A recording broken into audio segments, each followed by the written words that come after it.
The sweltering heat of July's dog days was palpable, yet Lin Yu's heart felt inexplicably cold. With the key poised in the lock, he hesitated to turn it, listening to the tumultuous sounds emanating from within the room. His entire body trembled with rage. Lin Yu, that fool, won't be back today, will he? Oh, he'll be gone for at least 10 days or half a month. Don't worry. Suddenly, Lin Yu heard voices from inside the room, and he could no longer contain himself. With a twist of the key, he forcefully kicked open the door. Indeed, his so-called good brother, Zhao Du, was entwined with his girlfriend, Zhang Xian. The sight of scattered clothes and their bare bodies sent waves of anguish through Lin Yu's heart. A friend's wife is not to be trifled with. Such betrayal stung deeply. Zhao Du and Zhang Xian were startled by the abrupt entrance, hastily grabbing a nearby blanket to cover themselves. Upon realizing Lin Yu was the intruder, Zhang Xian's voice trembled. That Lin Yu, what are you doing back? Struggling to control his emotions, Lin Yu replied, why would you do this to me? What have I done to deserve such treatment? If I hadn't rushed back today to give you your bonus, I would still be in the dark, like a fool. Upon seeing Lin Yu, Zhao Du shed his panic, slowly rising from the bed and slipping on a pair of shorts before speaking. What's there to explain? You willingly accepted it, didn't you? You didn't know what Qian wanted, so I provided it for her. Shouldn't you be grateful? At this, Lin Yu could no longer hold back. Grateful? To hell with you! With a furious shout, he charged at Zhao Du, kicking him to the ground and mounting him, raining down punches upon his face. In the midst of the chaos, Zhang Qian, having regained her composure, seized a lamp from the bedside and approached Lin Yu. Engrossed in his assault on Zhao Du, Lin Yu was oblivious to the impending danger from behind. Bang! Zhang Qian struck Lin Yu on the back of the head with the lamp. His vision blurred, blood trickled down his neck as he incredulously turned to face her, collapsing to the floor. Zhao Du, now standing, snatched the lamp from Zhang Qian's hands, glaring menacingly at Lin Yu. Enjoying yourself, are you? Get up. Come at me. With that, Zhao Du began to mercilessly strike Lin Yu's head with the lamp, venting his fury from earlier. Do you understand? You're nothing but my cash machine, and it was I who had your mother chased away by Qian. What can you do about it now? With cruel taunts, Zhao Du felt unsatisfied, pulling Zhang Qian close and kissing her in front of Lin Yu. Look, your girlfriend is in my arms, you waste. At last, Zhao Du felt a sense of relief and signaled to Zhang Qian. Understanding his cue, she rummaged through Lin Yu's belongings and took his bank cards before departing with Zhao Du. Left alone, Lin Yu felt powerless, his anger surging as he spat out a mouthful of blood. The blood stained the jade pendant passed down from his father, which began to react, absorbing the crimson essence until it glowed brilliantly, striking Lin Yu's forehead. An ancient figure began to emerge in Lin Yu's mind. Foolish boy, I didn't expect to find someone like myself. In my time I swept through the realms, yet it was my own brothers who conspired with my partner to leave me with nothing. In the end, I expended all my energy to slay those despicable lovers, banishing them to the depths of oblivion. My time has passed, yet I could not bear to witness such sorrow again. Thus, I left behind this jade pendant, and to my surprise, it has led me to you after all these years. With a sigh, the ancient figure continued, this is fate. Allow me to lend you my aid. Foolish boy, I shall impart all my knowledge to you, and I hope you do not disappoint my expectations. Remember to carry forth my teachings, eradicate evil, and alleviate suffering. Remember, I'm called the Emperor of the Clear Abyss. With that, the pendant disintegrated into dust around Lin Yu's neck, while a single droplet of water coalesced in his mind, flooding him with countless memories. The majesty of the Emperor surveying the heavens, with the clear abyss reigning supreme, the pinnacle of martial arts, a healer unrivaled, all etched indelibly into Lin Yu's consciousness. Simultaneously, Lin Yu's body began to heal. Lin Yu felt a tingling sensation in his arm, awakening him from his stupor. Upon opening his eyes, he found himself in a hospital bed, a nurse in uniform standing beside him. As he gazed at her, he noticed her delicate brows, cherry-red lips, and flowing black hair, all of which accentuated her gentle beauty typical of Jiangnan women. Her tall figure, clad in pristine white attire, left Lin Yu momentarily spellbound. When the nurse spoke, he regained his composure. Hey, you're awake. Blushing under her gaze, Lin Yu awkwardly rubbed his nose to mask his embarrassment. I don't know how you got hurt so badly. If I hadn't happened to pass by after my shift and peeked in, you might still be lying on the floor, she remarked, casting him a sidelong glance. Understanding how he ended up there, Lin Yu quickly expressed his gratitude. And no need for thanks once you're better. Just return the medical fees. When that 4 is done, press the call button. With that, she turned to leave the room. Wait. What's your name? I need to repay you. Lin Yu called after her. She glanced back, responding, Su Qingxue. With that, she exited the room. Su Qingxue. A name as beautiful as her presence. Lin Yu silently repeated in his mind, resolving to express his gratitude later. Alone in the hospital room, Lin Yu calmed himself, watching the drops of medication trickle down from the floor. Suddenly, memories of a strange dream he had earlier flooded back. The old man, the jade pendant, the dropple. Just as Lin Yu recalled, fragments of memory surged forth in his mind. Realizing something was amiss, he quickly felt around his neck, but found no trace of the pendant. Is this real?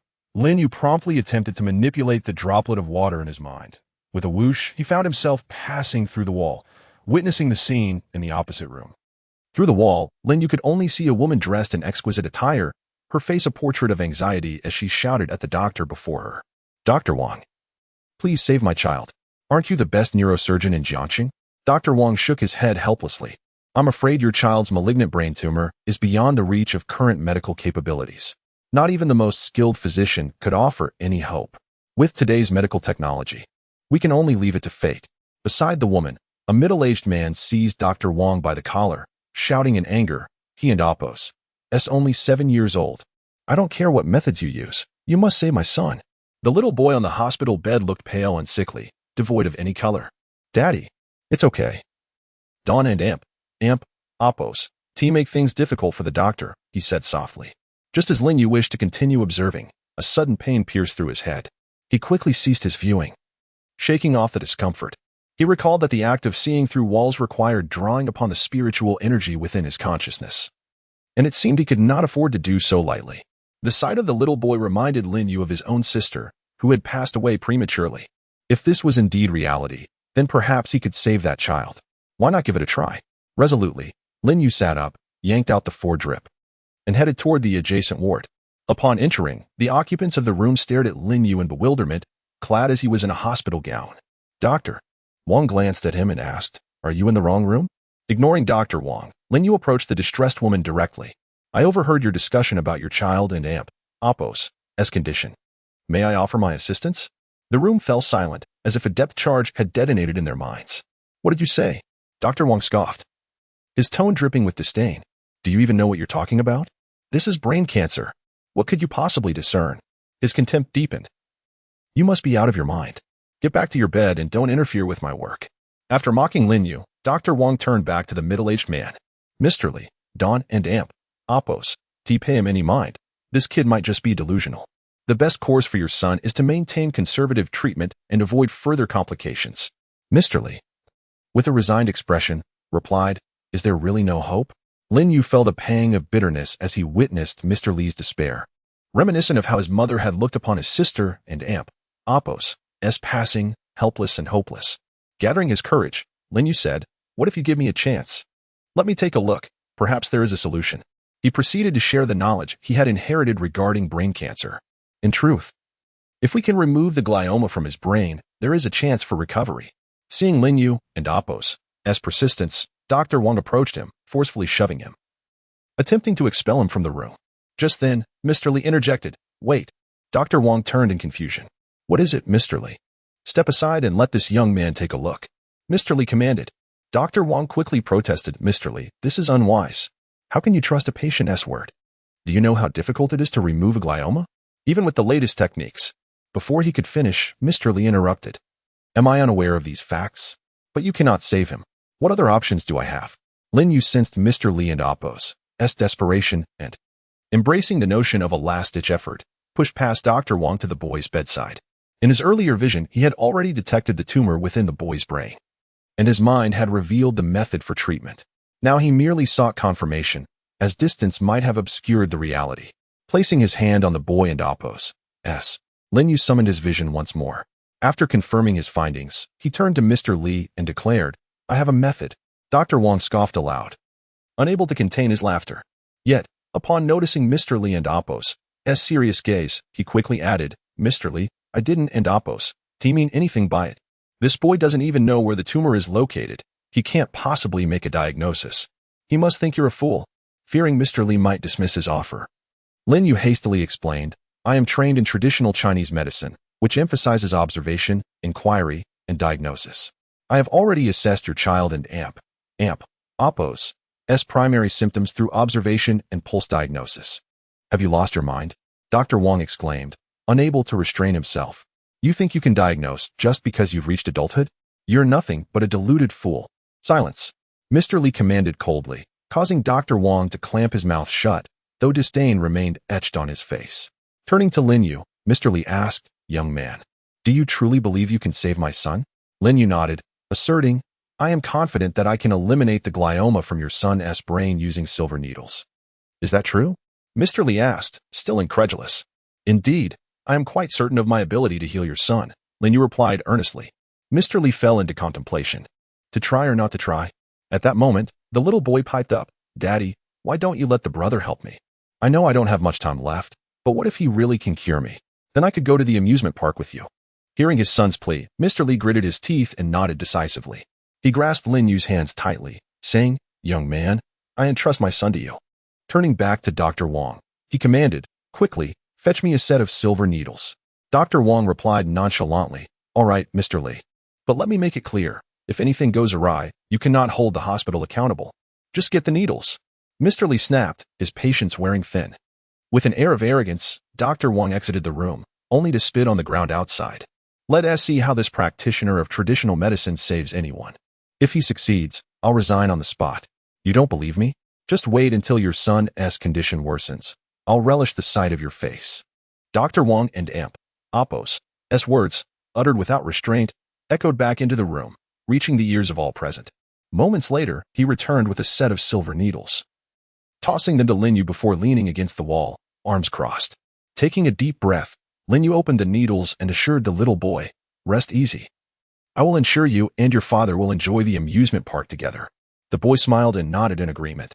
Then, following the instructions from his inherited knowledge, Lin Yu transferred the remaining spiritual energy within him to the silver needles. One by one, he inserted the needles into the acupoints on the boy's head. Mr. Li and his wife held their breath, while Dr. Wong wore an expression of gloating anticipation, eagerly awaiting Lin Yu and Apos' failure. At that moment, the little boy began to respond. With a sudden gasp, the young boy expelled a mass of black blood from his mouth. Upon witnessing this, Dr. Wong leaped to his feet, exclaiming, "See, I told you something was wrong. You refused to believe me. Now I shall see how this concludes. Did you truly think a few silver needles could eradicate a brain tumor? What use are we then?" Before he could finish, the boy's previous pallor gradually faded, and a hint of color returned to his face. Observing this, Lin Yu swiftly removed the silver needles and turned to address the man named Li, saying, "Your son's brain tumor has been eliminated. We now simply await his recovery." Upon hearing this, Mr. Li rushed to the bedside, asking his son, "How are you feeling?" A smile broke across the boy and Apos' face as he replied, "Dad, I feel much better now. My head doesn't and Apos' spin anymore." At these words, Dr. Wong was left speechless, his joy evaporating. How could this be? Just moments ago, he was vomiting blood. No, this must be a fleeting recovery. He quickly urged Mr. Li, "Mr. Li, I believe it's best to have a thorough examination now. If this is merely a temporary improvement, it could lead to complications." "Shut your mouth," Mr. Li retorted angrily. Meanwhile, the boy's mother, concerned by the black blood, suggested, "Honey, I think we should get him checked as well." Lin Yu understood her worry. He knew the expelled substance was merely the remnants of the tumor being purged. If a Western doctor had been involved, surgery would have been the next step. Mr. Li nodded, cradling his son onto a stretcher. Dr. Wong, impatient, hurriedly wheeled the boy toward the CT room, casting a venomous glance at Lin Yu. Internally, he fumed. "Let's see how you fare soon. How dare you put on such a show in front of me?" Inside the CT room, Dr. Wong's mouth fell agape as he shook his head in disbelief. Glancing at the test results, he murmured, "Impossible, absolutely impossible. How could a mere few needles eradicate a brain tumor? Something must be amiss." He proceeded with a retest. Shortly after, Dr. Wong emerged from the CT room, forcing a smile as he approached Mr. Li. Congratulations, Mr. Li. Your son's brain tumor has been successfully eradicated. With proper care, he shall live a normal life. Mr. Li, overwhelmed, struggled to grasp the reality of the situation. After consulting countless renowned doctors and seeking numerous remedies without success, the fact that his son had been truly healed left him ecstatic. Lin Yu, witnessing the family and Appo's jubilation, chose not to intrude and instead approached the doctor. I hope you will honor your promise and resign. Dr. Wong, filled with reluctance, replied, Young man, I admit my error in judgment. Please do not hold it against me. Ignoring Dr. Wong's pleas, Lin Yu strode back toward the ward. After a moment, Mr. Li regained his composure and turned to find Lin Yu, only to discover the inept doctor who had almost obstructed his son's treatment. As Dr. Wong opened his mouth to speak, Mr. Li seized him by the collar and swung a fist at his face. You were so pleased just now, weren't you? Cursing my son, were you? You worthless fool. If I see you practicing medicine again, I shall not hesitate to strike you again. After venting his frustration, Mr. Li hurried off to find Lin Yu. Eventually, having failed to locate him, Mr. Li returned to the ward with his son. Meanwhile, Lin Yu awaited Su Qingxue at the nurse and Appo's station, intending to obtain her contact information for future repayment. His salary card had been taken by Zhang Qian, and the password was her birthday. Thus, Lin Yu was currently unable to repay the medical fees Su Qingxue had covered. Before long, Su Qingxue emerged, and Lin Yu was momentarily taken aback. Clad in silver stiletto heels and light blue jeans, paired with a long sweater, her ensemble accentuated her alluring figure. With her long, elegant legs and captivating beauty, Lin Yu couldn't help but swallow hard. Upon seeing Lin Yu, Su Qingxue expressed surprise, asking, So, are you here to repay me? Snapping back to reality, Lin Yu awkwardly shuffled his feet. Su Qingxue, noticing his discomfort, quickly suggested, How about you treat me to a meal? Consider it a way to offset the medical expenses. I'm quite hungry. Lin Yu nodded eagerly. He still had a few hundred on his phone, sufficient for a meal to repay her kindness, with plans to settle the debt later. Thus, Lin Yu accompanied Su Qingxue out of the hospital. To his astonishment, Su Qingxue walked directly to a Bentley Continental GT, stunned. Lin Yu was momentarily speechless. Get in. I'm starving. Su Qingxue called from the car, snapping Lin Yu back to reality as he hurriedly climbed in. The ride left him in a daze, pondering whether she might be a wealthy heiress. Soon, they arrived at their destination. Upon exiting the car, Lin Yu was struck dumb by the sight of the five-star Marriott Hotel, questioning whether his few hundred yuan would suffice. After a moment's thought, he devised a plan to use Huabei for the payment. Su Qingxue then instructed, You go in first and just mention my name. Nodding, Lin Yu steeled himself and entered the hotel. After reporting Su Qingxue's name to the staff, he was escorted to a private room on the second floor. After some time had passed, noticing Su Qingxue had yet to arrive, he decided to check on her. Just as he reached the door, Su Qingxue entered, looking apologetic. I'm sorry. There was a minor issue downstairs, but it's all sorted now. Let us eat. With that, she began to help herself, and Lin Yu followed suit, determined not to waste a meal that came at a cost. As they dined and chatted, Su Qingxue suddenly inquired, Do you know why I wanted you to treat me to dinner? Isn't it to show gratitude? Lin Yu replied, puzzled. I actually wanted to hear your story. When you fainted at noon, you kept murmuring the name Zhang Qian. How deep was your love for her? I was curious to know more about your sweet romance. Su Qingxue said dreamily. At her words, Lin Yu shook his head bitterly, downing his drink in one gulp. The pain he had suppressed within surged forth. And before he knew it, he found himself recounting his tale, his sister and Appo's premature death, his mother and Appo's illness, and the betrayal by Zhang Qian and his so-called best friend. As Lin Yu spoke, Su Qingxue's eyes glistened with tears, realizing the hardships he had endured. Those two are truly despicable, she murmured. It's all in the past. Tomorrow will be better. Lin Yu nodded, affirming, Yes, tomorrow will indeed be better, though God may have locked the doors and windows. The Emperor of the Clear Ruins has helped me pry them open. Now, with these ancient legacies, tomorrow must be brighter. Before long, both had their fill. Lin Yu stood to excuse himself, saying, I'll go to the restroom, and stepped out of the private room. Upon exiting, he headed straight to the front desk to settle the bill, wanting to avoid any embarrassment should Su Qingxue discover his plan to use Huabei. Who is this?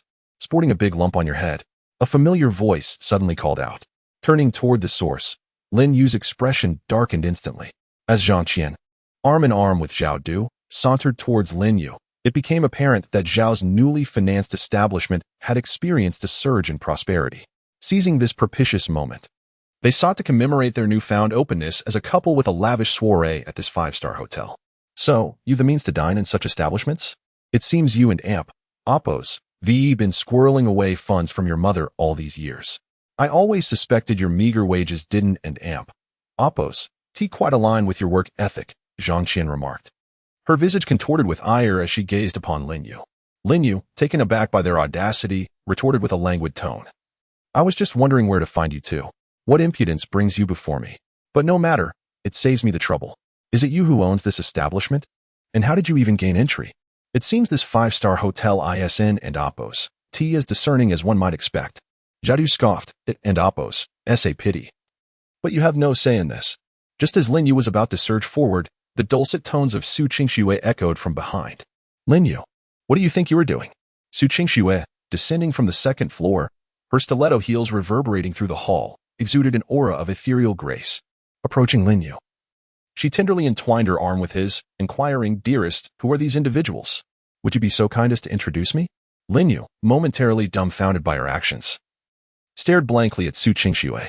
Noting his obliviousness, she cast a subtle glance, as if to say, no wonder you were deceived by this pair for so long.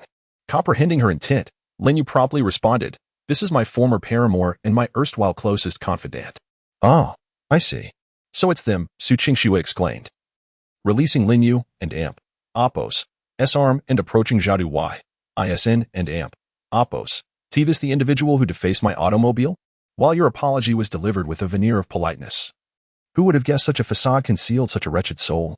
However, I must extend my gratitude, dear sister. Had you not conspired to swindle my boyfriend and Oppos, as funds, I would never have discovered such a devoted and exceptional partner. Such unwavering devotion is a rare find indeed. Su Qingxue and Amp, Oppos, S performance bordered on the saccharine. Yet it was delivered with such finesse that it elicited a sense of satisfaction. Infuriated by Su Qingxue and Oppos, S words, Zhang Qian and Oppos, S hand shot out, poised to strike. Su Qingxue intercepted her hand, retorting with a saccharine smile, What and Oppos? S this? You wish to strike me? Are you aware of the value of my vehicle? I spared you from reparations for the previous defacement. Do you seek to make amends now? Observing Su Qingxue's theatrics, Lin Yu was simultaneously amused and gratified by the discomfiture of the contemptible duo. Unable to prevail through words or deeds, Zhang Qian resorted to histrionics, exclaiming, What sort of five-star establishment condones such personal attacks without intervention? I demand to lodge a formal complaint. Jiadu restrained Zhang Qian, asserting, Restrain yourself, Qian. I shall contact a friend who holds a high-ranking position within this very hotel. Emboldened by Zhao Du and Amp, Oppos, S declaration, Zhang Qian regained her composure. Unbeknownst to her, Zhao Du and Amp, Oppos, S acquaintance with the hotel and Amp, Oppos, S management was merely a fleeting encounter at a past social gathering. Zhao Du dialed the number, initiating the conversation with, Hello, is this Manager Li? This is Zhao from the previous gathering. I was hoping to invite you to a social gathering. Furthermore, a minor incident has transpired. I have been subjected to mistreatment at the establishment under your purview. Would you be so kind as to intervene? The manager, Li Chang, upon terminating the call, muttered with disdain, the nerve of some people, seeking my assistance for trivial matters. Nevertheless, he arose, intending to investigate. Upon arriving at the lobby, Li Chang, taken aback by the multitude of onlookers, composed himself and ventured forth. Zhao Du, spotting Li Chang, rushed to his side, exclaiming, Manager Li, you've arrived. These two individuals have been causing trouble and even assaulted my girlfriend. Li Chang, following Zhao Du and Oppos' gesture, prepared to assert his authority, only to be met by the gaze of Su Qingxue. Swallowing his intended words, Li Chang pivoted and delivered a resounding slap to Zhao Du's face. Zhao Du, bewildered, questioned, Why strike me? Shouldn't Lin Yu be the target? Li Chang retorted, Who do you think you are, causing a disturbance in this establishment? Do you even know where you are? Leave at once. But Manager Li, allow me to explain, Zhao Du protested, only to be met with another blow. Leave. Do I need to make myself clearer? Li Chang reiterated. Very well. You are all in league. Mark my words, Zhao Du seated, clutching his cheek as he led Zhang Qian out of the hotel. Observing their ignominious departure, Lin Yu experienced a sense of liberation. Li Chang, watching them depart, turned to Su Qingxue, intending to seek guidance, only to receive a knowing glance. Turning to the onlookers, Li Chang announced, "Everyone, please disperse. Tonight's meals are on the house." As the crowd dispersed, Su Qingxue turned to Lin Yu, inquiring, "Have you dined sufficiently?" Lin Yu nodded. "I was just about to settle the bill when we encountered them. I am truly grateful for your assistance. How can I ever repay you?" Su Qingxue smiled radiantly. "There is no need for gratitude between friends. Helping each other is only natural. Now that you've eaten your fill, let us depart. Did you not hear the manager's offer of a complimentary meal?" As they approached the hotel's entrance, Su Qingxue feigned dismay, exclaiming, "Oh dear, I've forgotten my handbag. Would you mind waiting outside while I retrieve it? I shall return momentarily." Lin Yu, observing that her handbag was indeed absent, nodded and continued towards the exit. Su Qingxue re-entered the hotel and approached Li Chang, who was still stationed in the lobby. Upon Su Qingxue's return, Li Chang greeted her with deference, "Young mistress." Su Qingxue, abandoning her previous tenderness, retorted coldly, "I've told you to address me by my given name. Nothing else." Li Chang nodded in agreement. "Remember, you are to conceal tonight's events from my father. Should my whereabouts be divulged, you shall experience the full extent of my displeasure," Su Qingxue commanded. Li Chang initially contemplated informing the family head to seek credit for his actions, but upon hearing Su Qingxue's words, he entirely dismissed that notion. After speaking, Su Qingxue took the bag that Li Chang had already grasped in his hand and proceeded to exit. Upon arriving at the parking lot, she retrieved her vehicle and directly drove Lin Yu home, with Lin Yu expressing his gratitude to Su Qingxue throughout the journey. Once they reached the apartment, Lin Yu once again showered Su Qingxue with thanks at his doorstep. Su Qingxue waved her hand, her face reflecting a hint of fatigue, and said, "Stop thanking me. If you continue, you may as well not consider me a friend. Anyone would lend a hand upon witnessing someone being bullied. Now, get some rest. You have an injury on your head." With that, she stifled a yawn and prepared to leave. Just as Su Qingxue turned to depart, Lin Yu suddenly sensed something amiss and hurriedly called out to her. Su Qingxue turned back, a look of confusion on her face. Indeed, Lin Yu had not been mistaken. A faint shadow of misfortune lingered on Su Qingxue and Appo's forehead, and her gaze bore a trace of bloodshot hue. According to ancestral records, this was an omen of bad luck and impending calamity. Lin Yu momentarily struggled to articulate his thoughts. Seeing Lin Yu and Appo's stammering, Su Qingxue raised an eyebrow and inquired, "What is it?" "If you Don and Appo's speak up, I shall take my leave." Hesitantly, Lin Yu finally managed to say, "I can read faces, Miss Su. You might encounter some misfortune in the coming days, with signs of impending calamity. Please exercise caution." Su Qingxue burst into laughter. "I see you appear quite earnest. I didn't expect you to resort to such old tricks." Observing Lin Yu's serious demeanor, which seemed devoid of jest, she nodded in acknowledgement, wishing him good night once more as she made her way to her room. As Su Qingxue entered the adjacent room, Lin Yu was taken aback to discover that they were neighbors. He had never noticed such a beautiful neighbor before, likely due to his previous work commitments that kept him away. Watching Su Qingxue disappear into her room, Lin Yu also returned to his own space, commencing the task of tidying his disordered surroundings. It was close to midnight when he finally organized everything, sitting down on his bed to begin his cultivation practice, guided by the methods he had memorized. At this hour, while everyone else was asleep, two individuals remained unusually energized. Li Fuqian paced restlessly in the spacious living room. He found nothing conclusive at the hospital. The only information available was that a nurse named Su Qingxue had paid the medical fees, but further details eluded him. He could only await news from his subordinates.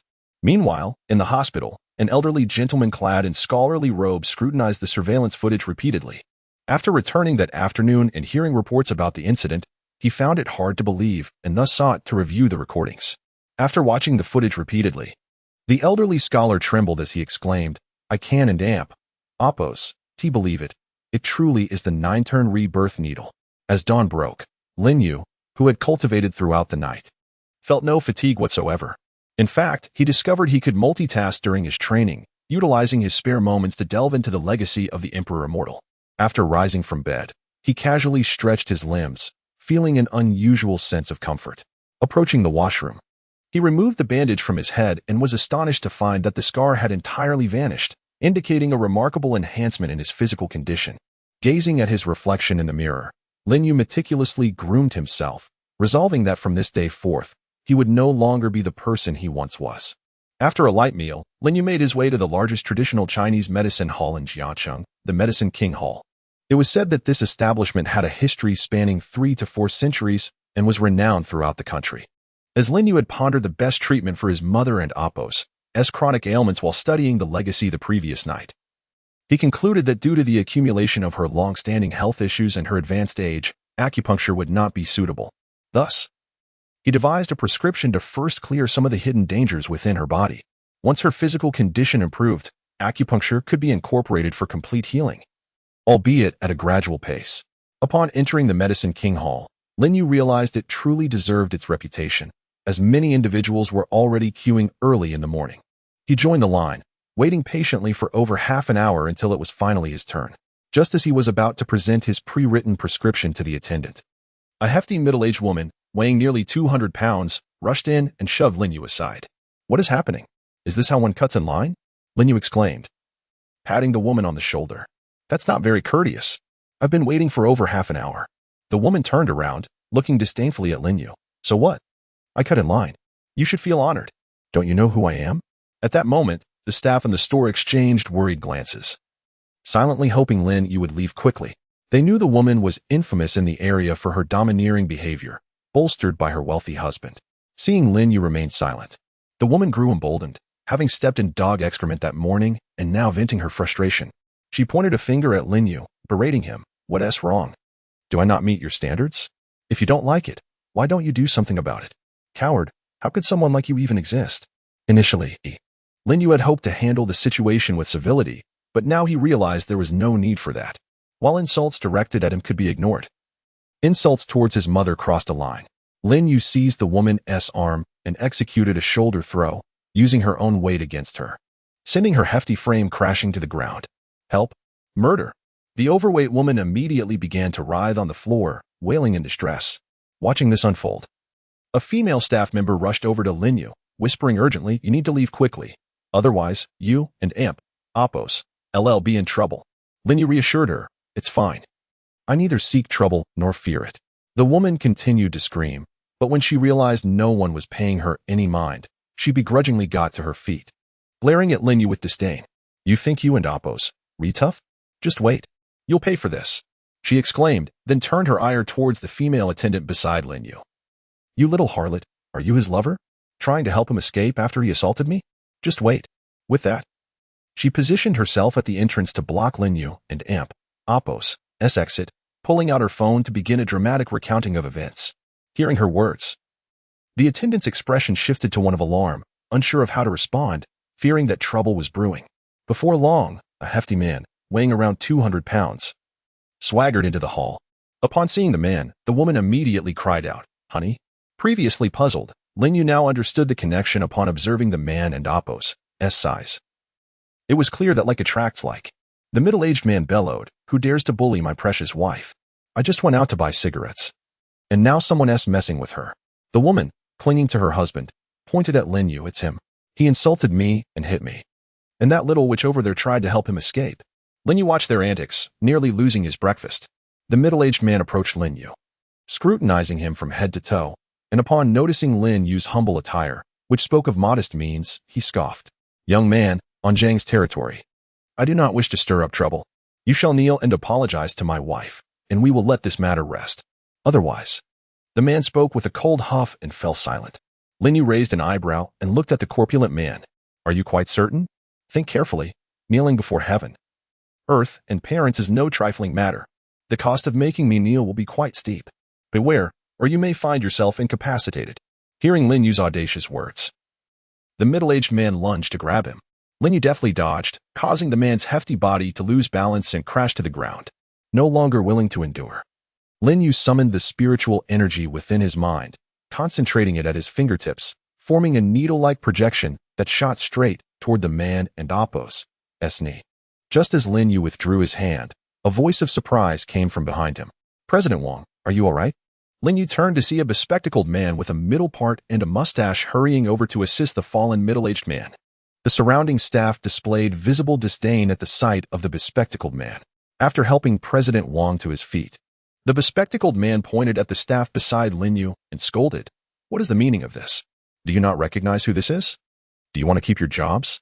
Lin Yu merely smiled at the man and Appo's appearance, thinking that in the age of resistance, he was undoubtedly a great traitor. President Wang pointed at Lin Yu and the bespectacled man, declaring, "You arrived just in time. This brat has injured both my wife and me. Since we are in the Medicine King Hall, I shall give Zhang some face and let him off this time, but I want him to disappear from my sight immediately." Upon hearing President Wang's words, the bespectacled man immediately nodded and bowed, fawningly saying, "Rest assured, President Wang, please take a seat. I will apologize to you shortly. This minor issue will be resolved in no time." With that, he assisted President Wang to a nearby chair and turned to Lin Yu, barking, "You better get lost. We do not welcome troublemakers in the Medicine King Hall. How dare you cause a ruckus here? Leave at once, or I will call security." He pulled out his phone as he spoke. "I came here to buy medicine, and once I have what I need, I will leave. Who are you to chase me away?" Lin Yu fixed his gaze on the bespectacled man. "Who am I? I am the manager of this establishment. If I say you cannot buy, then you cannot." The bespectacled man retorted arrogantly. Just as Lin Yu was about to respond, another voice interrupted from behind. "What is going on? Why all this commotion?" An elderly man dressed in a scholar's robe emerged from the back room.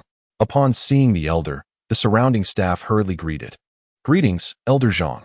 The elder nodded and turned to the bespectacled man, a look of confusion crossing his face. The young female staff member beside Lin Yu was about to speak when the bespectacled man interjected, "Elder Zhang, this person is causing trouble in the Medicine King Hall. Speaking disrespectfully and injuring two people. I am about to expel him. Causing trouble here?" The elderly man frowned at the bespectacled man and Appo's words, shifting his gaze to Lin Yu. Upon seeing Lin Yu's face, the elder froze, as if he had encountered a rare treasure, scrutinizing Lin Yu from head to toe. After confirming 3 times, the elder excitedly grasped Lin Yu and Appo's hand. Startled by the sudden gesture, Lin Yu quickly asked, "Elder, do we know each other?" Realizing he had overstepped. The elder quickly released Lin Yu's hand, feeling slightly embarrassed. He averted his gaze and asked, "Young friend, have you encountered some trouble? I am the owner of this pharmacy. You may speak freely with me." The onlookers were astounded by the elder and Appo's actions. Elder Zhang Wenzhong was not only the owner of the pharmacy, but also the director of Jiangqing Affiliated Hospital and a permanent council member of the Chinese Medical Association, a figure of great renown in traditional Chinese medicine. Though the elder usually appeared kind and gentle, no one had ever witnessed him show such respect towards anyone. Regardless of their wealth or status, in his presence, one must adhere to his rules. Upon learning that the elder was the owner of the pharmacy, Lin Yu recounted the events that had transpired. The bespectacled man and the plump couple grew increasingly uneasy as they listened to Lin Yu's account. After Lin Yu finished, the elder did not hesitate. He turned to the bespectacled man and said, "I let you in back then because I saw your potential. But now you have become so self-serving. Traditional Chinese medicine emphasizes character, and you are no longer suited for this profession." Aware of the elder's character, the bespectacled man did not plead for mercy, bowed to the elder, and left the pharmacy. The elder then turned to the seated couple, who immediately appeared anxious, bracing themselves for the elder's judgment. The elder spoke calmly, "Wang Fatty, your family shall no longer set foot in the Medicine King Hall." The woman was about to protest when Wang Fatty quickly covered her mouth, forcing a smile. "Thank you, Elder Zhang. We shall leave at once." Thus, the couple supported each other as they exited the Medicine King Hall, casting a resentful glance at Lin Yu before departing. Once everything had been settled, the elder turned to Lin Yu and asked, "Do you require anything else? I hope you are satisfied with how I handled this matter." The onlookers within the pharmacy could hardly believe their ears, questioning whether they were imagining things. Though uncertain of the elder's motives, they quickly nodded, retrieving a prescription from their bags to present to the elder. "Elder, I simply wish to inquire if you have all the medicines listed here." Taking the prescription, Zhang Wenzhong scrutinized it carefully.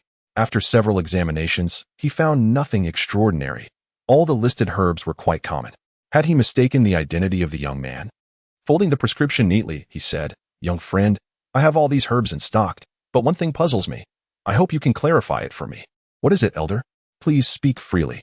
Lin Yu replied, "I must ask, did you treat a young boy with brain cancer at the affiliated hospital yesterday?" Zhang Wenzhong inquired. Lin Yu felt a flicker of confusion. Had the elder been present yesterday? Why did he have no recollection of him? Lin Yu nodded, responding, "Yes. I treated a young boy with brain cancer at the affiliated hospital yesterday." Upon hearing Lin Yu and Appo's answer, The elder appeared relieved, his smile unable to be concealed. He promptly handed the prescription to a nearby assistant, Xiao Tong, and instructed her, "You performed well today. The manager position is currently vacant. You shall take over. Go assist this young friend in preparing the medicine." Xiao Tong stood in stunned silence, unable to process the sudden promotion. It seemed the old saying held true, do good deeds without questioning the future. Coming back to her senses, Xiao Tong nodded rapidly at the elder and cast a grateful glance at Lin Yu. The surrounding staff looked at the newly promoted Xiao Tong with envy. Their curiosity piqued regarding the young man and Apos' identity. Had they known, they would have rushed to speak on his behalf earlier, once everything was arranged. The elder looked at Lin Yu and said, "It will take a moment to prepare the medicine. Would you care to join me for tea in the back courtyard? I have several questions regarding medical practices that I would like to discuss with you." Considering the offer, Lin Yu agreed, wishing to understand the elder's intentions better, and followed him to the back courtyard. Upon arrival, Lin Yu found himself in a veritable botanical garden filled with a plethora of medicinal herbs, indicating the elder's extensive knowledge of traditional Chinese medicine. Once inside the room, the elder poured a cup of tea for Lin Yu and, without further ado, asked, "Young friend, did you use the 9 transformation reincarnation needle when you saved the boy yesterday? You know how to use it as well?" Lin Yu inquired. Lin Yu heard the name spoken by the elder and, filled with curiosity, inquired. Indeed, within the legacy of his thoughts, the name of the acupuncture technique was the 9 turns rebirth needle. Zhang Wenzhong was momentarily speechless. After all, it was the 9 turns rebirth needle, a divine art. Would I, too, possess such knowledge? Years ago, Zhang Wenzhong had stumbled upon the 9 turns rebirth needle in an ancient text, which detailed the precise techniques and acupoints. 3 needles to dispel illness, 6 needles to save lives, and 9 needles for reincarnation. Even before the King of Hell, it could help restore one's breath. This revelation had caused quite a stir in the medical community of Huaxia, leading a group of old scholars and eccentric researchers to toil for an entire month, ultimately declaring it a hoax. Zhang Wenzhong had been humiliated for months thereafter. Yet he steadfastly believed in its authenticity, lacking any means of proof. Until last night, when he repeatedly confirmed in the hospital monitoring room that this indeed was the 9 turns rebirth needle. Only such a miraculous technique could possibly cure brain cancer in just a few needles.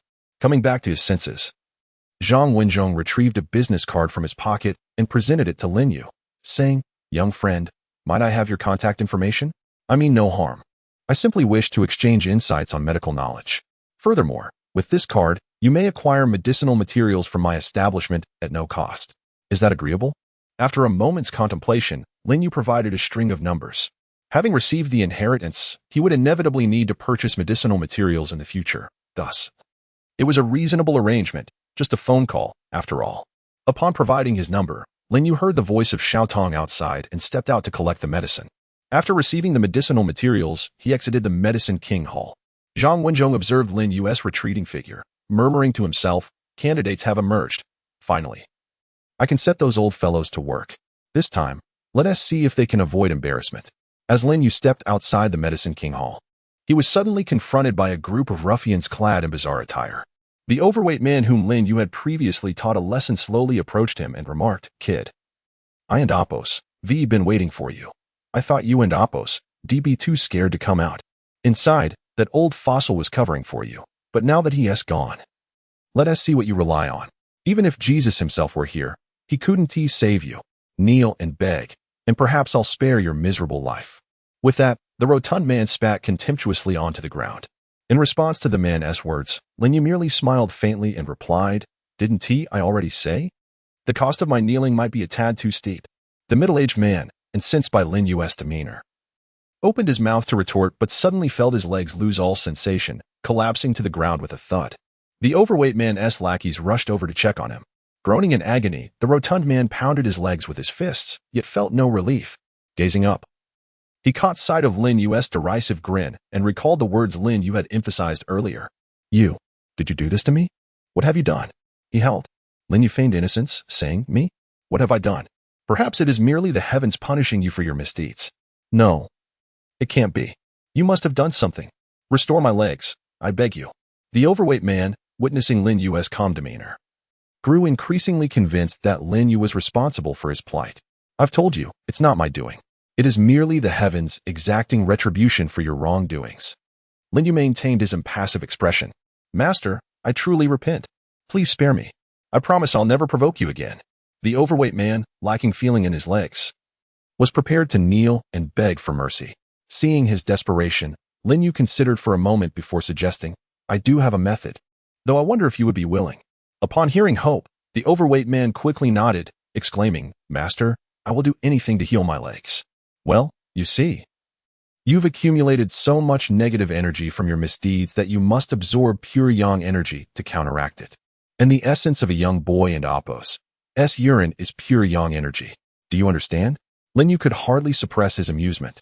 The onlookers were momentarily stunned, and after 3 seconds, one of the ruffians exclaimed, Boss, this guy wants you to drink boy's urine. I think he is just messing with you. Should we teach him a lesson? The overweight man attempted to strike the one who spoke, but his legs wouldn't cooperate, leaving him to curse, You fool. Didn't I tell you Zhang Lao has blacklisted me? The ruffian who had spoken could only offer an awkward smile and fell silent. Master, I truly regret my actions. Please forgive me. I didn't realize your greatness. I implore you for another chance. The overweight man pleaded once more. Observing his demeanor, Lin Yu decided not to waste any more time. He withdrew the spirit energy from the needles embedded in the man and Apos' knees and declared, I shall let you go this time. You may stand now, but upon your return, you must still drink the boy's urine. Otherwise, the affliction may return. Upon hearing Lin Yu's words, the overweight man tested his legs and, to his delight, found he could stand. May I leave now? Just as the overweight man was reveling in his regained mobility, Lin Yu interjected. The overweight man hastily pushed aside his subordinates and exclaimed, Master, please, you go first. Thus, Lin Yu made his way through the crowd, heading home. As the overweight man watched Lin Yu and Apos' retreating figure, a sudden thought struck him, and he shouted, Master, how long must I drink the boy's urine? Without turning his head, Lin Yu simply stated, 1 week, 3 times each morning and evening, or it will recur.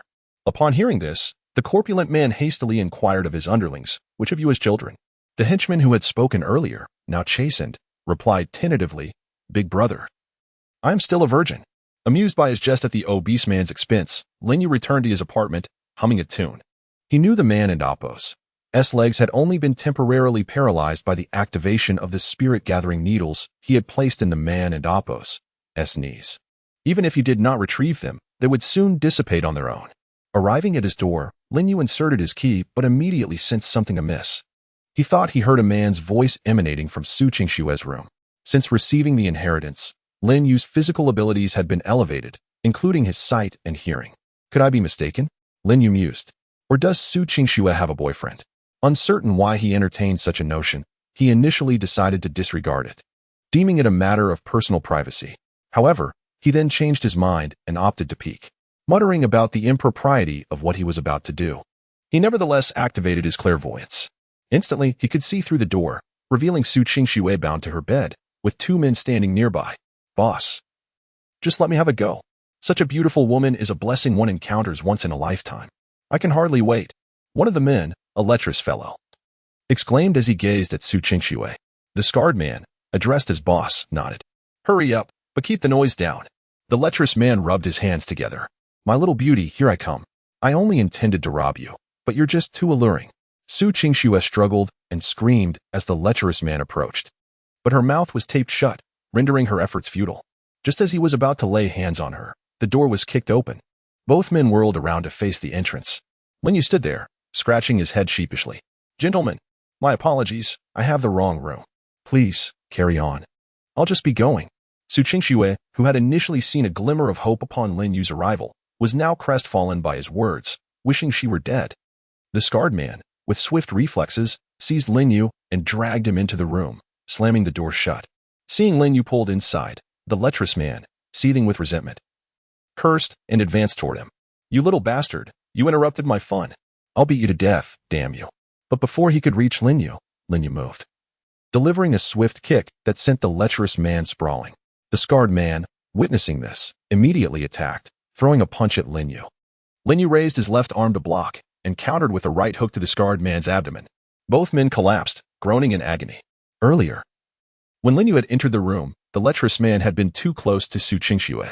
With his current level of spiritual energy, Lin Yu could not confidently fire two spirit-gathering needles in quick succession. Therefore, he had first sought to divert their attention. Lin Yu approached Su Qingxue and quickly untied her bonds. As he was turned away, a sense of danger washed over him. He spun around to see the scarred man, still on the floor, drawing a pistol from his waistband and aiming it at Lin Yu.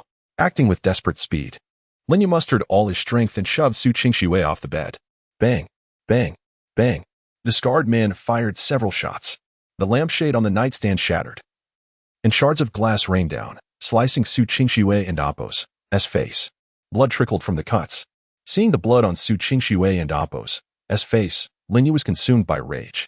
He channeled all his spiritual energy, transforming it into a spirit-gathering needle that pierced through the wooden bed and struck the scarred man squarely between the eyes. The scarred man instantly lost consciousness and slumped to the floor. Lin Yu rose and approached the lecherous man, who was still writhing on the ground. The lecherous man, trembling, pleaded, "I'll do it myself." He then proceeded to slam his head against the wall until he passed out. Amused by the man's actions, Lin Yu ignored him and turned his attention back to Su Qingxue. He felt a pang of guilt as he examined the cuts on her face. He should have knocked them both out immediately. He had been too careless. He had not anticipated that they would be armed. Su Qingxue, now unbound, disregarded the pain and embraced Lin Yu, burying her face in his chest.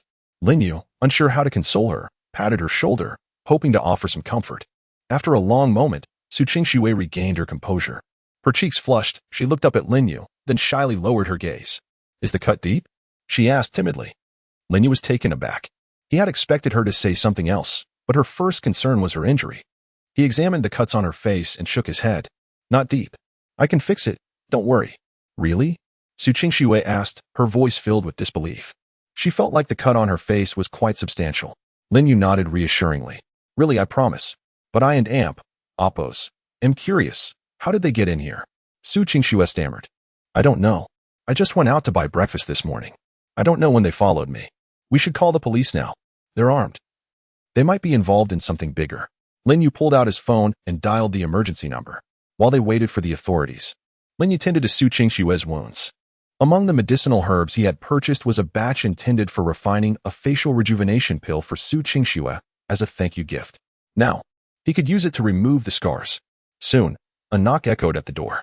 Lin Yu opened it to find 3 uniformed officers, led by a strikingly beautiful woman whose beauty, unlike Su Qingxue's, was of the bold and spirited variety. Upon seeing the door open, Li Ziqing presented her credentials. "Hello. I and Appo's am with the Jiancheng Police Department. Did you report a robbery?" Lin Yu nodded. "Yes, it and Appo's, as these two." He stepped aside, revealing the 2 men he had tied up behind the door. "And this," Lin Yu added, producing the pistol he had taken from the scarred man. Having learned his lesson, he wasn't about to take any more chances. Seeing Lin Yu brandish a firearm, Li Ziqing and her team immediately drew their weapons and pointed them at Lin Yu. "What are you doing? Drop the gun. Get on the ground." Lin Yu was taken aback, recalling that he had previously mentioned the presence of 2 intruders but did not specify that they were armed. He hastily discarded the gun onto the ground, crouched down with his hands on his head, and spoke up, urging calmness and caution against accidental discharge, clarifying that the weapon belonged to the 2 assailants and that he had merely turned it over to the authorities. Upon hearing this, Li Ziqing awkwardly instructed her subordinates to lower their firearms. After they complied, Li Ziqing picked up the gun that Lin Yu had dropped, sheepishly apologizing, admitting that her professional instincts had kicked in, and noted that no one had mentioned the robbers were armed when the incident was reported. Once the patrol officers secured the weapons, Lin Yu gradually stood up and added that he had forgotten to mention certain details. He then recounted the events that transpired. The officers present, including Li Ziqing, were left astonished, particularly given her status as a champion in the National Patrol Combat Competition. Li Ziqing cast a skeptical glance at the bullet marks in the room, still struggling to believe that he had single-handedly subdued 2 armed robbers. Lin Yu nodded, explaining that he had not intended to disclose this information but felt compelled to do so since the scene bore undeniable evidence. He elaborated that it seemed the robbers had a disagreement, which provided him with an opportunity to act. Li Ziqing, acknowledging the plausibility of his explanation, decided to escort the apprehended robbers away. Initially, she intended to take Lin Yu and Su Qingxue along to gather evidence, but reconsidered upon observing Su Qingxue and Appo's injuries. Instead, she merely recorded their contact information, planning to recommend them for commendation later. As the patrol officers departed, Lin Yu reassured Su Qingxue that he would ensure no scars would mar her face once he prepared the medicine. Su Qingxue nodded in gratitude, expressing that without his intervention, the outcome could have been dire. Lin Yu smiled, reminding her that friends do not need to thank each other. Satisfied that Su Qingxue's spirits had lifted, he took his leave, eager to concoct the remedy to eliminate her facial scars. Watching him depart, Su Qingxue suddenly recalled Lin Yu's warning from the previous evening about impending misfortune. Today, her face had indeed been marred. Was he truly able to foresee such events? She quickly dismissed the thought, reminding herself that in this modern age, one should not succumb to superstition. Upon returning to his room, Lin Yu immediately commenced preparing the medicine using the family pressure cooker, lamenting the absence of the traditional alchemical furnace from his memories. After what felt like an eternity, he successfully produced the first batch of pills after 3 attempts.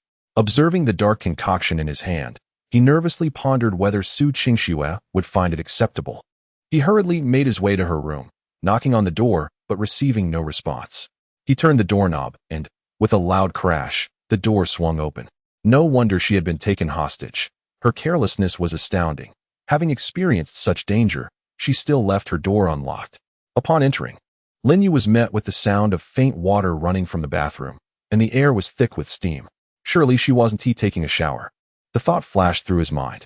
Just as he contemplated leaving, the water ceased, and Su Qingxue emerged, wrapped in a towel. Her long, damp hair cascaded around her shoulders, and the towel clung to her fair skin, accentuating her alluring legs. Lin Yu stole a glance, only to have his nose bleed uncontrollably. Startled, Su Qingxue lifted her head to find Lin Yu standing in her room, and let out a piercing scream. He promptly turned, fleeing from the scene. After a long moment, Lin Yu sat on the sofa, his nose stuffed with 2 tissues, while Su Qingxue had hastily dressed. Both sat in embarrassed silence, the atmosphere thick with awkward tension. Unable to bear it any longer, Lin Yu broke the silence, explaining that he hadn't meant to invade her privacy. He had knocked, but received no answer. Leading him to turn the handle, Su Qingxue remained silent, merely nodding slightly.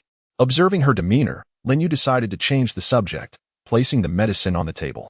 He announced that it would treat her facial injuries, assuring her that after taking it, the wounds would scab over by night and leave no trace once they naturally fell away. Hearing that the scars could be swiftly removed, Su Qingxue finally raised her head. Lin Yu, noticing her flushed cheeks, felt the urge to bleed again and quickly concentrated to maintain his composure. Su Qingxue glanced skeptically at the pills on the table, furrowing her brow in doubt. Though she said nothing, Lin Yu sensed her apprehension. "Trust me," he urged. "This is my first time making medicine. But I am confident it will work, and it will only take 2 days."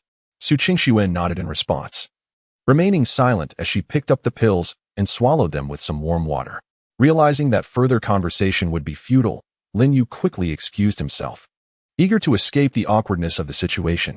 Back in his own room, his mind was flooded with images of Su Qingxue's figure, and his nose began to bleed once more, staining the tissues. Cursing himself for his lack of control, he reflected on his inexperience with women, yet quickly dismissed that notion. Acknowledging he had never encountered someone as stunning as Su Qingxue, resolute, he retrieved a silver needle from his home and gave himself a prick, finally staunching the flow of blood, lamenting the vigor of his own constitution. As night fell, Lin Yu prepared a meal and delved into his mother's medicinal research, dedicating the night to cultivation without disturbing Su Qingxue again. The next morning, after freshening up, he ventured to a printing shop to print his resignation letter before heading to the office, avoiding any inquiries about Su Qingxue and Apos' condition due to the previous day and Apos' embarrassment. Lin Yu planned to resign, intending to return to his hometown to treat his mother's illness before bringing her back with him, prioritizing family health above all else. He also hoped to take this opportunity to relax, as the recent upheavals had been overwhelming. Upon reaching the jewelry company where he worked as a sales representative, he spotted his colleague Zhang Ziyu, one of the few friends he had made there. Zhang Ziyu, having joined the company alongside Lin Yu, approached him with urgency, his expression hinting at some pressing concern. "Ziyu, what's the matter? You seem anxious. Is there something significant going on?" Lin Yu inquired. Zhang Ziyu, astonished, replied, "Aren't you aware? The company is planning layoffs." Though Lin Yu had intended to resign that day, he was puzzled, recalling that layoffs had occurred just last month. "What is happening, Ziyu? You seem to have some insider knowledge. Are you on the list?" he teased. Zhang Ziyu shot him a glare, responding with irritation, apparently. They're cutting employees who haven't been clocking in on time due to some individuals' absences. Have you taken any leave recently? You might find yourself on that list. Lin Yu nonchalantly declared, I am here today to resign. As soon as Lin Yu and Appo's words fell, Zhang Ziyu hurriedly inquired, what happened? It's just a woman. Don't take it so seriously. Although I am unaware of the specifics, I will always believe in you. That Zhang Qian has always struck me as rather peculiar. If you break up, so be it. There are better prospects ahead. Immediately after uttering these words, Zhang Ziyu quickly covered his mouth. A look of embarrassment washing over his face as he regarded Lin Yu, realizing he had misspoken. At first, Lin Yu was taken aback, but suddenly recalled something and asked, how did you know I broke up with Zhang Qian? Zhang Ziyu pondered for a moment before responding, you didn't know? But then again, you weren't at work yesterday. Zhang Qian came to the office in a frenzy, claiming you had hooked up with a wealthy woman and abandoned her as a kept man. It took some effort to drag her to the office before she calmed down. The term, literally grinding spirit, which referred to the sales department supervisor, was used by colleagues in a light-hearted manner due to his difficult nature. Upon hearing Ziyu's account, Lin Yu felt a surge of anger. He had not anticipated that Zhang Qian could be so brazen. He had thought that after the incident with Su Qingxue, she would refrain from causing further trouble, yet she had the audacity to spread rumors about him at the office. It was bewildering how he had once been so infatuated with her. Lin Yu narrowed his eyes, a glint of coldness emanating from them. Noticing Lin Yu and Appo's unusual demeanor, Zhang Ziyu waved his hand in front of Lin Yu's face, puzzled. Coming back to his senses, Lin Yu shook his head and explained, there is now a treatment for my mother's illness, and I intend to resign to ensure she receives the care she needs before returning to work. Upon hearing Lin Yu and Appo's explanation, Zhang Ziyu exclaimed, so your mother is willing to undergo treatment. That is wonderful. I still have some funds. If you find yourself in need later, don't hesitate to ask. I don't consider you an outsider. Lin Yu felt a warmth in his heart at Zhang Ziyu's words and smiled slightly. Though he might not require assistance now, such kindness was truly heartwarming. He nodded gratefully, saying, rest assured, I want to treat you as an outsider. If I need help, I will certainly reach out. Then I shall take my leave. I must head to work, otherwise, I'll face reprimands again. I wish your mother a speedy recovery. I will visit when I have time. Zhang Ziyu finished and promptly entered the company. Lin Yu followed closely behind, and upon entering, he noticed the expressions of his colleagues were tinged with a hint of schadenfreude at his arrival. In this cutthroat corporate environment, everything revolved around performance. They eagerly awaited any misstep that might allow them to seize his clientele. Disregarding their expressions, Lin Yu made his way directly to the supervisor's office. Standing outside, he politely knocked on the door. Who is it? Came the voice of the grinding spirit from within. Lin Yu replied, Supervisor, it's me, Lin Yu. After a prolonged silence, Lin Yu furrowed his brow and turned the handle, entering the office without further ado. Inside, he found the grinding spirit leisurely steeping tea. Upon noticing Lin Yu and Appo's entrance, the grinding spirit scolded, what do you want? Don't you realize I'm busy? Do you think you can just waltz in here? Is your busyness merely brewing tea? Lin Yu asked coolly. The grinding spirit's anger flared at Lin Yu's retort, rising to his feet and pointing a finger at him, saying, what do you think you are? Do you not want to work anymore? Do you think it's your place to criticize me? Without hesitation, Lin Yu tossed his resignation letter onto the desk and declared, I am indeed resigning.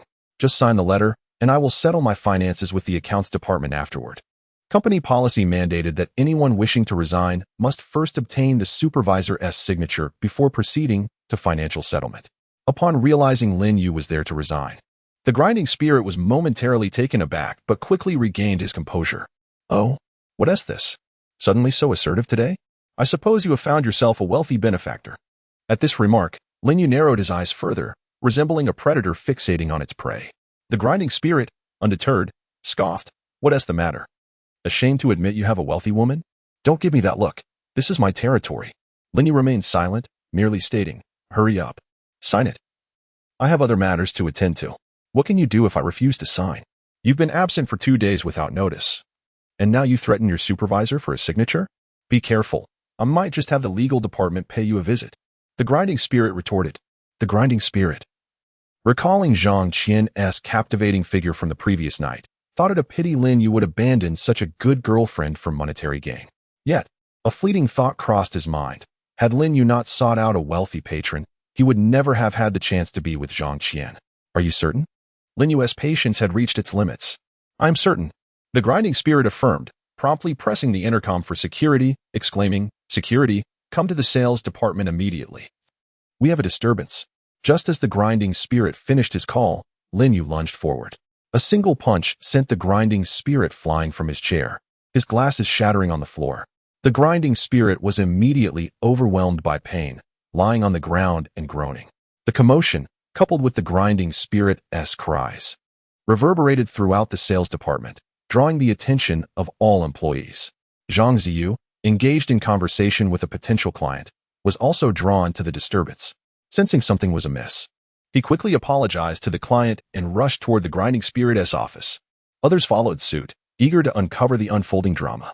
Upon entering the office, everyone was taken aback, witnessing the grinding spirit, with broken glasses, sprawled on the floor as he attempted to sign.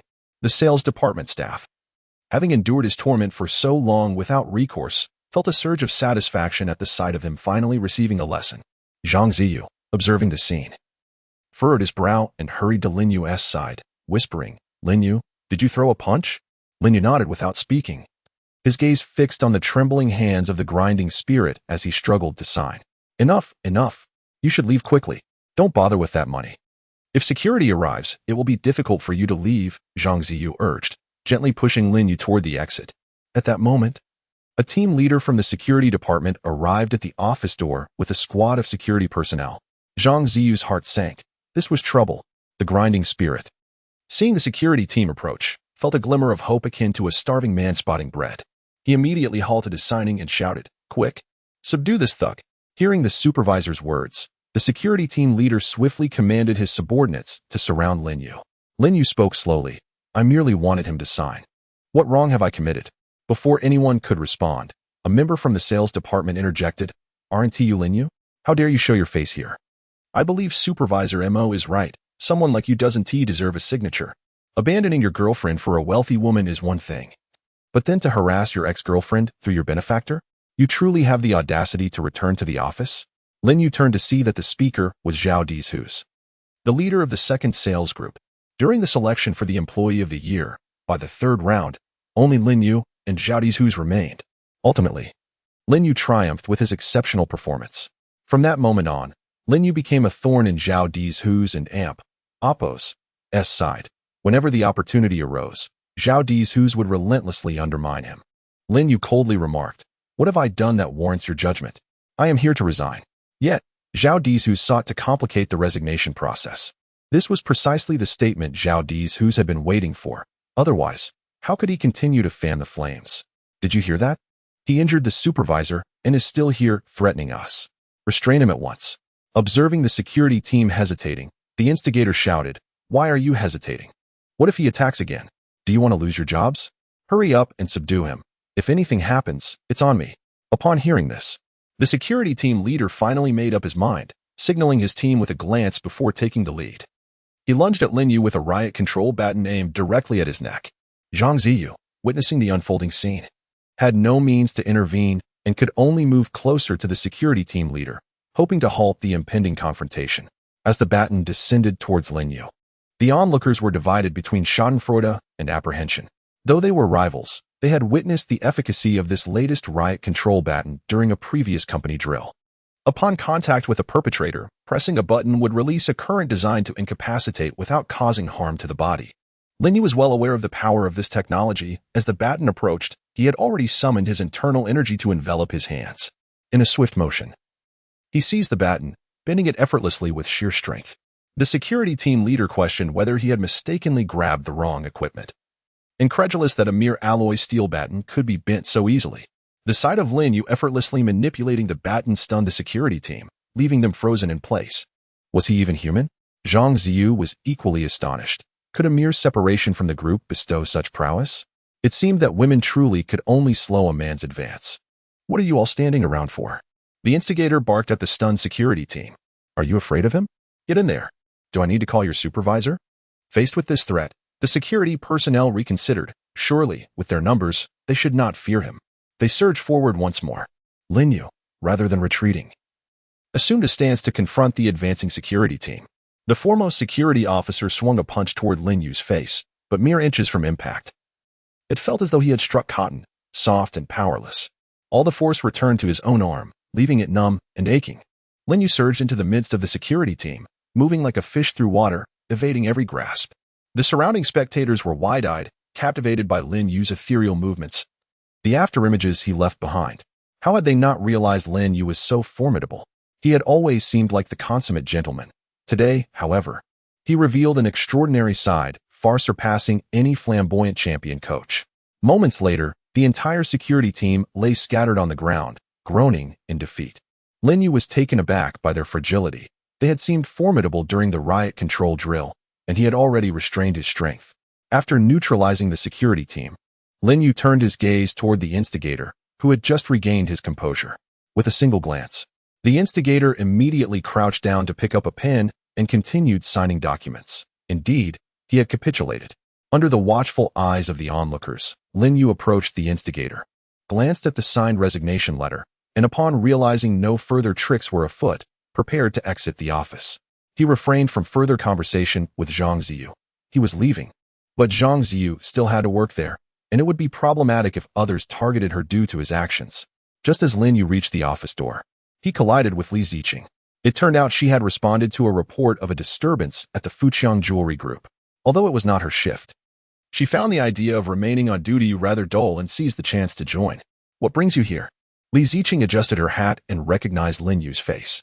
Before he could respond, Zhao Dizhu's rushed forward, pointing at Lin Yu. "Officer, it and Appos. SM. He caused the commotion and injured several of us."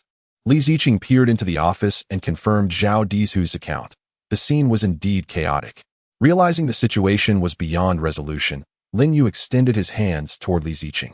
Taken aback by his cooperation, she retrieved handcuffs, fulfilling Lin Yu and Appos' unspoken wish. After conducting her investigation among the gathered crowd, Li Ziqing pointed at the instigator and Zhao Dizhu's. "You two will also need to provide statements at the station." "What? Why must we go?" Both Zhao Dizhu's and the instigator exclaimed in unison. "One is a complainant, the other an initial victim. Of course, you must accompany us," Li Ziqing replied. Initially, Zhao Dizhu's and the instigator had felt elated at the arrival of law enforcement, believing Lin Yu, no matter how skilled, would not dare act out in their presence. However, upon realizing they too were required to follow, their spirits sank. Just as Li Ziqing prepared to leave, Zhang Ziyu, who had been silent until now, asked, "Can I come too? I can be a witness." Li Ziqing glanced back and nodded. Having more witnesses would facilitate understanding the situation. Thus, she took Zhang Ziyu along as they departed the office. Upon exiting Fuqiang Jewelry Group, they headed to the station. Just as Li Ziqing began to speak, Li Fuqiang rushed into the sales department lobby, breathless, shouting, "Lin Yu, the instigator." Seeing the panting Li Fuqiang, quickly rose and ingratiated himself. "Mr. Li, are you looking for Lin Yu? He just caused a ruckus here. The officers have already taken him away." "What?" Li Fuqiang could hardly believe what he heard. He had gone to great lengths to gather information on Lin Yu, knowing he worked at his company, instructing his subordinates to watch for him at the entrance and call him upon sighting Lin Yu. Early that morning, a colleague had called to inform him that Lin Yu was at the office. Having typically slept in until 10, he sprang from bed, neglecting even to wash his face, and raced to the company. Now, upon arriving, he was told Lin Yu had been taken by the officers. Anger surged within him. He seized the instigator by the collar and demanded an explanation. The instigator, sensing Li Fuqiang's ire, felt a surge of delight, convinced that Lin Yu had surely provoked the executive. Thus, he recounted the events in detail, exaggerating his own role in harassing Lin Yu, hoping to leave a favorable impression on the company president. Upon hearing the full account, Li Fuqiang exclaimed 3 goods in succession. The instigator, beaming with pride, declared, "For Mr. Li, I would brave any peril." Li Fuqiang nodded and, with a swift motion, slapped the instigator across the face, shattering the remaining lens of his glasses. "You fool. No wonder the sales department is underperforming with a supervisor like you." The instigator was left in stunned silence, utterly bewildered. Wasn't he meant to be praised for thwarting Lin Yu? Li Fuqiang held his breath and declared, "All who have had conflicts with Lin Yu today, go to the finance department to collect your wages and leave. I do not wish to see you again, especially you. Get lost, and should I ever lay eyes on you again, I shall have your tongue cut out and fed to the dogs." He unleashed a barrage of insults at the troublesome figure before striding out of the company, disregarding the bewildered crowd behind him. Once outside, he hastily entered his vehicle, making phone calls while driving towards the bureau. At that moment, Lin Yu had accompanied Li Ziqing to the bureau. Lin Yu found himself handcuffed to a chair, while Li Ziqing stood nearby, contemplating how to initiate the conversation. The two criminals from the previous case had been dealt with. They were notorious fugitives with numerous lives claimed. Just as Li Ziqing had submitted a commendation report for her work, a new complication had arisen, placing her in a difficult position. Noticing Li Ziqing's prolonged silence, Lin Yu urged, "Just ask me directly. Your silence is causing me immense pressure." "Fine." Li Ziqing had just settled into her chair to begin her inquiries when the interrogation room door swung open. A patrol officer leaned in and whispered something to Li Ziqing, who then stared at Lin Yu in shock. It turned out that one of the most dangerous criminals had awakened with the mental capacity of a mere 3-year-old child, effectively rendered mentally incapacitated. The other criminal remained tight-lipped, leaving Li Ziqing to rely on their past cases and Lin Yu's testimony for her report. Previously, Lin Yu claimed that the two criminals had turned against each other, but upon reflection, Li Ziqing felt something was amiss, yet lacked evidence.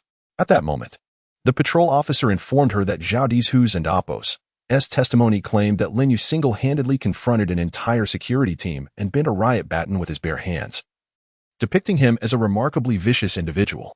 Li Ziqing rose, approached Lin Yu, and circled him, scrutinizing him intently. Suddenly halting before him, she leaned in and said, "Let's have a one-on-one duel." "What?" Lin Yu thought he had misheard. Were they not supposed to be interrogating him? "I said, let's duel. I want to see just how formidable you truly are." Li Ziqing pronounced each word clearly, simultaneously removing Lin Yu's handcuffs. She had long been in search of a worthy opponent. Born into a military family and raised in a military district, she had always yearned to prove that women could excel in fields traditionally dominated by men. After her service and peacekeeping missions abroad, she was forcibly recalled by her family, who insisted she could no longer remain in the military, thus relegating her to this patrol role. Yet her spirited nature drove her to the forefront of every significant case and competition, earning her a reputation that left many men feeling inadequate. Hearing of Lin Yu's prowess ignited her excitement. She was eager to test the strength of the man who could bend a riot baton with his bare hands. Lin Yu, recognizing the seriousness of the situation, quickly protested, "Sister, please don't do this. I really can't." Li Ziqing seemed unfazed by his pleas and launched a high kick towards him. Lin Yu dodged, narrowly avoiding her powerful strike, which landed heavily on a metal stool with a resounding thud. Undeterred, Li Ziqing continued her assault, while Lin Yu adeptly evaded her attacks. Eventually, she paused to taunt him, "Are you even a man? Can and Apos, you engage me in a proper fight?" Lin Yu, with a pleading expression, responded, "I can and Apos, hit a woman. Please spare me." Li Ziqing scoffed. "If you don and Apos, spar with me today, you won and Apos, be leaving this place." Realizing he had no choice but to engage, Lin Yu asked, "Are you sure? If I spar with you, will you promptly investigate and let me go?" Li Ziqing nodded, having already confirmed that Lin Yu's actions stemmed from provocation by his superior, and that a mere compensation for medical expenses would suffice for his release. She was merely eager to test her skills against Lin Yu and Apos', as there had been no significant cases recently to satisfy her itch for action. Upon seeing her agreement, Lin Yu suggested, "This space is too small for a proper match." Upon hearing Lin Yu and Apos' willingness to engage, Li Ziqing exclaimed, "Let and Apos' go to the outdoor training ground." With that, she opened the interrogation room door and led the way outside, followed closely by Lin Yu. Upon reaching the training ground, they encountered numerous patrol officers in training. The moment they learned that Li Ziqing was about to spar, they quickly cleared a space and announced the event over the intercom, inviting everyone still at the bureau to witness the spectacle. The other officers, eager to see Li Ziqing in action, abandoned their tasks and rushed to the training ground, curious to see who would be the unfortunate challenger this time. Li Ziqing and Apos' allure was undeniable. Her beauty, physique, and formidable combat skills left the male officers feeling a mix of admiration and shame, as she fearlessly took the lead in any dangerous situation. The crowd formed a circle around Lin Yu and Li Ziqing, murmuring amongst themselves, "Who is this guy? He looks unfamiliar. Is he here to seek punishment again? I think he might be the one in trouble today, but Li Ziqing knows what she and Apos' doing. We're here to enjoy the show." Another officer chimed in, "I'll bet a pack of spicy snacks that this guy will be down within 3 moves. Anyone want to raise the stakes?" Instantly, many officers joined in, all betting on Lin Yu's defeat within 3 moves. Li Ziqing, eyeing Lin Yu, asked, "Are you ready? If so, let us begin." "Whenever you are." Just remember your promise. After we finish, you will expedite my investigation so I can leave. Lin Yu replied. As soon as he finished speaking, Li Ziqing charged at him without wasting a moment. Lin Yu, fully aware of her capabilities from their previous encounter in the interrogation room, prepared himself. With swift strides, Li Ziqing was upon him, executing a sweeping kick aimed at his legs. Lin Yu, opting not to rely on ancient martial arts techniques, channeled his energy into his legs to counter her strike, aiming to test the effectiveness of his abilities against hers. The force behind her kick, which had previously rattled a metal stool, met an unexpected resistance as Lin Yu absorbed the impact, feeling a significant recoil. In a fluid motion, he pivoted, pressing one hand against the ground while delivering a kick aimed at her waist. To his astonishment, Lin Yu effortlessly caught Li Ziqing's leg with a single hand, twisting it with force and sending her flying across the training ground. The onlookers were left in shock, witnessing Li Ziqing, usually invincible, being bested in such a manner. No way. Is Li Jie's undefeated legend coming to an end? One patrol officer exclaimed. Shut your mouth. The captain is certainly not going to lose. Just have faith in that. Immediately, someone retorted. Li Ziqing brushed off the dust from her hands, acknowledging her earlier carelessness. She had attempted to confront Lin Yu head-on, only to discover that his resolve was unexpectedly strong. After warming up her muscles, Li Ziqing declared, I will get serious now. With that, she charged at Lin Yu once more, employing her combat grappling techniques, skills honed not through mere training but acquired from military districts and special forces, where instructors had lauded her innate talent. With fierce moves akin to a swift gale, she attacked Lin Yu, who, after gauging his spiritual energy, began to counter with ancient martial arts techniques of his own. The grassy training ground soon became a whirlwind of dust as Lin Yu effortlessly neutralized each of Li Ziqing's strikes. Their exchange, a dazzling display of offense and defense, left the onlookers breathless. After a while, it became evident that Li Ziqing was panting heavily, her chest heaving under exertion. She was drained and beginning to falter. To her dismay, despite her relentless attempts, she found herself unable to breach Lin Yu's defenses, while he remained as composed as ever. Observing her state, Lin Yu remarked, Is it sufficient now? Can you let me go? No way. Li Ziqing firmly rejected, acutely aware of the disparity between them yet unwilling to concede defeat. She had never bowed to anyone in her life and certainly would not today, unless he knocked her down. Just then, Li Fuqiang arrived at the precinct, having exerted considerable effort to locate Lin Yu. Why are you being so untrustworthy? Lin Yu sighed, looking at Li Ziqing. Who is being untrustworthy? A sparring match must have a victor. I haven't lost yet, Li Ziqing retorted defiantly. You are utterly unreasonable. A sparring session should have limits. Do you wish for me to knock you down?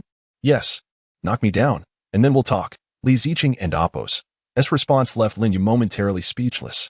He thought to himself, knock you down. What a jest. If that were to happen, I might not even make it out today. The onlooking inspectors observed this unusual turn of events, sensing that something was amiss, though they could not pinpoint what exactly.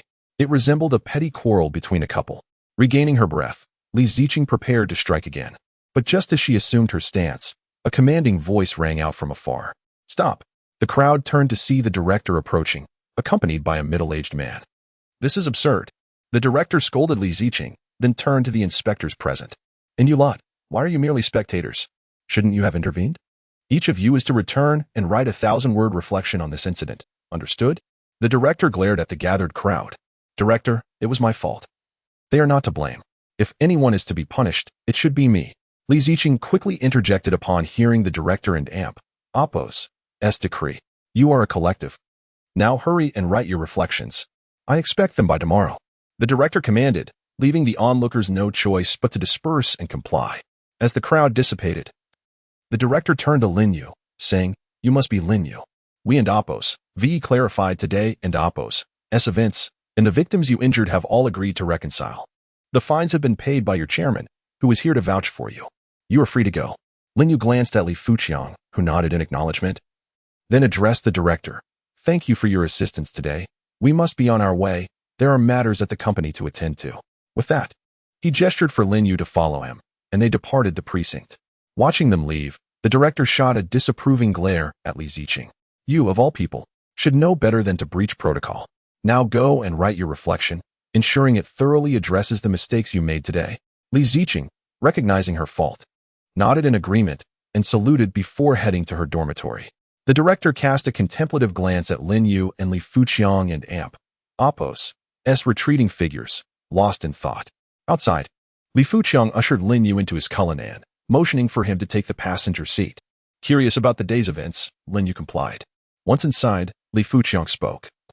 Lin Yu, I have thoroughly investigated today and Appo's incident. The fault does not lie with you, but with the department supervisor. Rest assured, he has been dismissed.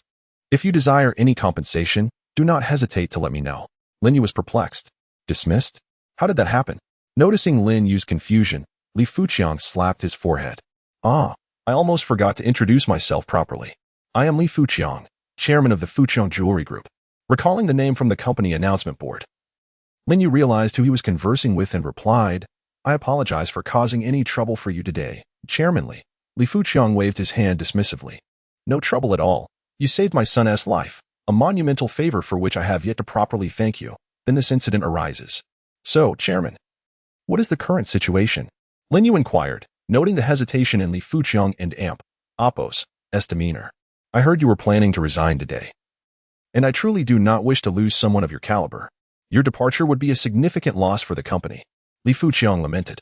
With a smile, Lin Yu replied, Chairman, please, don't jest. I am merely a lowly salesperson. My absence would hardly matter, as there are countless others who surpass my performance. After a moment of contemplation, Li Fuqiang candidly stated, I won't beat around the bush. My son holds you in the highest regard. If you resign, I would have difficulty explaining it to him.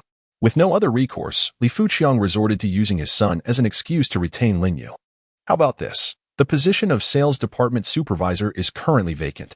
You could take a paid leave of absence. Given your achievements, even a supervisory role seems beneath you.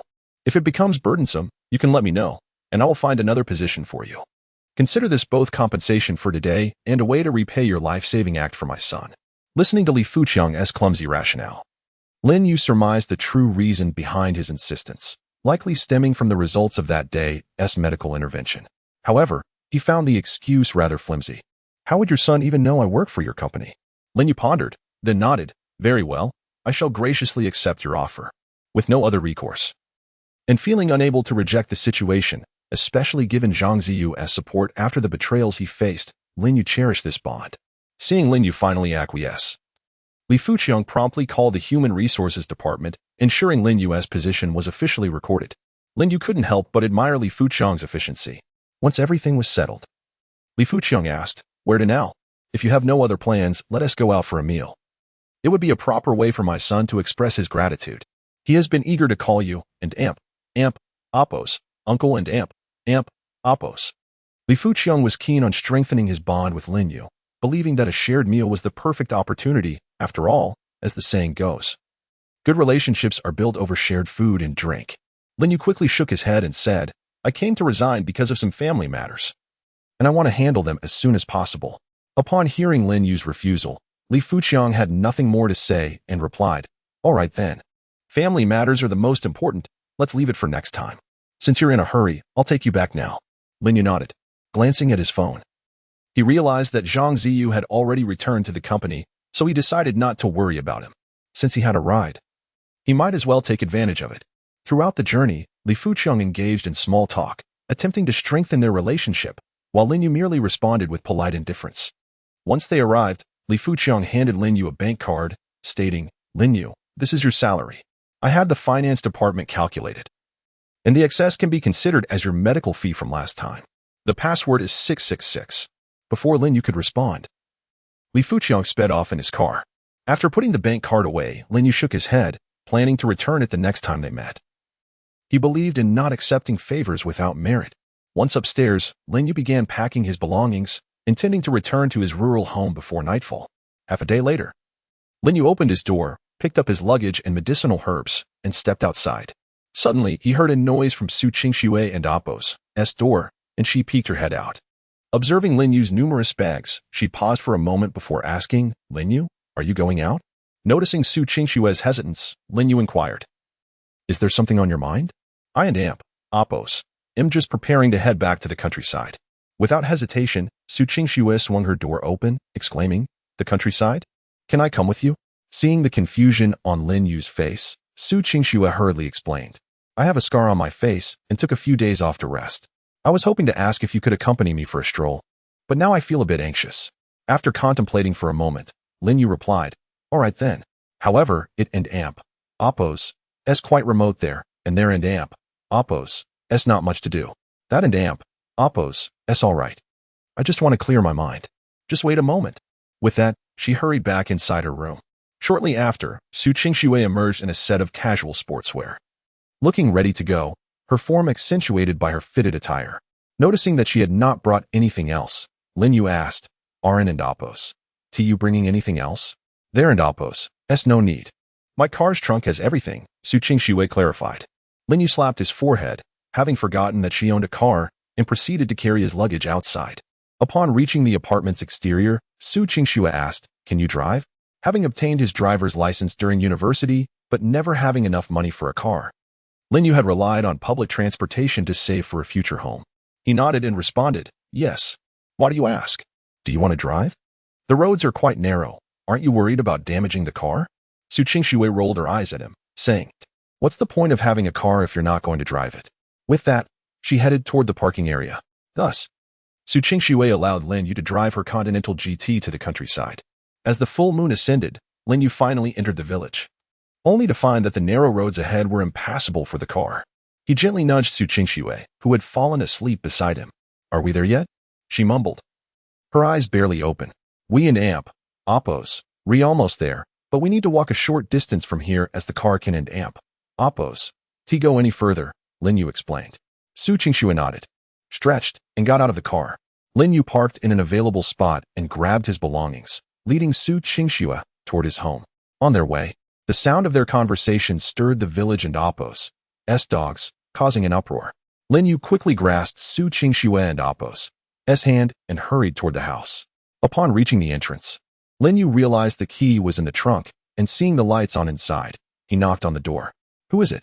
His mother's voice came from within. Mom. It's me. Lin Yu replied, but was met with a loud thud against the door. Get lost. I don't have a son like you. Stunned, Lin Yu stared at the house, which was undeniably his. Su Qingxue couldn't help but chuckle at Lin Yu's bewilderment, unable to contain her amusement. What happened, Mom? Please open the door. I have a friend with me. Lin Yu quickly added. Upon hearing that he had a friend, his mother reluctantly opened the door. Just as she was about to say more, her expression changed upon seeing Su Qingxue. She pushed Lin Yu aside and ushered Su Qingxue inside. Once inside, Lin Yu noticed the insoles on the table and realized his mother had been working on them. He took them away, saying, Mom, your eyesight is poor. Didn't I tell you not to do this? I can support you. Lin Yu's mother was about to retort but caught sight of Su Qingxue and held her tongue, continuing to pour water instead. She handed a cup of tea to Su Qingxue, saying, Dear, are you hungry? You look quite exhausted. Would you like to have something to eat? I know this place is lacking in good treats, but I can make you a bowl of noodles. Su Qingxue quickly waved her hands. No, it's all right, but her stomach betrayed her with a growl. Although she had nibbled on some snacks during the journey, she was feeling a bit hungry. Hearing the noise, Su Qingxue's face turned crimson, and she lowered her head in embarrassment. Lin Yu's mother rushed into the kitchen, busying herself. Watching her go, Su Qingxue turned to Lin Yu with a teasing smile. It seems you and Amp, Oppos, V done something wrong. Look, your mother doesn't and Amp, Oppos, to even recognize you. Lin Yu, catching the playful tone in Su Qingxue's voice, felt at a loss for words and chose to unpack his belongings instead, ignoring her jibe.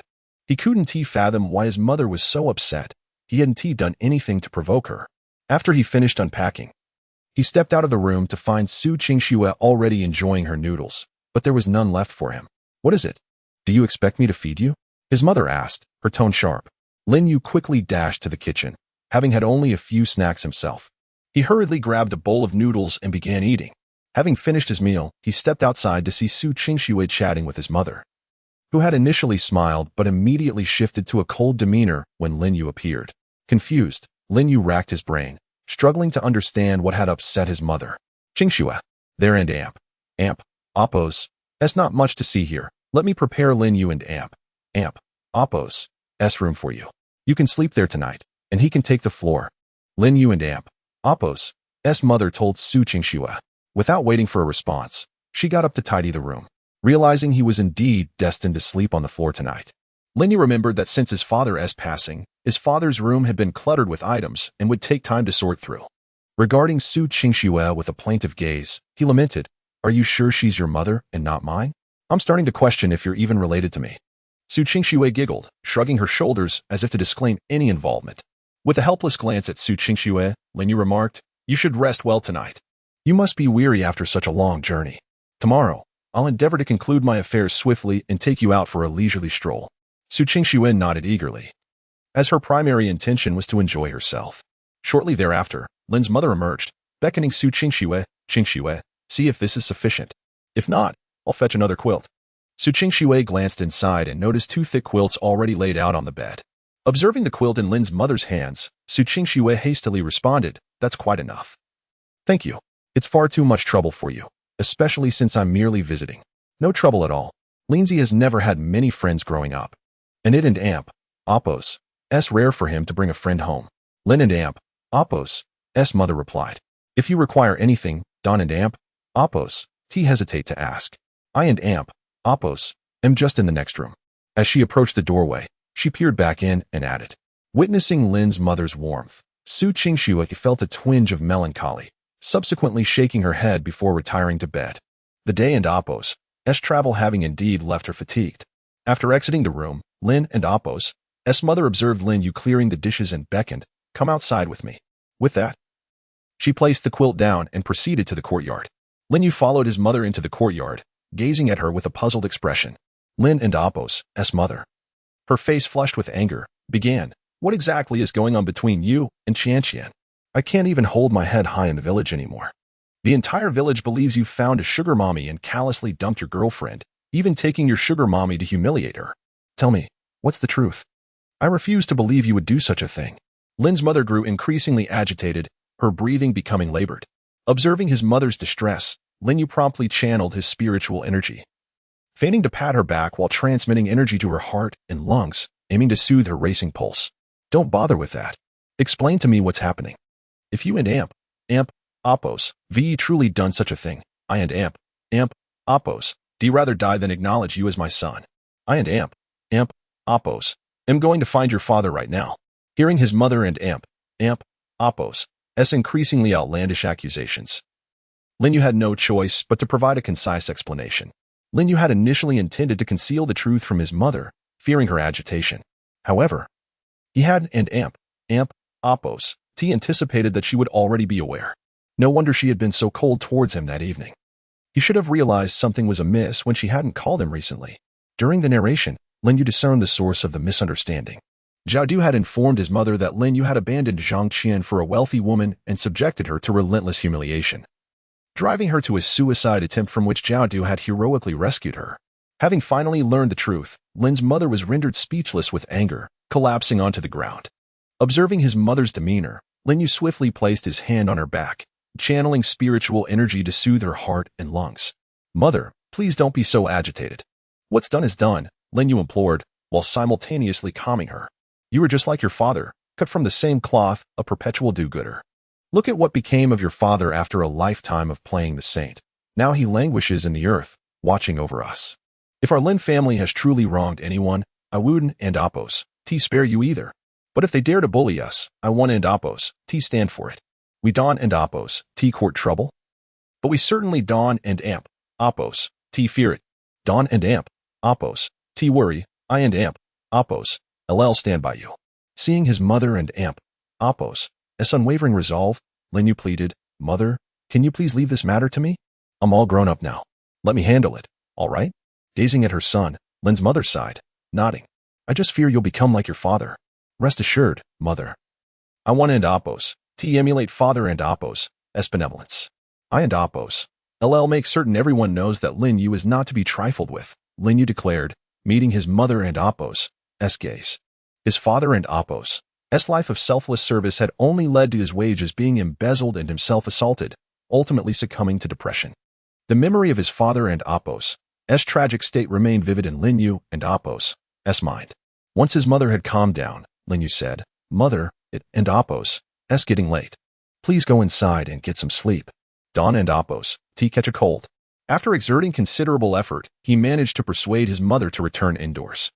Having escorted his mother back to her room, Lin Yu noticed her mood had shifted, and she became quite inquisitive, gesturing towards Su Qingxue's room. She whispered, "That girl is quite lovely. She then shook her head, murmuring, "It and Appos. It's unlikely such a beautiful girl would take an interest in you." Lin Yu nearly choked with suppressed frustration at his mother and Appos' words. What is that supposed to mean?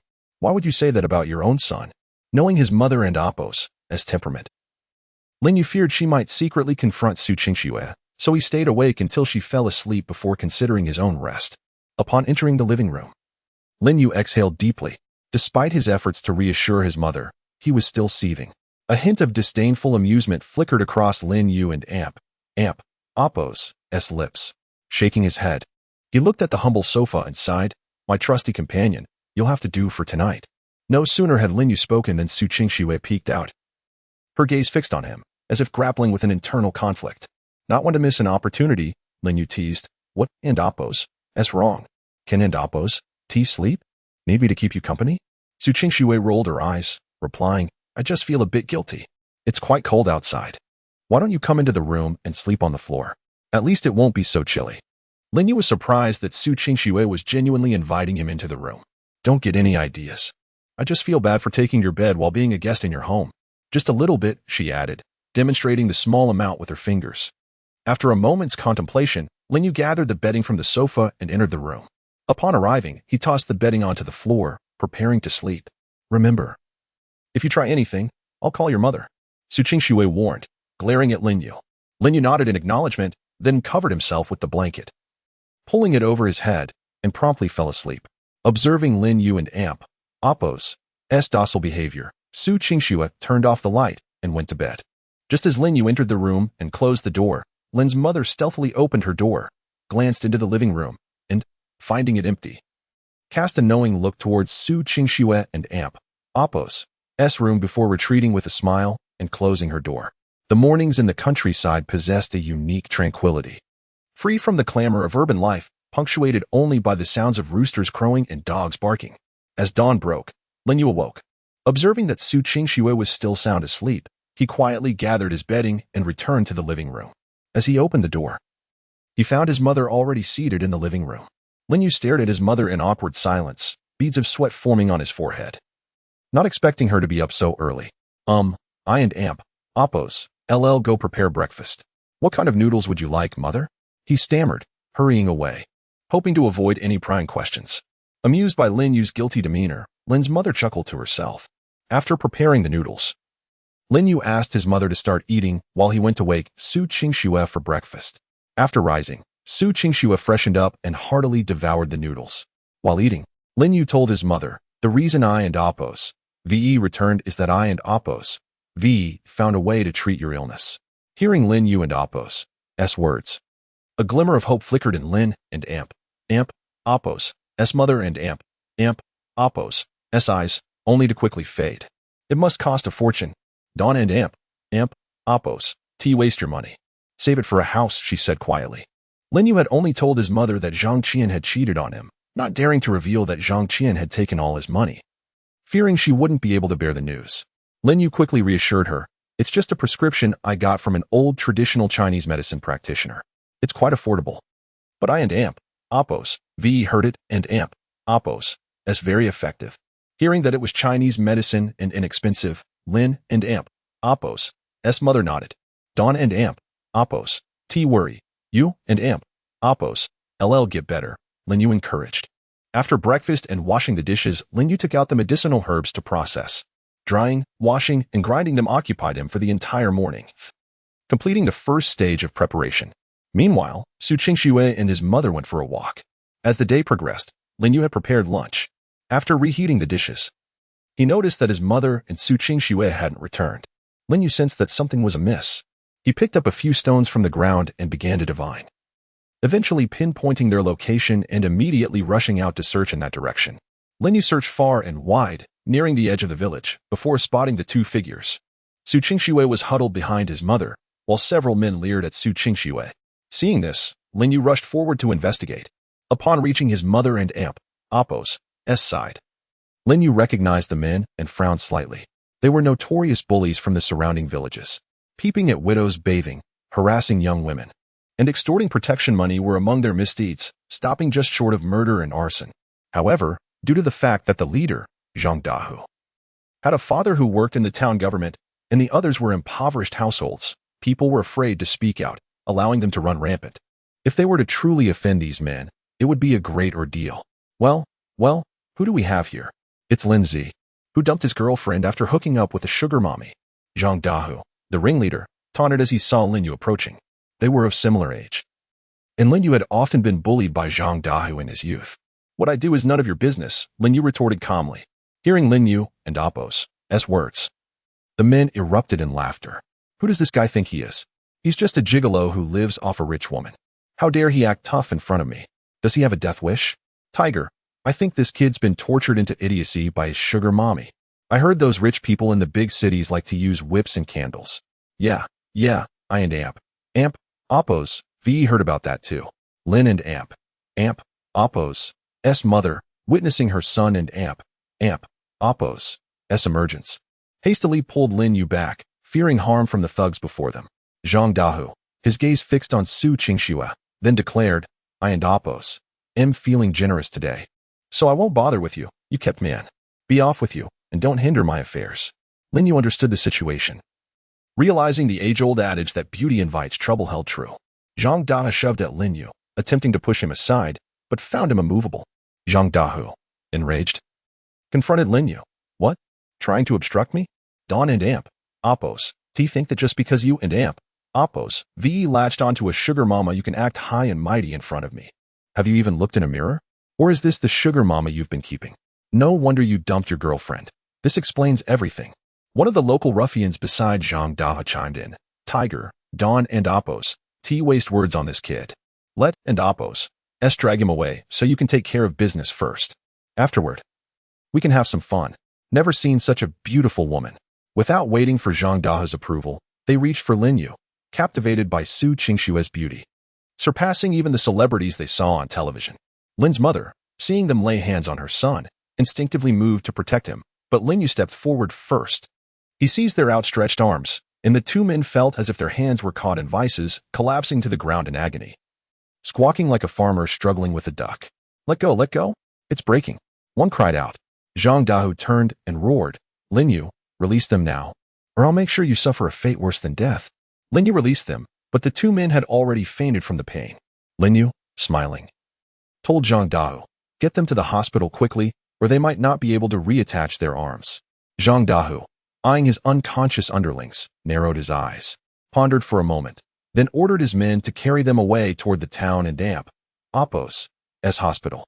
Before leaving, Zhang Dahu glared at Lin Yu and snarled, fine, Lin Yu. Enjoy your moment of triumph. Just you wait. Watching them slink away, Lin Yu turned to his mother and said, Mom, let's go home and eat. The food's getting cold. Lin and Appo's mother stared at Lin Yu, about to speak, but hesitated, then took Su Qingxue and Appo's hand and asked, Qingxue, did they frighten you? Lost in thought, Su Qingxue didn't and Appo's respond. Lin Yu waved his hand in front of her face. Huh. Su Qingxue blinked, looking at Lin Yu in confusion. What were you thinking about? So engrossed that you didn't notice anything? You almost got kidnapped. Lin Yu joked. But you're here. Ever since Lin Yu had rescued her in the apartment. Su Qingxue had recognized his strength, and her anxiety had vanished when she saw him arrive. Hearing this, Lin and Appo's mother chuckled and walked ahead. Lin Yu, embarrassed, touched his nose. Knowing what his mother's expression meant, he said to Su Qingxue, let's go, or the food will get cold again. He hurried after Lin's mother, with Su Qingxue following. Passing Zhao Du and Appo's house, Lin and Appo's mother glanced at it several times, but didn't and Appo's stop. Lin Yu, seeing the sadness in his mother and Appo's eyes, knew that the matter was more serious than she had let on. It was more than just a simple notification. Lin Yu turned to look at Zhao Du's house.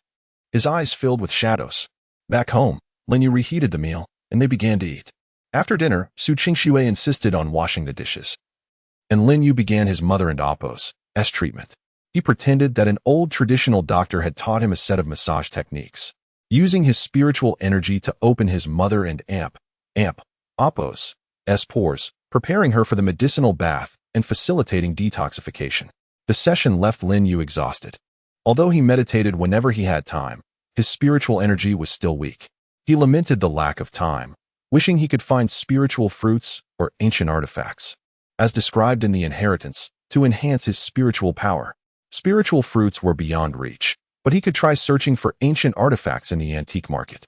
After a short rest, he began to decoct the herbs. The countryside had its advantages: an earthen stove, a large pot, and a generous quantity of herbs, all simmered together. Lin and Amp, Apos' mother, astonished by the sheer amount of herbs, began to scold Lin Yu for wasting money. Lin Yu couldn't, and Amp, Apos' revealed that they had been given to him for free, as his mother would worry about a possible trap. Once everything was ready, Lin Yu retrieved the old bamboo bathtub, cleaned it, removed the dregs from the decoction, mixed the medicinal liquid with water, and asked his mother to test the temperature. Lin and Amp, Apos' mother, seeing the large tub of black liquid, frowned slightly, still hesitant despite her son's reassurances. Lin Yu, seeing his mother's apprehension, quickly said, "Don't worry, Mom. That old doctor is very famous. You can trust him." Hearing her son and Apos' confident words, Lin and Apos' mother nodded. Lin Yu left, knowing that the water temperature was right and that she only needed to soak for an hour. During that long hour, Lin Yu wondered what effect the bath would have on his mother, pacing anxiously in the living room. Su Qingxue, seeing his agitation, comforted him. "Don't worry. Have faith in your medical skills." "I certainly do." Su Qingxue had already guessed that Lin Yu was deceiving his mother. There was no old doctor, only Lin Yu himself. She had experienced his medical skills firsthand. Although the pills looked unimpressive, the scar on her face had indeed fallen off naturally. As Lin Yu had predicted, Su Qingxue had specifically looked in the mirror and found no trace of it, her skin even better than before. She almost asked Lin Yu for more pills but held back out of modesty. Lin Yu glanced at Su Qingxue but remained silent, sitting down. An hour later, his mother slowly opened the door and emerged. Lin Yu hurried over, helping her to the sofa and taking her pulse. Su Qingxue, however, noticed something else: Lin's mother's skin. She was amazed to see that it had become much smoother. Did the medicinal bath have such an effect? It was a pity Lin Yu wasn't a cosmetic surgeon. After taking her pulse, Lin Yu detected some changes in his mother's body. Lin Yu distinctly perceived the steadiness of his mother's internal organs, heart, lungs, and spleen, a stark contrast to their weakened state upon her return the previous night. He nodded inwardly, reassured by the evident efficacy of the treatment. Anticipating further recuperation today, he planned to commence acupuncture tomorrow, a prospect that finally etched a smile upon his face. "Mom, how do you feel?" Lin Yu inquired. "I'm not sure how to articulate it," she responded, "but the most prominent sensation is that of easier respiration." Lin Yu acknowledged this improvement, elucidating that the elimination of accumulated toxins via perspiration and the reduction of mucus in the trachea would naturally facilitate breathing, thereby paving the way for subsequent therapeutic interventions. As Lin Yu was about to suggest that his mother rest before the evening's treatment, a knock echoed from the courtyard gate. Upon opening it, he beheld a middle-aged woman in her 50s. Recognizing the visitor, Lin Yu promptly greeted, "Auntie." The woman, evidently harboring animosity towards Lin Yu, addressed the courtyard, "Shiqing. The old master's 90th birthday celebration is tonight. Will you be attending?" Shiqing, Lin Yu's mother, and the old master, the village's esteemed elder and Lin Yu's paternal uncle, were naturally expected to grace the occasion. Lin's mother hastened to respond, "Yes, we will. Thank you for the invitation. Would you care to come in for tea?"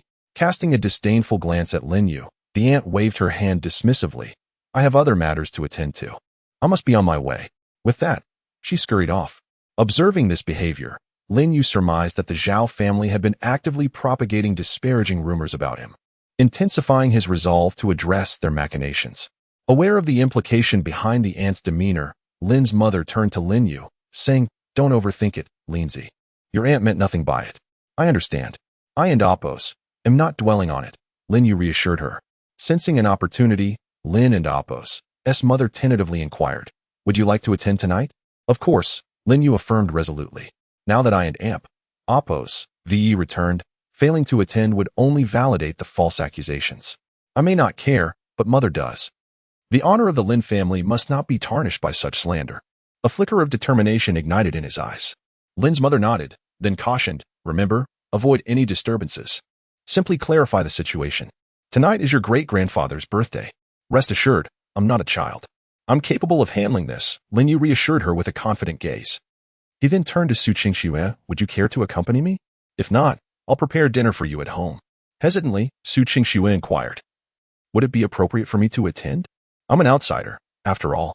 She pondered, intrigued by the prospect of experiencing a rural banquet, curious to compare it to those she had attended previously. Before Lin Yu could respond, Lin and Appo's mother interjected, "Of course. We would be delighted to have you." Su Qingxue glanced at Lin Yu, seeking confirmation. "May I join you?" Lin Yu nodded, solidifying the decision. Observing the exchange between her son and Su Qingxue, Lin's mother promptly excused herself. "I'll retire for a rest. Don't let me disturb you too." With that, she retreated to her room, closing the door behind her. Lin Yu, recognizing his mother's intentions, shook his head wryly. After his mother's departure, Su Qingxue, after a moment of contemplation, asked with a hint of embarrassment, "Lin Yu, what were the ingredients in the medicinal bath you prepared for your mother?" "Why do you ask?" Lin Yu inquired, puzzled. Su Qingxue quickly dismissed the question. "Oh, it was nothing." Lin Yu raised an eyebrow, scrutinizing Su Qingxue. "You wouldn't happen to be considering trying the medicinal bath yourself, would you?" Seeing Su Qingxue's downcast eyes, Lin Yu burst into laughter. "You truly are something else." He chuckled, rising to enter his room. Su Qingxue inwardly berated herself for her indiscretion. Shortly thereafter, Lin Yu emerged from his room, a box in hand. Approaching Su Qingxue, he presented her with the box. "What's this?" Su Qingxue inquired, examining the box. "You admire the beneficial effects of the medicinal bath on the skin, don't you? This is the essence extracted from the medicinal concoction, further enriched with additional ingredients. It's now purely a skincare product," Lin Yu explained. Su Qingxue's eyes widened in astonishment, silently questioning how Lin Yu had discerned her admiration for the bath's dermatological benefits. Lin Yu chuckled softly. "I'm not oblivious, you know. The first thing you asked was about the severity of the facial wound, and I saw the gleam in your eyes when you looked at the bath." Embarrassed by Lin Yu and Appo's astute observations, Su Qingxue lowered her head, retorting in a soft voice. "Such intelligence, yet you were so easily deceived by those two scoundrels. It seems love truly can cloud one's judgment." Hearing Su Qingxue's teasing, Lin Yu retorted, "Perhaps you no longer desire it? The effects on the skin are far superior to those of the medicinal bath, although intended as a playful threat. The ointment did indeed possess remarkable properties, enriched with fragrances that surpassed the original medicinal concoction in scent." Upon hearing Lin Yu's veiled threat, Su Qingxue clutched the box protectively, casting a playful grimace at Lin Yu. Observing Su Qingxue and Appo's childlike demeanor, Lin Yu couldn't and Appo's help but find it amusing. "You and Appo's, requite the character, Aran and Appo's, you? Mind your own business," Su Qingxue playfully retorted. "But, I must admit, your craftsmanship surpasses that of any skincare expert I and Appo's encountered." Hearing Su Qingxue and Appo's praise, Lin Yu thought to himself, naturally, this is an ancient tradition, incomparable to modern concoctions. Time slipped away imperceptibly as the two whiled away the afternoon in light-hearted banter. Dressed in her finest attire, Lin's mother joined them, and together they set off for the bustling venue of the old master's 90th birthday celebration. Lin Yu was taken aback to discover that the venue was located just a short distance from where he had parked, on a vacant lot where elderly villagers typically congregated after meals. Surveying the throng of attendees, Lin Yu remarked, "Indeed, this is a momentous occasion for great-grandfather." As the trio entered the venue, the surrounding gazes converged upon Lin Yu and Su Qingxue. However, the expressions directed at Lin Yu were tinged with animosity, while those directed at Su Qingxue were filled with admiration. The villagers, known for their straightforwardness, made no attempt to conceal their disdain for Lin Yu. Sensing the hostile glares, Lin Yu felt a pang of helplessness, realizing that his childhood image had been irrevocably tarnished. He overheard snippets of conversation. How dare he show his face after committing such an egregious act? He has dishonored his father's legacy. A disgrace. Look at him, laughing and joking as if nothing has happened. He and Appo's utterly shameless. Someone should warn that young woman to stay away from such a scoundrel. Lin Yu sighed inwardly, lamenting the curse of acute hearing. Suddenly, a resounding drumbeat echoed through the air, accompanied by the announcer and Appo's voice. "The auspicious hour has arrived. Please be seated." Hearing the call, the attendees surged towards the center of the venue. There, supported by his son, the nonagenarian old master made his entrance. Surveying the assembled villagers, he proclaimed, "We are all long-time neighbors. There and Appo's no need for such formality. Please, be seated." Upon hearing the elder and Appo's voice, everyone promptly took their seats. The other tables were filled with guests, while only 3 individuals occupied the table where Lin Yu was seated. As everyone settled down, the MC addressed the gathering, "Greetings to all. As the saying goes, and Appo's life beyond 70 is rare, and 80 is a blessing. And Oppos, today, as our venerable elder reaches the remarkable age of 90, it is my immense fortune to host this banquet, a blessing shared by us all. Now, let us invite the birthday celebrant to share a few words with us. With that, the MC handed the microphone to the elder. The elder, resembling a bashful child, stroked his sparse, white beard and shyly began, "I don't have much to say, other than to wish us all continued prosperity." "Well said, elder. May we bask in the fortune of the celebrant and ensure our future days are filled with goodness, preserving our village's fine virtues of respecting the elderly and nurturing the young." The MC interjected, eager to uplift the mood. Just as he was about to continue, a figure rose, declaring, "While that sentiment is commendable, it appears some individuals have tarnished the village's reputation."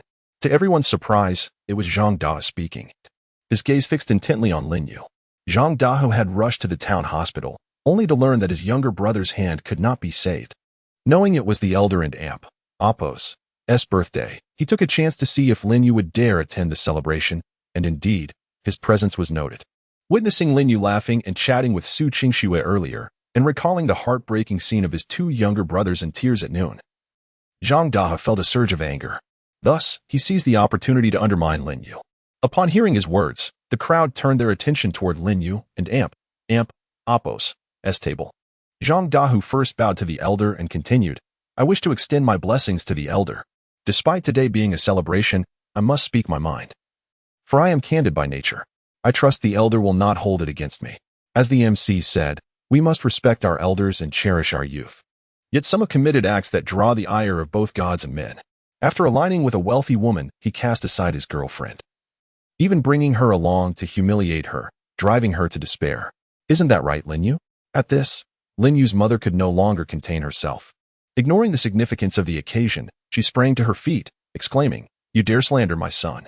Lin Yu has done no such thing." Zhang Da shot back, "What? Are you saying he is guilty but unwilling to admit it? Is he even a man? Lin Yu, your mother is here defending you, which only tarnishes your father and Amp, Oppos' name further." Lin Yu, sensing his mother's agitation, gently urged her to sit down. "Mother, please trust me. I will handle this and reveal the truth." Hearing her son's reassurance, Lin Ma's distress diminished slightly. Lin Yu was taken aback by Zhang Da's eloquence. It seemed breaking his younger brother and Amp, Oppos' hand had not sufficed as punishment. With Zhang Da speaking, the atmosphere grew tumultuous, as all present began to point fingers at Lin Yu. The tale of him abandoning his girlfriend for a wealthy woman had spread throughout the village and beyond, and with Zhang Da voicing it here, Lin Yu had yet to respond, leaving the accusation seemingly indisputable. The villagers lamented the tarnished reputation of their community, recalling a time when their village was held in high regard. "This sort of person should not remain among us. He has the audacity to show up at the elder and Amp, Oppos' birthday, bringing shame upon us."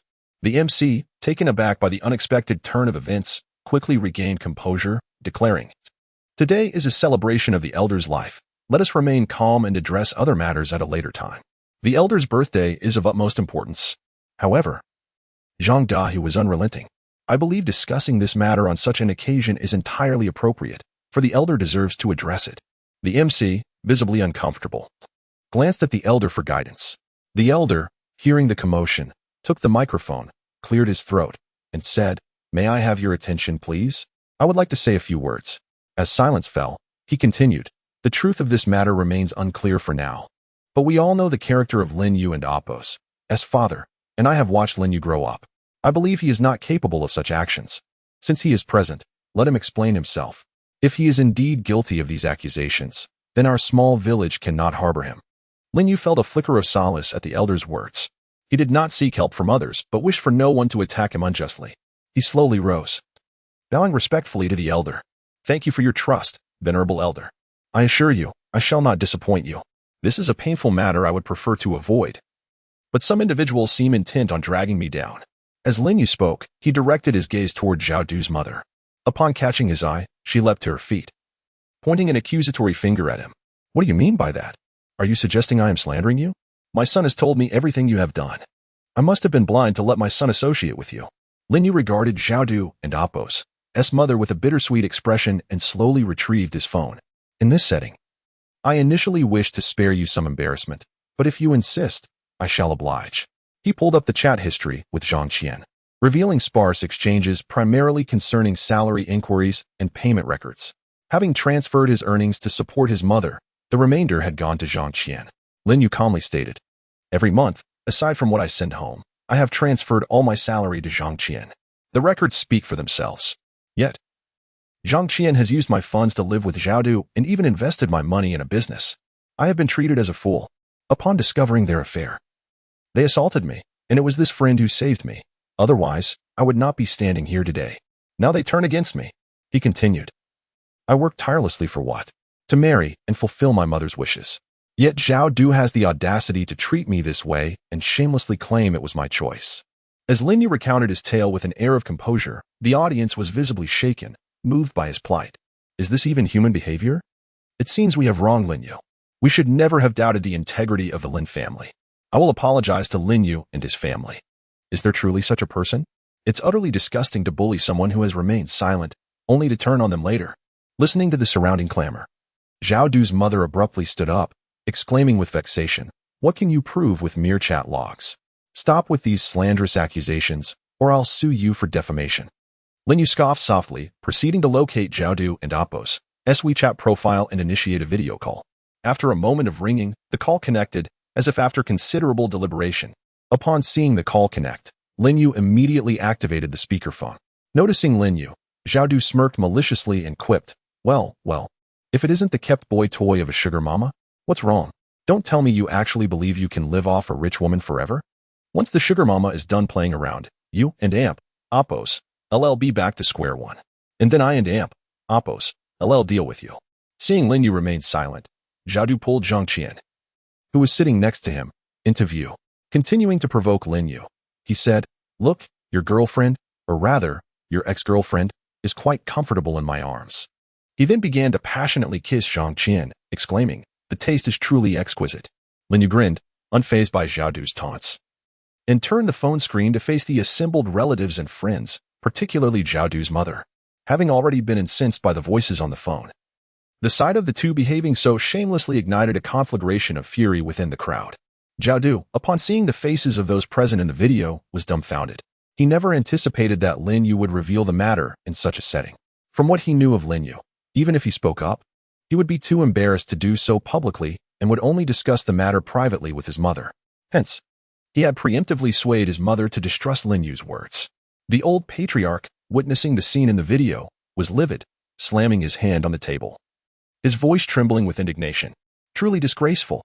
Having weathered the era of war and battled wits with adversaries, and having served as a village chief for decades, mediating disputes among neighbors, the old patriarch had never encountered such a scandalous affair. Among the assembled villagers, one man stood up, pointing at Xiaodu in the video, and cursed, "You vile wretch, are you even human? If I ever catch you, I and Appo's break your third leg." This man was Xiaodu and Appo's uncle, the very person who had spread the rumor of Lin Yu being kept by a rich woman. His sister, Xiaodu's mother, had informed him of the matter, wondering whether to disclose it. Being a busybody who enjoyed a good spectacle, he had immediately disseminated the information. However, now that the tables had turned, he felt genuinely remorseful towards Lin Yu, hence his outburst of anger. Xiaodu's mother, at this point, was too mortified to even lift her head, rendered speechless by shame. Lin Yu turned the phone screen back to himself, looking at Xiaodu, who was still in a daze, and said, "What's wrong? Still haven't processed it? Did you assume that my nature would prevent me from revealing this, that I would try to downplay the situation? You underestimated me. Everyone knows about this now. They all blame me, avoiding me as if I were a plague. Are you satisfied now? When you betrayed me, I ceased to be the naive Lin Yu of the past. How did I treat you back then? I helped you when you were on the verge of starvation. You truly are an ingrate. Now, I and Appo's am merely letting everyone see your true colors. What and Appo's wrong? Are you angry? This is nothing compared to what you did to me." Listening to Lin Yu and Appo's piercing words, Xiaodu was rendered speechless with rage. Finally, Zhang Qian spitefully retorted, "Fine, Lin Yu, remember this ISN and Appo's over." With that, she hung up the call. Those present, hearing Lin Yu's every word, either lowered their heads in shame or gazed at Lin Yu with sorrow. How much had this child endured? How deeply disappointed must he have been in this couple to speak so calmly? Alas, what a tragedy! Old Lin was a good man his entire life, yet fate treats his child this way. I truly am sorry to him.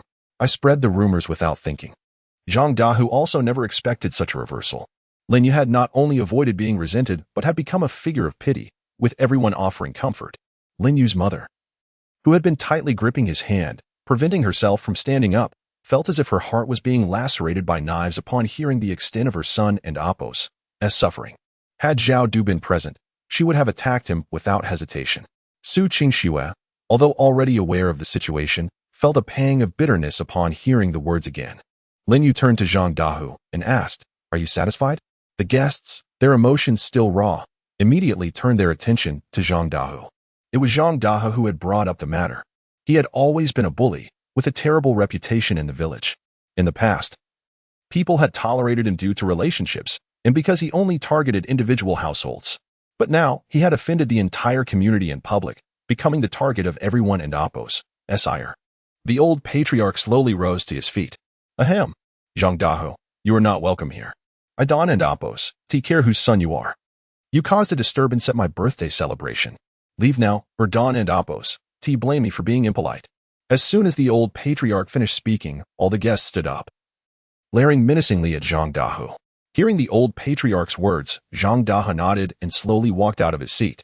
Upon reaching the open space, Zhang Dahu cursed resentfully. "You old geezer, threatening me, are you? Relying on numbers, are you? Remember this." After saying that, he cast a venomous glance at Lin Yu. Hearing these words, the guests immediately grabbed benches and other implements, chasing after Zhang Dahu. Fortunately, Zhang Dahu ran quickly, or he would have been severely injured, if not killed. However, Lin Yu saw something different in Zhang Dahu. During the day, Zhang Dahu and Apos' face had merely appeared petty, but just now, Lin Yu had seen a vicious countenance. His forehead stained with blood, his eyes filled with intense murderous intent. The inheritance clearly stated that one should never provoke someone with such a face, for they were destined to commit heinous acts. A glint of coldness flashed in Lin Yu's eyes. It seemed he wouldn't be sleeping tonight. He couldn't calculate his own fate. And his mother and Su Qingxue's faces were fine, so it could only be him. The old patriarch's face, due to the auspiciousness of his birthday, shone with good fortune, obscuring any underlying omens. He didn't know the old patriarch's astrological chart. Otherwise, he could have divined a hexagram to be safe. It was unlikely, though, as the old patriarch and he only had a minor conflict today, so it shouldn't end Apos' be a major issue. The difficult part was himself. Lin Yu slowly sank into contemplation until the guests had all returned to their seats, and he heard the MC and Apos' voice, snapping him back to reality. The MC announced, "Let's put this matter aside for now and begin the birthday celebration." The old patriarch's children and grandchildren then came forward one by one to offer birthday greetings and gifts. Just as they were about to finish, Lin Yu stood up and said, "Grandpa, I learned a set of traditional Chinese medicine massage techniques in Jiangcheng. I and Apos, do you like to give you a massage today? Would you mind sparing a few minutes?" Seeing the confused looks on everyone and Apos' faces, Lin Yu added, "I just think this massage technique is quite good. I've massaged my mother with it, and she felt great. I hope you and Apos' give me the chance to show my filial piety." Lin and Apos' mother, upon hearing this, quickly chimed in, "My Lin Yu is right. It does feel great after the massage." One of the old man and Apos' sons glanced at Lin Yu and then at the old man, saying, "Dad, why not give Lin Yu this chance to show his filial piety?" The old man nodded with a smile and said, "Then I, an old man, will enjoy Lin Yu and Apos' filial piety." Upon hearing the old man and Apos' agreement, Lin Yu hurried forward. After much deliberation, Lin Yu felt something was amiss and decided to examine the old man and Apos' bones as a precaution.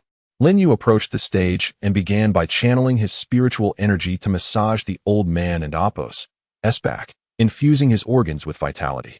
As soon as Lin Yu touched him, the old man felt an indescribable comfort and praised, "Young Lin, you and Apos, very thoughtful.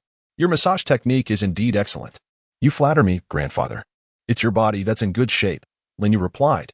After massaging his back, Lin Yu moved to his left hand and began the bone examination. The moment he touched it, Lin Yu's heart sank, and he understood everything. From the old man's bone structure, Lin Yu discerned that he was destined for a tribulation on his 90th birthday. If he could safely overcome this tribulation, He would be free from any major disasters until he reached 100 years old. This revelation clarified everything, indicating that Zhang Dahu and Amp Apos S misfortune was targeted at the old man and Amp Apos S tribulation. Although aware of the danger, Lin Yu patiently continued the massage. Soon, he had massaged both hands and stepped down from the stage, not wanting to delay the guests and Amp Apos meal any longer. The grand birthday celebration lasted 3 hours, corresponding to the auspicious 3-9 supreme significance of the 90th birthday. After the feast, the guests began to disperse, each returning to their own homes. On the way, as Su Qingxue and Lin's mother were chatting and laughing, Lin Yu suddenly interjected, "Mom, grandfather is in danger tonight. I want to go and look after him." After much contemplation, Lin Yu couldn't come up with a plausible excuse, so he decided to be direct. "What?" Lin's mother turned her head in disbelief, thinking she had misheard. "I said, the old man is in danger tonight, and I want to go and look after him," Lin Yu repeated. Lin's mother immediately placed her hand on Lin Yu's forehead, and then on her own, murmuring, "He doesn't have a fever." Su Qingxue couldn't and Apos T help but giggle at Lin and Apos S mother and Apos S actions, while Lin Yu and Apos S face darkened. "Mom, I and Apos am really not lying to you," Lin Yu exclaimed anxiously. Although he had limited interaction with the old man, Lin Yu vaguely remembered that the old man had been very kind to his father back in the day. Based on that alone, Lin Yu felt compelled to help the old man overcome this tribulation. Seeing Lin Yu and Apos S genuine anxiety, Su Qingxue quickly interjected, "Annie, Lin Yu is quite accurate with these things. He saved my life last time." Su Qingxue recounted the previous crisis and Lin Yu's rescue in detail. "Why Don and Amp Apos T let Lin Yu go and take a look," she suggested. After listening to Su Qingxue and Amp Apos S words, Lin and Amp Apos S mother agreed and nodded, allowing Lin Yu to go and check on the old man. Upon hearing this, Lin Yu hurried back.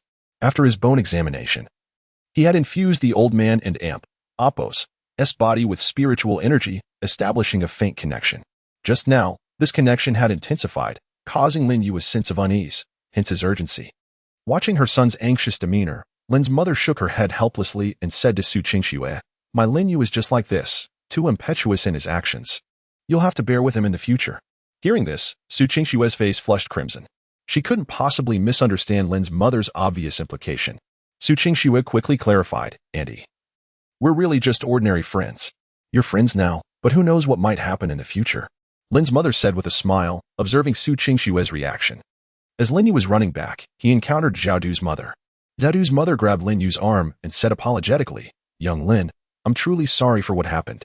I and Amp Apos LL repay you in the next life as an ox or a horse. You must forgive my Zhaodu." With his connection to the old man growing stronger and his anxiety mounting, Lin Yu impatiently brushed off Zhaodu and Apos S mother and Apos S hand and said, "I really have urgent matters to attend to.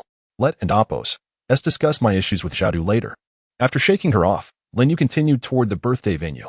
Watching Lin Yu run away, the apologetic expression on Zhaodu and Amp Apos S mother and Amp Apos S face vanished, replaced by disgust. "Huh." She spat on the ground, resentfully muttering, "You and Amp Apos really shameless. I and Apos V already lowered myself to apologize to you, and you and Apos still ungrateful. I guess you and Apos in a hurry to be reincarnated." After saying that, she spat in the direction Lin Yu had run. Even from that distance, which might seem far to ordinary people, Lin Yu could clearly hear her words. Lin Yu smiled dismissively, ignoring Zhaodu's mother's venomous remarks, and continued rushing toward the old man, his unease reaching its peak. Lin Yu arrived at the location where the old man had celebrated his birthday, only to find that the old man was nowhere to be seen. A neighbor who was still cleaning up the tableware and stage noticed Lin Yu and Amp Apos S anxiety and quickly asked, "Lin Yu, what and Amp Apos S wrong? Where did grandfather go?" Lin Yu hastily replied, "The old man went home." "What's the matter? Is there anything urgent? Do you need our help?" the neighbor asked.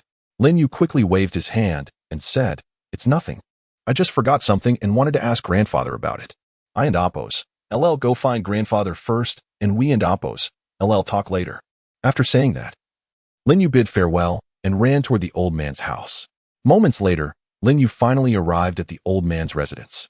After Lin Yu knocked on the door, the old man's son opened it. Lin Yu hurriedly asked, "Uncle, where's grandfather? I have something urgent to ask him." The old man's son said. My dad said he felt a little dizzy after returning home, so he's resting in his room now. Is there something important, Lin Yu? If it's not important, or if I can help you, maybe you can tell me about it. Lin Yu's eyes darted around as he probed. This matter can only be helped by grandfather. And it's quite important. Could you please bother grandfather for me? Although the old man's son was somewhat displeased, feeling that Lin Yu was being impolite. He saw that Lin Yu was quite anxious and didn't say anything. Instead, he nodded and led Lin Yu inside. Arriving at the door of the old man's room, the old man and Appo's son gently knocked on the door and said softly, Dad, are you asleep? Young Lin has something he wants your help with. There was no response from inside the room. The old man and Appo's son knocked again, increasing the force a little, but there was still no response. The old man and Appo's son turned to Lin Yu and said, My dad might be asleep. How about tomorrow? The old man had his birthday today, so he's probably a little tired. Lin Yu ignored him and pushed the door open. The old man's son was instantly enraged by Lin Yu's rude action and reprimanded. What exactly are you trying to do? I'll explain later. I suspect grandfather is in danger, Lin Yu replied, attempting to enter. The old man and Appo's son grabbed Lin Yu and Appo's arm and pointed at him, saying, You and Appo's going too far. I helped you knock on the door because I saw you had urgent matters, but now you and Appo's trespassing and cursing my dad. If you Don and Appo's give me an explanation today, you won't be leaving this door. After saying that, he shouted toward the courtyard, summoning the old man's descendants who were still in the courtyard. Lin Yu couldn't care less about all of that. He simply yanked his arm free and walked inside. Upon approaching the venerable elder, Lin Yu immediately sensed something amiss. The elder and Appo's complexion was ashen, devoid of any color, and the rigidity of his facial muscles suggested evident poisoning. Lin Yu summoned his spiritual energy to discern the locations within the elder's body where the toxins were primarily concentrated, subsequently delving into his inherited knowledge to discover the most effective remedy. At that moment, the elder and Appo's son entered with his siblings, each bearing a frown of discontent. What are you trying to do, Lin Yu? Come here. If you disturb my father's rest again, do not blame us for being unkind. The elder's son chastised. Lin Yu turned to face him, urgently stating, You need to gather some supplies quickly. Great-grandfather has been poisoned. The elder's daughter leapt up in outrage, cursing Lin Yu. What do you want, you rascal? Are you cursing my father? She then turned to her elder brother, insisting, Brother, you must intervene. Unable to contain himself any longer, the elder's son shouted, On such a significant day, you dare curse my father. I will make you pay. He charged towards Lin Yu, furious. As he approached, Lin Yu grasped the incoming fist and, with a swift motion, pulled the elder's son before his father. Upon seeing his father's pallor, the realization dawned on him that Lin Yu's words might indeed hold truth. Steadying himself, the elder's son asked anxiously, Lin Yu, what is happening? I will explain later. Right now, fetch me some silver needles. If you cannot find any, go to my home and bring my suitcase, as it contains what we need. Hurry. And also prepare a basin of hot water and towels. Lin Yu commanded, seeing that the elder's son was beginning to believe him. The elder's daughter interjected, Brother, do not trust him. Call for an ambulance. An ambulance will not suffice. The small hospital in town cannot save your father. If we wait for the county hospital, it will take at least 2 hours. Upon hearing Lin Yu's words, the elder's son dared not delay further. He quickly instructed his siblings and dashed outside. Lin Yu addressed the bewildered individuals in the room. Please prepare hot water and towels. Responding to his command, they hurried off, leaving only the elder and Appo's daughter standing still, lost in thought. Meanwhile, Lin Yu began to channel his spiritual energy to suppress the toxins within the elder's body. Before long, the elder's son returned, breathless, with a box in hand, which he hastily handed to Lin Yu. Upon opening it, Lin Yu extracted the silver needles and instructed, Assist me by removing great-grandfather and Appo's shirt. The elder and Appo's daughter jumped in front of Lin Yu, blocking his path, declaring, I will not allow you to proceed, regardless of your medical expertise. How can you be certain my father is poisoned? Seeing her obstruction, Lin Yu pondered her words. She had consistently thwarted his efforts from the beginning, and now that he was poised to act, she sought to prevent him. The others in the room fell silent, contemplating her logic. The elder and Appo's son turned to Lin Yu, imploring, Can you please explain what is going on? This concerns my father's life, and I cannot take it lightly. Realizing the elder and Appo's S daughter was swaying the opinions of those present. Lin Yu found himself in a quandary. How could he confess that he had divined this information? After a moment and Apos' reflection, he addressed the elder and Apos' son, saying, I assure you, I swear on my father and Apos' honor that I am acting solely in great-grandfather and Apos' best interest. If anything goes awry, I will take full responsibility. Will that suffice? What can you offer as responsibility? Your worthless life? The elder and Apos' daughter retorted, losing his patience. Lin Yu swiftly struck the side of her neck, causing her to faint instantly. Trust me. If you doubt me, you may still call for an ambulance, he added, glancing at the others present. The elder's son, looking into Lin Yu's eyes, nodded resolutely, feeling an inexplicable sense of correctness in his gaze. With the assistance of a few, Lin Yu managed to remove the elder and Apos' shirt. Due to his age, Lin Yu first applied a warm towel to stimulate the skin and Apos' pores for optimal effect. After a brief interval, he replaced the warm towel with the silver needles, initiating the treatment. As the needles penetrated the elder and Apos' body, they darkened almost immediately. Lin Yu channeled his energy to seal the elder and Apos' blood vessels before gradually coaxing the toxins out. After removing the needles, he cleansed them and reinserted them into the elder's hands, targeting acupoints to accelerate his metabolism. Finally, having completed the procedure, Lin Yu released a sigh of relief. Just as he withdrew the needles once more, the elder suddenly awakened, coughing violently. Observing the gathered crowd, he inquired, What are you all doing here? Father, do you not remember what happened? The elder's son asked hastily. The elder, confused, replied, Did something occur? I merely took a nap. The elder's son shook his head and recounted the events. After hearing his son's account, the elder regarded him skeptically. Really? The elder's son nodded fervently. You can ask them if you doubt me. The surrounding individuals quickly affirmed his words. Realizing the truth of the matter, the elder turned to Lin Yu, expressing gratitude. Thank you, young Lin. I am grateful for your assistance. If your father were aware of your actions, he would surely be proud. Lin Yu waved his hand dismissively. It was nothing. Great-grandfather treated my father with such kindness. It is only right that I return the favor. Observing his father seemingly unfazed, the elder and Apos' son looked to Lin Yu, silently inquiring if he could now explain the situation. Clearing his throat, Lin Yu contemplated before responding. Here's the matter. I learned about great-grandfather's imminent birthday while in Jiangqing and consulted a master who foretold that he was destined to face a calamity. If he survives this trial, he shall remain free from illness until 100 years of age. Coincidentally, I had been studying traditional Chinese medicine, and the massage techniques I applied were derived from that knowledge. Had I claimed that someone had predicted his fate, no one would have believed it. Listening to Lin Yu's explanation, the crowd nodded in understanding. After all, who would take a fortune teller seriously in this modern era? The elder regarded Lin Yu with appreciation, remarking, You truly went above and beyond, young Lin. I have nothing to offer in return. Please, do not mention it, Lin Yu replied with a smile. The elder waved his hand. All right, I shall refrain from further praises. Lin Yu then leaned in closer to the elder, whispering a few words.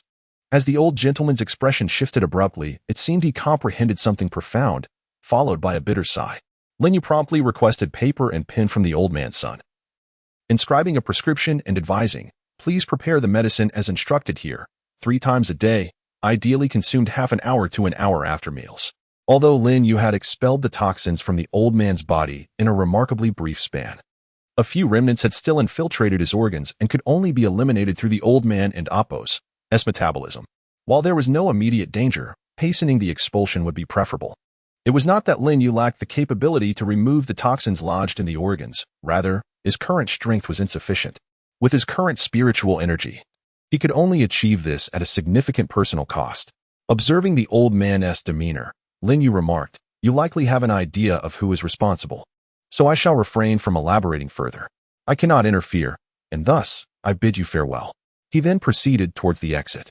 The old man's son attempted to accompany Lin Yu, but was halted by his father, who instructed others to see Lin Yu off while he discussed matters with his son. The others expressed their gratitude and accompanied Lin Yu to the door, watching him depart from a distance. This young man is truly commendable, repaying malice with kindness. We feel rather ashamed. Indeed, if only old Lin had not passed away prematurely. Otherwise, knowing he had such a son would have brought him joy even in dreams. As Lin Yu left the old man's residence, not far away on a mountaintop, Zhang Dahua observed the scene with a telescope. Furrowing his brow at the sight of Lin Yu's exit, lost in thought, Lin Yu hurried back home, finding Su Qingxue and his mother engaged in lively conversation. Upon his arrival, both women eagerly pulled him into their inquiries. Lin Yu could only offer a brief account of events. Is this true? His mother regarded him skeptically. Indeed. Why would I deceive you, mother? Lin Yu responded, slightly irritable. Enough of that. Soon enough, the gossip will spread. Let's focus on your treatment, he urged. Wishing to avoid further relentless questioning from his mother, he was well aware of her nature. Once she began her inquiries, they could ensue endlessly. And he preferred not to sacrifice his sleep that night. Hearing her son's urging, Su Qingxue joined in, and Lin's mother reluctantly agreed, allowing her son to commence the treatment. Thus, Lin Yu began his healing process anew. During the treatment, he experienced dizziness numerous times, the toll of his energy expenditure weighing heavily on him. Su Qingxue observed his condition with concern but refrained from expressing it in front of Lin and Apos' mother, knowing her words would lead to a prohibition against Lin Yu exerting himself on her behalf. It was only after the treatment concluded that Su Qingxue assisted Lin's mother to her room for rest, allowing her the opportunity to attend to Lin Yu. Emerging from Lin's mother's room, Su Qingxue found Lin Yu still asleep on the couch, stirring feelings within her. She swiftly assisted him into the bedroom, laying him on the bed while she settled on the sofa for the night. The following morning, Lin's mother awoke to find Su Qingxue on the sofa and erupted in frustration, storming to Lin Yu's room and knocking vigorously on the door. The noise roused both Su Qingxue and Lin Yu, and upon seeing Su Qingxue, Lin and Apos' mother realized her impatience. Qingxue, I did not intend to disturb you. I merely saw you sleeping on the sofa and acted out of concern. You must be exhausted. Please, go to my room and rest a bit more. Su Qingxue quickly replied, That's enough. I've had enough sleep. I woke up early and just dozed off on the sofa after leaving the room. Just then, Lin Yu opened the door, looking bewildered at the scene before him. Why am I in bed while you're on the sofa? He asked, confusion evident. Su Qingxue felt exasperated, silently lamenting. You choose not to take the path of ease and instead venture into trouble. I cannot assist you further. Even if Jesus himself were here today, he could not save you. Lin's mother, having heard Su Qingxue's words, felt her earlier anger reignite and seized Lin Yu by the ear. So, you let Qingxue sleep on the sofa? Dawn and Apos, do you understand how to treat a girl with kindness? This thoughtlessness is certainly inherited from your father. You show no regard for her comfort. As she scolded him, she reached for a broom from behind the door. Lin Yu, already bewildered, found himself on the receiving end of his mother's reprimand. But upon witnessing her actions, he quickly pulled her hand away and fled. Only when his stomach growled in hunger did he peek back in at the doorway. Lin's mother, spotting her son, continued her chores and calmly said, You may come in. Qingxue has informed me. Meanwhile, Su Qingxue, hidden inside, stifled her laughter. Hearing this, Lin Yu cautiously stepped over the threshold, wary of any potential traps set by his mother. In truth, he himself was puzzled as to why he found himself in bed while Su Qingxue occupied the sofa. Upon returning home, Lin Yu was met again by his mother's voice in the yard. If I had known you were so exhausted that you collapsed on the sofa, I would never have allowed you to continue treating me. Do you not understand how important your health is? I have few years left, while you are still young. Listening to his mother's words, Lin Yu felt a wave of emotion wash over him. In this world, regardless of age, only parents cherish their children as precious treasures. Su Qingxue, overhearing Lin and Apos' mother, fell into her own contemplations, lost in thought.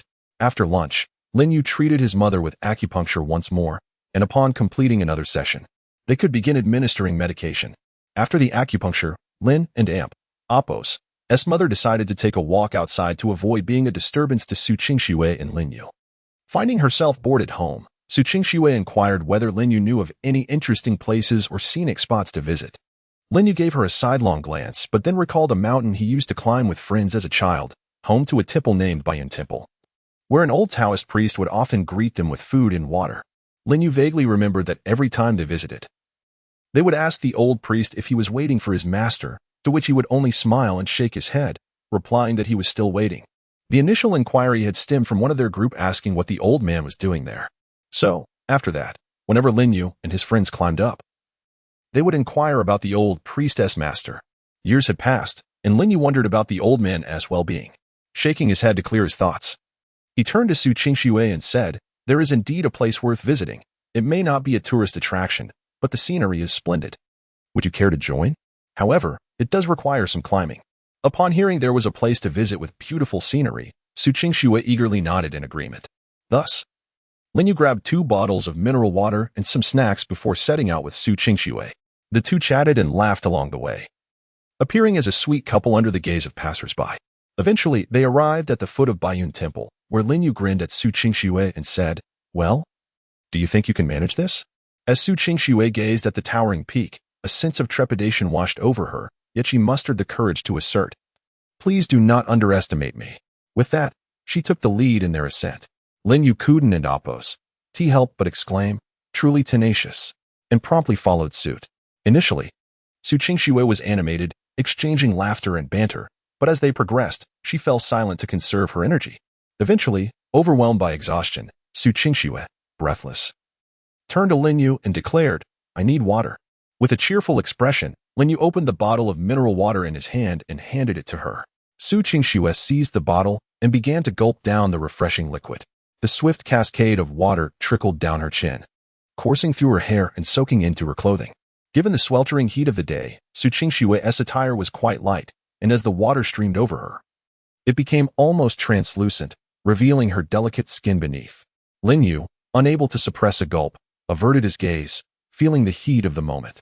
As Su Qingxue drained nearly half the bottle, her refusal to pause prompted Lin Yu to exclaim, "Take it easy.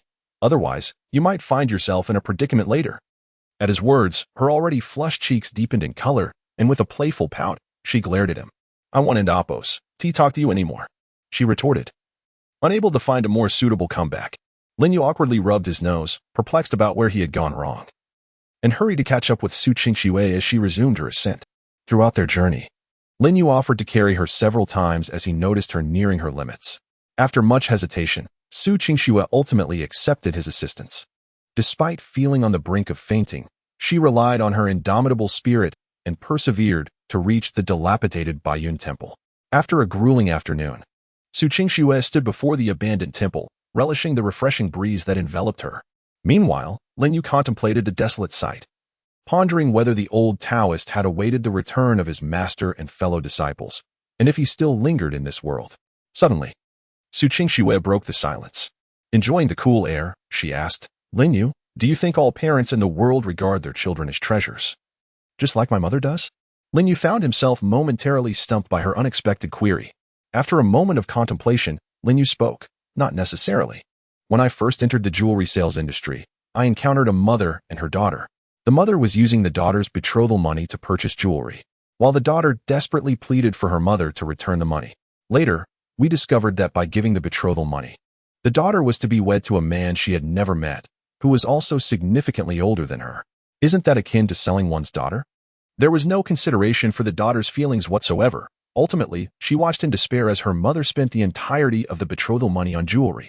As Lin Yu spoke, he relished the cool breeze and inquired, "Why do you suddenly ask this?" However, Su Qingxue offered no response. Turning to look, Lin Yu found Su Qingxue crouched on the ground, her head buried between her knees, seemingly lost in thought. Sensing something was amiss, Lin Yu hurried over to check on her. He gently patted her shoulder and softly asked, "What's the matter, Qingxue?" After being tapped on the shoulder, Su Qingxue finally looked up at Lin Yu and replied, "What's wrong?" Noticing the glimmer of unshed tears in her eyes, Lin Yu remarked, "You seem a bit off. Are you recalling something?" Su Qingxue quickly shook her head. No, I was just curious. I simply felt that Annie and Appos is a wonderful person, so I asked." Lin Yu, recognizing her feeble excuse, chose not to press further. Once Su Qingxue had composed herself, she stood up and pointed towards the dilapidated Taoist temple, saying, "I want to go in and take a look." Lin Yu nodded, eager to explore inside and perhaps uncover traces of the old Taoist priest.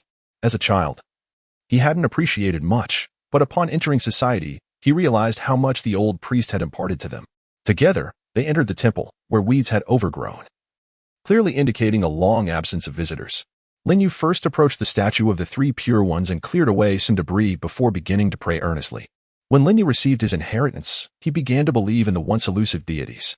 As the saying goes, to believe is to have, while to disbelieve is to lack.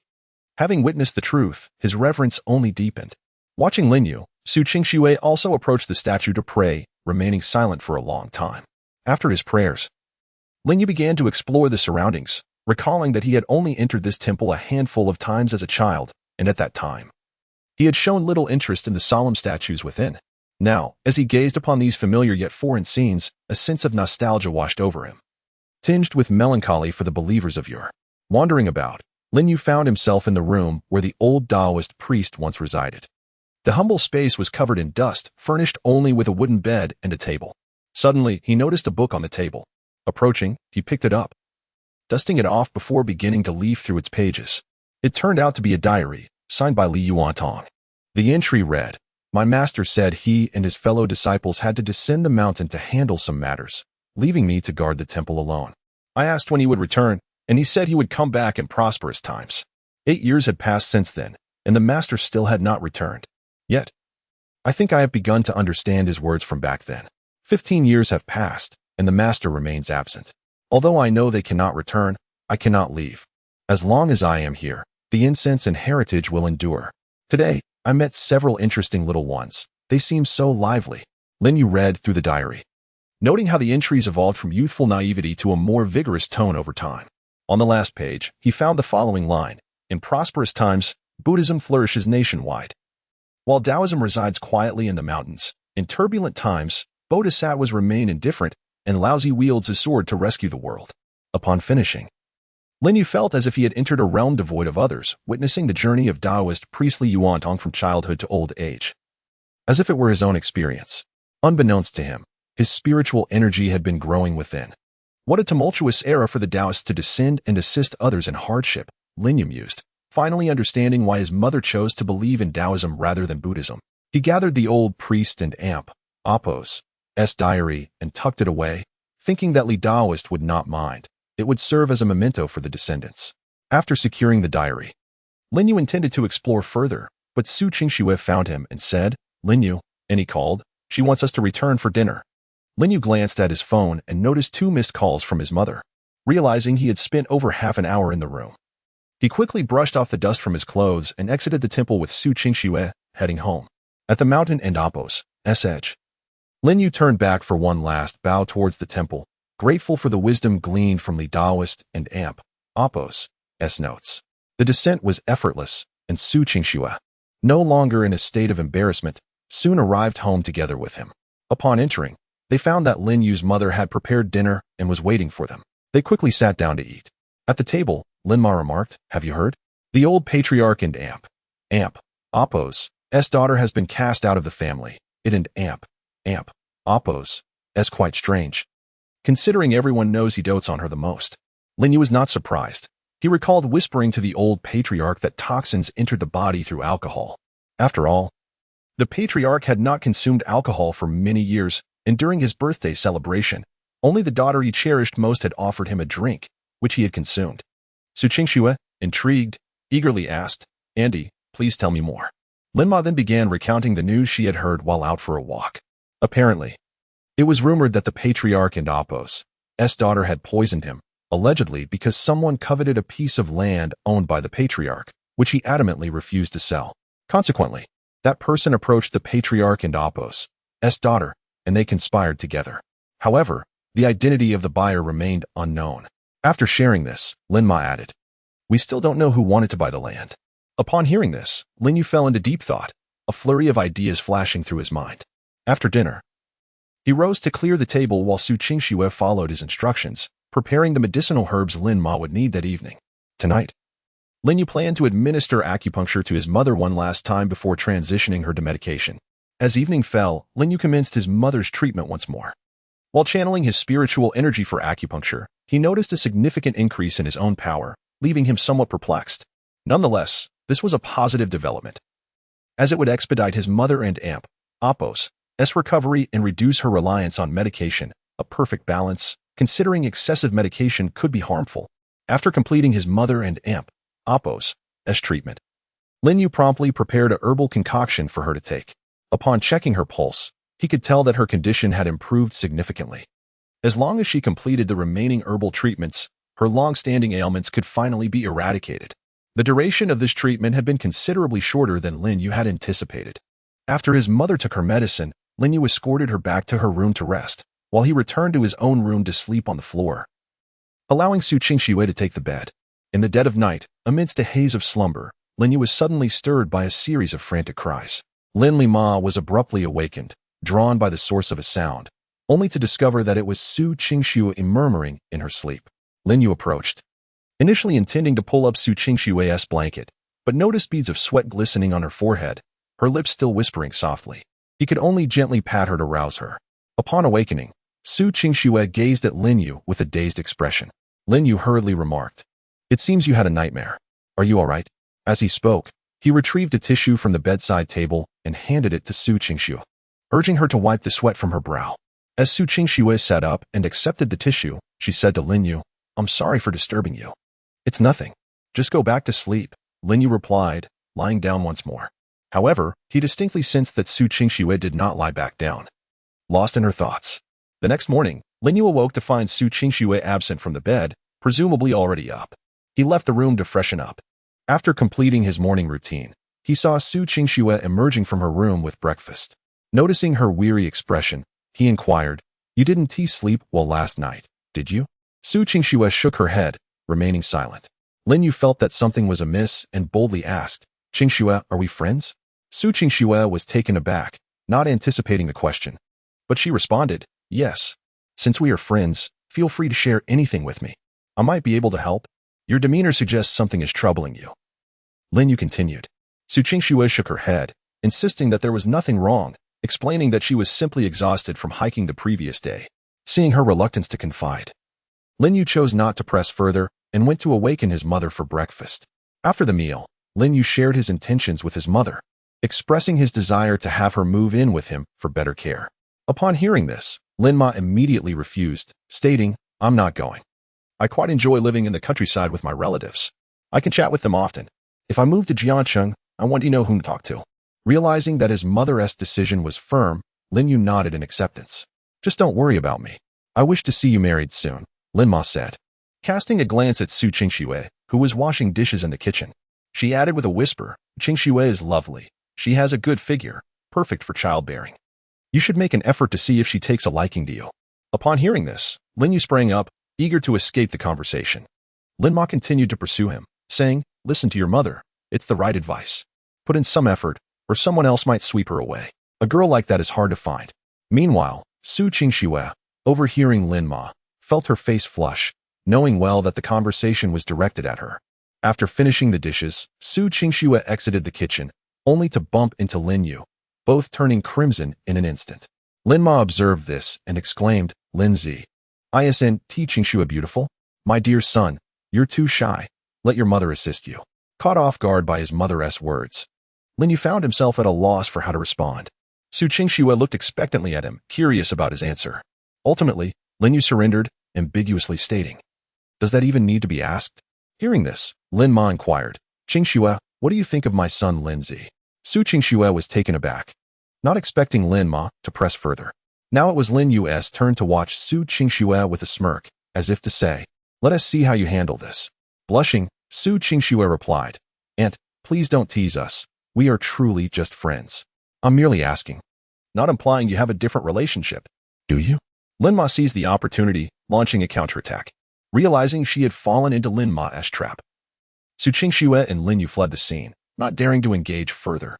Lin Ma shook her head, lamenting, "Honestly, you're less bold than your father. He was braver than you back in the day." Thus, after 2 tranquil days of rural life, during which Lin Yu tended to his mother's health, he began packing to return to Jiacheng. His mother's treatment was nearing completion, and more importantly, Lin Ma's incessant gossip about their relationship had rendered them both quite uncomfortable, prompting the decision to leave earlier. The three stood before Su Qingxue's car. Lin Ma, with a red paper patch under her right eye, cautioning Lin Yu, "Drive slowly. My eyelid has been twitching since this morning. Call me when you arrive in Jiacheng." "All right, we'll be on our way. Take care, and if anything comes up, just give me a call, Mom." Lin Yu replied before he and Su Qingxue got into the car, setting off towards Jiacheng. Lin Yu drove while Su Qingxue, still weary, dozed off as soon as they set off. Suddenly, as he navigated a turn, Lin Yu spotted a row of spikes ahead. He slammed the brakes and swerved the steering wheel, but the spikes were positioned too strategically, and he collided with them. causing the car to spiral out of control towards the railing. With a loud crash, the railing gave way, and the car plunged towards the cliff's edge. Su Qingshui awoke with a start, hearing Lin Yu shout, "Quick, cover your head and bend down." In that moment, Lin Yu caught a glimpse of Zhang Dehu watching from above. He relinquished the steering wheel, channeling all his energy to shield Su Qingshui with his body. In an instant, the glass shattered, shards flying towards Lin Yu. The car finally plummeted to the valley below with a resounding thud. Lin Yu shook his head, the powerful impact leaving him covered in cuts from the glass debris, a veritable canvas of blood. After a while, he regained consciousness and, upon moving, was met with sharp pains coursing through his body. Su Qingshui rushed to his side, her face etched with concern as she asked, "How do you feel? You can't be hurt." Lin Yu, noticing the makeshift bandages on his wounds made from Su Qingshui's jacket, felt a surge of emotion. Realizing she was now clad in only a thin t-shirt, he half-jokingly replied, "I feel terrible right now." Su Qingshui, initially ready to retort, swallowed her words upon seeing his condition and instead remarked, "There is not a single signal here, and the car is destroyed. We have nothing, no medicine for treatment." "And you're laughing?" Seeing her distress, Lin Yu felt emboldened to tease her, thinking that if he were to perish, at least he wouldn't be alone on the path to the afterlife. Just as he anticipated Su Qingshui's response, a thunderous roar echoed from the distance, freezing them both in place. A single thought flashed through their minds, a bear. Panic flickered in Su Qingshui's eyes. But she quickly regained her composure and said to Lin Yu, "Can you walk? If not, I'll carry you. Let us get away from here." Lin Yu attempted to rise but found his body protesting in pain. Observing his struggle, Su Qingshui crouched down and urged, "I'll carry you. Hurry." Lin Yu shook his head and urged, "You should leave quickly, don't worry about me." He didn't want to burden Su Qingshui if she were alone. There was still a chance for her to escape, but with him as a hindrance, their chances dwindled. Su Qingshui looked at Lin Yu's stubborn demeanor and, for the first time, uttered a curse. "You and Appos, re-talking nonsense. Have you lost your mind? Didn't we agree to be friends?" After saying this, she squatted down, disregarding Lin Yu, and hoisted him up, forcing him onto her back as she began to walk away. Thus, Lin Yu, a tall man nearly 6 feet and weighing close to 156 pounds, was carried by Su Qingshui, whose delicate frame struggled as she limped forward. Not long after, Su Qingshui was drenched in sweat, yet she gritted her teeth and persevered. Feeling her condition while on her back, Lin Yu sighed, "Why go through all this trouble? Shut up. Why is it that you can use your body to protect me, but I cannot do the same for you?" Su Qingshui rebuked fiercely, leaving Lin Yu momentarily speechless. Relying on various supports, Su Qingshui managed to carry Lin Yu for nearly half an hour until she was utterly exhausted. Once she carefully set Lin Yu down, she collapsed onto the ground, gasping for breath. "Whatever will be, will be. I have done my best," she declared. "If you put me down, you wouldn't have to resign yourself to fate," Lin Yu remarked, observing the sweat glistening on her cheeks. This time, Su Qingshui refrained from retorting. She was too fatigued even to speak, merely shooting Lin Yu a glare. They sat in silence for a while, and after regaining some strength, Su Qingshui gazed up at the stars and said, "Lin Yu, I actually envy you." Intrigued by her words, Lin Yu asked, "What do you mean? Though your life is tough, at least your future, love, and marriage are in your own hands. Besides, you have a mother who loves you." Su Qingshui continued to stare at the stars, her expression unchanged. "As for me, everything is predetermined. I don't even have the chance to choose love." Like a bird trapped in a cage, listening to Su Qingshui and Appos' revelations, Lin Yu pondered her past experiences and finally asked, "Have you tried to change all this?" "Change? What can I change? My fate was sealed from birth. How can I speak of change?" Su Qingshui replied bitterly, "You haven't tried. How would you know it's impossible to change? If you make an effort, there's a 50-50 chance. If you don't try, you have no chance at all. Heaven favors those who strive," Lin Yu encouraged, recalling his own unexpected awakening of abilities, a subject he felt compelled to keep to himself. Upon hearing Lin Yu's words, Su Qingshui turned to look into his eyes, asking, "Will you stand behind me?" Lin Yu nodded. "You saved me, and I saved you. Our lives are intertwined. I will always stand behind you, even if you find yourself alone." "Yes, how can one know it's impossible to change if they don't try? Mother, you wouldn't want me to be powerless over my future even in heaven, would you?" With that, Su Qingshui leaped into Lin Yu and Appos' embrace, choking back tears as she said, "Thank you. If I make it out of here, I won't let anyone else control my life. My future will be in my own hands." After gaining his inherited abilities, Lin Yu experienced a remarkable enhancement in his self-healing. In just a short while, he found he could move his arm again. He gently stroked Su Qingshue's hair, offering comfort. Before long, Su Qingxue fell asleep, curling up in Lin Yu's arms as the night's chill enveloped her. Meanwhile, Lin Yu concentrated on restoring his spiritual energy, remaining alert for any potential dangers, ready to awaken Su Qingxue at a moment's notice. Fortunately, the source of the earlier roars did not disturb them, and they enjoyed a peaceful night. By dawn, Lin Yu's physical condition had fully recovered. He intended to adjust Su Qingshue's head to make her more comfortable, but as soon as his hand brushed her forehead, he felt an intense heat. Alarmed, he discovered her face was flushed and her lips cracked, realizing she had a fever. His heart ached for her. She was exhausted, cold, and hungry, having used her only warm clothing to dress his wounds. Taking a deep breath, Lin Yu summoned his healing energy to reduce Su Qingshue's fever. In no time, her condition visibly improved. After half an hour of cooling her down, her fever finally subsided, and Lin Yu breathed a sigh of relief. After gently carrying the still-sleeping Su Qingxue on his back, Lin Yu used the remaining visible stars to navigate and headed out.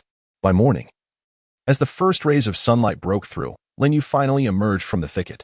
Gazing at the dazzling light, he inwardly declared, "Zhang Dahu, prepare yourself. I am coming for you." When one harbors thoughts of wanting to harm me, they must be ready to relocate their heads. The brilliant sunlight also stirred Su Qingxue from her slumber. Upon realizing she was on Lin Yu's back, she hurriedly extricated herself. Once she stepped down, she discovered they had indeed reached the outside world. "Lin Yu, are your injuries healed?" Su Qingxue exclaimed in surprise. Lin Yu smiled slightly. "Thanks to your careful bandaging, I'm as good as new." Su Qingxue blushed, and within her heart, a determination took root. Having faced life and death, she resolved to seize control of her future. Thus, they walked together, soon arriving at a small county town. Lin Yu inquired with a passerby about their location and learned they were still quite far from Jiang City, but closer to his village. He first called his mother to assure her of his safety, crafting an excuse that he had no power the previous night and had forgotten to charge his phone. Afterward, he sought out a breakfast shop to eat. Initially, the shop owner was apprehensive upon seeing Lin Yu, but after his explanation, the owner quickly provided them with some clothes to wear temporarily. While Lin Yu and Su Qingxue enjoyed their breakfast at the shop's entrance, a group of oddly dressed thugs approached the stall. "Isn't it time to pay this month's protection fee?" A blonde thug called out to the shop owner. Brother, could we perhaps delay it a few days? My child's tuition is due soon," the shop owner pleaded with a forced smile. Bang! The blonde thug kicked over the owner's stall. "Old heck. Look at your age. Why are you calling me brother? Are you blind?" he yelled. "Hurry up. I don't care about your tuition. You'd better pay the protection fee today, or I can't guarantee your safety." The old woman stood frozen in fear, trembling at the thug's aggression. As soon as Su Qingxue set her chopsticks down, Lin Yu placed his hand over hers, signaling her to stay calm. He then stood up to confront the thugs. "Isn't it rather unkind to treat an elderly person this way? Surely you have parents of your own?" Hearing his voice, the blonde thug turned to look at Lin Yu. As he caught sight of Su Qingxue still seated, a grin spread across his face. "Parents are nothing compared to Chairman Mao." Though he spoke, his eyes were fixated on Su Qingxue, shamelessly appraising her from head to toe. The old woman, noticing the ruffian's gaze, hastily approached him to apologize. "I'll fetch it for you right away. Or perhaps we could retrieve it from inside." The ruffian shoved her to the ground, retorting, "Are you blind? Get it yourself. I have important matters to attend to." He then turned towards Su Qingxue. "Lin Yu stepped in front of the ruffian. Didn't you hear me speaking to you?" The ruffian, blocked by Lin Yu, looked up, and before he could utter a word, Lin Yu delivered a resounding slap across his face. The ruffian crashed to the ground, a tooth dislodged. Lin Yu dusted off his hands. "Don't you know to respond when someone addresses you? Don't you know to be polite to the elderly? Didn't your parents teach you?" The ruffian, his mouth filled with blood, glared at the tooth on the ground, enraged. "Attack. Beat him to death. I'll take responsibility." Hearing this, his cronies charged forward. The commotion drew a crowd of onlookers, who murmured amongst themselves, "That young man is in trouble now. Why did he provoke this guy?" "Exactly. He relies on his connection to Master San to run rampant here. Let's leave before we get caught up in this." Lin Yu swiftly subdued the attackers, leaving them groaning on the ground. The ruffian, realizing his henchmen were no match, felt a pang of fear. "Do you know who I am? I'm with Master San. Apologize now, or you'll regret it." Lin Yu chuckled, finding the situation absurd. He approached the ruffian and kicked him in the stomach. What did you say? I didn't and Oppos. T hear you. Say it again. I and Amp. Oppos. M with Master S. The ruffian was cut short as Lin Yu stomped on his hand. This is the hand that struck the old woman, right? Who is Master San? Say it, Lin Yu demanded. The ruffian, realizing he was dealing with a madman, shook his head. No, I didn't mention anyone. Please, let me go. I was wrong. Lin Yu hauled him up, apologized to the old woman. Seeing Lin Yu's restraint, the ruffian scrambled to the old woman and mumbled, sorry. Lin Yu frowned. The ruffian, terrified, quickly amended, I'm so sorry, ma'am. I was wrong. The old woman, frightened, remained silent. Buy all of her breakfasts, and you can leave, Lin Yu instructed. The ruffian nodded frantically, emptying his pockets and shoving the money into the old woman's hands, who stood frozen. He was genuinely scared by Lin Yu's irrationality. Usually, invoking Master San and Oppos' name sufficed, but today he had encountered a formidable opponent. He decided to yield for now and seek out Master San later. Get out, Lin Yu uttered calmly. The ruffian and his gang fled, relieved. Once a safe distance away, the ruffian turned back. Just you wait. I and Oppos, I'll have Master San deal with you. After they had gone, the old woman rushed to Lin Yu, grabbing his hand. Young man, I know you mean well, but you don't understand Master San's power.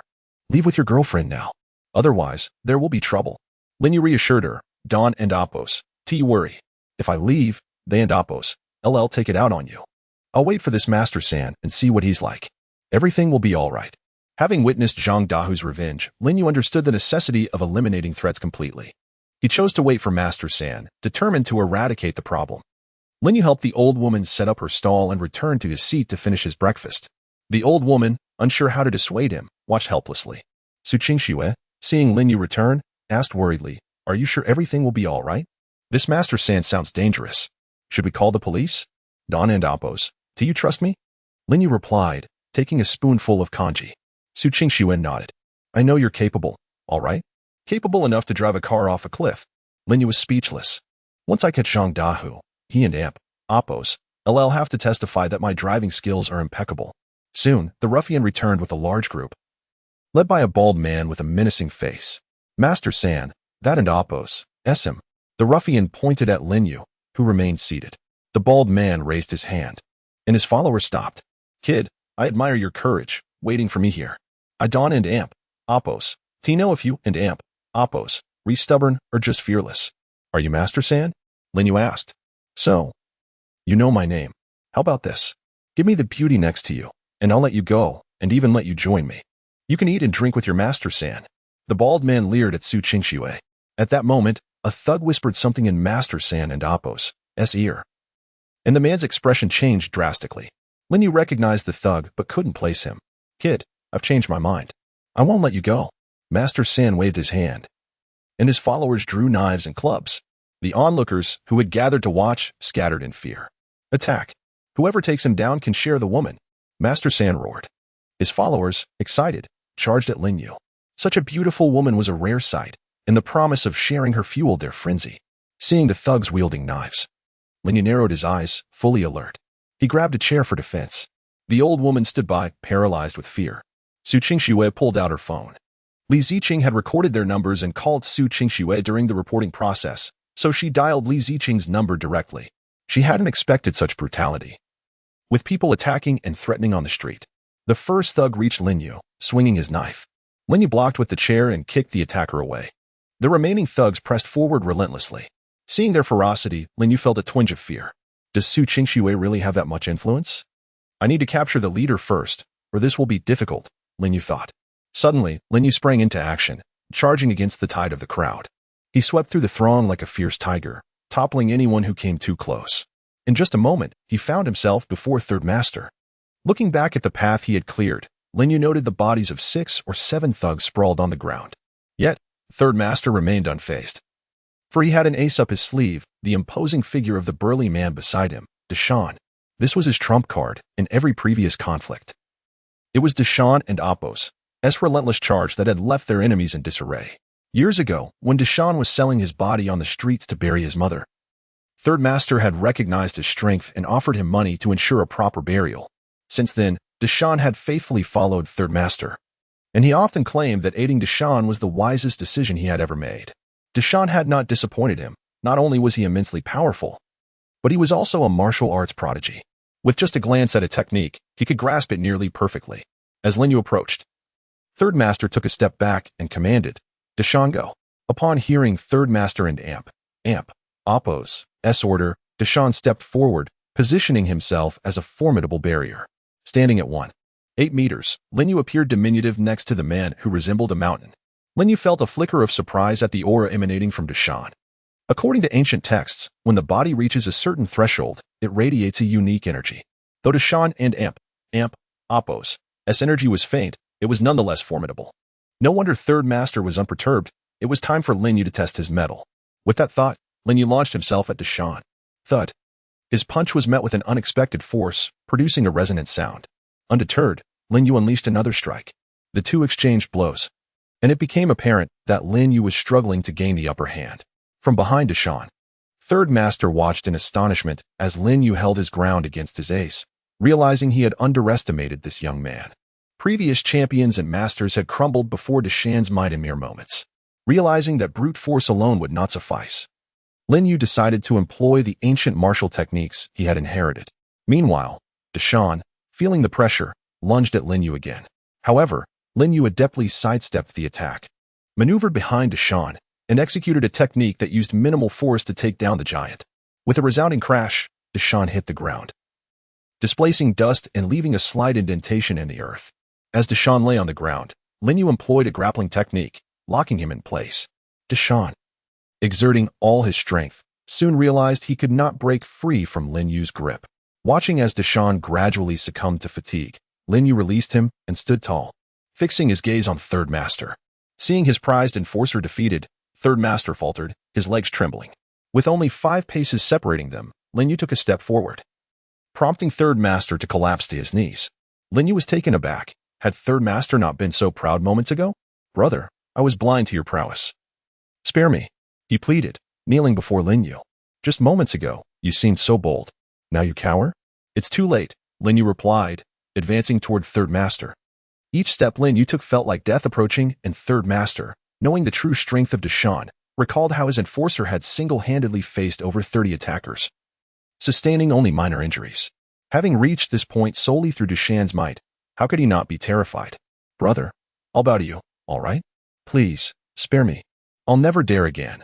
I swear to be a good person, Third Master said, bowing his head repeatedly. His gang, witnessing this spectacle, dropped their weapons in shock, too frightened to utter a word. Lin Yu contemplated this revelation. Third Master was merely a coward reliant on the strength of Deshan. Searching the crowd, Lin Yu spotted the man who had previously whispered to Third Master. Pointing at him, he asked, "You have one chance. What did that man say to make you change your mind so quickly? He urged me to end this swiftly. Otherwise, if the patrol arrived, we'd be in trouble." "That's why I decided to take action," Third Master replied. Lin Yu then placed his foot on Third Master's kneeling leg. With a crunch, Third Master's kneecap shattered, causing him to cry out in agony. "Speak," Lin Yu commanded, his expression unyielding. Having experienced harm due to his own leniency, Lin Yu and Appo's demeanor had transformed. In this treacherous world, one must be ruthless toward enemies. "I'll tell you, it's all Zhang Dao. That scoundrel claimed you ruined his plans." Third Master gasped through the pain. "Zhang Dao? You're connected to him?" Lin Yu's eyes turned cold at the mention of the name. Sensing the shift in Lin Yu and Appo's mood, Third Master hurried to clarify. No. I have no ties to Zhang Dao. We merely know each other. He sought refuge with me last night and shared his troubles. He said he became a fugitive because of someone named Lin Yu and hoped I could help him hide for a few days. Since we're both in the same line of work, I reluctantly agreed. Lin Yu finally understood. Recognizing the familiar face of one of Zhang Dao's associates who had previously threatened his mother and Su Qingxue. "Where is Zhang Dao?" Lin Yu pressed, his focus solely on finding him. Third Master hesitated before responding. "He's in my hideout." "Brother, allow me to lead you there." Lin Yu shook his head, kicking Third Master unconscious. "A cripple like you would only waste my time." Turning to the young thug who had spoken to Third Master, Lin Yu gestured for him to come closer. "You will take me there, but only if you wish to avoid the same fate as him," he warned. Nodding toward the fallen Third Master, the young thug hurried to Lin Yu's side. "I'll lead you. I promise not to play tricks." At that moment, Lin Yu spotted a patrol car approaching from the intersection. Glancing through the window, He recognized Li Ziqing and quickly urged the young thug to flee with him. He did not want Zhang Dahu to evade justice. He yearned to deliver punishment himself. As for Su Qingxue, with Li Ziqing's arrival, she was surely safe. Li Ziqing caught sight of Lin Yu, but he vanished before she could reach him. After exiting the vehicle, she hurried to Su Qingxue to inquire about the situation. It turned out she had been in the area to apprehend the fugitive Zhang Dahu, and upon receiving Su Qingxue and Apos' call, she had rushed over without delay. Upon hearing Su Qingxue's words, Li Ziqing apprehended a thug captured by her teammates and inquired, "Do you know the location of Three-Fingered Zhang's headquarters?" Observing the thug's reticence, Li Ziqing proposed, "A chance for leniency in exchange for information. Are you amenable?" The apprehended thug, upon hearing this proposition, immediately nodded and led Li Ziqing toward Three-Fingered Zhang's headquarters. Meanwhile, guided by a petty hoodlum, Lin Yu arrived at the clandestine location where Zhang Dahu was hiding. Ascertaining that Zhang Dahu was within, Lin Yu swiftly incapacitated the hoodlum with a precise strike, precluding any further complications. Having neutralized the accomplice, Lin Yu entered the hideout. Upon entering, Lin Yu beheld Zhang Dahu reclining in a chair. Zhang Dahu, as if seeing a specter, exclaimed, "You, aren't you dead?" Lin Yu responded with a sardonic smile, "So eager for my demise, are you? Alas, fate has been kind, though your own may be less so. Tell me, how did you orchestrate this? Rest assured, escape is futile." Zhang Dahu slowly rose from his chair, retorting, "It's all your fault. You caused my family to disown me and turn me into a fugitive. I've been waiting for you for 2 days, but I didn't expect you to still be alive." As he spoke, he subtly reached behind his back. Lin Yu, grinning, interjected, "I know you have a gun tucked in your waistband. Cease your movements." Overwhelmed by astonishment, Zhang Dahu stammered, How did you know?" Despite his shock, he drew the firearm, but Lin Yu was already poised with his spirit needle. "Lin Yu!" Li Ziqing exclaimed, entering from outside. Startled by Li Ziqing's cry, Zhang Dahu flinched, inadvertently triggering the weapon. Bang! In that instant, Lin Yu channeled his physical capabilities to their zenith, diverting his spiritual energy to his shoulder and shoving Li Ziqing aside. As the bullet impacted Lin Yu and Apos' shoulder, the spirit needle pierced Zhang Dahu and Apos' thenar eminence. Lin Yu and Apos' shoulder erupted in a bloom of crimson, while Zhang Dahu recoiled in agony, dropping the pistol. Upon witnessing the firearm fall, Li Ziqing swiftly advanced and executed a flying knee strike, felling Zhang Dahu. She then produced handcuffs from her belt and secured Zhang Dahu's hands behind his back. After subduing Zhang Dahu, she promptly attended to Lin Yu. Despite his capture, Zhang Dahu displayed no fear, instead erupting in maniacal laughter. Lin Yu, and Apos, so formidable, Aran and Apos to you? Plunging off a cliff Kuden and Apos, kill you. You knew I had a gun. So why didn't you evade it? Was it because of this woman? Haha. Dispatch, this is 03. We have a casualty. Request immediate. Li Ziqing began into her radio before Lin Yu interrupted. Lin Yu shook his head, quickly, procure some silver needles and medical supplies. Leaning against the doorway, Lin Yu struggled to remain upright. Although he had shielded his shoulder with spiritual energy, the proximity of the shot had inflicted considerable damage. He could only temporarily staunch the bleeding with his spiritual power, necessitating the swift application of silver needles to seal the meridians. Upon hearing Lin Yu's directive, Li Ziqing hastened to depart. Zhang Dahu, beholding Lin Yu and Apos' condition, cackled maniacally. "Ha! So what if you and Apos' so powerful? I want to watch you bleed to death." Lin Yu, summoning his remaining spiritual energy, conjured another spirit needle. With a swift motion, the needle pierced Zhang Dahu's heart and lungs. "You shall not only be subject to the law, but also to my retribution. I shall become your nightmare, forever haunting you," Lin Yu declared, fueled by his pain and anger. Lin Yu's spirit needle, piercing Zhang Dahu's heart and lungs, initiated one of the arcane arts recorded in his lineage. The afflicted's meridians in the heart and lungs would gradually atrophy, culminating in the organ and Apos' demise. Moreover, once a month, the victim would endure excruciating pain, as if a myriad of ants were devouring their heart, accompanied by terrifying nightmares. Subsequently, Zhang Dahu was convicted of multiple offenses and sentenced to life imprisonment. Within the confines of his cell, he was perpetually tormented by Lin Yu's specter, eventually succumbing to mental illness. Abandoned by his family, he was ultimately remanded to a state psychiatric facility for treatment. Zhang Dahu scoffed, "Do you think I'm easily intimidated? Just give me another chance." Lin Yu shook his head, replying, Rest assured, you will not have another opportunity. Presently, Li Ziqing and Su Qingxue returned. Li Ziqing bearing a set of silver needles. Su Qingxue, her face etched with anxiety, knelt beside Lin Yu, her heart aching at the sight of his bloodied shoulder. Lin Yu reassured her with a soft murmur before accepting the silver needles and a medical kit from Li Ziqing. Li Ziqing also knelt, inquiring, "What assistance do you require?" "An ambulance is en route." Lin Yu shook his head and commenced treatment. Extracting the silver needles, Lin Yu severed all the meridians connecting his arm to his body, effectively numbing the pain emanating from the limb. With the connections severed, blood immediately began to flow anew. Lin Yu swiftly sealed the blood vessels with the silver needles, arresting the hemorrhage. Then, employing a pair of tweezers from the medical kit, Lin Yu plunged the instrument into the wound, grasped the bullet, and extracted it with a forceful tug. Li Ziqing, a veteran of overseas peacekeeping missions, was unnerved by Lin Yu's actions. Even she, who had witnessed countless scenes of carnage, was repulsed by the spectacle. Su Qingxue, overwhelmed by the sight of the bloodied flesh clinging to the bullet, fled, gagging. After extracting the bullet, Lin Yu doused the wound with hydrogen peroxide, causing it to foam and bubble.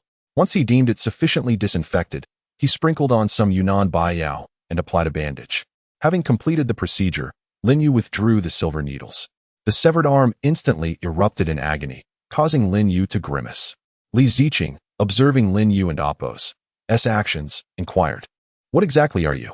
She had seen death and dismemberment on the battlefield, but had never encountered someone as ruthless toward themselves as Lin Yu, who had extracted a bullet without so much as a flinch. Lin Yu chuckled, "I am who I am." What a peculiar question. Meanwhile, Zhang Dahu, utterly aghast, dared not speak or move. He had unwittingly provoked a formidable individual. Lin Yu slowly rose, channeling his spiritual energy to mitigate the pain. He approached Zhang Dahu. Fearing that Lin Yu intended to retaliate, Li Ziqing interjected, "Lin Yu, desist. He will be subject to the law. Do not take matters into your own hands." Lin Yu glanced at Li Ziqing, conveying through his gaze that he would not resort to violence. "I regret that you were unable to witness my demise, thereby fulfilling your desire. However, remember my words. I shall become your nightmare," Lin Yu declared, gazing at Zhang Dahu and Apos' terrified visage. Zhang Dahu, genuinely frightened, stammered, "Are you even human? Stay away from me. Let Apos' go," Lin Yu said to Li Ziqing, inwardly contemplating the torment that awaited Zhang Dahu. Li Ziqing momentarily paused, then proceeded to awaken the small-time thug whom Lin Yu had knocked unconscious, subsequently escorting both individuals outside. Upon stepping into the open air, Lin Yu noticed Su Qingxue crouching on the ground, retching, with the remnants of her earlier breakfast scattered about. Lin Yu approached her, gently patting her shoulder, and offered a tissue from his bag. Su Qingxue looked up at him, then glanced at his bandaged shoulder before bowing her head again, overcome with nausea. Observing her distress, Lin Yu felt it was only natural. A girl would surely be unable to withstand such a sight. He imagined that if he were in her position, he might fare even worse. Yet, a thought struck him as he turned to regard Li Ziqing with a peculiar expression. How was it that this fellow appeared unaffected? Ultimately, Lin Yu concluded that this individual could not possibly be female. After all, what woman would revel in violence? Noticing Lin Yu and Apos' strange gaze, Li Ziqing assumed there was something amiss with himself, glanced down at his attire, found nothing wrong, and dismissed it, continuing to escort the two captives away. Upon reaching a fork in the road, Li Ziqing cast another glance back at Lin Yu, who was still comforting Su Qingxue, feeling an inexplicable sensation. Something felt off. Finally, Su Qingxue, having regained her composure, stood and addressed Lin Yu, asking if he could promise not to act so impulsively in the future. Didn't Apos' he say he would stand by her side? Who would be there for her if he were gone? Seeing the earnestness in Su Qingxue and Apos' expression warmed Lin Yu and Apos' heart. He nodded in reassurance, saying it was merely an accident and would not happen again. "Why do I sense such concern for me? Have you perhaps developed feelings?" he teased. Su Qingxue, hearing his playful banter, shot him a glare before walking away, ignoring him entirely. Watching her retreating figure, Lin Yu shook his head, clearly. She could not take a joke. He quickly followed suit, making his way out. Upon returning to the original location, Lin Yu found all the thugs had been escorted to the patrol car, and a crowd had gathered once more. As Lin Yu emerged, the crowd erupted in excitement. Look! It and Apos' him. He and Apos' the one who dealt with those gangsters. Truly remarkable for someone so young. How dashing. If I were 30 years younger, I would want to bear his children. Get real. As if he would notice you. I certainly wouldn't. Listening to the chatter, Lin Yu hastened to the elderly woman from earlier. The moment she spotted his injured arm, her heart ached. Child, I told you to leave first. Look at you, hurt. It's nothing, really. Just a minor injury. We haven't settled the payment for your breakfast yet. He began to reach into his bag for money. The elderly woman swiftly placed her hand over his, saying, Dear child, you've done us such a tremendous favor. How could I accept your money? She then handed him several buns from her stall, insisting, You must still be hungry. Take a few more. Thus, Lin Yu found himself with several buns in hand. Departing with them, he and Su Qingxue naturally took a seat in the patrol car driven by Li Ziqing as they returned to Jiangqing. As afternoon approached, they finally arrived back in the city. Initially, Li Ziqing intended to take Lin Yu to a hospital, but he firmly declined. Reluctantly, Li Ziqing complied with Lin Yu's wishes and drove them home instead. After dropping them off at their apartment, Li Ziqing also exited the vehicle. Watching their departing figures with an internal struggle, ultimately, he mustered the courage to say, Thank you. Lin Yu turned to Li Ziqing, puzzled. Thank you for what? I don't understand. Frustrated, Li Ziqing climbed back into the car and drove off. Having never uttered such words before, he felt a mix of pride and gratitude. Knowing Lin Yu had shielded him from harm. After entering the apartment, Lin Yu soon discovered someone standing at his door. Lin Yu gazed intently and discovered that it was none other than Zhang Wenzhong from the Medicine King and Amp, Appos, S. Hall. Upon seeing Lin Yu, Zhang Wenzhong hurried over. Noticing the bandage wrapped around Lin Yu and Amp, Appos, S. shoulder, he appeared somewhat troubled. Lin Yu looked at Zhang Wenzhong and spoke, Elder Zhang, is there something you need? Aware of the Elder and Appos, S. esteemed status, Lin Yu had taken the liberty to research some of Zhang Wenzhong and Appos, S. accomplishments, which instilled in him a sense of reverence. Therefore, he felt it appropriate to respectfully address him as Elder Zhang. Zhang Wenzhong examined Lin Yu and Appos, S. shoulder, pondering for a moment before he finally spoke. I intended to introduce a few individuals to you, but seeing your shoulder in this state, perhaps it would be better to postpone. Who are they? Is it of great importance? Lin Yu inquired. Not particularly. Just a few old fellows studying medicine who wish to meet you. I initially thought of calling, but it felt rather impolite, so I came directly. It may be somewhat presumptuous on my part, Zhang Wenzhong replied slowly. Not at all. Elder Zhang, you flatter me. I have specifically looked into your achievements and hold you in high esteem. It is indeed an honor for you to seek me out, Lin Yu quickly responded. You have dedicated your life to the advancement of traditional Chinese medicine, a feat many cannot attain. My shoulder is of no concern, and I am eager to engage with fellow medical practitioners. Lin Yu's words were not mere flattery, but heartfelt admiration for Zhang Wenzhong's lifelong commitment to promoting the legacy of traditional Chinese medicine. Hearing this, Zhang Wenzhong exhaled in relief and said, Then I shall take this as your agreement. I will come to pick you up the day after tomorrow. Lin Yu hurriedly waved his hands. No need for that. Just tell me the time and place, and there's no need to trouble yourself. Very well, then. How about 7 o'clock the day after tomorrow at the Marriott Hotel? Zhang Wenzhong suggested. That sounds perfect. I will certainly be punctual, Lin Yu responded eagerly. The mention of the Marriott Hotel delighted him, as it was a place where he had received help from Su Qingxue and enjoyed a fantastic meal, marking it as his lucky venue. Then it's settled. I shall take my leave now, Zhang Wenzhong said before making his way towards the staircase. Just call me Lin Yu. Take care, Elder Zhang. Lin Yu waved his hand. Observing Lin Yu's demeanor, Su Qingxue frowned slightly. Can't you take a break? Though it's none of my business. Lin Yu teased, Is that an invitation to dinner? Su Qingxue shot him a glare and walked toward the door, saying, If some people wish to dine at the Marriott, then let them. I had planned to cook a meal for the injured, but since that's the case, never mind. Just as Lin Yu was about to respond, it was too late. Su Qingxue had already closed the door.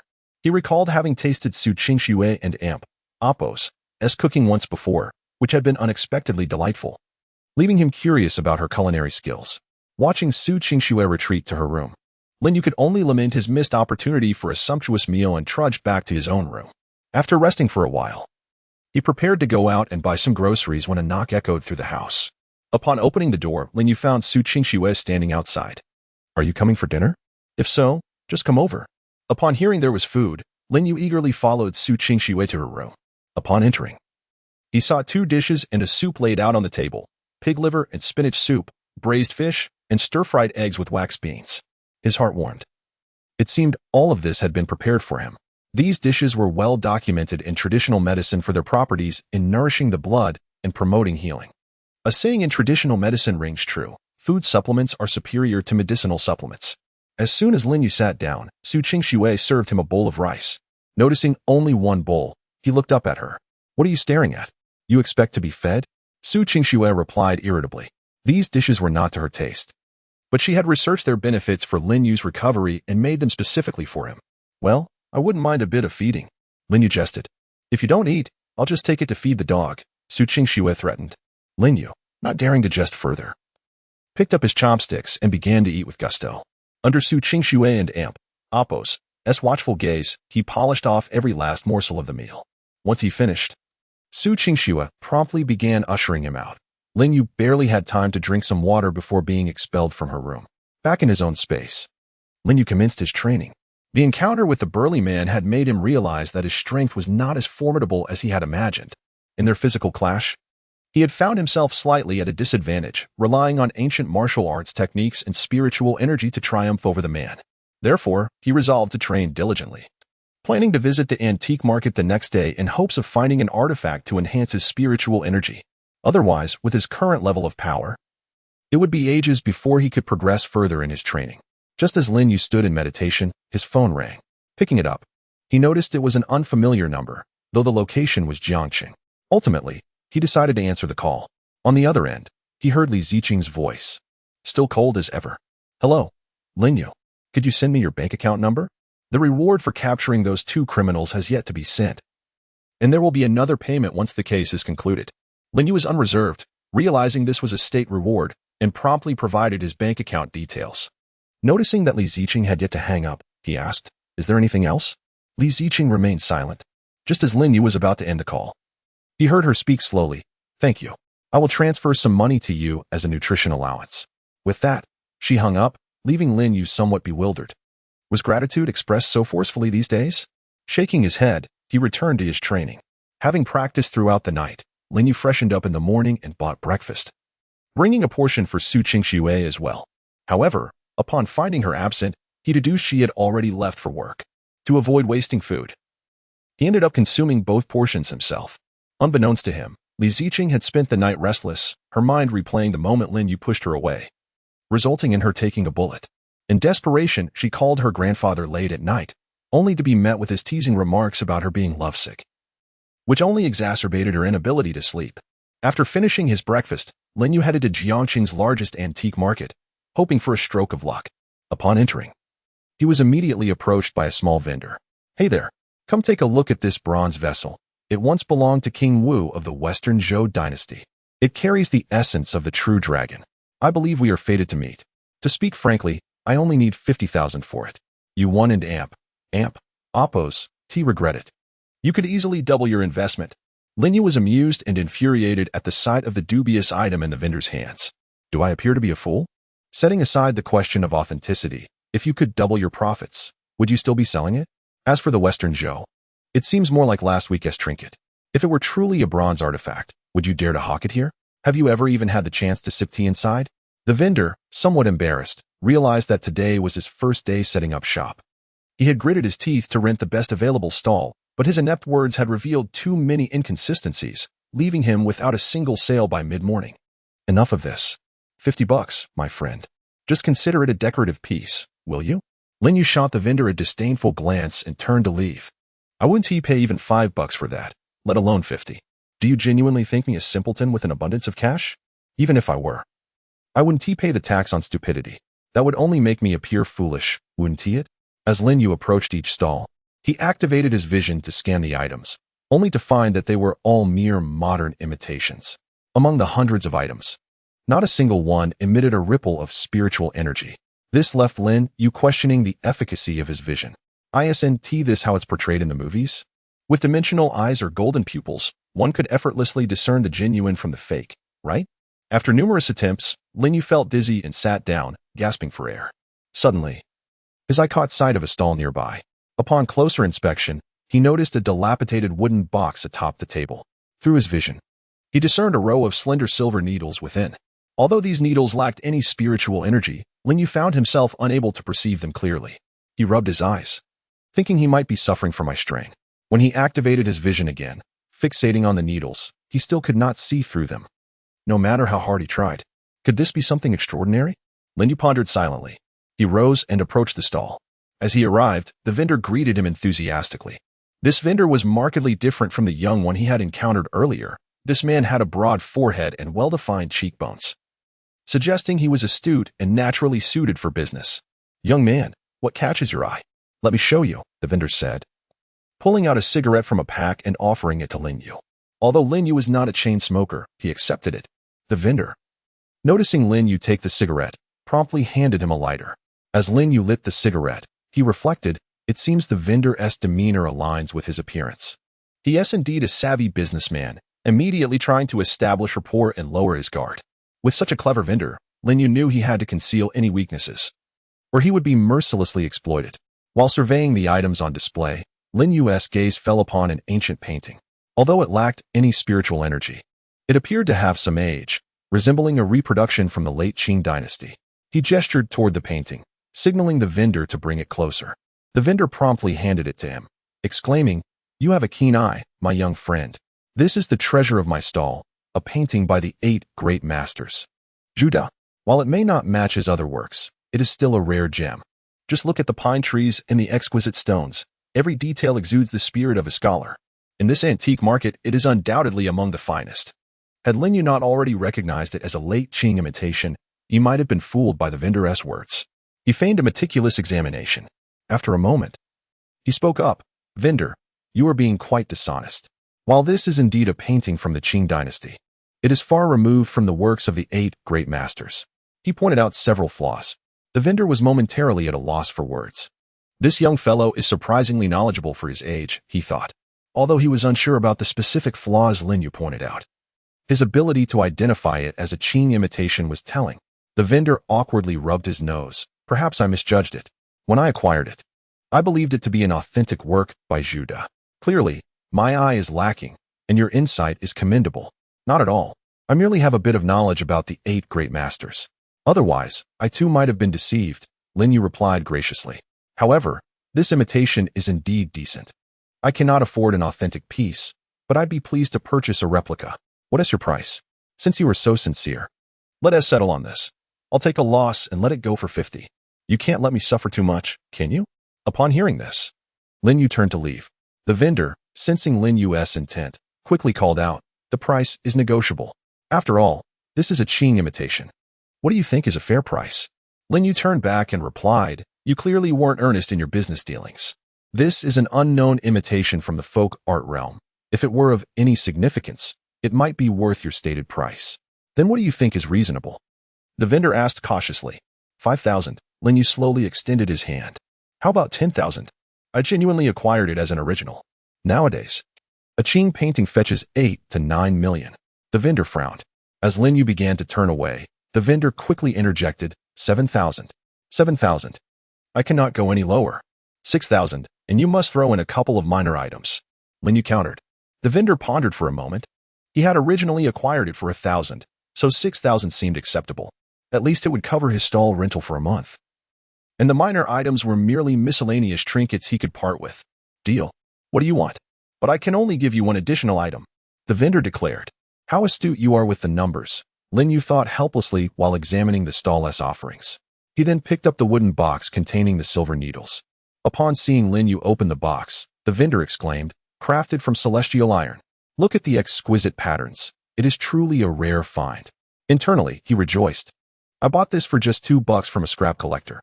I hope he takes it away quickly." Lin Yu shot the vendor a skeptical glance. "Today, you could claim it and Oppos, as the golden cudgel of the Monkey King, and I might believe you. Celestial iron, you say? I see it as a perfect tool for cleaning between my teeth." With that, Lin Yu tossed the worn wooden box back to the vendor. "This will do. Perfect for toothpicks," he said, pulling out a bank card given to him by Li Fuqiang. This transaction felt like a game of psychological warfare.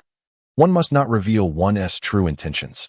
The vendor eagerly accepted Lin Yu's card and produced a POS machine from beneath the stall to process the payment. Lin Yu had been concerned that the vendor might be ill-equipped, but he found the setup quite complete for such a small stall. After the transaction, the vendor handed Lin Yu the 2 items. "Would you like to take another look?"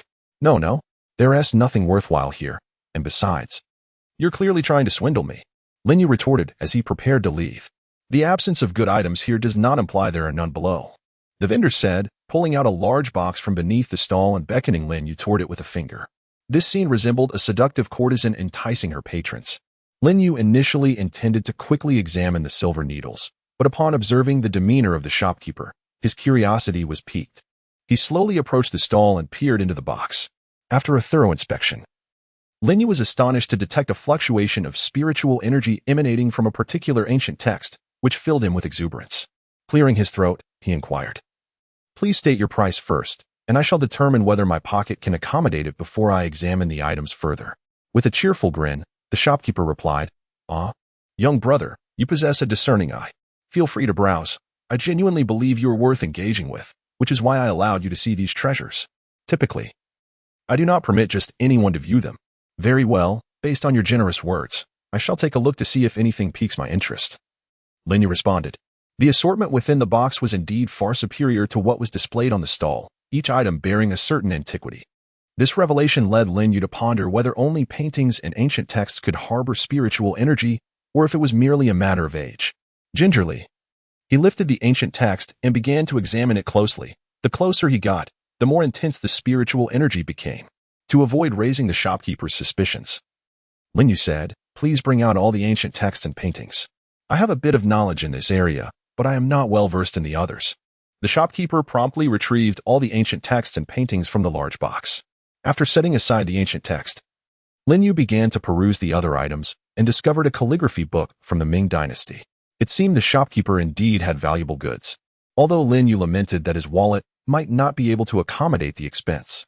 The shopkeeper chuckled, saying, "These items are undoubtedly authentic. Rest assured, consider it a gesture of friendship. The price will not be exorbitant."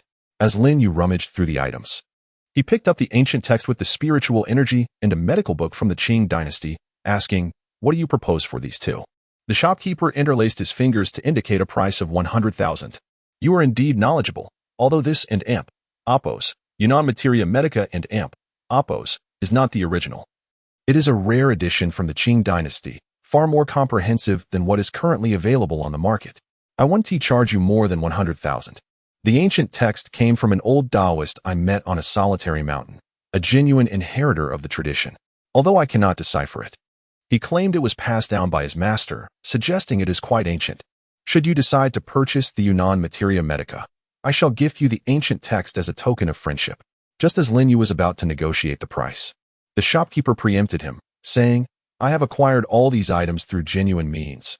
This is truly the lowest price. You cannot expect me to part with them without making a profit." Hearing that the shopkeeper would gift him the ancient text filled Lin Yu with delight. Yet he was troubled by the thought of where to procure the 100,000 needed, unsure of the balance on the card provided by Li Fuqiang. He contemplated for a moment before asking, "Could you please check the balance on this card for me? I cannot recall how much is left and whether it will suffice." The shopkeeper nodded, albeit perplexed that a customer could forget their own balance, and complied. As he placed the card on the POS machine to check the balance, a mix of amusement and disbelief crossed his face. Lin Yu, noticing the shopkeeper's expression, hastily said, "If it's insufficient, please hold these two items for me while I fetch some cash." The shopkeeper looked at Lin Yu with an expression of disbelief, saying, "Are you joking with me, young brother?" He then handed the POS machine to Lin Yu. Upon seeing the displayed amount, Lin Yu was taken aback. 994,000 yuan. Li Fuqiang had given him 1 million? The thought was almost unfathomable. He had initially assumed it would be at most 1 or 200,000. Yet here he was with such a substantial sum. After a brief moment of astonishment, Lin Yu awkwardly rubbed his nose, admitting, "I genuinely cannot recall how much I had." The shopkeeper, hearing this, chuckled softly, realizing the wealth implied by someone who could not remember possessing 1 million yuan. He then addressed Lin Yu, saying, "Brother, do you happen to need a little brother?" Thus, Lin Yu, amidst the shopkeeper's jesting, completed the transaction and left, his heart racing with excitement. He had initially planned to continue browsing, but suddenly spotted a Jean Liufu jewelry store, Wazn and Oppos. That part of the Fuqiang jewelry group? It made sense, as such places typically sold these items. With Li Fuqiang having given him 1 million and with his paid leave as the head of the sales department, he figured a visit to the store would be a prudent use of his time, ensuring he justified his salary. Upon entering the jewelry store, the welcoming salesperson scrutinized Lin Yu, only to frown in response. What a pauper we have here, she seemed to think. Lin Yu's clothing was several years old, and he had not bought anything new in recent years to save money, resulting in a somewhat faded appearance. To add to the impression, he had bandages wrapped around his shoulder, making him appear less affluent. Observing the sales staff, Lin Yu furrowed his brow slightly. During his time in sales, he had never been so superficial. He glanced at his attire and conceded that people often judge by appearances. It was a natural inclination, so he bore no ill will towards them. With no sales personnel attending to him, Lin Yu began to browse on his own. Through his enhanced perception, he recognized that Fuqiang Jewelry Group had indeed earned its stature. Their merchandise and pricing were well aligned, with no hint of inferior quality.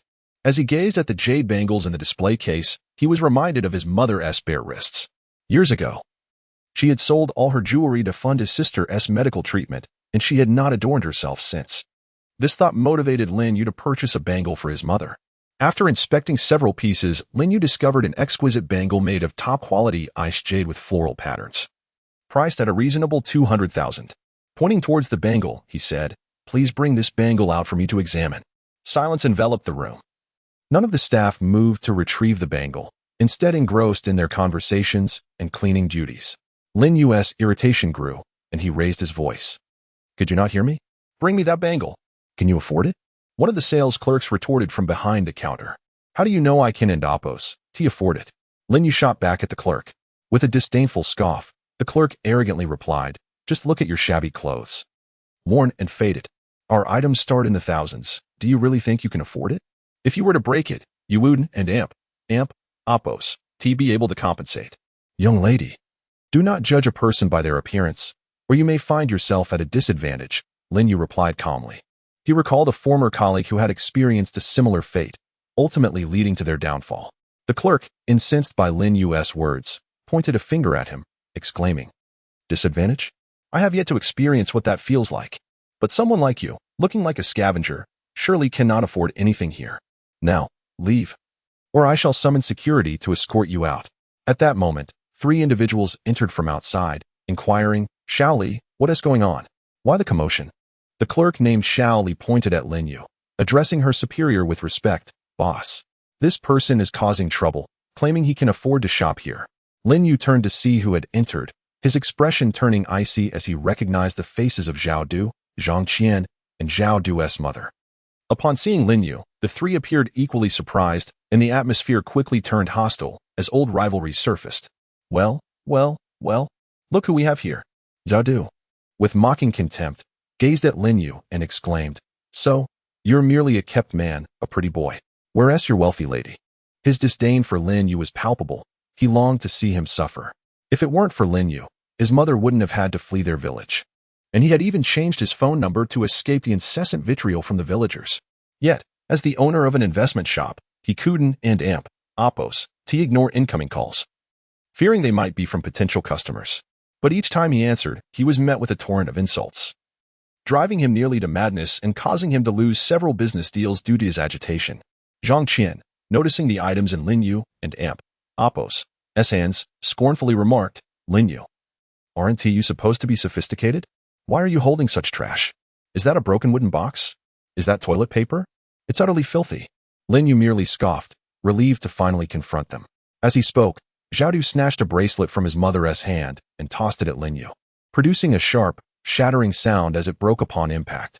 "Lin Yu, what have you done? Do you have any idea how much that bracelet was worth? 1 million. Now it's ruined. How do you plan to compensate me?" Zhao Du's theatrics left Lin Yu momentarily taken aback. It seemed Zhao Du had learned a few tricks. "You're certain I broke it?"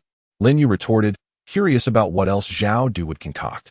"In my shop, it was not you, an outsider, who shattered it, but rather someone else," Zhao Du insisted, turning to Xiao Li at the counter to confirm. She quickly nodded, pointing at Lin Yu. "I told you not to touch anything. You beggar. Look what you and Appos V done now. How will you compensate?"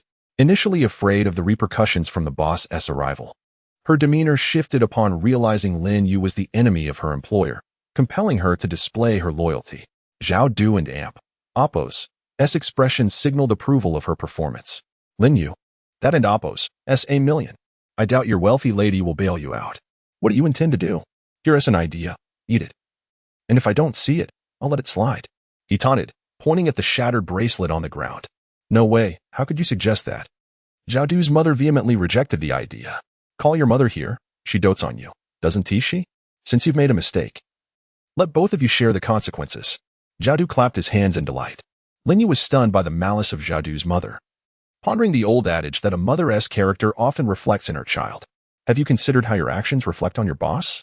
Remember, there are divine beings watching over us. Lin Yu and Amp, Apos, fury bubbled to the surface as he mentioned her mother. How dare you? I am the owner here, in this establishment. I am the ultimate authority. I declare the surveillance broken, and no inspection will change that. Hand it over, or I'll have security force it down your throat. Zhao Du erupted, furiously pointing at Lin Yu. Very well, as you wish, Lin Yu said, picking up the shards from the ground and advancing slowly toward Zhao Du. Panic set in for Zhao Du as he shouted, What are you doing? Do you believe I want to call security? Ignoring his threats. Lin Yu seized Zhao Du by the collar, shoving the emerald fragments into his mouth and delivering a painful punch to his abdomen, forcing him to swallow the remnants. Zhang Qian and Zhao's mother rushed to intervene, but Lin Yu effortlessly tossed them aside. Zhang Qian scrambled to escape, while Lin Yu continued to hold Zhao Du down, demanding, Are you done eating shards? Have you had enough? He then picked up more of the broken bracelet and shoved it into Zhao Du's mouth. Zhao Du's mother, witnessing her son's humiliation, attempted to grab Lin Yu's arm, pleading for help. What are you all just standing there for? Someone call the police. Zhao Du, now spitting blood, could barely utter a word. Xiaoli behind the counter was paralyzed with fear, too terrified to move. Yet Lin Yu, still unsatisfied, unleashed a barrage of punches upon Zhao Du soon. A crowd gathered outside the antique market, and a group of security personnel, led by Zhang Qian, stormed into the shop. They were taken aback by Zhao Du's near-lifeless state. Stop, or we won't hold back, they shouted. But Lin Yu showed no signs of relenting, and the security personnel hesitated, having never encountered such ferocity. Please, stop. If you keep this up, he'll die, implored the shrewd vendor who sold scriptures and silver needles. Only then did Lin Yu begin to regain his composure, realizing that he couldn't let Zhao Du die so easily. He stood over the prostrate Zhao Du and spat. Remember this, I won't let you die so effortlessly. Surveying the room like a vengeful deity, he instilled fear in all present. The security personnel remained frozen, wary of provoking him further. Zhao Du's mother hastily helped her son to his feet, offering him water to cleanse his mouth of the fragments. Clear the way. We're here to investigate, called out a voice from outside the jewelry store as a team of inspectors entered. They had received reports of a violent altercation. Upon seeing the chaos, the team leader drew his firearm and shouted, Don't move. Get down. Lin Yu regarded the squad leader, contemplating his next move before complying and crouching down. Zhao Du, with the last vestiges of his strength, laughed maniacally. Lin Yu, remember this. You will die a horrible death. And I'll take care of your mother. Fueled by the threat against his mother, Lin Yu stood abruptly. The squad leader shouted, Get down now, or I'll suspect your intentions. Lin Yu slowly turned, his gaze piercing with lethal intent, reminiscent of a harbinger of death, causing the seasoned inspectors to shudder. Did you hear that? He threatened me. I'll just make a call, and you can handle it as you see fit, all right? Lin Yu addressed the squad leader, who, after a moment of deliberation, reluctantly agreed, realizing the urgency of the situation. You can only use my phone, and I'll record your conversation to ensure it's lawful. The leader instructed. Lin Yu nodded, providing the name of his contact, Li Fuqiang, as the squad leader put the call on speakerphone, allowing everyone to hear. After several rings, the call went unanswered. What now? Calling your wealthy lady? Let us see who can save you now. Zhao Du laughed maniacally, blood splattering from his mouth. Just as the patrol team leader was about to hang up the phone, it rang, revealing the very number that the criminal before him had just mentioned. He pressed the button to answer. A voice slowly emerged from the other end. Who is it? I didn't and Amp, Apos, to hear you all signing. Lin Yu spoke from a distance. It and Amp, Apos, me, Lin Yu, the head of the department at Fuqiang Group. You have the authority to revoke the sign of any franchise under your jurisdiction, correct? Hearing Lin Yu's words, Zhao Du coughed mockingly, instilling fear in those around him. Who are you trying to intimidate? Just look at yourself, a parasite. Now on the verge of becoming a convict. Don't worry, I'll visit you later, and I'll compensate your mother for the harm you've done to me. The patrol team leader quickly intervened to stop Zhao Du and Amp, Apos, threats, fearing that the criminal might act violently. He sensed a palpable aura of death emanating from the man. On the phone, the voice responded, "Sure. What's up, Lin Yu? Is there something you need? Do you want my help?" Lin Yu replied, "Please revoke the franchise sign of the Jin Liufu jewelry at the Jiangqing Antique Market. And do me a favor, consider it a personal debt I owe you." Upon hearing Lin Yu mention a personal favor, Li Fuqiang promptly said, "Just tell me what you need. There and amp. Oppos. No need to speak of favors. I know that revoking a franchise requires a deposit. This owner has offended me and is now threatening me. You understand my meaning, right? Also, please look after my mother." Lin Yu spoke slowly. He was uncertain whether Li Fuqiang would assist him after learning of his criminal activities, but he considered it a test of Li Fuqiang's character. With the knowledge he possessed, Lin Yu believed he would soon be free, as the national policies were highly favorable to those demonstrating remarkable innovation and creativity. Li Fuqiang finally realized something was amiss, but just as he was about to inquire further, the call ended. After hanging up, Li Fuqiang immediately followed Lin Yu and Oppos' instructions and called for his assistant to investigate what had transpired with Lin Yu. Watching the team leader hang up the call, Hadu seized the moment to speak. "Lin Yu, who do you think you are? I'll be there to watch your trial." "Enough," the patrol team leader interjected. Observing the victim provoking the suspect's emotions, Lin Yu slowly extended his hands towards the patrol team leader. "Thank you for allowing me to make this call. I will cooperate with your work." Seeing Lin Yu's compliance, the patrol team leader breathed a sigh of relief and retrieved handcuffs from his bag to restrain Lin Yu. "Rest assured, we will not wrong an innocent person nor let any guilty party escape," he added, casting a warning glance at Zhao Du as Lin Yu was cuffed. The crowd parted to make way. Just as Lin Yu was about to be taken away, Zhao Du's phone rang. Lin Yu turned to look, and the patrol team leader signaled for his team to wait a moment. Zhao Du answered the call, only to hear a cold voice on the other end. "Is this Zhao Du? I am the operations manager of Fuqiang Jewelry Group. I am officially notifying you to dismantle your Jin Liufu franchise sign within today. Our company suspects you of misrepresenting goods and inflating jewelry prices, severely damaging our reputation. We will freeze your collateral assets and all jewelry in your store until a thorough investigation is conducted. Our legal department will be sending you legal documents shortly." The call ended abruptly, leaving Zhao Du no opportunity to respond. It felt like a thunderbolt had struck him. The pain was far worse than the earlier beating by Lin Yu. He quickly dialed back, desperate to understand what had transpired.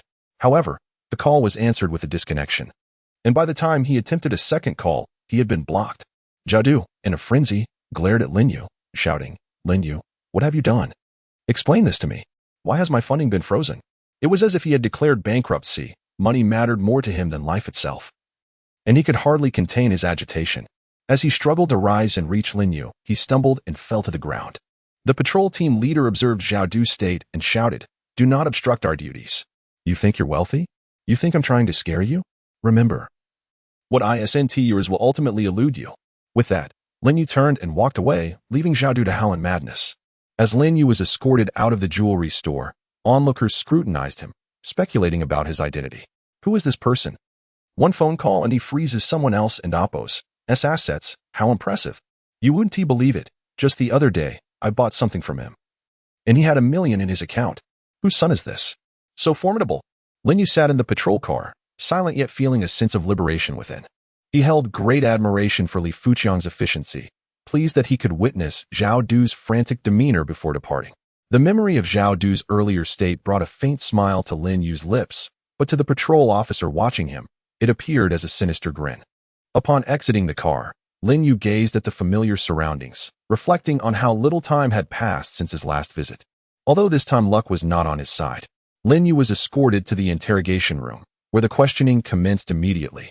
Seated on the tiger bench, he faced two officers who were preparing their notes. Once ready, the interrogation began. Name, Lin Yu. Gender, age, place of residence.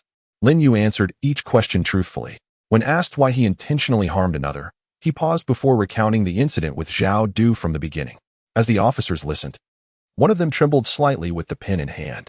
Upon completing his account, both interrogating officers wore expressions of rage.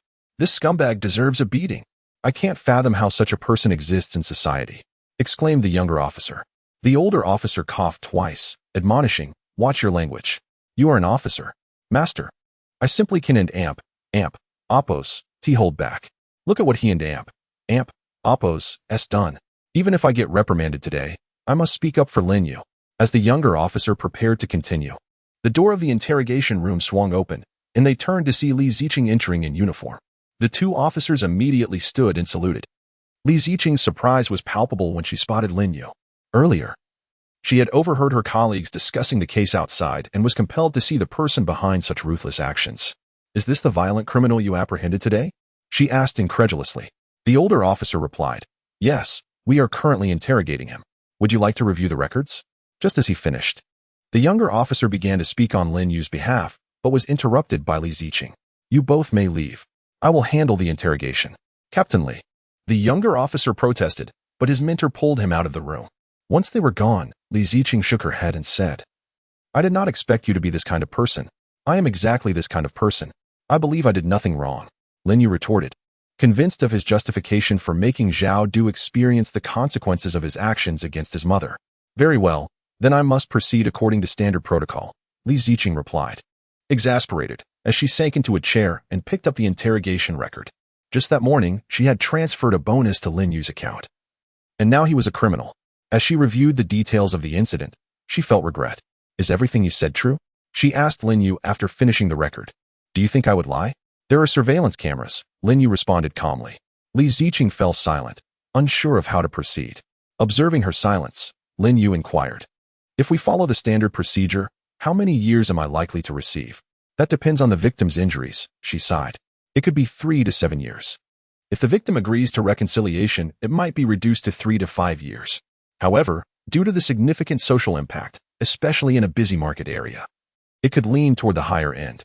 Lin Yu nodded, feeling it was justified. Those who insulted his mother deserved no mercy. Li Ziqing picked up her pen, prepared to continue the interrogation, but then set it down again. She rose, looked at Lin Yu, shook her head, muttering "not worth it," before exiting the interrogation room. Shortly thereafter, the two earlier officers returned to continue Lin Yu's interrogation. After Li Ziqing left, she summoned her colleagues and drove to the crime scene, eager to gather evidence to effectively assist Lin Yu and Apos' case. Thus, under the earnest questioning of the two officers, Lin Yu recounted all the details of the incident. As he departed, the younger officer gave him an encouraging gesture. Seated on the tiger bench, Lin Yu felt no fear of prison, only concern for his mother and Apos' anxiety. The following morning, the young officer returned with breakfast for Lin Yu, offering him some comforting words before leaving. Lin Yu spent the night meditating and reflecting, while others remained restless. Li Fuqiang, upon receiving information from his assistant, pondered what course of action to take, whether to save Lin Yu or let him face the consequences. Not intervening would mean losing a valuable asset, rendering all prior efforts futile. Conversely, what could he use to save him? This was a society governed by law, unlike the times when he first entered the field. Meanwhile, after gathering evidence, Li Ziqing was disheartened, even skipping dinner. All the evidence favored Lin Yu. The bracelet was broken by Zhao Du himself, and it was Zhao Du who instigated the conflict. However, it remained a fact that Lin Yu had assaulted him. She consulted numerous legal friends, and even with the evidence, it was insufficient to secure Lin Yu's probation. Winning the case could only potentially reduce the sentence to 1 year, unless Zhao Du showed leniency. However, her investigation revealed that Zhao Du and Apos' animosity toward Lin Yu ran deep, making reconciliation impossible. Caught in despair, Li Ziqing recalled how Lin Yu had once saved her life. Yet she could not betray her duty as an officer and protector of the people. At Jiangqing-affiliated hospital, Li Fuqiang approached Zhao Du and Apos' hospital room, holding a contract. Entering, he placed the document on the table beside Zhao Du and said, "Zhao Du, I am the chairman of Fuqiang Group. Please sign this letter of reconciliation for Lin Yu. Once signed, I will unfreeze all funds for your shop." Zhao Du scoffed, ignoring Li Fuqiang's offer. Frustrated by Zhao Du's demeanor, Li Fuqiang fought to suppress his anger and continued, "Rest assured, I understand your concerns. There will be no repercussions for you. Just sign, and I can return all the funds from the pawn jewelry. I heard you still owe medical fees. If you don't pay soon, the hospital will evict you. So, what do you say? Get lost. I can't fathom what Lin Yu has that compels you to plead for him. There is no way I will sign this. Even if I die here today, I refuse to sign. You think I agree? Not a chance." Zhao Du spat fiercely. "I want to see him imprisoned. To bear the stigma of a labor reform convict for life. That would satisfy my hatred." Li Fuqiang clenched his teeth, nearly shattering them in frustration. Had he not consulted friends last night and learned that obtaining Zhao Du and Apos' letter of reconciliation was the only viable solution to spare Lin Yu from prison. He would have dismissed Zhao Du as an inconsequential character. Think carefully. If Lin Yu goes to jail, consider the repercussions for your company. You decide. I will leave this letter here. Just let me know once you've signed it, he concluded before exiting the room. Damn it, what an ungrateful wretch. Li Fuqiang muttered as he left. After he departed, Zhao Du and Appo's mother spoke up. Son, why Don and Appo's? We just sign it. I truly have no money left for your medical expenses. Zhang Qian echoed. Zhao Du, why don't we just sign it? As long as the Green Mountains stand. We need not worry about firewood. We can find another opportunity to deal with him later. Zhao Du slowly turned to Zhang Qian, a fierce expression on his face. What are you saying? Letting him go and avoiding jail? Did you not hear this morning? My stomach has been sliced open. I can only eat soft food from now on, not a morsel of solid food. You want me to let him go? Do you look down on me too? If you want to find him, go ahead. Just sell the jewelry I bought for you to pay for my medical expenses. Hurry. As he spoke, Zhao Du reached out to snatch it away. When Zhang Qian refused, he slapped her across the face. So now that I'm out of money, you want to abandon me? Try it, and we'll see if I don't kill you. Zhang Qian, frightened, hastily stepped back, shaking her head repeatedly. After leaving the hospital, Li Fuqiang called his assistant to arrange a meeting with the director for tea, then hurried on his way. At 8:30 in the evening, in a private room at the Marriott Hotel, 3 elderly men sat discussing matters. One of the men, dressed in a Zhongshan suit, slammed the table in anger. Old Zhang, what is going on? Are we to wait for a junior? If he cannot even keep time, how can we talk about promoting traditional Chinese medicine when he cannot even fulfill the basics? Zhang Wenzhong looked embarrassed, glancing at the man in the Zhongshan suit. I don't know what happened. He was supposed to arrive at 8, but now I can't reach him. Could something have happened? All right, enough noise. We have already waited half an hour. What is the harm in waiting a bit longer? Another elder advised. I won't wait any longer, the man in the Zhongshan suit declared, preparing to rise. Give me 5 minutes to make a call and check, all right? Just do me this favor, Old Tang, Zhang Wenzhong said with a conciliatory smile. Old Tang snorted but sat back down. If anyone were to see the 3 men, they would be terrified. Each of them was a titan in the field of Chinese medicine, capable of shouldering its weight. Zhang Wenzhong dialed a number, asking for information on Lin Yu's whereabouts. Moments later, he received a call back. After hearing the information on the other end, Zhang Wenzhong's face went pale. What is going on? Is he coming? Or when will he arrive? Old Tang inquired. With a heavy sigh, Zhang Wenzhong cautiously replied, Lin Yu has been arrested. What did you say? Old Tang jumped to his feet. I told you, there is no such thing as a 9-turn reincarnation needle. The fragments you found 10 years ago were ridiculed for how long, wasting our resources. And now you tell me a criminal possesses a 9-turn reincarnation needle? Old Tang scoffed at Zhang Wenzhong. I am absolutely certain this time.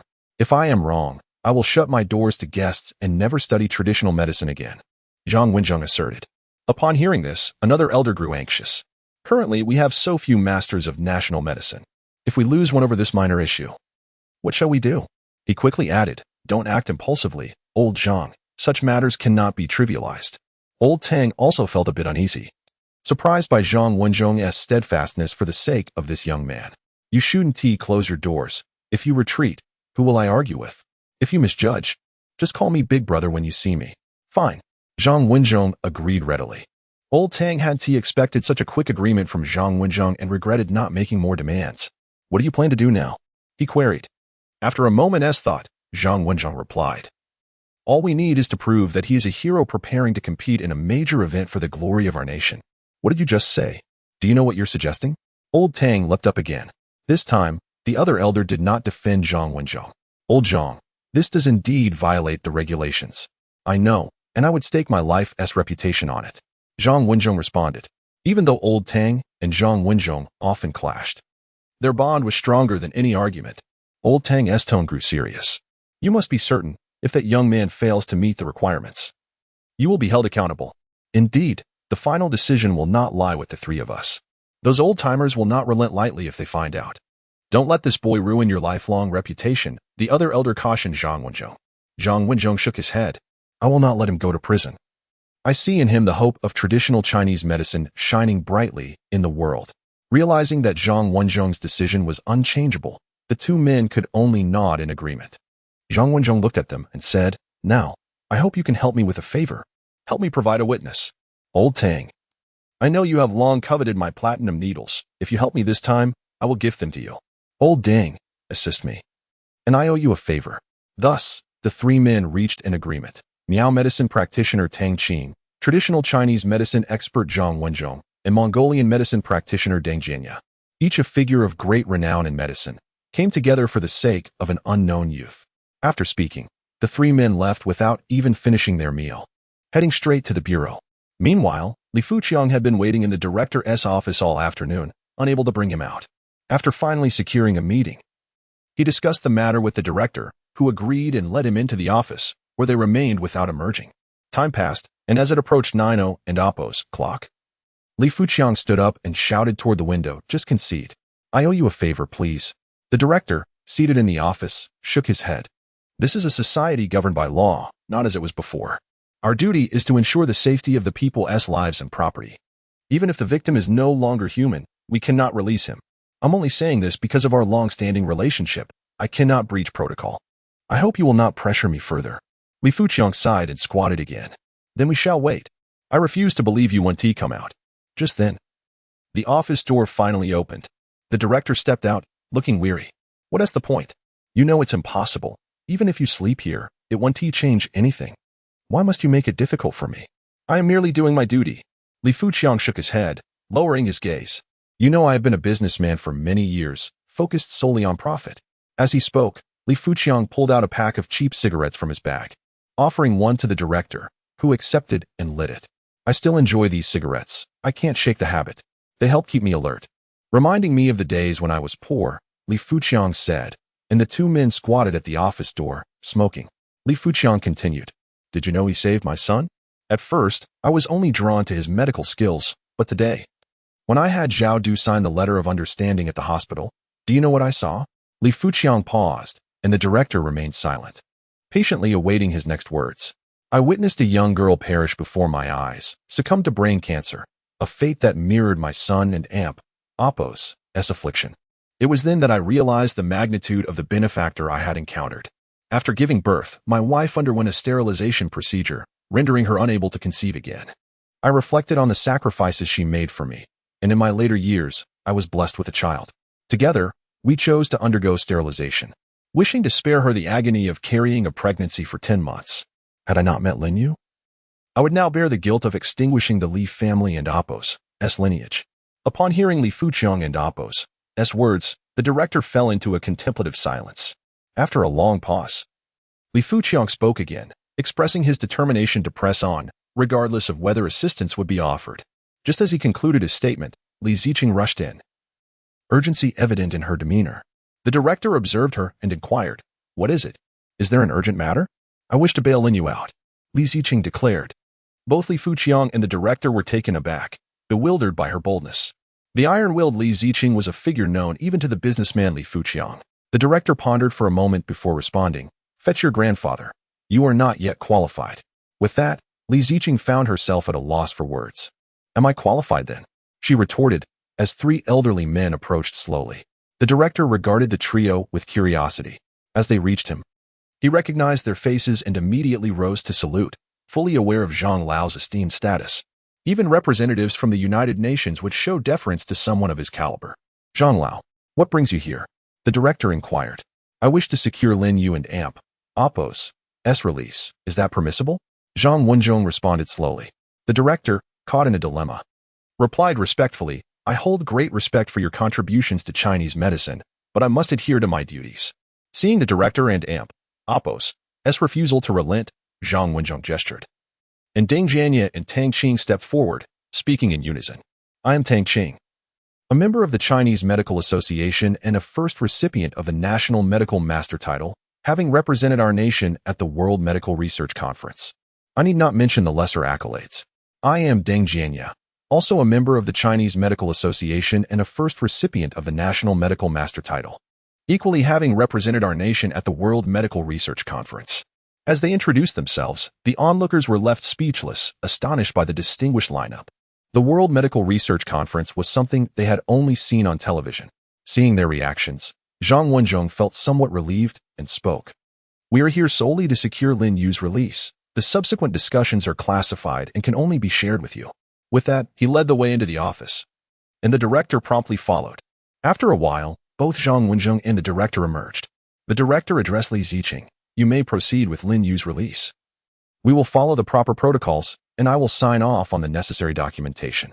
Upon hearing this, Li Ziqing hurried to the interrogation room. Li Fuqiang, feeling somewhat out of place amidst the unfolding events, excused himself after exchanging a few respectful words.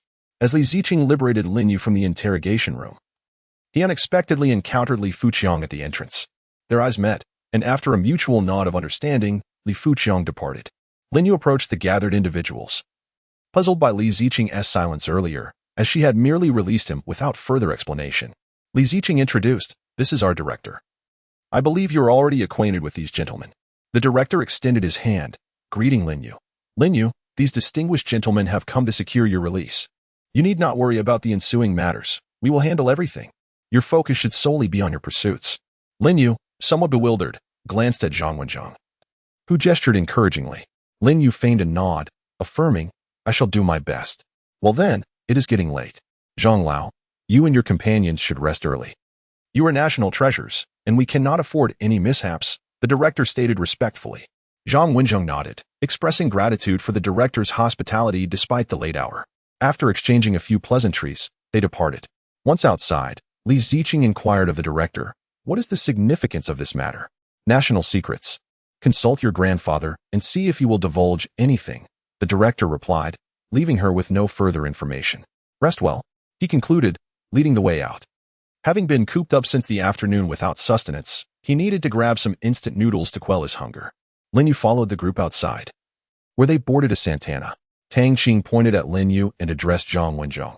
"I still cannot believe he can perform the 9 turns reincarnation needle technique. A healer and amp, Oppos, S most vital asset is their hands, and look, he still has bandages on his shoulder. I remain skeptical. Are you unwell? Have you not heard enough? Do you wish for Lin Yu to administer a needle to you?" Zhang Wenzheng retorted sharply. "Oh, previously you sought my assistance, and now that he has been released, I am no longer of use to you, is that it?" Tang Qing huffed indignantly. Observing the exchange, Dang Jianya interjected, attempting to mediate between the two. Lin Yu watched in confusion, uncertain as to why the two were quarreling. "Zhang Lao, could you elucidate the situation for me?" Lin Yu asked Zhang Wenzheng. At last, the two ceased their bickering, and after casting a glare at Tang Qing, Zhang Wenzheng began to explain the circumstances to Lin Yu. Meanwhile, upon Lin Yu and Amp, Oppos, S release, Su Qingxue sat on the sofa, holding a pillow and lost in thought. After not seeing Lin Yu for a couple of days and receiving no response to her calls, she feared he might have faced retaliation. Just 2 hours prior, she received a call from Li Ziqing, who informed her of Lin Yu's situation. From the moment Lin Yu saved her life to when he shielded her with his own body, she had developed feelings for him, though she dared not confess her emotions. She cherished every moment spent in his presence. Initially, she believed being with Lin Yu was an impossibility, yet he had instilled in her the courage to confront her future. However, now that he was in trouble, rescuing him would necessitate relying on her family's influence, which meant she would ultimately return to fulfill the future they had predetermined for her. If she could save Lin Yu, it would come at the cost of her own future. This left Su Qingxue in a dilemma. Should she sacrifice her own aspirations to reclaim Lin Yu, or regard him merely as a fleeting chapter in her life? Lin Yu listened attentively to the account provided by Zhang Wenzheng and spoke up. "That young man will undoubtedly live up to Zhang Lao and Amp, Oppos, S expectations. I will certainly exert my utmost effort." Just as Lin Yu finished speaking, Tang Qing interjected. "It and Oppos, it's not about whether you can live up to it. The question now is whether you have the qualifications to participate." Zhang Wenzheng, hearing Tang Qing and Oppos' remark, hurriedly intervened. "Lin Yu, don't mind him. That's just his character, but he is genuinely a good person." Lin Yu nodded in understanding, reasoning that if he were not a good person, he wouldn't have sought Zhang Lao's help for his own bail. After realizing that Zhang Wenzheng had exposed her, Tang Qing scoffed. "My kindness is contingent upon a person's worth. The only reason I agreed to help you is that he promised to give me his platinum needle. Otherwise, I wouldn't have bothered with this mess." Upon hearing of Zhang Lao's numerous efforts to secure his bail, Lin Yu felt a twinge of guilt. After all, they had only met once. And despite Zhang Lao and Amp, Oppos' assistance aimed at facilitating his participation in the competition, this kindness was one he felt he must repay. Enough of this useless chatter. I simply wish to see the 9 transformation reincarnation needle you mentioned, Tang Qing exclaimed, urging the driver to hasten their journey home. Zhang Wenzheng turned to Lin Yu and said, then it's settled.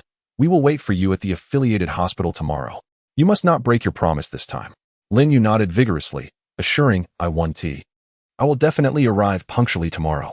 Initially, Tang Qing had hoped to see the 9 transformation reincarnation needle, but found herself at a loss for an appropriate venue, leading to the arrangement for the following day at the hospital.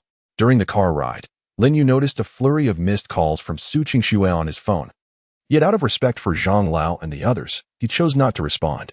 After dropping Lin Yu off at his apartment, Zhang Lao and the others departed.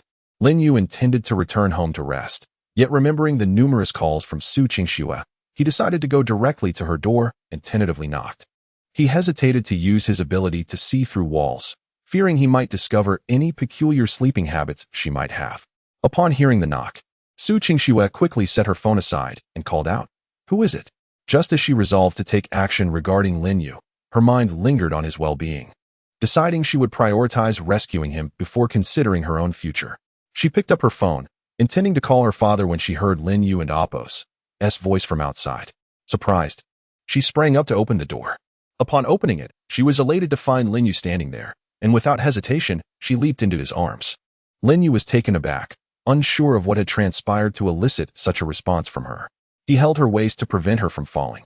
Su Qingxue leaned against his shoulder, tears of joy streaming down her face, exclaiming, you scared me. I thought I might never see you again. But I'm right here. Aren't I? Lin Yu replied, perplexed.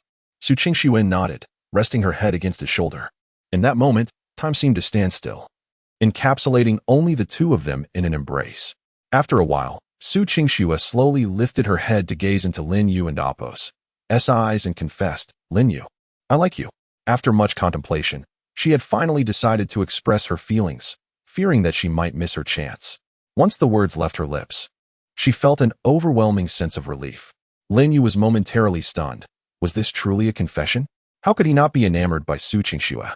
She was beautiful, gentle, a tad proud, and even during perilous moments, she had refused to abandon him, carrying him for over 10 minutes. Nevertheless, after his experience with Zhang Qian, Lin Yu was hesitant to entertain such thoughts. He feared that Su Qingxue might not reciprocate his feelings or that she would one day leave him. Yet, the arrival of spring brought unexpected warmth, making Lin Yu doubt his hearing. He gently set Su Qingxue down, holding her shoulders and speaking softly. Are you serious? Yes, she replied, closing her eyes. As Lin Yu gazed into her beautiful eyes and at her alluring lips, he leaned down to kiss her. Just then, his phone rang abruptly. Interrupting the moment, he suppressed his frustration, took a deep breath, and retrieved his phone. Upon seeing it was his mother calling, his anger dissipated slightly. Hello, Mom. What is the matter? He asked. Is it not permissible to call if there is nothing urgent? His mother's displeased voice came through the line. What about the matter I discussed with you last time? Lin Yu pondered. His mother hadn't mentioned anything significant, so he inquired, what matter, Mom? I don't recall. What else? How are things between you and Qingxue? His mother's tone grew increasingly stern. Are you disregarding my words? Lin Yu was at a loss for words. Had it not been for this phone call, he might have taken a significant step forward. Hearing his mother's words, Su Qingxue stifled a laugh beside him. As his mother launched into a lecture, Lin Yu hastily concocted an excuse to end the call. After hanging up, he attempted to resume his previous activity with Su Qingxue, but she firmly pushed him away. Opportunities are rare. You and Apos' missed this one. Besides, I merely said I like you, not that we are in a relationship. With that, Su Qingxue gently shoved Lin Yu towards the exit. He attempted to resist, but she warned, if you continue like this, I'll ignore you. Hearing her words, Lin Yu had no choice but to comply and exited her room reluctantly. Returning to his own room, he took a shower before beginning his meditation practice. The next morning, while Lin Yu was still meditating, he heard a knock at the door. Puzzled, he wondered who could be visiting so early. Perhaps it was Qingxue?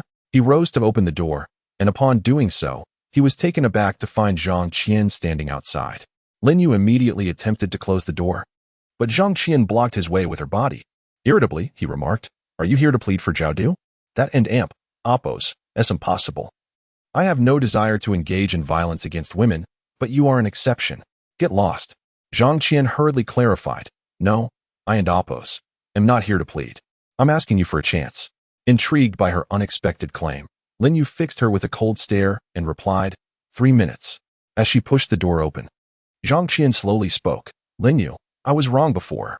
I was blinded by Zhao Du. Now I realize your sincerity. Let us reconcile. Zhao Du even forced me to sell myself to cover his hospital fees. I truly regret my actions. I hope you can forgive me. Lin Yu remained silent, simply observing her. Noticing his lack of response, Zhang Qian shut the door and leaned closer, beginning to remove her clothing. Lin Yu, haven't you experienced this before? Now, let me satisfy you, please. I beg you, forgive me. I genuinely understand my mistakes. Lin Yu turned around, refusing to glance at Zhang Qian and Appo's filthy form. Get out of here immediately. Do you believe I won't treat you like a human being? He bellowed in fury. Zhang Qian, as if oblivious to his words, had already shed her top and was about to embrace Lin Yu.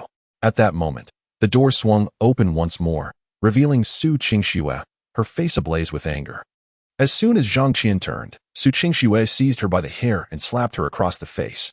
5 vivid red handprints appeared on Zhang Qian and Appo's cheek, leaving her momentarily dazed. Su Qingxue did not relent. She swiftly picked up the discarded clothing and dragged Zhang Qian out. You shameless wretch, leave at once. I cannot bear to hit a woman, but I will if I see you again. After forcefully ejecting Zhang Qian from the room, Su Qingxue exerted all her strength to slam the door shut. Only then did Lin Yu turn to face Su Qingxue, who resembled a fierce mother tiger defending her cubs, causing him to feel a twinge of trepidation. Su Qingxue, sensing her own heightened state, took several deep breaths to calm her flushed face. She had been washing up when she heard Lin Yu's furious shout and rushed over, her anger ignited upon witnessing Zhang Qian's behavior. Once she had regained her composure, Su Qingxue looked at Lin Yu and asked, Was I fearsome just now? Lin Yu playfully flicked her nose and replied, Not fearsome at all, you were utterly adorable. Like a lioness. Hearing his words, a blush crept across Su Qingxue and Appo's cheeks as she playfully protested, You're the lioness. I'm not that terrifying. All right. You are the most charming. Lin Yu smiled, then inquired, Why haven't you gone to work yet?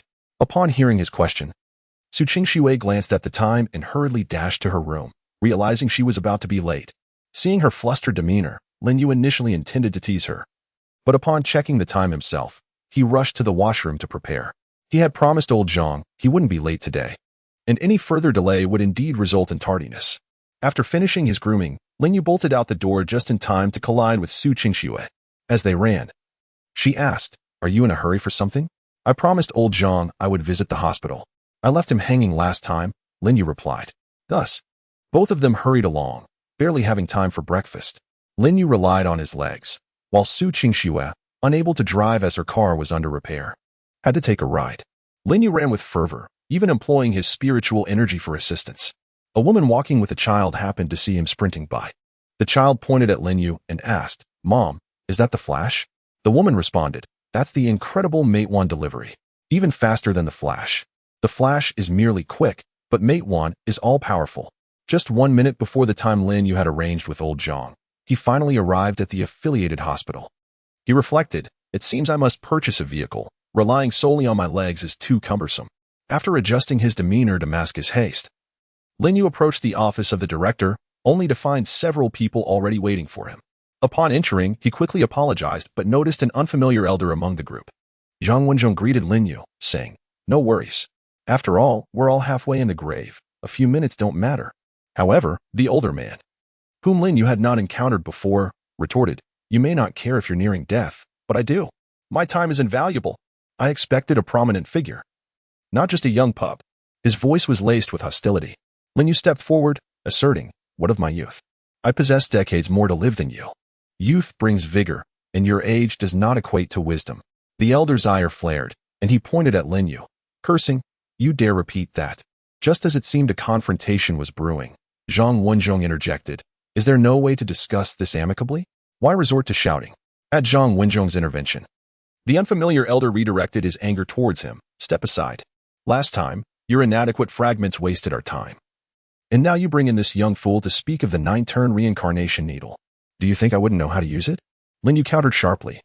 Your inability does not denote that others cannot. It merely indicates your need for further learning. The elder, aware of Zhang Wenzhong and Appo's stature, grew furious at Lin Yu and Oppo's rebuttal. Get out of here. You are unwelcome. Do you even comprehend who Chen Dongshan is? How dare you suggest he needs to learn? As tensions escalated, a nurse rushed in. Urgency etched on her face. Zhang Wenzhong frowned. What has occurred? The nurse hurriedly reported, Director, we have a patient suffering from alcoholic liver cirrhosis and esophageal variceal bleeding. Director Zhang is at a loss and wishes for you to assess the situation. Upon hearing this, Zhang Wenzhong ceased his dispute and followed the nurse to the patient and Oppo's room. The others hastily followed suit. Upon entering the patient and Oppo's ward, they were met with a shocking sight. The patient was vomiting blood, and significant abdominal swelling indicated a severe accumulation of fluid. The diagnosis of alcoholic liver cirrhosis was evident, and the patient had reached the late stage, with ruptured varices causing the bleeding. Seeing the director and Oppo's arrival, Director Zhang suggested, perhaps we should call in the hepatology department for surgery? Zhang Wenzhong hesitated. Traditional Chinese medicine emphasizes regulation, but given the circumstances, surgery seemed the only viable option. Let us prepare for surgery, he finally declared. Just then, Lin Yu spoke up. Old Zhang, may I attempt a treatment? Western surgical procedures require endoscopy to visualize the internal situation. Yet Lin Yu had already discerned the precise location of the bleeding through his spiritual vision. With the proper application of silver needles, he could channel his energy to halt the bleeding. Who are you? What right do you have to speak here? Director Zhang demanded, interrupting Lin Yu. The words struck a chord with Chen Dongshan, who chimed in, this is a case of alcoholic liver cirrhosis in the decompensated stage. Are you suggesting we toy with the patient's life? We must first stop the bleeding surgically and later employ herbal remedies for recovery. Lin Yu replied calmly. Your limitations do not imply that others cannot succeed. It merely highlights your need for growth. Director Zhang, recognizing Chen Dongshan and Oppo's standing, was enraged at Lin Yu and Oppo's defiance. Get out of here. You are not welcome. Do you even know who Elder Chen is to speak so lightly? He has treated more patients than you have consumed grains of salt. Director Zhang, please be mindful of your words. Now, I ask you to leave immediately. Before Lin Yu could utter a word, Zhang Wenzhong interjected. Old Zhang, it's all right. Since some people refuse to believe, I shall demonstrate with my actions. Lin Yu spoke slowly. Zhang Wenzhong looked at Lin Yu, his eyes silently questioning whether Lin Yu was certain of this course of action.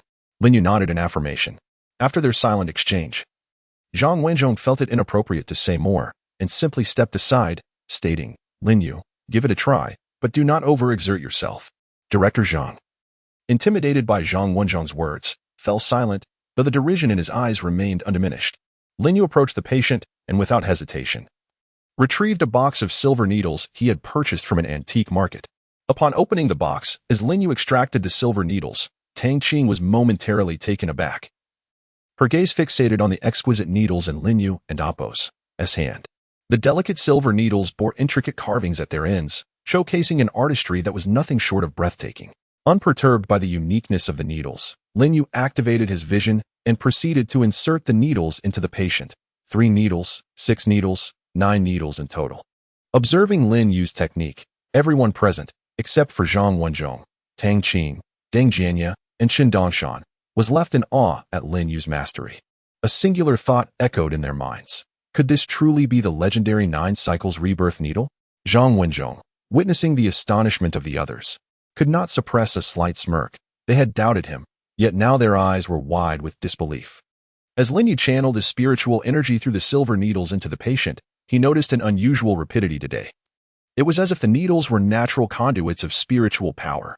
After a while, the energy he had infused began to converge at the site of the bleeding, gradually mending the wound. The patient and Oppo's condition improved incrementally under Lin Yu and Oppo's care as the vomiting of blood ceased. Noticing movement in the water accumulation within the patient, Lin Yu called out, quickly prepare for drainage. Upon hearing his command, a nurse rushed to fetch a drainage basin. Moments later, she returned with a large basin. Placing it beneath the patient's hips, Lin Yu urged forth his spiritual energy, causing a rumbling akin to the mighty Yellow River in its flow. Following the expulsion of the accumulated fluid from the patient's liver, Lin Yu gently withdrew the silver needles. All right, the patient is now ready for a gastroscopy, and subsequent rehabilitation can commence. As the patient lay on the bed, seemingly unchanged, Director Zhang was about to speak when he was astounded to see the patient supporting himself and preparing to rise. Could this be the miraculous efficacy of the 9 cycles rebirth needle? Witnessing the patient's newfound mobility left everyone in utter shock. In truth, the patient's ability to move was due to the spiritual energy Lin Yu had intentionally left within him, bestowing the sensation of strength to allow the observers to witness the effects more vividly. Observing the patient, Director Zhang could not voice his thoughts, his expression blank, still lingering in astonishment. Such medical prowess truly existed in this world. No, it was nothing short of divine art. The esteemed practitioners of traditional medicine were equally astounded. Although Zhang Wenzhong had seen it once through monitoring, witnessing it firsthand offered an entirely different visual experience. Zhang Wenzhong was the first to regain his composure, quickly instructing, "Director Zhang, take the patient for a gastroscopy, then devise a rehabilitation plan based on the patient and Apos' current condition." Director Zhang, jolted by Zhang Wenzhong and Apos' command, immediately assisted the patient towards the examination room. Once the patient had exited, Tang Qing remarked, "Indeed, such divine techniques exist. It seems we have lost far too many treasures left by our ancestors." Hearing Tang Qing speak, Lin Yu turned his gaze towards Chen Dongshan. Without a word, Chen Dongshan raised his hands in salute and bowed to Lin Yu, proclaiming, "Master, please accept this disciple's homage." Everyone was taken aback, bewildered by the unfolding scene. Chen Dongshan continued, "I stated that if you truly possess the 9 cycles rebirth needle, I shall acknowledge you as my master. The wager of recognizing Zhang Wenzhong as an elder brother was yours. I did not agree to that. There is an ancient saying, the accomplished are to be regarded as masters. I willingly honor you as my master." This declaration left everyone astounded. They had not anticipated that Chen Dongshan would resort to a play on words to avoid calling Zhang Wenzhong elder brother. Just as Lin Yu was about to speak, Zhang Wenzhong interjected, "All right, now that everyone has witnessed, it is clear that Lin Yu truly possesses the 9 cycles rebirth needle. Shall we proceed to have Lin Yu participate in the competition without any objections?" Everyone voiced their agreement, acknowledging Lin Yu and Apos' medical expertise, which had clearly surpassed their own. However, one individual raised a question, seeking clarification from Lin Yu. Tang Qing, now addressing Lin Yu more warmly, asked, "Might I examine the silver needles in your possession? I wish to ascertain if they are the ones I have encountered in ancient texts." Lin Yu, intrigued by Tang Qing's familiarity with the needles, readily handed over the entire box. After receiving it, Tang Qing opened the box and laid out all the silver needles on the bed. The others gathered around, including Chen Dongshan, drawn in by curiosity. Everyone knew of Tang Qing and Apos' passion for needles, his fondness for collecting rare and ancient ones. Any needle that garnered his attention was undoubtedly exceptional. After a lengthy examination, Tang Qing exclaimed, "Truly a masterpiece." The others, eager for clarification, urged him to elaborate. "What do you mean by masterpiece?" Tang Qing replied, "If I am not mistaken, these are the Lingji needles crafted by the master of the Mo family for Bien Quebec. It is said that after sustaining an injury, the Mo family master was saved by Bien Quebec. Once healed, he fashioned 2 sets of silver needles in gratitude. One set was the Lingji needles, and the other the Tianji needles." Everyone knew that the Mo family and Apos' mechanical crafting was unparalleled, and according to ancient records, these 2 sets of needles were made from meteorite iron, as strong as rock, yet as pliable as hair, allowing them to bend without breaking. The needles before them, adorned with intricate carvings, were likely the Lingji needles. It was said that BNK utilized these needles when treating Duke Kaiheng, and he had created 108 extraordinary needle techniques with them, paving the way for the subsequent era of golden needles, replacing the ancient stone acupuncture. Tang Qing marveled, "I never imagined the records in ancient texts were indeed true. The Lingji and Tianji needles truly exist. Today, not only did I witness divine art, but I also encountered divine needles." Lin Yu was taken aback by what Tang Qing had just said. Celestial iron from the heavens? That clever boss had truly been misled. "Old Tang, are you certain you didn't see anything?" Zhang Wenzhong inquired, utterly astonished, his shock rivaling that of learning Lin Yu possessed the divine skill of the 9 revolutions needle, a legendary acupuncture technique. Tang Qing turned to Zhang Wenzhong, casting him a glance. "My research on needles correlates directly with my medical expertise, understood?" Zhang Wenzhong chuckled awkwardly, aware of Tang Qing's profound knowledge in this domain, and swiftly changed the subject. "What about the other set of Tianji needles?" Tang Qing replied slowly, "The Tianji needle and the Lingji needle share a remarkable synergy. It is said that when both sets are used simultaneously, they can bring one back from the brink of death. However, this is merely a record from ancient texts, likely exaggerated, and its veracity cannot be substantiated." After speaking, Tang Qing turned his gaze towards Lin Yu. Young friend, do you possess the Tianji needle? Might I borrow it for examination? Lin Yu shook his head. I merely chanced upon this in an antique market. Tang Qing's expression soured with disappointment. Indeed. Encountering such a divine needle once in a lifetime is ample. After a moment of reflection, he smiled warmly at Lin Yu.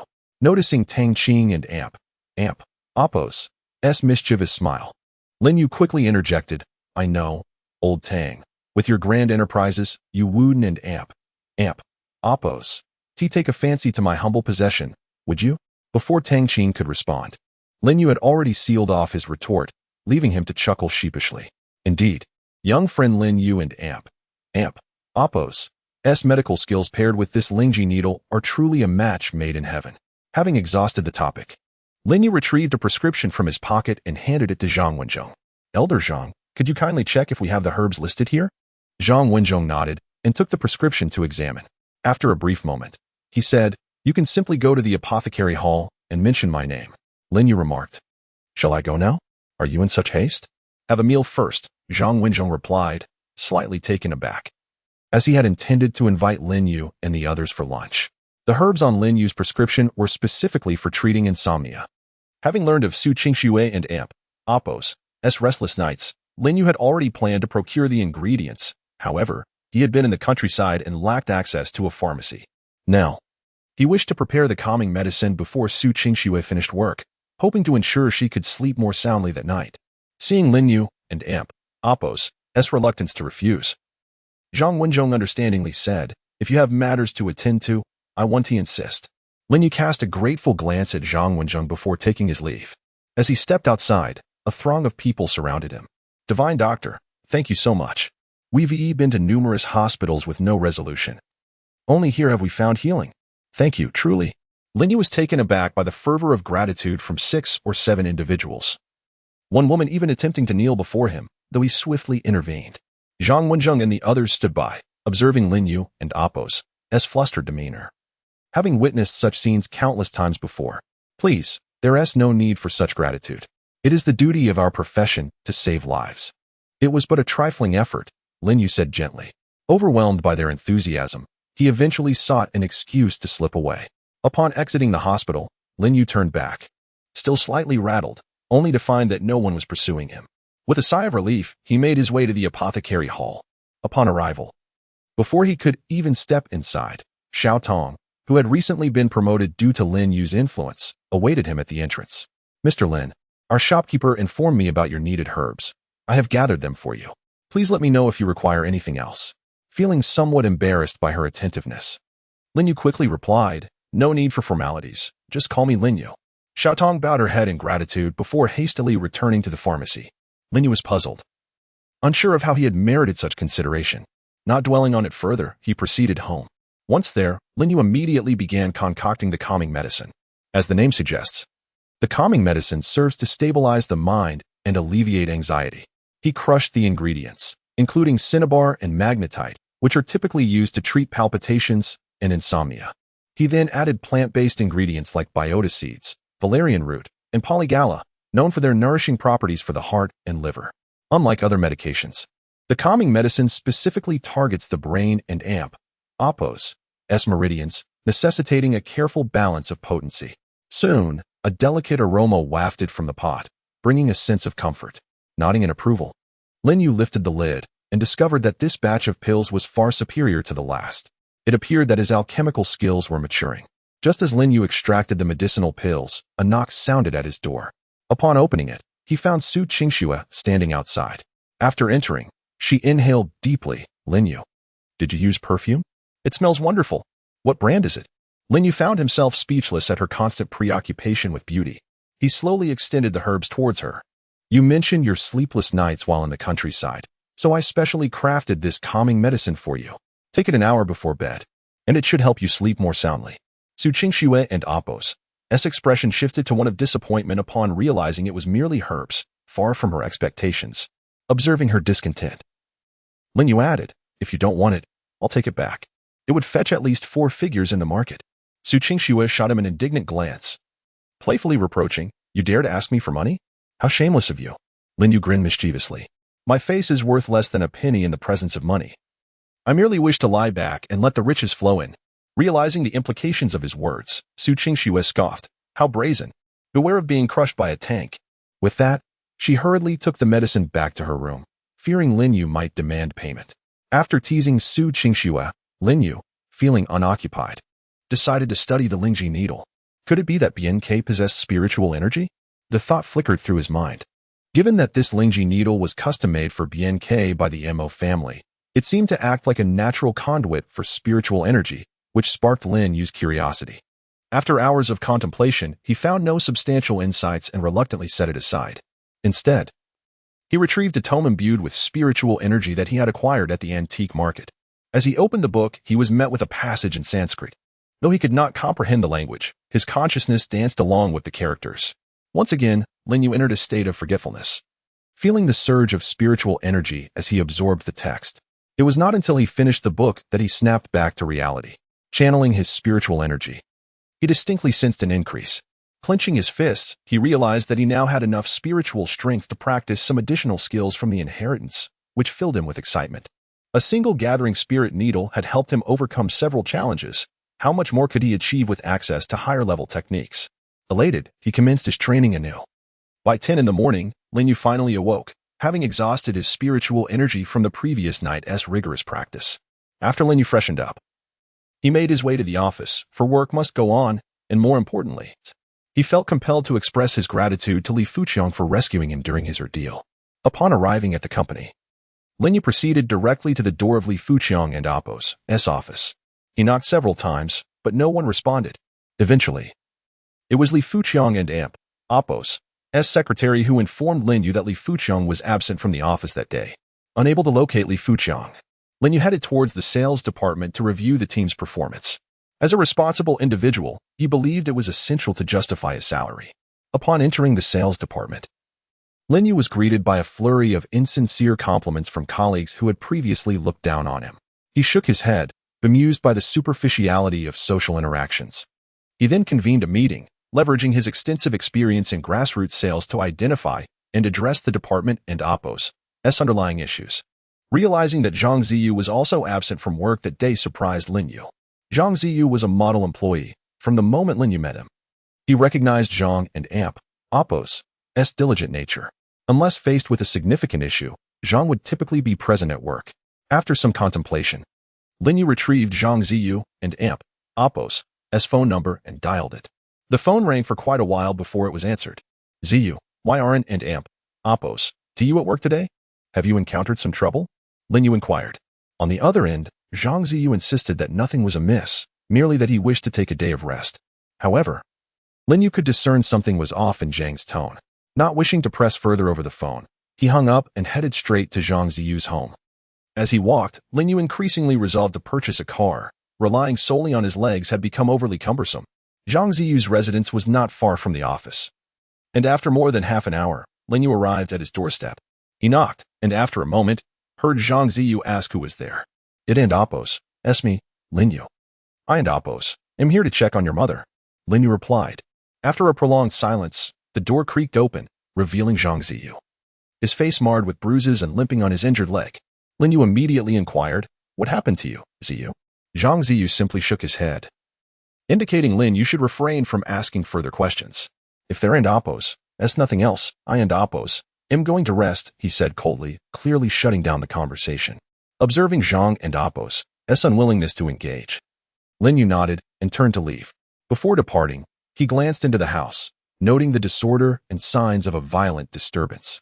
Once Zhang Ziyu closed the door behind him, Lin Yu quickly pivoted and crossed the street to the house opposite Zhang's. A woman in her 50s opened the door, eyeing Lin Yu with curiosity. With a friendly demeanor, Lin Yu asked, Mind Appo's. I would like to inquire about the family residing across from you. Has something happened? The elderly woman scrutinized him, skepticism written across her face. Lin Yu quickly clarified, I mean no harm. I am a friend of theirs. However, they are unwilling to share what transpired, and I cannot assist without knowing. Upon hearing his explanation, the woman's expression softened, and she sighed, what a pity. That young man is so hard-working, yet he is being let down by his father's reckless behavior. She continued, it seems his father mortgaged their house, and last night. Some people came demanding money. The boy had no way to raise such a sum, and they began to wreak havoc. Lin Yu expressed his gratitude before returning to Zhang Ziyu and Amp, Apos, S home. This time, Lin Yu did not hold back his urgency and knocked forcefully on the door. Ziyu, you come out here. After a moment, Zhang Ziyu opened the door once more, perplexed. Are we no longer friends? If I hadn't Apos, T asked your neighbor. You wouldn't Amp, Apos, T have planned to tell me anything, would you? Lin Yu chastised. After being deceived by Zhao Du, Lin Yu cherished their genuine friendship and felt compelled to help. Zhang Ziyu lowered his head in despair. So you know now? I just didn't Amp, Apos, T want to trouble you. Lin Yu shot him a disapproving glance and insisted, tell me everything. What exactly happened? After a moment of contemplation, Zhang Ziyu decided to share the details. It was indeed similar to what the elderly woman had recounted. His father had mortgaged their home for gambling purposes and had gone into hiding. When the creditors couldn't and Amp, Apos, T locate him, they came to Zhang Ziyu and Amp, Apos, S residence. Zhang had no means to produce such a considerable amount, 50,000, resulting in him being assaulted and the house left in ruins. They had threatened him to gather the money quickly or prepare for a coffin. Listening to Zhang and Amp, Apos, S account, Lin Yu and Amp, Apos, S eyes flashed with anger. After Zhang finished, Lin Yu formulated a plan. While repaying debts is a moral obligation, the assault on his friend could not be overlooked. Realizing he still had some funds available, Lin Yu pulled out his bank card and handed it to Zhang Ziyu. Zhang took the card, bewildered. What does this mean? Isn't it your father's debt? Shun and Apos, T we settled that first? Lin Yu replied, take it. I insist. It's an advance for your immediate needs. Zhang Ziyu immediately rejected the offer, tossing the card back at Lin Yu. No, I can't accept your money. I refuse to believe they can truly harm me, he asserted. Having sent his mother to his aunt's house that morning, determined to face the creditors alone, Lin Yu pressed the card back into Zhang's hands. Remember, this is a loan, not a gift. You must repay it. With a grateful heart, Zhang Ziyu finally accepted the card.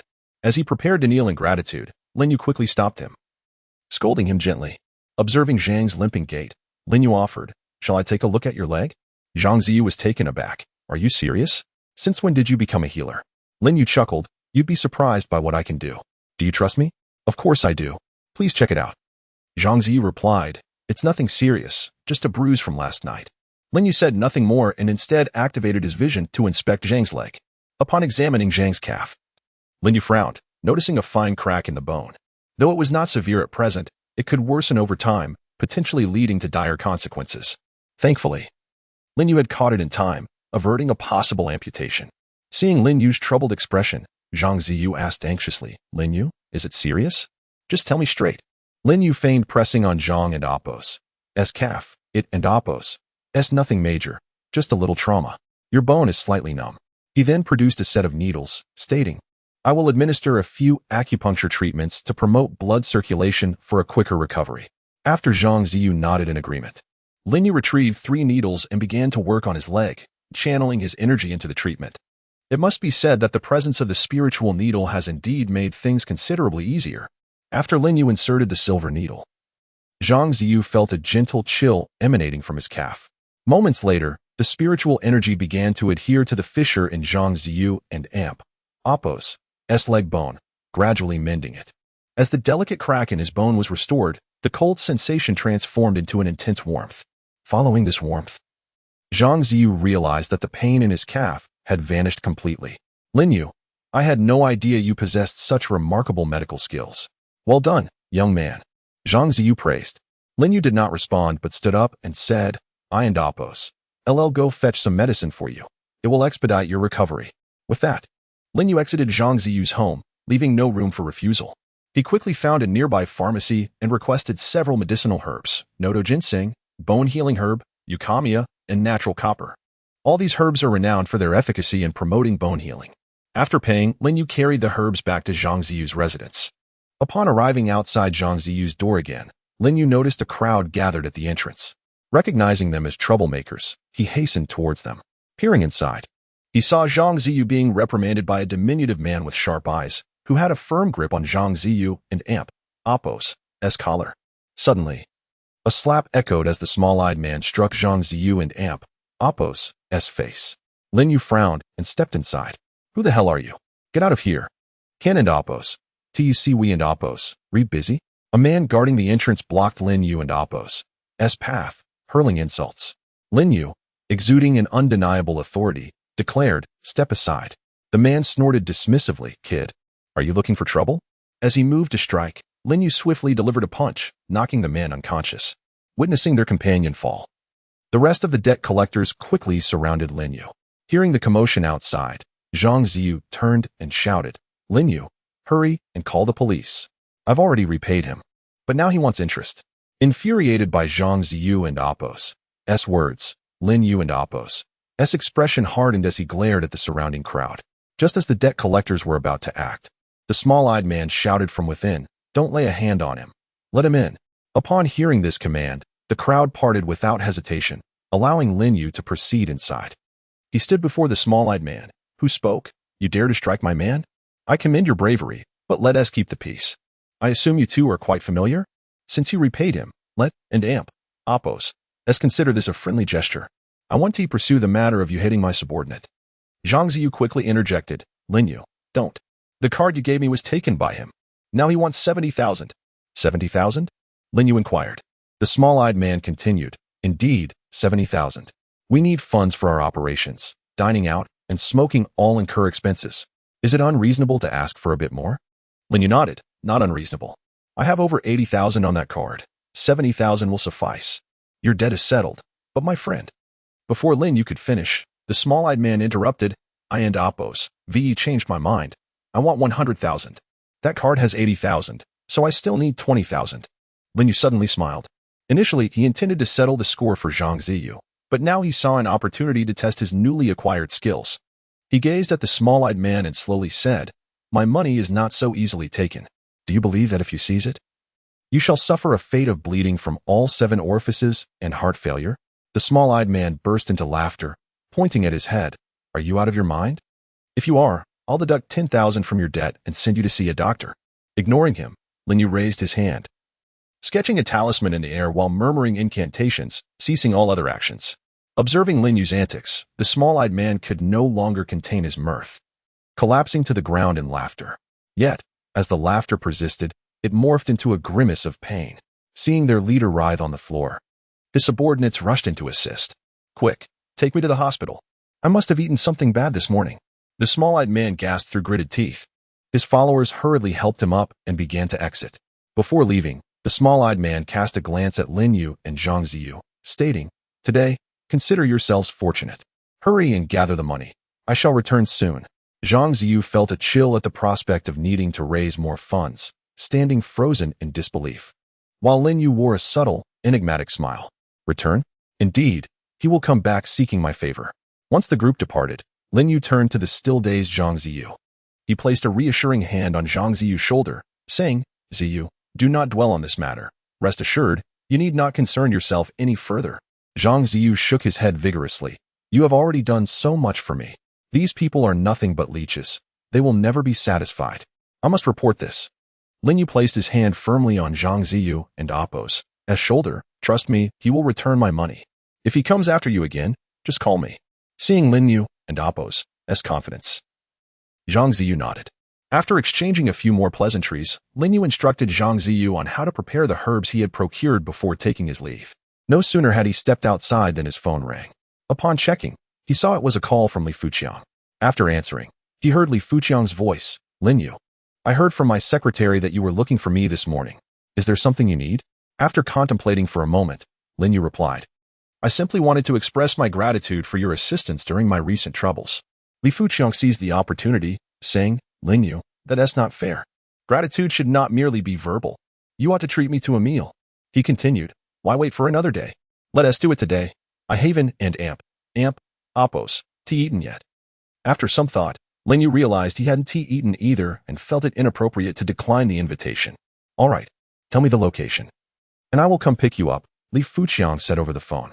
Lin Yu considered it and then provided the location, as he was unsure where to dine and figured it best to let Li Fuqiang choose. After a while, Li Fuqiang arrived to pick up Lin Yu, driving them to a local farmhouse restaurant. Upon entering, it was evident that Li Fuqiang was a regular. After greeting the charming proprietress, He bypassed the menu and led Lin Yu to the only private room available. Once seated, Li Fuqiang poured tea for Lin Yu and remarked, "Lin Yu, the sales department head, do not own a car? That's simply one tea do. How about this? You can pick up a vehicle from across the street at the company. Consider it a company allocation. Just make sure it suits your taste." Lin Yu, no longer hesitant, nodded in agreement. He recognized that Li Fuqiang sought to strengthen their rapport. However, after witnessing Li Fuqiang's efforts to rescue him previously, Lin Yu had already resolved to forge a partnership with him, accept the sweet favors offered. For should Li Fuqiang encounter difficulties later, it may hinder his ability to speak up. Observing Li Fuqiang and Appo's beaming smile, Lin Yu furrowed his brow slightly and spoke, "Mr. Li, there is something I wish to share, though I am uncertain if it is appropriate." Li Fuqiang, upon hearing Lin Yu's words, quickly replied, "What do you mean by appropriate?" "Don and Appos, be polite with me. Just say it." Lin Yu continued, "It is advisable for you to be cautious regarding those around you. Based on your facial features, it appears you may be encountering some underhanded individuals." At that moment, Li Fuqiang appeared taken aback. After a brief pause, he responded with a chuckle, "Lin Yu, are you jesting? This is hardly a humorous joke." He laughed heartily. Lin Yu, however, maintained his serious demeanor. "Mr. Li, I urge you to take heed. I am not joking." After a moment of contemplation, Li Fuqiang nodded in understanding. Lin Yu, observing Li Fuqiang and Appo's reaction, was unsure whether he had genuinely absorbed the advice or was merely pretending to do so, and thus chose not to press the matter further. When the dishes were served, the two engaged in pleasant conversation while dining. Just as they were reminiscing about Lin Yu and Appo's appointment as the sales department head, Li Fuqiang and Appo's phone rang. After stepping outside to take the call, he returned to the private room with an apologetic expression. "Lin Yu, I apologize. There are pressing matters at the company. Perhaps I can treat you next time to make up for today. You can take the car home." Lin Yu promptly waved his hand. "Mr. Li, please attend to your business. Company matters are of utmost importance. I can manage a ride later." After exchanging a few pleasantries, Li Fuqiang tossed the keys onto the table and departed. Once he left, Lin Yu swiftly cleared the table and, with a satisfied belly, made his way home. Just as he exited the farmhouse, he received a call from Su Qingxue. "Lin Yu, could you pick me up from the hospital? There's a colleague gathering tonight, and I cannot decline. Would you accompany me?" Glancing at his somewhat full stomach, Lin Yu ultimately nodded in agreement.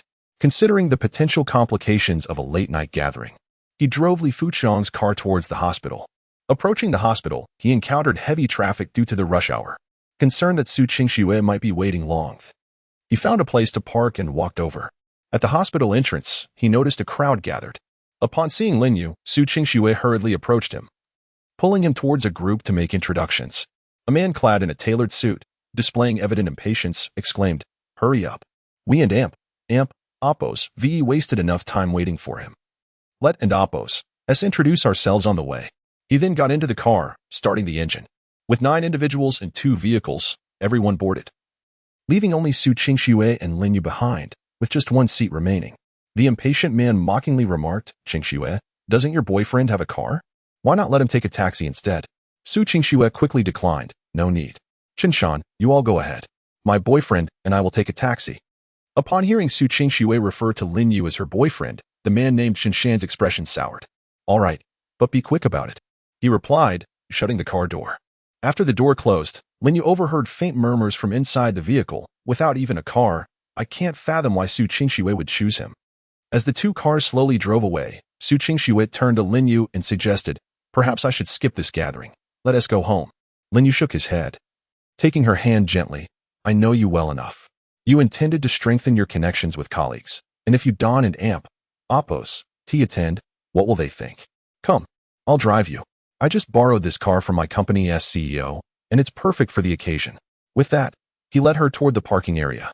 Once inside Li Fuqiang and Appos' luxurious Rolls-Royce, he followed Su Qingxue and Appos' directions to their destination. Upon arrival, he found a place to park. As they entered the reserved private room, the once lively atmosphere fell silent.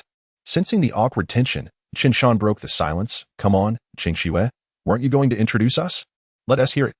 Without hesitation, Su Qingxue took Lin Yu's hand and declared, "This is my boyfriend, Lin Yu." As soon as she finished, Qinshan interjected, "I'm curious. Where does your boyfriend work?" Lin Yu, amused by the unfolding situation, observed the reactions of those present. It seemed the judgment began immediately. Su Qingxue felt a twinge of embarrassment. She was aware Lin Yu worked at Fuqiang Jewelry Group, but was unsure of his exact position. Regret washed over her as she realized she didn't know more about her own boyfriend. Lin Yu squeezed Su Qingxue's hand reassuringly and stated, "I work in the sales department at Fuqiang Jewelry Group." Upon hearing this, one of Su Qingxue and Amp, Oppo's female colleagues gasped in surprise. That a prestigious company in Jiangqing, ranking among the top 500 in Huaxia. "I had no idea your boyfriend was so accomplished. May I inquire about your specific position, Mr. Lin?" Lin Yu replied without hesitation, "I work in the sales department." Chen Shan erupted into laughter, waving his hand dismissively. "I assure you, I'm not laughing at you, Lin. I just choked on my drink. Please, don't take offense." Despite his words, disdain was evident on his face. What could someone without a car possibly do in sales? Surely, he can't be a department head. The group had already relegated Lin Yu to the role of a mere salesperson, their minds made up.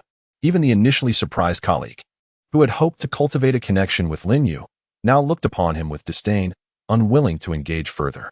The women's eyes glimmered with mockery, as they scorned Su Qingxue for her choice of such an inconsequential partner. The men, filled with envy and contempt, resented Lin Yu for winning Su Qingxue's affection. Some even began to entertain thoughts of vying for Su Qingxue's attention, considering themselves far more qualified than an ordinary salesperson. Chen Shan, now aware of Lin Yu's position, disregarded him entirely and turned to Su Qingxue. "Don't just stand there. Qingxue, come sit down. You're late. You ought to pour yourself a few drinks." Then, addressing Lin Yu, he added, "Lin, why don't you grab a chair for yourself? The seating arrangement was made prior, and we overlooked adding one for you." Su Qingxue, noticing the solitary chair at the table amidst 3 vacant spots, frowned slightly. The large room had been reserved specifically to accommodate more guests, indicating that they had deliberately removed chairs. Just as she was about to confront them, Lin Yu gently placed a hand on hers to silence her. Lin Yu had already noticed the change in Su Qingxue's expression, recognizing that her temper was about to flare. He quickly interjected, "Qingxue, please go eat with your colleagues. I'll just step out to grab a chair. I've already eaten and came here just to keep you company." Hearing Lin Yu's words, Su Qingxue refrained from speaking. Chen Shan was somewhat astonished, not expecting Lin Yu to possess such remarkable patience. It was evident he was accustomed to the rigors of grassroots sales. The more composed Lin Yu appeared, the more Chen Shan relished the situation, curious to see how long he could maintain his restraint. Su Qingxue was contemplating an exit, wishing to spare Lin Yu from the bitter remarks of her colleagues. If necessary, she thought, she could simply choose not to engage with them in the future. However, Lin Yu firmly urged her to remain seated. Observing Lin Yu's indifference, Su Qingxue managed to suppress her rising anger. Had Lin Yu exhibited even the slightest sign of discontent, she would have immediately retaliated. After ensuring Su Qingxue stayed put, Lin Yu exited the private room to retrieve a chair. Unexpectedly, he encountered an old acquaintance, Li Ziqing, who was dining with a young man. Lin Yu hesitated for a moment before requesting a chair from the waiter and hurriedly returning to the room. Anxious that Li Ziqing might spot him, every encounter with her had proven troublesome. Upon returning, Lin Yu observed the group engaged in lively conversation, while Su Qingxue merely ate her vegetables, nodding in response to their inquiries, clearly disinterested in further discussion with them. Instead of joining them, Lin Yu chose to sit in a corner with his chair and pulled out his phone. He opened a game he had and Amp, Oppo's, played in years, Honor of Kings. Back in college, like many boys, he harbored an esports dream. However, post-graduation, reality had suffocated that aspiration, forcing him to set aside his small dream in favor of confronting life and Amp, Oppo's, demands. Thus, Lin Yu found himself uncharacteristically engrossed in a game in the corner, completely disregarding those around him. Su Qingxue and Amp, Oppo's, as colleagues, in turn, tacitly ignored Lin Yu and Amp, Oppo's, presence. Due to Su Qingxue and Amp, Oppo's, limited interaction, the meal progressed rather swiftly. After playing a couple of rounds, Lin Yu noticed the group rising from the table. He inquired, "Are you all finished?" "Yes. What's wrong? Are you hungry? If you are, feel free to grab some leftovers," Chen Shan remarked, eyeing Lin Yu. Before Lin Yu could respond, Su Qingxue erupted, "Chen Shan, what do you mean by that? Do you think you're funny?" With that, she strode over and slapped Chen Shan across the face. The resounding slap left everyone momentarily stunned. Chen Shan, who had intended merely to tease Lin Yu, hadn't anticipated such a fierce reaction from Su Qingxue. Chen Shan slowly replied, "My apologies, Lin. It seems Qingxue's slap has sobered me up. I may have had one too many drinks. Truly sorry.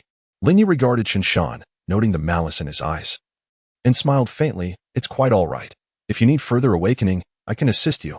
Having initially planned to confront Chen Shan himself, Lin Yu found himself surprised by Su Qingshue's swiftness, deciding to let it be. Su Qingxue, no longer wishing to engage with the group, took Lin Yu and Appo's hand and led him outside.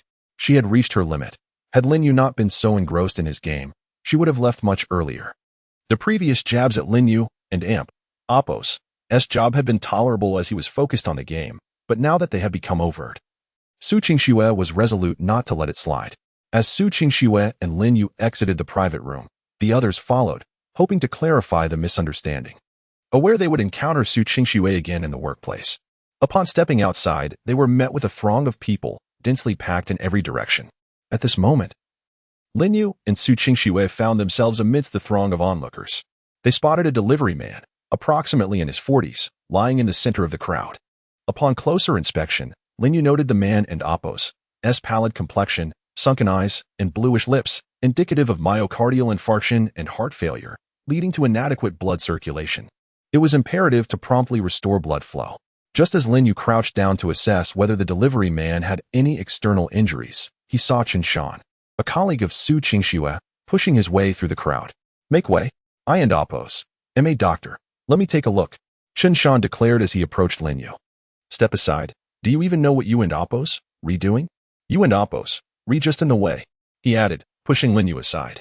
Lin Yu rose slowly, not wanting to engage in conflict, especially since he had no desire to move. After standing, he was taken aback to see Chen Shan initiating cardiopulmonary resuscitation on the patient. That man is experiencing a myocardial infarction. You shouldn't be performing CPR, Lin Yu exclaimed. If you continue, you'll only exacerbate the heart's failure. Chen Shan paused, turning his gaze toward Lin Yu. What are you talking about? Do you even know who I am? I and Appo's am a specially invited expert from the affiliated hospital. Are you seriously questioning my expertise? As Chen Shan spoke, several others joined in, glaring at Lin Yu. What do you know, you pathetic salesman? Look in the mirror before you critique anyone. You were only allowed to come along because of Qingxue. Don't think you're important. The crowd began to encircle Lin Yu, and Su Qingxue, incensed, stepped forward to shield him. Seeing her protective nature, Lin Yu quickly grasped her arm, wishing to prevent any further conflict between her and her colleagues. I can handle this myself, he whispered to her. Su Qingxue turned to Lin Yu, who nodded affirmatively, prompting her to firmly retreat behind him. Observing their exchange, the hospital staff's discontent towards Lin Yu only intensified. Are you really that confident in your medical skills? Lin Yu spoke slowly. Chen Shan retorted angrily, what are you trying to say? If you delay the treatment of this patient, will you take responsibility? Out of respect for Qingxue, I've been patient with you, but if you hinder my efforts, no one will be spared. With a resigned shake of his head, Lin Yu replied, I only ask if you truly believe in your medical expertise. If you are indeed a specially invited expert from the hospital, how can you fail to recognize the condition of the patient? Can and Appo's recognize it? If I can and Appo's can you? Chen Shan countered. Shall I leave? You take over. Lin Yu nodded, intending to do just that. Initially reluctant to intervene, he realized that Chen Shan's so-called expertise was utterly unfounded. I fear you might inadvertently cause the patient's demise. With that, Lin Yu produced silver needles from his pocket and crouched before the patient. Huh? You think you can kill the patient? This is merely a case of hypoglycemia. You think you're avenging someone by using silver needles? Chen Shan scoffed. Hypoglycemia? Lin Yu turned to Chen Shan. Of course. It and Appo's just a simple case of hypoglycemia causing pallor and bluish lips, Chen Shan asserted confidently. The onlookers, hearing Chen Shan and Appo's self-assured claims, nodded in agreement, directing their scorn towards Lin Yu for his perceived ignorance. Lin Yu shook his head, realizing the standards at the affiliated hospital had truly declined if individuals like Chen Shan could be deemed experts. He resolved to have a serious conversation with Director Zhang. Without further ado, Lin Yu commenced treatment with precision. Naguan, Yongquan, and Shanzhong, he inserted 3 needles. Upon the 3rd needle and Appo's insertion, the previously unconscious man began to cough vigorously, showing signs of regaining consciousness. Lin Yu, perceiving that the obstructed vessels had been cleared, withdrew the needles. Chen Shan stared, astonished, at the man who was now showing signs of revival. How is this possible? Hypoglycemia shouldn't resolve without medication, let alone with a mere needle. Lin Yu stood. Addressing Qinshan, you still have much to learn. Qinshan spat on the ground, dismissing Lin Yu's success as sheer luck. It's just a blind cat stumbling upon a dead mouse. What is there to be proud of? Unfazed by Qinshan and Appo's arrogance, Lin Yu countered, you still doubt me? You think your title as a specially invited expert grants you superiority? Just one call, and I could have you expelled from the hospital. At this, Qinshan and the majority of bystanders erupted in laughter. Who do you think you are? Do you really consider yourself important? Qinshan mocked. Look at this pretentious fool. If he claims he bombed the Pentagon, I do believe it. One of Su Qingshue's colleagues chimed in, prompting raucous laughter from the crowd. Lin Yu, choosing silence, withdrew his phone and dialed Zhang Wenzhou. Qinshan continued to laugh, playing along with the act. I'll be here waiting. I want to see how you'll make me leave. As Lin Yu hung up, Qinshan and Appo's laughter grew more derisive. Why am I still here? You really think you can make me leave, you pathetic salesman? Just as he finished mocking, Qinshan and Appo's phone rang. Wow, did your call actually work? Should I put it on speaker? Wait, isn't this my brother-in-law's number? Upon answering, Qinshan activated the speakerphone. A furious voice erupted from the other end. Qinshan, what on earth are you doing? Who have you upset? The director just called me. You're not needed tomorrow. Go apologize immediately, or no one can save you. Not even the King of Heaven. The call abruptly ended, leaving Qinshan frozen in shock, while the surrounding crowd was equally astounded.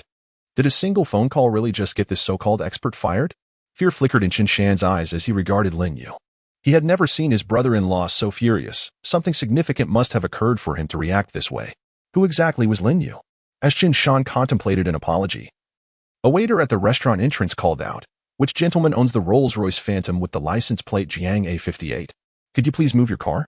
It's blocking the ambulance. Lin Yu raised his hand, turning to say, coming right up. We're leaving now. He took Su Qingshue's hand and headed for the exit. The crowd, once mocking Lin Yu, now felt a wave of shame wash over them. A Rolls-Royce Phantom?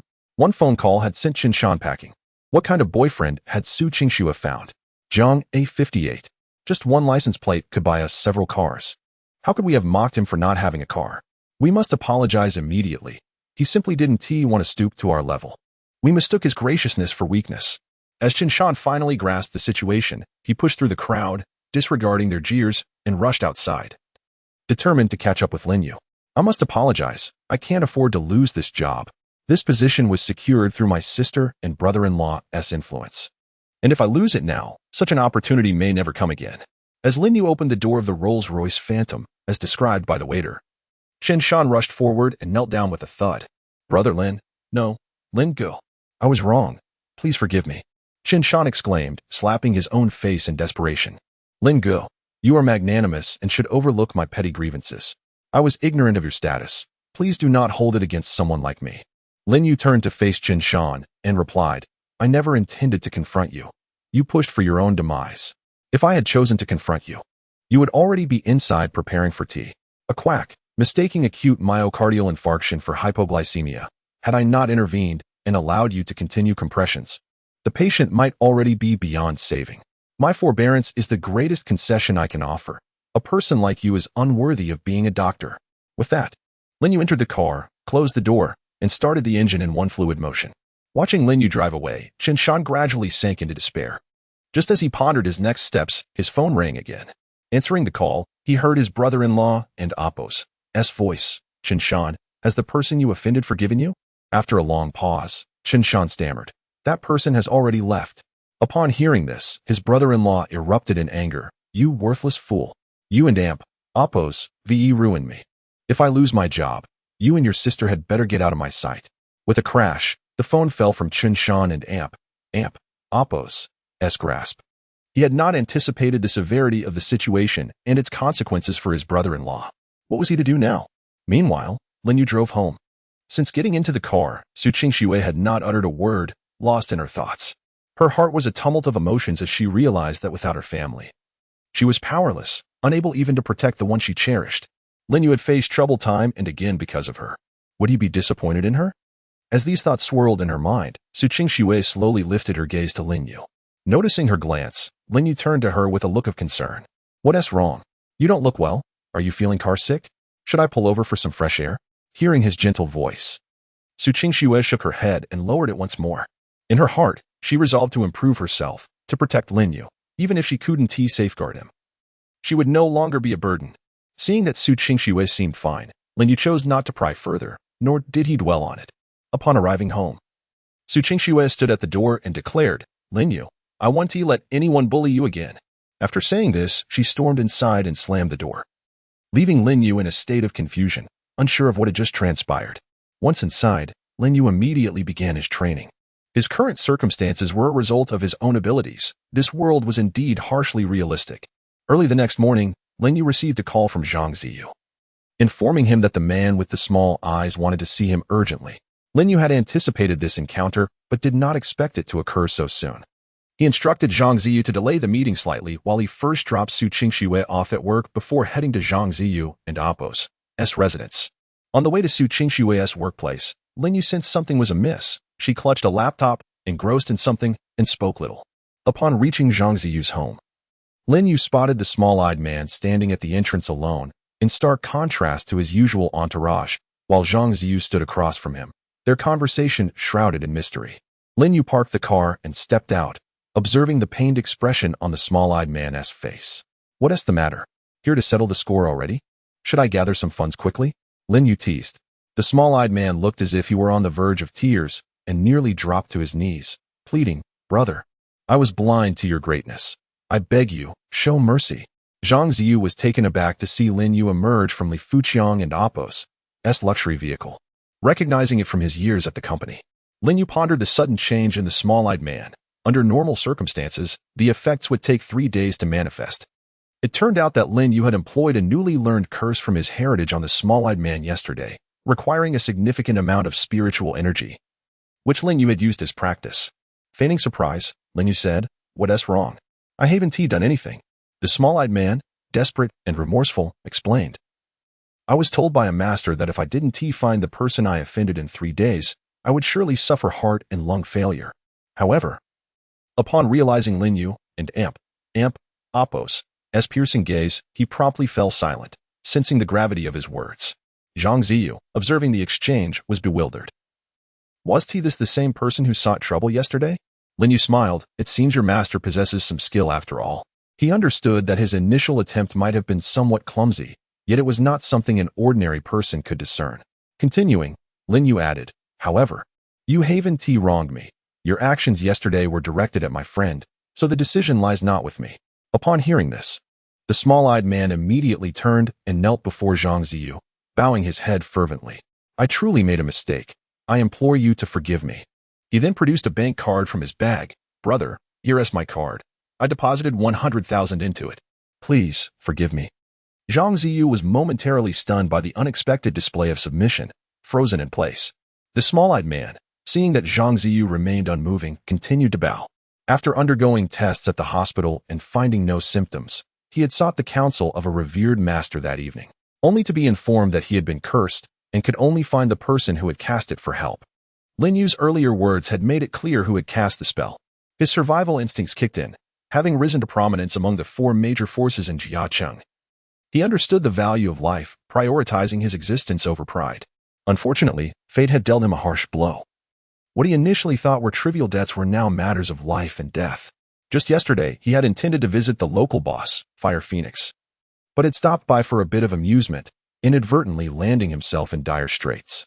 Zhang Ziyu finally realized the gravity of the situation as he watched the small-eyed man nearly draw blood from his forehead with his persistent bowing. "Stop. You're going to hurt yourself," he shouted, but the small-eyed man was too frightened to cease, fearing Lin Yu's displeasure. Seeing the small-eyed man still bowing, Zhang Ziyu, despite his own confusion, recognized the fear emanating from him towards Lin Yu. He turned to Lin Yu, saying, "Lin Yu, don't let him injure himself. We might have a serious issue on our hands." In response, Lin Yu finally addressed the small-eyed man. "Enough, you can stop now." Upon hearing Lin Yu and Appo's command, the small-eyed man halted, revealing streaks of blood on his forehead. Lin Yu slowly spoke, "You were somewhat clever. The curse can indeed be lifted, but it is still insufficient." The small-eyed man, hearing that Lin Yu was unwilling to assist him further, was rendered speechless. "You realize you fractured his leg, don't you?" Lin Yu stated. looking directly at the small-eyed man. The man with small eyes was filled with confusion. It seemed implausible that he had merely slapped 2 people yesterday. Was he attempting to feign injury? Lin Yu discerned the man and Appo's thoughts and, with a disdainful smile, turned to Zhang Ziyu and inquired, Ziyu, did you take the medicine I bought for you yesterday? The medicine Lin Yu procured for Zhang Ziyu comprised both topical and oral treatments aimed at expediting his recovery. Zhang Ziyu nodded eagerly, rolling up his pant leg to reveal the herbal bandages on his leg. Upon seeing the wrapped herbs, the man with small eyes surmised that it was indeed his subordinates who had inflicted the injuries during their last encounter. He addressed Lin Yu, saying, Brother, it is my failure to supervise properly. I truly did not anticipate they would be so brutal. How about this? I will compensate your friend with 1 million. And all I ask is that you help me lift the curse. 1 million is already the annual income of my underground faction in the East District. Lin Yu was taken aback by the sudden offer of 1 million. Seeing the man bowing before him, his initial anger dissipated, and he contemplated how to negotiate a greater compensation for Zhang Ziyu. Unexpectedly, he had encountered a significant opportunity, a player from the underground world. Lin Yu nodded and asked, all right, when can you provide the funds? Also, what do you mean by the underground faction in the East District? This time, the man with small eyes was bewildered. He queried, Brother, are you not part of the underground faction? He assumed Lin Yu was also connected to the underground scene. Jiangsheng, though not overly large, was generally divided into 4 territories. The East District, known as Ratcatcher, was his domain, and due to his small eyes and exceptional intellect, he had earned that moniker. The South District was governed by a woman named Fire Phoenix, while the North District was ruled by Wild Dragon and the West District by Black Tiger, together forming the 4 major underground factions of Jiangxing. While these 4 factions publicly dominated the underground scene, they were aware of several other stealthy forces lurking in the shadows. After hearing from the master last night, he had mistakenly believed Lin Yu to be a member of an unknown faction, only to discover he was not. Recognizing that Lin Yu was not part of any faction, the man resolved to cultivate a relationship with him, even if he could not win him over. He certainly could not afford to offend him. Ratcatcher had ascended to his position through sheer intellect, navigating the treacherous waters of the underground world with caution. After detailing the dynamics of the 4 factions in Jiangcheng, he continued, Brother, I will have my subordinates gather the 1 million right away. It won't take long. Lin Yu pondered for a moment before beckoning Ratcatcher closer. When Ratcatcher approached, puzzled, Lin Yu struck him sharply on the chest. The blow forced a muffled groan from Ratcatcher, nearly causing him to spit blood. Lin Yu dusted off his hands, declaring, All right, the curse is lifted. If you're still concerned, you may consult your master again. Ratcatcher clutched his chest, a pained expression on his face, and with a strained voice, he said, Thank you, brother. I am immensely grateful for your life-saving grace. I shall return immediately to gather the funds, and I assure you it will be delivered before evening. With that, he limped away, still holding his chest. Once Ratcatcher had distanced himself, Zhang Ziyu turned to Lin Yu and remarked, Lin Yu, I and Appos, V noticed you, and Appos, V changed since our breakup. Lin Yu smiled and reassured him, Don and Appos, T worry, I am still the same Lin Yu who used to work in sales with you. Now that the matter is resolved, just remember to take your medicine on time. With that, Lin Yu prepared to leave. Zhang Ziyu, seeing Lin Yu about to depart, hurriedly handed him the bank card that Ratcatcher had earlier provided. This is what you lent me. Since everything is fine now, you should take it back. Lin Yu accepted the card and replied, He should return tonight. If he doesn't and Appos, T, give me a call. Zhang Ziyu nodded. Watching as Lin Yu drove away in Li Fuchang's Rolls-Royce Phantom, a smile gracing his lips, he felt genuinely happy for Lin Yu, who had gained the admiration of the company and Appos' big boss and was now driving such an impressive car. Lin Yu drove directly to the company. Having borrowed Li Fuchang's car for nearly a day, it was time to return it. Upon arriving at the company and finding Li Fuchang absent from his office, Lin Yu decided to leave the keys with Li Fuchang and Appos' secretary before heading downstairs. Outside the company, Lin Yu made his way to the 4S dealership across the street. Relishing the experience of driving over walking, he planned to follow Li Fuchang and Appos' advice and choose a car there. Upon entering the 4S dealership, Lin Yu noticed the sales staff sizing him up before promptly ignoring him. His attire clearly did not convey a sense of high spending capacity, leading them to dismiss him without a second thought as they pursued other potential customers. Lin Yu shrugged it off, having encountered similar situations before, and began browsing the vehicles on display. When Lin Yu laid his eyes on a sleek black Range Rover Sport, he was momentarily captivated. The imposing exterior drew him in, and as he leaned against the window to admire the understated opulence of the interior, a smile crept onto his face. It was simply stunning. Turning to inquire about the price, Lin Yu expressed, "How much is this car?" Despite his admiration, he was not planning to purchase it, as it was ultimately impractical. But he was curious nonetheless. No one responded, and Lin Yu frowned slightly, repeating his question. "How much is this car?" A sales associate finally scoffed. "Even if I told you, you couldn't and Appos to afford it. Why are you asking?" Lin Yu and Appos' expression darkened as he retorted, "How do you know I can and Appos to afford it?" The sales associate sneered, "It and amp, Appos. It's obvious you can and amp, Appos, T. Do you think your entire outfit is worth even $100? Stop touching the car, if you dirty it. How will we sell it?"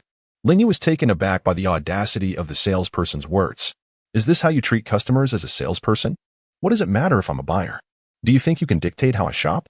The sales associate impatiently replied, "You're clearly not in a position to buy. Just leave." At that moment, Li Fuqiang entered the dealership and, upon spotting Lin Yu, called out, "Lin Yu, I knew I would find you here."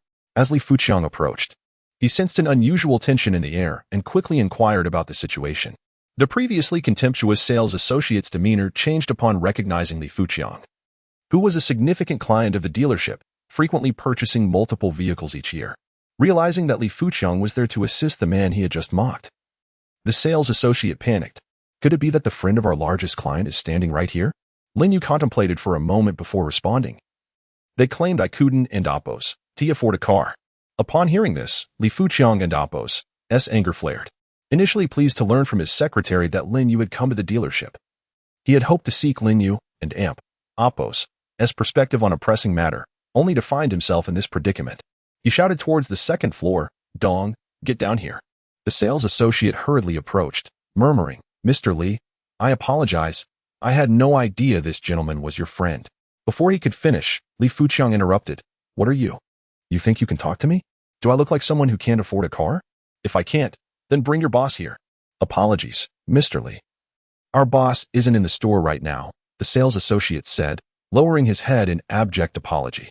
The other salesperson stood at a distance, hesitant to speak, fearing that the repercussions might fall upon themselves. They never anticipated that someone so casually dressed could be a friend of their company's largest client. Upon hearing the sales representative mention that the boss was unavailable, Li Fuqiang expressed his displeasure, stating, "5 minutes, give me 5 minutes to contact your boss. After that, any consequences will be yours to bear." Hearing this, the sales representative quickly retrieved his phone to call their boss. It was worth noting that their store and Appos' annual sales heavily relied on Li Fuqiang, accounting for more than half of their revenue. They seldom ventured out for sales promotions, receiving year-end bonuses solely due to the purchasing volume from Li Fuqiang's company. If this situation were to be mishandled, not only could the boss dismiss him, but he might also find himself encumbered with debts, which naturally incited his urgency. After 2 attempts, the phone finally connected, revealing the boss's languid voice on the other end. "Who is it? What do you want?" The sales representative hastily replied, "Boss, Mr. Li insists that you arrive at the company within 5 minutes, otherwise, you will bear the consequences." Still groggy from sleep, Boss Dong sprang from his bed upon hearing this. After all, Li Fuqiang was the financial benefactor of his company. How could he afford to offend such a crucial figure? With no time to wash his face, he quickly left for the office. Once the call ended, the sales representative hurriedly prepared 2 cups of tea for Li Fuqiang and Lin Yu. "Mr. Li, sir, why not take a seat and enjoy some tea while we await our boss's arrival?" Li Fuqiang paid him no mind, continuing his conversation with Lin Yu. It turned out that Li Fuqiang had come to the company after receiving a phone call the previous day, only to discover that a batch of jade raw materials had encountered issues and the responsible party was absent. This individual had been his trusted ally for over a decade, which is why he had entrusted him with the procurement task. However, with the person missing and the materials being of the most inferior quality, it left him in a state of distress. As he pondered Lin Yu's words from the previous day, he realized that the misfortunes he had mentioned had indeed come to fruition, being wary of treachery, losing money, and being let down by those close to him. In a hurry, he sought Lin Yu and Appos as assistants. After listening to Li Fuqiang and Appos as troubles, Lin Yu fell into deep contemplation. Just as he was about to speak, a figure rushed over, an unkempt man with a disheveled appearance and a somewhat portly build. Li Fuqiang recognized him as Dong Yaoqiang, the owner of the 4S dealership. Observing Dong and Appo's disarray, with remnants of sleep still evident in his eyes, Li Fuqiang frowned slightly. Sensing Li Fuqiang and Appo's disapproval, Dong Yaoqiang felt helpless. He had been out late with old friends the night before, and now faced the challenge of rushing over in just 5 minutes. After composing himself, he forced a smile and asked, "Mr. Li, is there an urgent matter?" Li Fuqiang scoffed, "Urgent? We are merely acquaintances. I sent my friend to your dealership to purchase a car, yet he was ridiculed for his financial standing." Dong Yaoqiang gasped in shock. Offending the benefactor of his company could mean losing half of their revenue, jeopardizing their future earnings. He turned to the staff in the dealership and shouted, "Everyone, come here."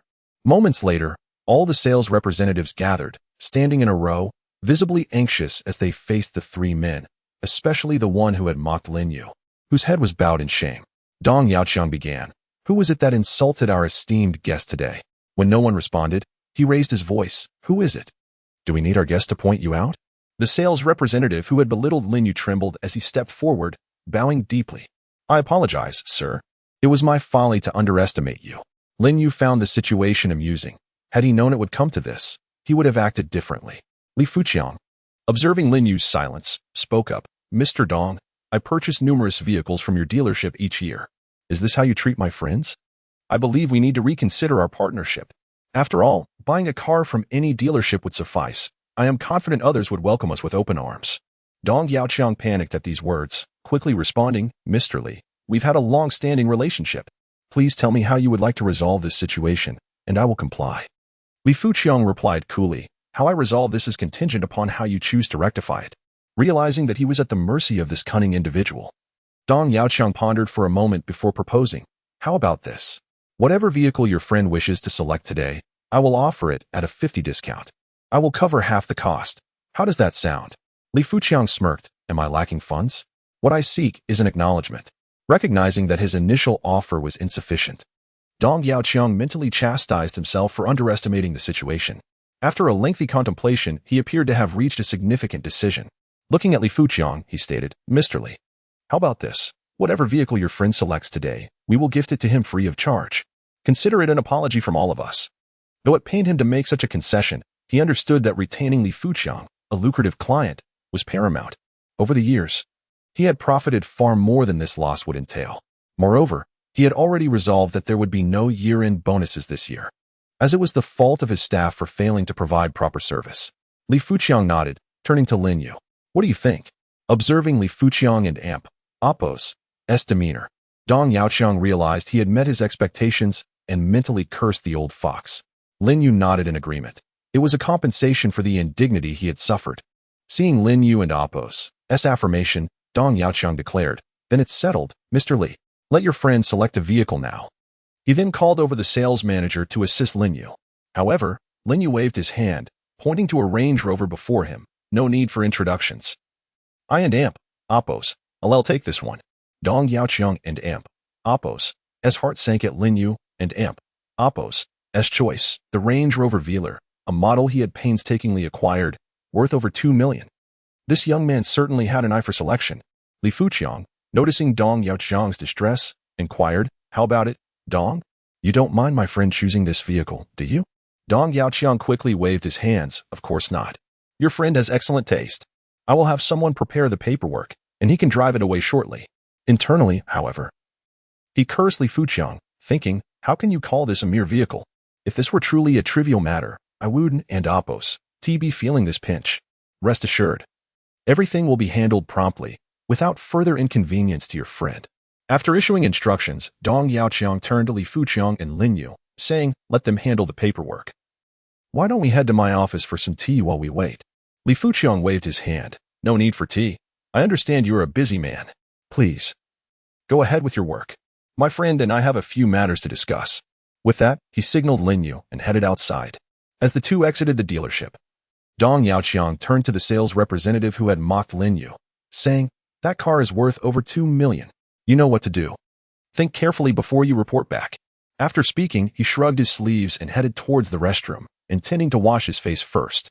Upon reaching outside, Lin Yu and Li Fuqiang stood together, With Li Fuqiang expressing his uncertainty, I am at a loss regarding what to do now. Since you possess insight, I thought I might consult you for a solution. Lin Yu suggested, how about you take me to the raw stone market? I can assist you in procuring some materials to alleviate the pressing urgency, and afterward, we can venture to Myanmar for further purchases. Although Lin Yu had never directly perceived the raw stones, he reasoned that if he could see through walls and bodies, he should similarly be able to discern the jade raw stones, making the selection of high-quality stones significantly more efficient. Moreover, purchasing a considerable amount of jade rough in the domestic market would not attract the attention of competitors. Take you? Li Fuqiang questioned, puzzled. Lin Yu nodded affirmatively. I possess considerable knowledge about raw stones. Li Fuqiang regarded Lin Yu with skepticism, still somewhat uncertain, despite recognizing that Lin Yu would not speak without confidence. This matter was crucial for his company's future, necessitating caution. Are you certain? Lin Yu merely smiled, offering no further explanation. After contemplating Lin Yu's demeanor, Li Fuqiang solemnly nodded. After all, Lin Yu had already delivered him numerous surprises, and he believed this time would not disappoint either. When shall we go? The premium materials at the company will only last for 3 days, so we must secure purchases within that time frame. Li Fuqiang stated, I am flexible with time. I can go whenever. Lin Yu replied. Then let us plan for tomorrow. I will prepare the funds now, so you can wait here. Once I complete the necessary procedures, you may drive off, Li Fuqiang said before turning to leave. After watching Li Fuqiang depart, Lin Yu re-entered the 4S dealership. This time, no one dared to be negligent. Upon his arrival, they promptly offered him a cup of tea. After a little over 10 minutes, Lin Yu saw Dong Yaoqiang approaching with the car keys in hand. Upon reaching Lin Yu, Dong Yaoqiang handed him the keys, saying, Esteemed guest, I hope you want to take today's events to heart. The vehicle's paperwork is all arranged. You may simply drive it away. Lin Yu nodded. Not at all, Dong boss, you are too kind, and reached out to take the keys. However, he noticed that Dong Yaoqiang was still gripping them tightly, reluctant to let go. With some effort, Lin Yu finally secured the keys. As Lin Yu drove away in the complimentary Land Rover Range Rover Commemorative Edition, Dong Yaoqiang suppressed his heartache and waved farewell in the direction of Lin Yu's departure, muttering, My car, oh dear. Upon returning to the company, Lin Yu coincidentally encountered the lunch hour, with employees bustling towards the dining area. After parking the car and stepping out, numerous colleagues from the sales department noticed him. Responding courteously to their greetings, Lin Yu proceeded while keenly attuned to the murmurs behind him. How enviable. Truly. A phoenix soaring high on the winds, reaching unimaginable heights. Indeed, just half a month ago, he was like us, and now he has caught General Li's eye. Look at him. In just a few days, he is driving a Range Rover worth millions. It's infuriating. What a fate. Shaking his head at the whispers, Lin Yu made his way directly to Li Fuqiang's office. Upon entering, he found not only Li Fuqiang present but also 4 individuals, Li Fuqiang, his secretary, and 2 unfamiliar faces. Li Fuqiang eagerly waved Lin Yu over. Come. Allow me to introduce you. Lin Yu walked over slowly. Li Fuqiang pointed at the 2 unfamiliar individuals beside him and said to Lin Yu, This is Master Lin, known as the King of Stones in the jade industry. And this is the King of Stone's apprentice. These 2 have come to assist you, Lin Yu. Lin Yu smiled faintly, sensing that Li Fuqiang still harbored some doubts about him. However, he was indifferent. Having an extra person around would only save him some effort. Just as Li Fuqiang finished introducing Lin Yu, the King of Stones let out a cold snort and, with a flick of his sleeve, said, Mr. Li, I am here to help you out of respect for an old friend. However, asking me to assist a mere novice in selecting raw stones is rather dismissive of my capabilities, is it not? Upon hearing the King of Stones and Appo's words, Lin Yu furrowed his brow, genuinely surprised by the hostility emanating from these individuals. This left Li Fuqiang in an awkward position, unsure of how to respond. Age does not equate to skill. Why do you assume that I, a novice, lack genuine talent? Lin Yu, noticing Li Fuqiang and Appo's hesitation, spoke up gently. Before the King of Stones could retort, his apprentice interjected, Who do you think you are to speak to my master like that? With a scoff. The King of Stones added, I have traversed the jade world for decades. I have encountered many arrogant youths like you who, lacking the humility to learn, dare to boast after acquiring trivial knowledge. Following the apprentice and Appo's outburst, the King of Stones turned to Li Fuqiang and said, Mr. Li, if you trust my judgment, I shall handle the selection of the raw stones tomorrow. I assure you, you will be satisfied, and we need not have any inexperienced youths hindering the process. Li Fuqiang caught between the two, hesitated, unsure of how to navigate the situation. Observing his discomfort, Lin Yu felt reluctant to put him in a difficult position, especially after all the help Li Fuqiang had provided. "Mr. Li, are there any uncut raw materials remaining in the company?" Lin Yu inquired. Li Fuqiang, unsure of Lin Yu's intentions, replied honestly, "There are a few uncut raw stones in the warehouse, although the quantity is limited. That will suffice. King of Stones, how about we wager on the uncut jade in the company and Oppo's warehouse? Let us see who can extract the stones with higher value. If you lose, a simple apology will suffice." Lin Yu proposed this idea primarily to earn Li Fuqiang and Oppo's trust, showing little regard for the King of Stones. Upon hearing Lin Yu and Oppo's suggestion, the King of Stones laughed arrogantly. "You certainly overestimate yourself. However, your suggestion has merit. It saves us from a battle of words. I will not intimidate you. My apprentice, who is of a similar age to you but has trained under me for many years, shall compete with you instead." Lin Yu, indifferent, nodded and glanced at Li Fuqiang to gauge his reaction. After a moment of contemplation, Li Fuqiang, seeing no better option, reluctantly agreed. Without further ado, the group made their way to the company's warehouse. Soon, they arrived at the warehouse, where Lin Yu observed numerous raw jade stones being processed by the workers. The head of the processing department, alerted to the chairman's arrival, hurriedly emerged from his office to greet them. Li Fuqiang had initially hoped to discreetly navigate this matter, as one side was the illustrious King of Stones, and the other was his respected employee. A loss for either party would be unfortunate, especially given the clear dynamics at play. The King of Stones then called out to the workers in the processing department, "Masters, I am honored to be referred to as the King of Stones in the jade gambling community. Today, I wish for you to witness a contest." At this declaration, excitement erupted in the processing department. "Wow, the King of Stones. Why is he here? The King of Stones. He's my idol. I need to get his autograph. What is he planning?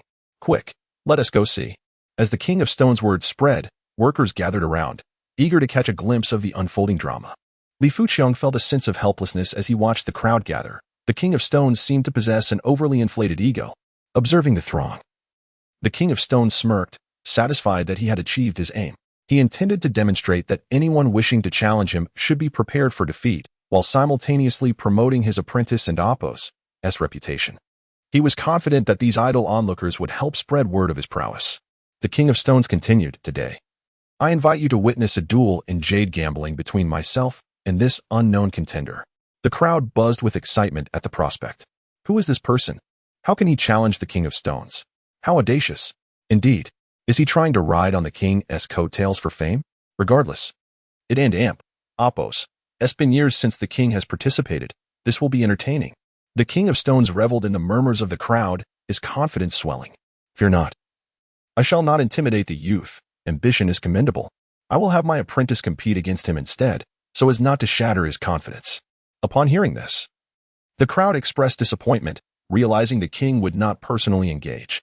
"Oh well, I suppose the King and Oppo's apprentice 1 and Oppo's be lacking either." The King of Stones raised his hands and proclaimed, "Today, my apprentice will compete against this unknown contender to see who can select the more valuable raw stone from the warehouse. Size and quality do not matter, only value counts." He then urged the workers to retrieve all uncut raw stones from the warehouse. Before long, the processing department workers presented all the uncut jade stones. Lin Yu observed the multitude of stones and was struck by Li Fuqiang and Oppo's resources. Such a treasure trove was impressive. The King of Stones, seeing the array of jade, turned to Lin Yu and suggested, "With so many stones, why not each select 3? This way, the competition will be more revealing." Lin Yu remained silent, merely nodding. As the King of Stones looked to him for affirmation, Lin Yu and Oppo's silence began to irritate those around them. Who is this person? Why is he acting so arrogantly? I Don and Oppo's know, but he seems to have recently taken over as the head of the sales department.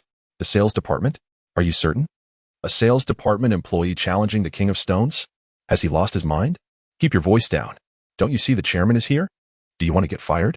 Lin Yu paid no mind to the disparaging remarks, shrugging indifferently. Very well. Let us not waste time. You may begin. I shall serve as a judge alongside Mr. Li and the head craftsman, declared the King of Stones, gesturing for his apprentice to step forward. The apprentice nodded to the king, assuring him, "Do not worry, master.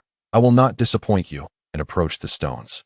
He retrieved a flashlight and began inspecting the surfaces of the raw stones using the techniques his master had taught him. Lin Yu, meanwhile, remained rooted in place. After the apprentice selected a stone, Lin Yu still did not move. Why is he not acting? Has he forfeited? Surely he has. He and Appos, afraid of picking a worthless piece. Who gave him the audacity? Is he channeling Liang Jingru? Lin Yu stretched his limbs and finally stepped forward, activating his X-ray vision to begin his selection. He had previously turned on his X-ray vision upon entering the warehouse and discovered that it allowed him to see through the jade and Appos' surface, which was why he had initially remained still, letting the King of Stones apprentice choose first. With a piercing gaze, Lin Yu swiftly scanned the stones without lifting them for a closer examination, clearly discerning the jadeite concealed beneath their surfaces. The onlookers observed Lin Yu's rapid inspection with disdain. Unwilling to take the time to polish and scrutinize the stones themselves, each of them expressing their disbelief with murmurs of incredulity. Could it be that he did not know how to select raw stones? Was he merely here for amusement? He walked away, only to glance again before moving on. Don't speak. You truly are a talent, with words so pleasing they could make one laugh to tears. Li Fuqiang, upon hearing the surrounding chatter and watching Lin Yu's actions, furrowed his brow slightly. Lin Yu, through his extraordinary sight, swiftly selected 3 stones.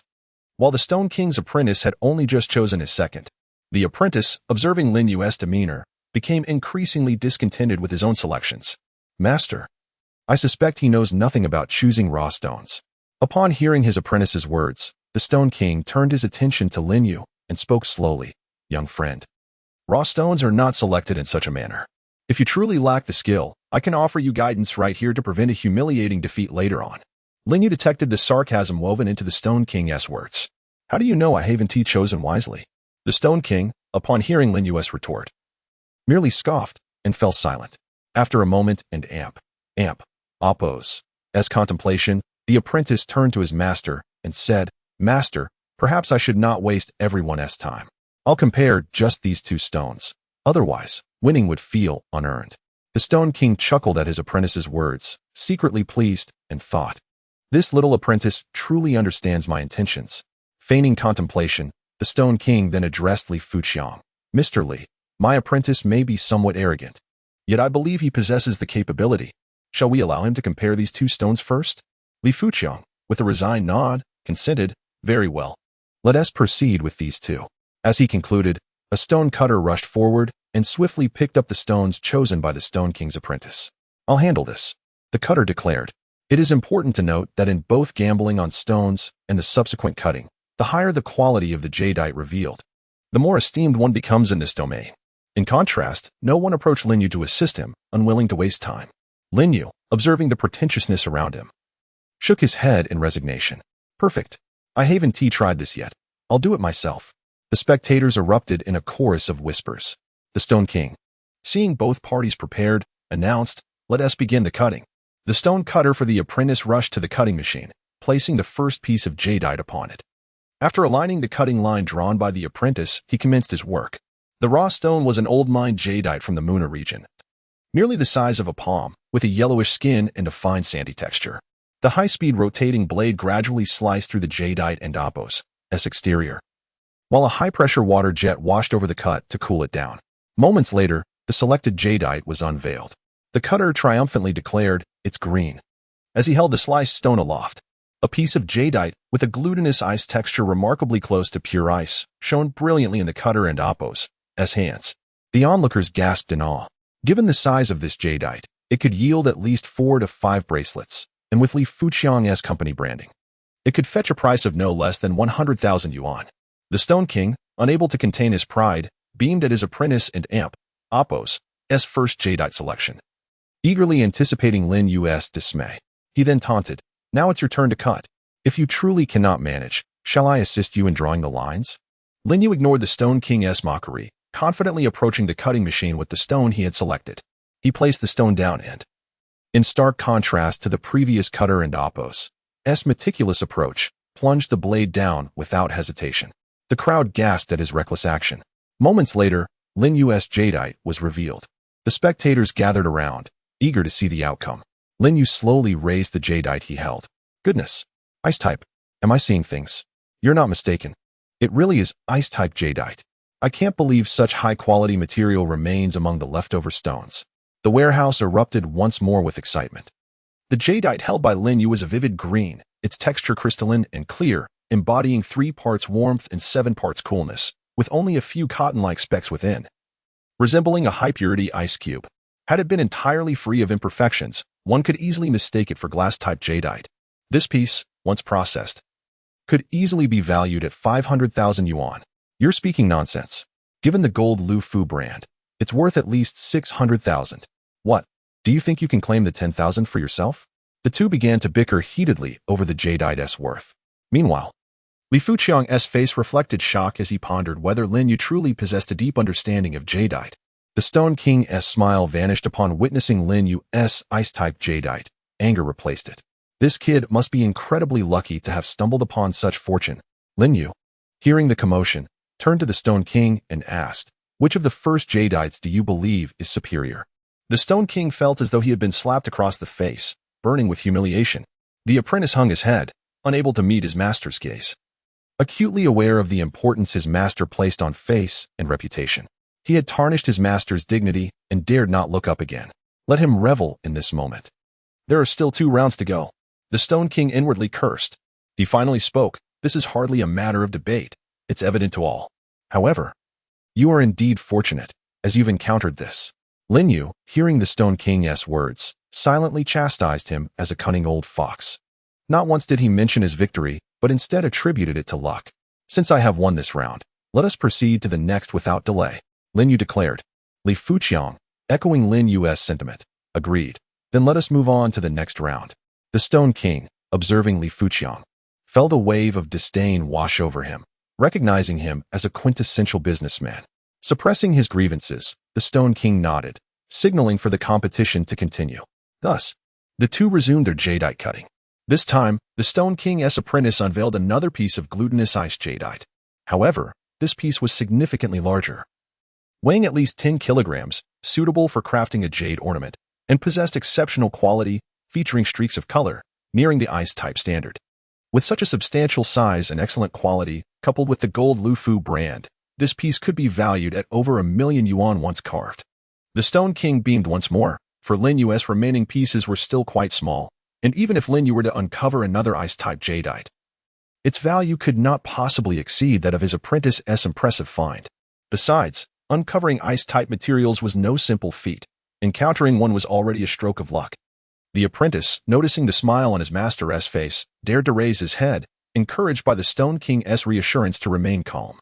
Lin Yu casually picked up a stone and made his way forward. Just as he took a couple of steps, a stone cutter intercepted him. "Allow me.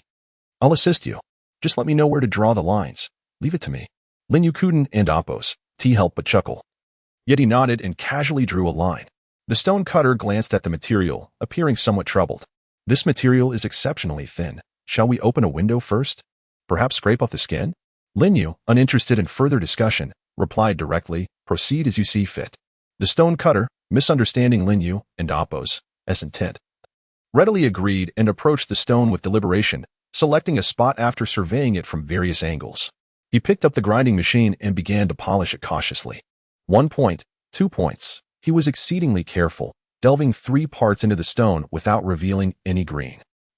See, I told you it was merely luck. Just look at his stone picking technique. It's definitely luck. All right, you win. At worst, it's just $1,000. I'll take you out for a lavish dinner tonight. Is that something to gloat about? The Stone King observed that Lin Yu's stone, even after such rigorous treatment, had yet to show any green, and he regarded Lin Yu with derision.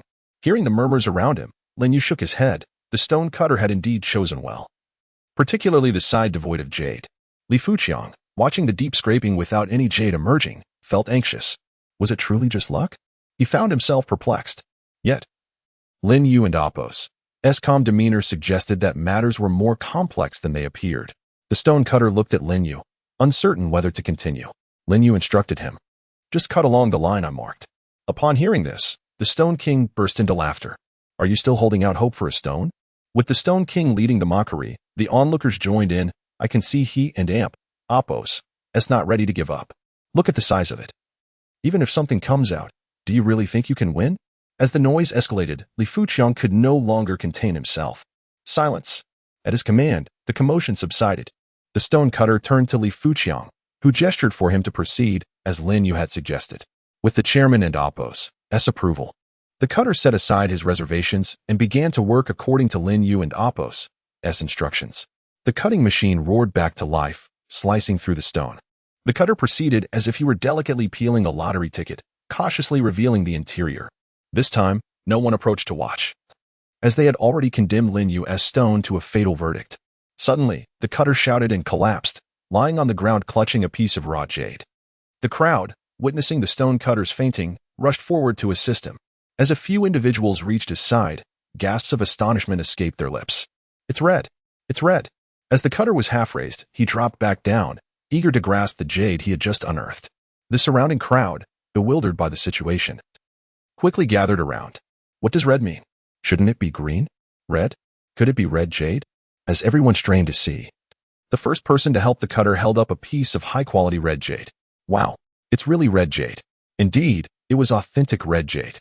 Upon hearing red jade, even Li Fuqiang and the Stone King, both seasoned in high-quality gemstones, could not resist moving closer. The piece of red jade exhibited a remarkable clarity. Its texture delicate, water content abundant, color uniform, and exuding vitality, a true visual delight. In that moment, everyone comprehended the reason behind the stone cutter's fainting. Such a premium red jade of this caliber was indeed a rare treasure. After receiving the red jade, Li Fuqiang examined it closely, contemplating its potential carvings, considering its future purpose and the recipient. Throughout his years in the jewelry business, he had encountered numerous imperial green jades. Yet he had never seen red jade of such exceptional quality. For this piece, encountering a buyer with affection could easily yield an 8-figure sum. The Stone King and Apos' face turned ashen. Despite being revered as the Stone King, he had never unearthed such a red jade. He shook his head vigorously, unwilling to accept the reality. Turning to Li Fuqiang, he exclaimed, "Mr. Li, this is rather peculiar. Even if he is your friend." Before the Stone King could finish his sentence, Li Fuqiang interjected, "What do you mean? Are you implying I'm involved in some trickery?" Realizing his misstep, the Stone King quickly backtracked. "No, I didn't mean that. I suspect the cutter might be up to something." Li Fuqiang, hearing the Stone King deflect blame, merely snorted in disdain, choosing not to reply. However, he was already contemplating how to handle the Stone King later on. "You think you and Apos are worthy of my respect simply because I've built my reputation over the years?" Observing the unconscious stone cutter with no assistance, Lin Yu approached to check on him. He discerned that the cutter had merely fainted from excessive excitement and insufficient blood flow, with no serious concerns. Lin Yu placed his hand gently on Master Jiashir's temple, channeling his spiritual energy and slowly transmitting it to the elder's head. Instantly, a refreshing sensation coursed through Master Jiashir and Apos' mind, and he gradually awoke. Once conscious, he exclaimed loudly, "Where is my red jade?" Instantly, someone retorted, "Your red jade? No. It's the red jade you unearthed, not yours." Laughter erupted among the crowd, and Master Jiashir awkwardly scratched his nose. Lin Yu, not wishing to delay any further, turned to the Stone King and declared, "The outcome has been decided. It is time to fulfill the wager."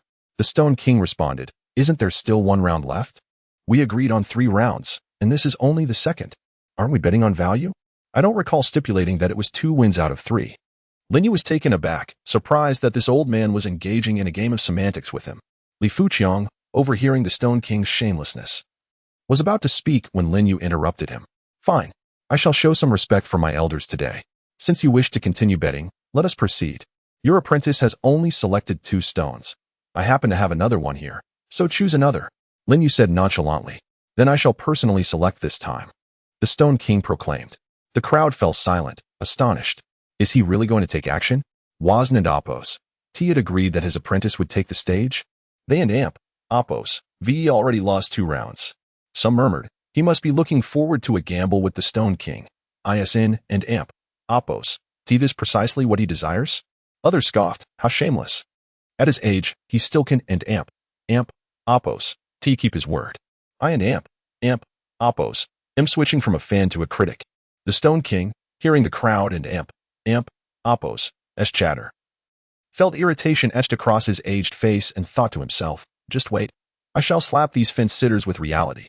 He remained skeptical that Lin Yu could procure such quality jade. It must be that Li Fuqiang was assisting him out of friendship.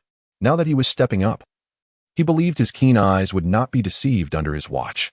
The Stone King turned to Lin Yu and stated, "Since it's a competition between the two of us, then the stone you selected earlier cannot count." Lin Yu smirked disdainfully, having already discerned the old man's little scheme. "Fine. If you are unconvinced, I shall make you concede." Lin Yu nodded. "But should you lose this time, how shall we settle the wager?" "Lose. I merely allowed my inept apprentice to practice against you earlier." "Do you truly think I fear you?" The Stone King replied. "How about this? If I lose, I shall take you as my master and proclaim to everyone that I am your disciple." The Stone King's eyes locked onto Lin Yu as he spoke. Lin Yu burst into laughter, recalling how Qin Dongshan had also called the old man his master not long ago. "If that and Appos, that's the case, I believe we need not gamble anymore. Instead, let us complete our earlier wager and head home." Lin Yu retorted, "You and Appos, re not some young maiden. Why would I want an old man like you to call me master? Let Appos wager something of real value." The Stone King turned a shade of green upon hearing Lin Yu and Appos' words, but in an effort to regain the dignity lost by his apprentice, he suppressed his anger. After a moment of contemplation, the Stone King declared, "I possess a jade bracelet of icy green quality. The bracelet itself might not be rare, but the sculptor is. This bracelet is the exclusive work of the esteemed Mr. Chang Shichi, whom you must have heard of. He is a master in the jade carving world of our country, and the first microsculpting artist to receive the title of master from the state. Everything he produces is of exceptional quality. If you win, I shall gift you the bracelet. If you lose, you shall publicly apologize to me." "Chang Shichi? I haven and Appos, heard of him," Lin Yu replied. But then noticed Li Fuqiang behind the Stone King making exaggerated gestures. Curious, Lin Yu wondered if this man was truly formidable. After pondering, he replied, "Very well. If I lose, I will apologize to you in front of everyone. Mr. Li, you can attest to this." "Agreed," the Stone King said before walking toward the remaining jade. Observing the old fox and Appos' actions, Lin Yu quickly approached to select his stone. After reviewing all the materials, Lin Yu found nothing of exceptional quality and reluctantly chose the best piece among them. Next, the Stone King began inspecting each stone with a high-powered flashlight. The more he examined, the more serious his expression became. The crowd, witnessing the Stone King and Appos' demeanor, felt a wave of tension. Finally, after much deliberation, the Stone King selected a piece. "Shall you cut first or shall I?" he asked Lin Yu. After a moment and Appos' thought, Lin Yu replied, "I and Appos, go first. The previous 2 rounds had your apprentice starting, so allow me this turn." With that, Lin Yu took the stone and approached the cutting machine.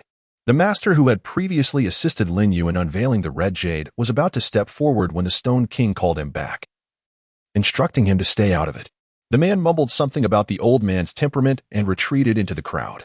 The Stone King, overhearing the remark, felt anger rise within him, yet he kept his composure to observe Lin Yu's actions.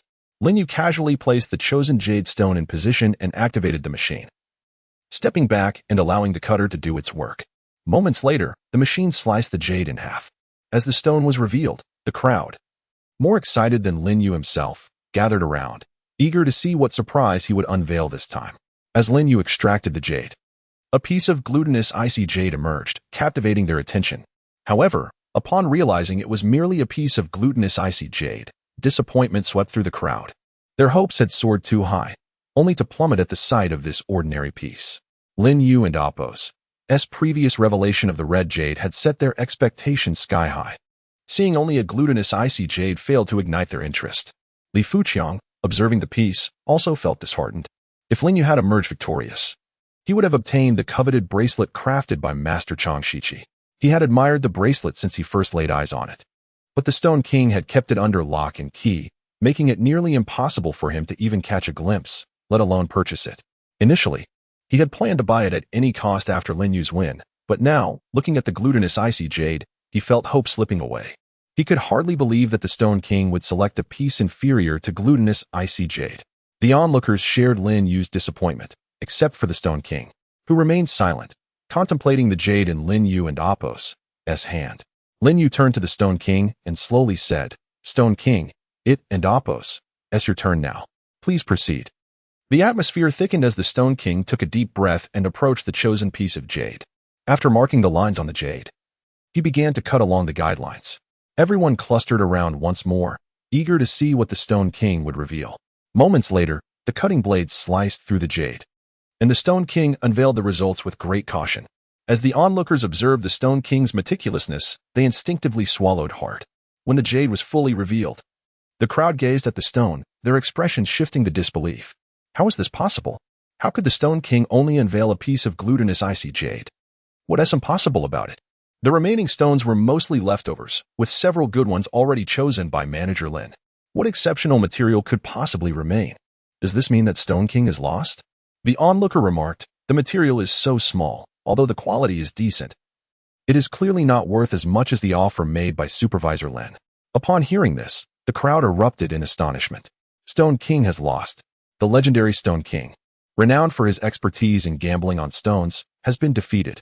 Stone King gazed at the material in his hands, shaking his head in bitter disbelief. From the moment he selected the stone, he sensed that there was nothing of value to be found. He had applied all his lifelong knowledge to choose this piece, only to discover that it was futile. Slowly, he turned his gaze toward Lin Yu, acknowledging the youth's brilliance. I admit defeat. I concede wholeheartedly. My apologies. With a respectful bow towards Lin Yu, he assured, rest assured, the bracelet crafted by Master Chong will be delivered to you through General Manager Li. He had known he was defeated the moment he stepped onto the stage, having spent more years studying jade than Lin Yu had been alive. Initially, he was unwilling to accept this reality, but now he understood that his apprentice and Apos' loss was well-deserved. Indeed, it was a matter of skill. Lin Yu regarded Stone King's demeanor with surprise, not expecting such a rapid transformation from the old man. It seems that one must be thoroughly humbled in order to recognize defeat. Stone King cleared his throat and addressed the gathered crowd. Everyone, please be quiet. I wish to publicly apologize to Lin Yu for my disrespectful words today. His ability to discern stones is truly exceptional, and I find myself unable to match it. The crowd was taken aback as they heard Stone King admit that his stone identification skills were inferior to Lin Yu and Apos'. Was this the same proud and arrogant figure they were familiar with? Surely, it could not be. Stone King, acknowledging another and Apos' superiority? I must have misheard. Yet, with Stone King's admission, there was little room for doubt. Supervisor Lin is indeed remarkable. Stone King paid no mind to the murmurs around him and turned to Li Fuqiang. Expressing sincere regret, General Li, tomorrow's selection of raw stones must undoubtedly be entrusted to Lin Yu. I also apologize for my earlier comments. He reflected on his own arrogance. Acknowledging, I have acted somewhat presumptuously. My apologies. Li Fuqiang, upon hearing Stone King and Apos' acknowledgement, nodded, his previous resistance fading. Observing Stone King and Apos' demeanor, he felt a surge of satisfaction. This old fellow had always held himself in such high regard whenever he assisted in selecting raw stones. Now, however, he seemed far less arrogant. Yet, being a businessman, Li Fuqiang replied, Stone King, you do yourself a disservice. It was merely a game of chance. No need to take it so seriously. Stone King shook his head, calling his apprentice to his side. I wish General Li great success tomorrow. We shall take our leave now, and I will ensure the bracelet is delivered. With that, Stone King departed with his apprentice. Watching them leave, Li Fuqiang turned to Lin Yu, saying, Lin Yu, I am genuinely curious to know what you cannot do. He began to enumerate medical skills, face reading, stone identification. Just as Lin Yu was about to respond modestly, his phone buzzed. Li Fuqiang gestured for him to take the call, dismissing his presence. Lin Yu answered, and Li Fuqiang returned to examining the exquisite red jade. On the other end, a familiar voice chimed in, Is this Brother Lin? It and Apos' Hunter Mouse. Lin Yu was puzzled as to how this individual had acquired his number and inquired, Hunter Mouse? How did you obtain my phone number? The caller quickly explained that he had consulted the master from his previous encounter, who informed him that the curse within him had been lifted. He had promptly gathered funds and, through tears, managed to extract Lin Yu's contact details from Zhang Ziyu, who was currently by his side. Brother Lin, I was hoping to see when you would be available for a meal. I assure you, it is purely out of admiration for your skills. Upon hearing this, Lin Yu promptly hung up, unwilling to entangle himself with underground forces. Almost immediately, Zhang Ziyu called. Upon answering, he said, Lin Yu, why not just agree to meet him? He is clinging to me like a lifeline. Lin Yu chuckled at Zhang Ziyu's words, bemused by the antics of this self-proclaimed leader. Intrigued, he asked Zhang Ziyu to pass the phone to Hunter Mouse. Upon receiving the call, before Lin Yu could speak, Hunter Mouse exclaimed, Brother Lin, just call me Mouse. Lin Yu shook his head in resignation and replied, All right, Mouse, here's the deal. I'll call you in a few days once I'm free. But until then, please refrain from bothering my friends. Hunter Mouse obediently agreed. And Lin Yu, wishing to avoid further flattery, ended the call. Li Fuqiang approached Lin Yu after the call ended, holding the piece of red jade. Lin Yu, I've thought it over. How about this? Tomorrow, when you help me select the raw stones, I will immediately offer you 5% of the market price upon return. What do you think? Lin Yu was taken aback by Li Fuqiang's generous offer. Though 5% may seem modest, in the realm of jade, it could equate to millions. Having worked in sales for many years, Lin Yu understood the intricacies of profit margins. Even if he assisted in selecting raw stones worth 10 million, he could easily earn a substantial sum. Upon hearing Lin Yu and Appo's response, Li Fuqiang felt a twinge of embarrassment, lowering his gaze. He had anticipated Lin Yu would find the offer excessive. After a moment of adjustment, he met Lin Yu's eyes and admitted, I was being somewhat petty. Initially, I hesitated, but now I believe it's entirely worth it. You must accept the 5%. Lin Yu, observing Li Fuqiang's earnestness, replied, Let us agree on 5% of the raw stones selected. That way, I feel assured, for I cannot accept a commission without contributing. Seeing Lin Yu's firm resolution, Li Fuqiang nodded, his respect for Lin Yu deepening beyond mere admiration for his abilities. Very well, since you've made your decision, we shall proceed with 5% of the selected raw stones. Shall I pick you up tomorrow morning? Lin Yu nodded in agreement and made his way out of the company. Upon arriving at the parking spot, Lin Yu's phone rang once more. Upon answering, he discovered it was a call from Li Ziqing. Lin Yu, do you have time in the next few days? I would like to meet with you. What? You want to meet me? Yes. After a brief pause, Li Ziqing finally grasped the situation. Lin Yu, are you out of your mind? Lin Yu, momentarily perplexed, pondered over what had just transpired. After some reflection, he replied, I might not have much time in the next few days. Li Ziqing responded, All right then. Just give me a call when you and Appo's free. With that, she hung up. Lin Yu, accustomed to such exchanges, paid it no mind and drove home. Upon his return, Lin Yu happened to see Su Qingxue opening her door. He intended to greet her, but she had already entered. In recent days, Su Qingxue had been elusive, often absorbed in her books or computer. As Lin Yu approached the door, he noticed Su Qingxue peeking out. Lin Yu, my best friend is coming over tonight. Could you accompany me to pick her up? Her flight arrives at 9, and as you know, my car is still at the dealership. I haven't and Appo's. T had the time to retrieve it. I wouldn't and Appo's. T dare go alone if I were late. Lin Yu nodded. Realizing he hadn't yet informed Su Qingxue about his new car, he mischievously asked, Qingxue, what have you been up to lately? You seem so mysterious. Come clean. Su Qingxue, with a look of regret, replied, I can end Appo's. T tell you just yet? Can we wait a little longer? Fine. A busy person, so irresponsible. You tease me and then run off. Lin Yu retorted. Su Qingxue and Appo's face flushed, and after pecking Lin Yu on the cheek, she swiftly closed the door. Once back in his room, Lin Yu began his training, awaiting the arrival of Su Qingxue and Appo's friend. At 8:30, there was a knock on the door. Lin Yu opened it to find Su Qingxue standing outside. He was momentarily entranced by her appearance. Su Qingxue had dressed elegantly in a floral long dress, complemented by white high heels, her height nearly reaching Lin Yu and Appo's earlobes. Noticing Lin Yu and Appo's admiration, Su Qingxue playfully swayed in front of him. Lin Yu snapped back to reality, saying, Oh, come on. You didn't and Appo's. Wear that for me? Am I not your boyfriend? Hearing this, Su Qingxue lowered her head in contemplation. It dawned on her that since they had established their relationship, she had scarcely attended to Lin Yu. Yet, she didn't want to be a burden to him. She had been wholly focused on her endeavors, neglecting him in the process. Lin Yu, observing her demeanor, was unsure of what he had said wrong. Suddenly, Su Qingxue looked up at him, saying, Lin Yu, I'm sorry for not being there for you. But please believe me, I just don't want to be a burden. This left Lin Yu even more bewildered. He had merely jested. He gently ruffled Su Qingxue and Appo's hair and assured her, When have I ever said you were a burden? As long as you are well, I will support you in everything. Didn't we agree that I would stand by your side? Su Qingxue nodded, rest assured. I wanted to keep you waiting too long. Suddenly, she became animated, grabbing Lin Yu and Appo's hand and leading him out. Hurry, or we and Appo's be late. My friend will scold me. As they stepped outside, Lin Yu revealed, I bought a car, and I haven't had the chance to tell you. Su Qingxue pointed at the car in surprise. Is this yours? Lin Yu nodded. What do you think? Just wait until I buy a big house for us to live in. Once inside the vehicle, Lin Yu drove towards the airport, recounting the events of the past few days, causing Su Qingxue to laugh heartily. Upon their arrival at the airport, Su Qingxue and Appo's phone rang. Noticing it was her best friend, she realized trouble was brewing.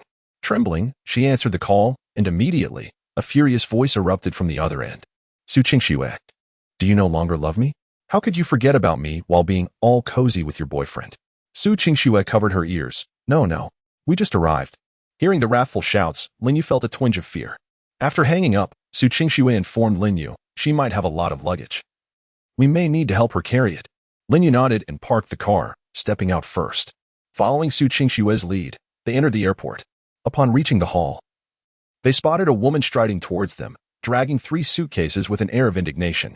The woman, nearly as tall as Su Qingxue, was clad in a Dior blue-printed t-shirt and deep blue jeans, her high heels bearing the YSL mark, adorned with stylish sunglasses, a picture of international flair. Upon reaching them, she thrust her suitcase at Lin Yu, placing her hands on her hips and scrutinizing Su Qingxue, then sizing up Lin Yu. Qingxue, come here, she commanded, tugging Su Qingxue aside, leaving Lin Yu standing alone. The two engaged in hushed whispers, but as the woman's gestures grew increasingly exaggerated, Lin Yu couldn't help but glance over. Qingxue, think this through. You two are not suitable. I initially thought you had found someone special, but is this really him? Are you blind? You know your family would never approve of this union. Su Qingxue's expression darkened as she responded, my feelings for him are enough. Besides, Lin Yu is truly wonderful. Why should my marriage be dictated by them? The woman burst into laughter. Everything you have is thanks to them, except your fate, Qingxue. What will you have if you leave them? Su Qingxue fell silent, but after a moment, she looked defiantly at her friend. I will not resign myself to fate. The woman shook her head in disbelief. Then I shall observe what kind of person you have fallen for. She approached Lin Yu, extending her right hand. Hello. I am Bai Yinqi. Just as Lin Yu reached out to shake her hand, she retracted it. His hand lingered in the air, and an awkward silence ensued. Apologies. I have a bit of a cleanliness obsession, Bai Yinqi remarked. Taking a deep breath, Lin Yu noticed Su Qingxue rushing back to him, and he chose not to respond. Having seen her friend's dramatic antics, Su Qingxue hurried over to Lin Yu before he could express any frustration. Upon assessing that Lin Yu appeared unbothered, she sighed in relief. Lin Yu rubbed his nose and said, Let us go, Qingxue. It's getting late. Bai Yinqi interjected, I haven't and Appo's tea eaten yet. I and Appo's am starving. The food on the plane was dreadful. I need to grab something to eat. Su Qingxue felt somewhat troubled. Earlier in the car, Lin Yu had already informed her that he would be assisting Li Fuqiang in selecting raw stones the following day. Noticing the change in Su Qingxue and Appo's demeanor, Lin Yu shook his head and said, Let us go. However, it was already late, and the restaurant was closed. They would likely have to settle for the snack street.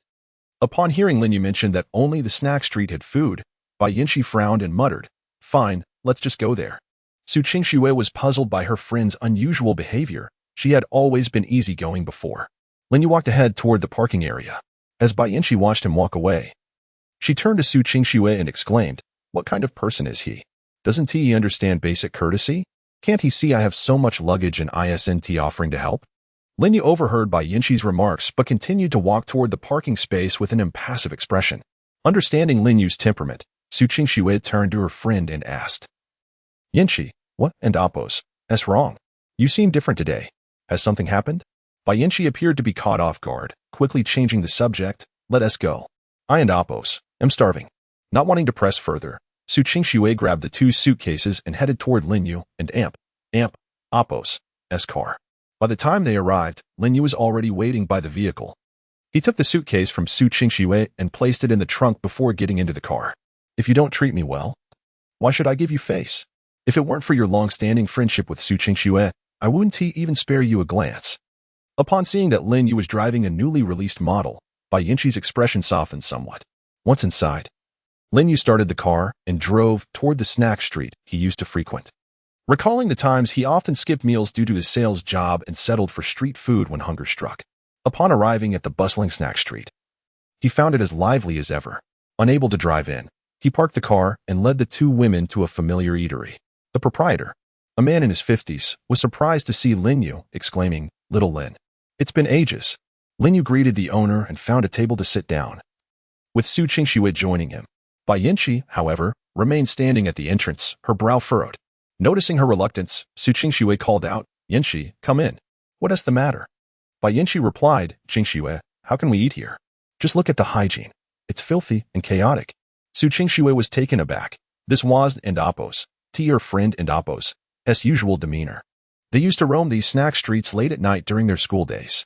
The owner, hearing Bai Yanxi's comment, immediately put down the grilled fish he was flipping and rushed over to wipe the table and chairs at Lin Yu's table. Lin Yu quickly stopped him, saying, "Sir, you can attend to your work. We'll manage just fine. It's the same as always." The elderly proprietor nodded and returned to his duties. Su Qingxue urged her friend to sit down, saying, "It's late, and this is all we have. Besides, you used to love this food." Bai Yanxi retorted, "That was when I was naive. Now I realize this is all junk food." Su Qingxue felt a sense of unfamiliarity with her friend. It had only been 2 years since they last met, yet Bai Yanxi had changed so much. Lin Yu sat quietly, observing Bai Yanxi. The three of them sat in silence, the atmosphere growing increasingly awkward. Su Qingxue felt like a child who had done something wrong, stealing glances at Lin Yu while lost in thought. The scene was far from the harmonious reunion Su Qingxue had envisioned when she learned her friend was coming. Shortly after, the proprietor brought over an assortment of grilled delicacies. Lin Yu quickly helped to set the food on the table. Seeing that there were few customers, the owner sat down with them. He glanced at Su Qingxue and Bai Yanxi, then turned to Lin Yu, asking, "Little Lin, who are these two?" Lin Yu promptly introduced, "This is my girlfriend, and this is her friend." Upon hearing Lin Yu refer to Su Qingxue as his girlfriend, the owner regarded him with a peculiar expression. Su Qingxue recognized that the proprietor and Lin Yu were old acquaintances and promptly greeted him. Meanwhile, Bai Yanxi, upon catching a whiff of the delicious aroma, began to eat without a second thought, seemingly oblivious to the others. Lin Yu smirked at Bai Yanxi's sudden change in demeanor, thinking, wasn't this considered junk food? Why is she devouring it faster than anyone else? As Lin Yu chatted with the proprietor while enjoying the long-forgotten flavors, an unwelcome voice interrupted. "Hey, kid. Want to be friends?" Lin Yu looked up to see 4 men who clearly belonged to a rough crowd seated at a nearby table. The leader, sporting green hair, continued, "Let your 2 lovely companions join us for a drink." Lin Yu, feeling a surge of frustration, retorted, "What did you say? I didn't quite catch that." Bai Yanxi, stopping her chopsticks, interjected, "They want us to join them for drinks. Are you just going to sit there?" Su Qingxue quickly grabbed Bai Yanxi's arm, signaling her to be quiet. She turned to Lin Yu, shaking her head vigorously, indicating that he should avoid escalating the situation. She knew Lin Yu's capabilities, but those men were clearly outmatched. However, this was a lawful society, and she didn't want Lin Yu to get into trouble again. Having noticed Su Qingxue's concern, Lin Yu nodded slightly before addressing the green-haired man, saying, "If making friends means drinking, then no thank you." Hearing this, the green-haired leader laughed with his companions. "Did you hear that? This kid really thinks I want to be friends." After their laughter subsided, the green-haired man turned back to Lin Yu and sneered, "Are you really that thick? I meant for your 2 beauties to join us for drinks, not to befriend you. Do you think you're worthy?" Lin Yu abruptly dropped his chopsticks onto the table and stood up. The elderly proprietor had already risen, stepping toward the green-haired man to intervene. "Let us talk this over nicely. Otherwise, you can eat for free tonight, and consider it my treat." The green-haired man shoved the old man to the ground, sneering, "What are you getting in my way for? Do you think you can afford to treat me? I have hundreds of brothers. Do you really think you can afford it?" Seeing the proprietor pushed down, Lin Yu demanded, "Apologize." The green-haired man scoffed, "Who do you think you are? I'm telling you. Tonight, I'm taking those 2 girls with me. If you know what's good for you, you'll scram." At this moment, Bai Yanxi realized the gravity of the situation and warned, "Do you know who I am? You'd better not lay a finger on me." The green-haired man appeared intrigued. "Oh, I like someone with status. If you had any status, would you be dining in a place like this? But if you want status, I can help you with that. I'm someone in this area, and if you're with me, you'll certainly have status. Everyone will call you sister-in-law when they see you." Bai Yanxi finally grasped that she was dealing with a group of thugs. Lin Yu, seeing that the green-haired man didn't take him seriously, reiterated, "I said you need to apologize. Do you not understand?" Before the green-haired man could finish his retort, Lin Yu leaped over the table and delivered a swift kick to his chest. The green-haired man toppled over, and Lin Yu, already on edge, could no longer contain himself after witnessing the old man being pushed down.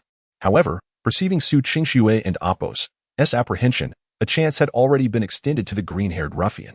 Alas, the opportunity was squandered.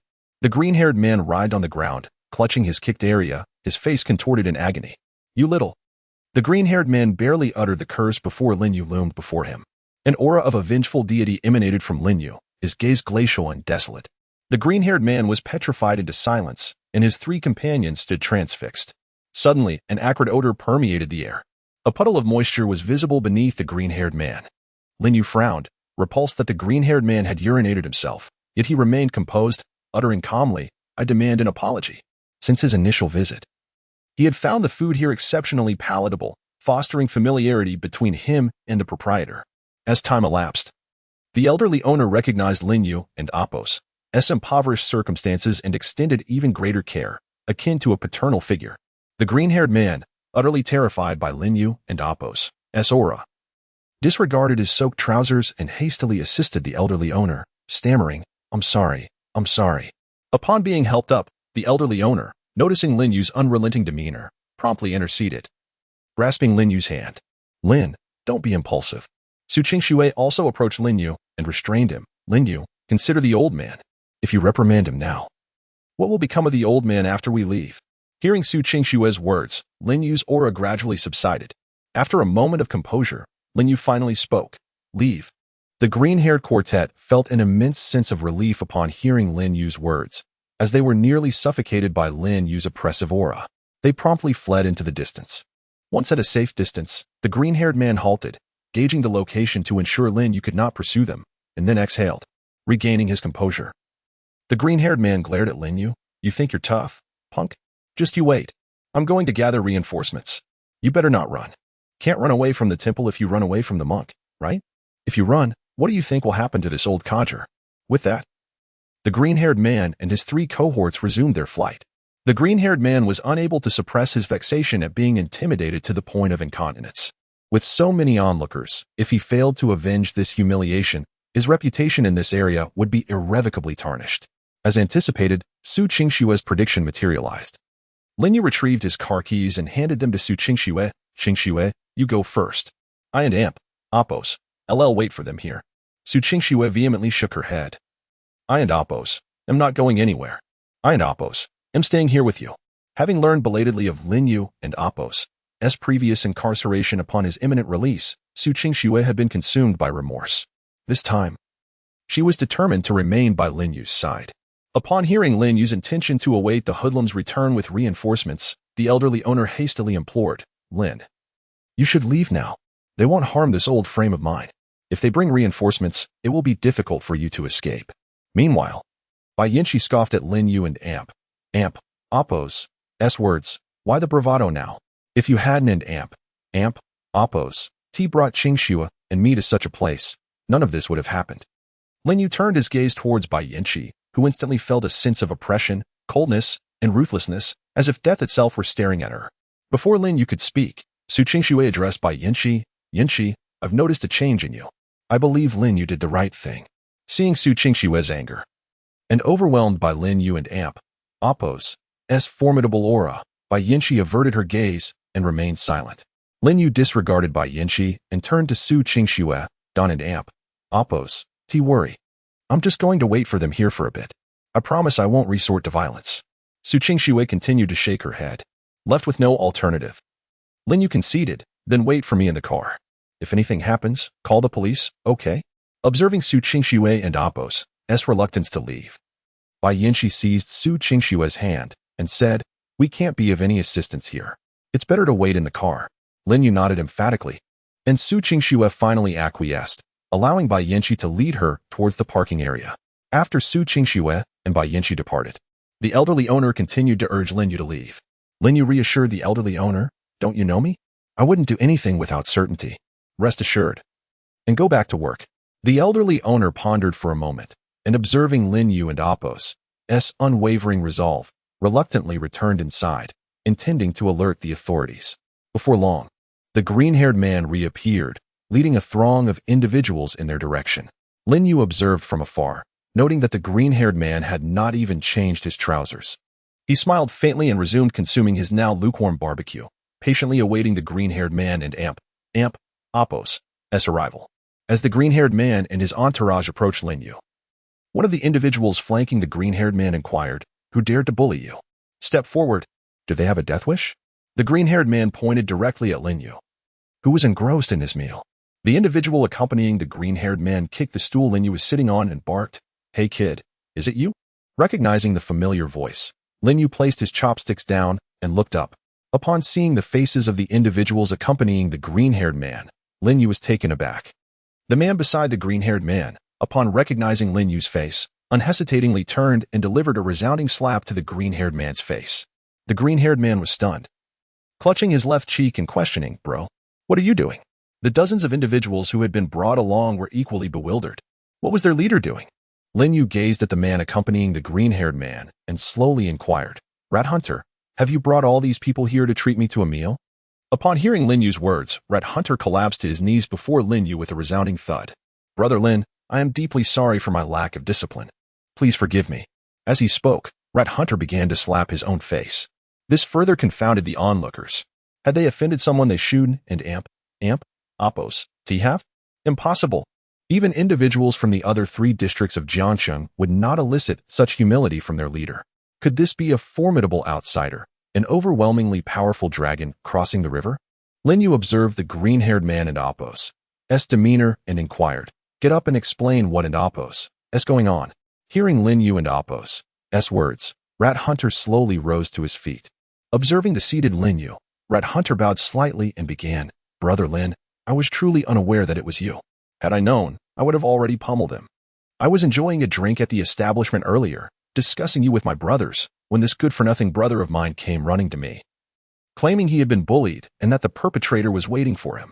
That and Oppos' why I brought the establishment and Oppos' enforcers." Hearing these words, Lin Yu slowly turned his gaze towards the green-haired man. "Is that so?" The green-haired man hesitated, unable to answer. Observing his brother and Oppos' reticence, Rat Hunter delivered another blow, causing the green-haired man and Oppos' mouth to bleed, a testament to the force of the impact. "What exactly happened? Are you trying to deceive me?" Observing his brother and Oppos' fury, the green-haired man reluctantly recounted the truth. Having heard his brother's account, Rat Hunter disregarded the blood trickling from the green-haired man's mouth and proceeded to rain down punches and kicks. "I'll teach you to deceive me. I and Oppos' LL teach you to provoke Brother Lin. I and Oppos' LL teach you to raise your hand." Lin Yu, observing Rat Hunter and Oppos' near-fatal assault on the green-haired man, hastily intervened, "Enough, enough." Hearing Lin Yu's words, Rat Hunter ceased his attack, dragged the green-haired man before Lin Yu, and commanded, "Quickly apologize to Brother Lin and thank him for his leniency." The green-haired man reluctantly apologized to Lin Yu. "I'm sorry, Brother Lin." Having witnessed his brother's apology, Rat Hunter turned to the assembled enforcers and proclaimed, "This is the Brother Lin I was just telling you about.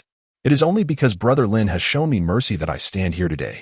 Upon hearing the words of the mouse hunter, the brothers accompanying him shouted in unison, "Brother Lin, greetings." The sound resonated through the air, startling the elderly shopkeeper in the back kitchen, who hurriedly emerged. Upon seeing the crowd gathered outside, the shopkeeper rushed to stand before Lin Yu, urging, "Let us speak civilly. Do not resort to violence." The mouse hunter quickly supported the shopkeeper, saying, "Boss, we are not here to cause trouble. We are here to apologize." After speaking, he turned to Green Hair. Noticing his brother's gaze, Green Hair promptly stepped forward to offer his apologies. The shopkeeper, bewildered, found the situation quite different from what he had anticipated. Observing the shopkeeper's confusion, Lin Yu stepped forward and reassured him, "It is all right, sir. You need not worry. I shall not resort to violence. Please, attend to your business." However, the bustling snack street was now devoid of patrons, all having fled in fear of the mouse hunter and Oppos' entourage. The shopkeeper pondered for a moment, realizing that the tension had dissipated, and thus proceeded to pack up his stall. Concluding that the evening would be quiet, Lin Yu slowly turned to the mouse hunter, instructing, "Disperse your men. What purpose do they serve here?" The mouse hunter promptly turned to dismiss his subordinates, including sending Green Hair home to change his attire. Lin Yu noticed a flicker of resentment in Green Hair's eyes. Once the crowd had dispersed, the mouse hunter turned to Lin Yu and said, "Brother Lin, I apologize. It is my failure to properly guide him. With our parents passing away early, he did not receive much education. I brought him into this world of influence, and in my efforts to maintain our territory, I neglected to supervise him, allowing him to devolve into this state." Just as he finished speaking, a patrol car arrived before them, its door slowly opening to reveal a long leg. Li Ziqing, upon her arrival, noticed the departing ruffians and hurried over. As she stepped out of the vehicle, her brow furrowed as she looked at Lin Yu. "Lin Yu, what brings you here?" she inquired, then turned her gaze to the mouse hunter, her frown deepening. She recognized him as the leader of the East District and Appos' underground forces, someone with whom she often had dealings.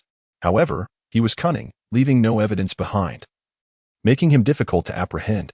The mouse hunter, sensing her scrutiny, hurriedly said, "Lead patrol officer, I was merely having a chat with Brother Lin." "A chat?" Li Ziqing retorted. "I received a report of disturbances here, and those who just left were certainly your underlings." The mouse hunter quickly shook his head. No, Lead patrol officer. You can ask Brother Lin. I assure you, we were simply conversing." Li Ziqing turned to Lin Yu, who nodded in affirmation. Lacking evidence, she had no choice but to relent, warning the mouse hunter, "You'd better be careful. Don't let me catch you slipping up." The mouse hunter replied, "I am a law-abiding citizen. How could I possibly engage in wrongdoing? Welcome, Lead patrol officer, to supervise my actions," and he even offered her a respectful nod. Fearing that Li Ziqing might detect some inconsistency, the mouse hunter quickly turned to Lin Yu, saying, "Brother Lin, tonight and Appos' incident was my fault. I will bring my brother to apologize to you properly." Lin Yu nodded, wishing to avoid further complications in front of Li Ziqing. After the mouse hunter departed, Li Ziqing turned her attention back to Lin Yu. "Lin Yu, would you be able to assist me?" she asked. Lin Yu, perplexed, recalled that she had mentioned something on the phone earlier that day. "What is it? Please share, and I shall see if I can help." Despite the misfortunes that often accompanied her presence, Lin Yu found himself favorably inclined toward Li Ziqing. She was diligent, responsible, and resolutely opposed to wrongdoing, qualities that made it difficult to harbor resentment against her. Li Ziqing spoke slowly. "I am aware of your exceptional medical skills. I wish to request your assistance in examining my grandfather's illness. Ever since you saved me after I was shot, I recognized your medical expertise. The last time I witnessed your treatment at the restaurant, I learned you successfully treated a patient suffering from acute myocardial infarction with just a few silver needles. It is evident how proficient you are in your craft. Subsequently, I discreetly investigated your background and discovered that you have cured numerous challenging ailments." Listening to Li Ziqing's words, Lin Yu slightly furrowed his brow. Anyone would feel discomfort by their past being scrutinized. Noticing his expression, Li Ziqing continued, "I understand that my actions are not commendable, but I am left with no choice. My grandfather suddenly fell ill a few days ago, and despite consulting countless doctors nationwide, no one could provide a solution. When I mentioned your needle technique to Elder Zhang, he immediately recognized your name. After learning about your remarkable skills from him, I felt compelled to seek your help." After hearing her plea, Lin Yu remained still, showing no immediate reaction. Li Ziqing, growing anxious, implored once more, "I beg you. My grandfather means the world to me. I truly have no other options." Hearing of your medical prowess instilled a glimmer of hope that prompted my inquiry. "If you are willing to assist in saving my grandfather, I would offer anything in return." Lin Yu, upon hearing Li Ziqing and Appos' willingness to do anything, smiled slightly and said, "What are you talking about? I never said I wouldn't help. I was merely considering when I might have the time." Realizing her earlier words, Li Ziqing's face flushed with embarrassment. "I am just a bit anxious. My grandfather has always been in good health, but he suddenly fell ill, now resembling a vegetative state. I truly feel helpless." Upon hearing about her grandfather's condition, Lin Yu found it peculiar, as there were no such cases recorded in the lineage. After pondering, he suggested, "I have some matters to attend to tomorrow. How about this? Your grandfather should have a report on his condition after the examination. Please send me the symptoms and the report, and I will study it, so we can address it effectively." Li Ziqing nodded, understanding that Lin Yu had things to do the next day, and she added, "Thank you. I will send it to you as soon as I return. I shall take my leave now." With that, she signaled her colleagues to get into the car. Moments later, as the car window slowly lowered, Li Ziqing poked her head out and cautioned Lin Yu, "Be careful of that rat catcher. He is mixed up with the underground forces and is not a good person. I hope to avoid seeing you in trouble again." Lin Yu nodded, watching as she drove away. Clearing his mind, Lin Yu called out to the store owner, who had been working tirelessly for years and suffered from chronic rheumatism. Upon the owner's arrival, Lin Yu said, "Uncle, I know you have rheumatism. I recently met an elderly Chinese doctor who shared a prescription with me. Would you like to give it a try?" The store owner was elated to hear about the prescription, having endured much suffering from his condition over the years. Knowing Lin Yu and Appos' character, he eagerly replied, "Just tell me the details, and I will buy the ingredients tomorrow." Lin Yu slowly recited the prescription. Fuzi, prepared and peeled, baiju, licorice, dangui, roasted, fongfong, guiji, and iren, each 1 liang, and half a liang of ruxiang, moyao, and fuling. Grind the herbs into a fine powder. Take 9 grams with 220 milliliters of water on an empty stomach 3 times a day and once at night. Observing the store owner and Apos' confusion, Lin Yu wrote it down for him, adding, "It may seem cumbersome, but it is highly effective for joint pain and cold dampness." The store owner nodded repeatedly, grateful for Lin Yu and Apos' concern. Lin Yu shook his head, saying, "Enough of that. You should finish up and get some rest. It and Apos' late." With that, he pulled out the only cash he had, over 1,000 yuan, tossed it onto the table, and hurried away, knowing the store owner would refuse it. Realizing what had happened, the owner rushed after him, but Lin Yu was already in his car, speeding off. Once inside, Lin Yu quickly drove away, fearing the store owner might catch up. Suddenly, he heard Bai Yinqi's sarcastic voice, "Who was that girl? You seemed quite close." Lin Yu glanced in the rearview mirror and coldly replied, "What does it matter to you?" Seeing the two about to argue, Su Qingxue interjected, "I know her. She's a patrol officer. There were disturbances earlier, and someone called the police." Bai Yinqi turned to Su Qingxue, irritation etched on her face. "You are still so naive. Forget it, as if I never said anything." Lin Yu fell silent, driving quietly, lost in thought. After a while, he arrived at the apartment. Noticing Su Qingxue preparing to carry her luggage, he stepped forward to assist her. At the door to her room, Bai Yinqi looked at Su Qingxue in surprise. "You live in a place like this?" Su Qingxue didn't and Apos' answer her friend, quickly pulling her inside. Lin Yu retreated to his own room, and after freshening up, he heard voices coming from Su Qingxue and Apos' room. "Really, Qingxue, what are you thinking? Why would you choose to live in such hardship when you could have a better life?" "I just dawn and Apos' understand, ISN and Apos' life about enjoyment?" Su Qingxue retorted, "I am pursuing what I desire, and it is not merely enjoyment. Is there anything wrong with that?" Lin Yu, wishing to respect their privacy, used his spiritual energy to drown out their conversation. After witnessing Su Qingxue and Apos' luxurious car and the subsequent events, he understood her status was not ordinary. Yet, he thought, what of it? If the person he liked were to judge him based on such superficial matters, it would only reveal their differing values. He chose not to delve deeper, trusting that if Su Qingxue wished to share, she would do so in her own time. With the noise muted and distractions cleared, Lin Yu reflected on the unusual state he had felt that evening. In the face of the green-haired individual, a surge of lethal intent had surged within him, a bloodthirsty impulse invading his mind. He was uncertain why, but it was undoubtedly troubling. After much contemplation, he sensed it was connected to his emotions. Sighing, Lin Yu resolved to exert better control over his feelings. In the early morning, Lin Yu, feeling rejuvenated after a night of cultivation, opened his door to step outside. To his surprise, he found a breakfast waiting on the doorknob. After taking it down, he noticed a note attached. "Lin Yu, I took my friend out for some fun. Yinchi hasn't and Apos' always been like this. Please Don and Apos' take it to heart. I believe she must have gone through something, or else she wouldn't be acting this way. Today, I hope to help her unwind and perhaps learn what she's been through. Please don't be upset. Love." Qingxue. Lin Yu smiled at the beautifully written note, appreciating its elegance. He had not given Bai Yinqi much thought and certainly bore no ill will. After finishing his breakfast, he stepped out once more, driving directly to meet Li Fuqiang as previously arranged. Upon arrival at their designated meeting spot, he found Li Fuqiang already waiting. After exiting the car, he noticed a few bodyguards trailing behind Li Fuqiang. It was understandable, even in a lawful society, having bodyguards brought a sense of security. Upon seeing Lin Yu, Li Fuqiang remarked, "Lin Yu, the roads in Yunnan are difficult to navigate. I think it would be best if you drive. Let them use those vehicles for transporting raw stones." Lin Yu glanced at the several wranglers parked behind Li Fuqiang and Apos' Rolls-Royce Phantom and Kuden and Apos' help but feel a sense of awe. Only someone as wealthy as Li Fuqiang would consider using wranglers for cargo. Nodding in agreement, Lin Yu got into the driver and Apos' seat, while Li Fuqiang took the passenger seat. And they set off toward Yunnan, accompanied by the bodyguards. On the highway, Lin Yu led the way in his Range Rover, followed by a convoy of wranglers. A truly spectacular sight. Suddenly, a green Ferrari sped past them on the left. Moments later, Lin Yu noticed something sticky and unpleasant flying towards his windshield, followed by a water bottle. Finally, a hand emerged from the window, extending a middle finger in a gesture of disdain. Li Fuqiang observed the sputum stuck to Lin Yu and Apos' windshield and struggled to suppress a laugh, but the icy glare from Lin Yu made him hold it in.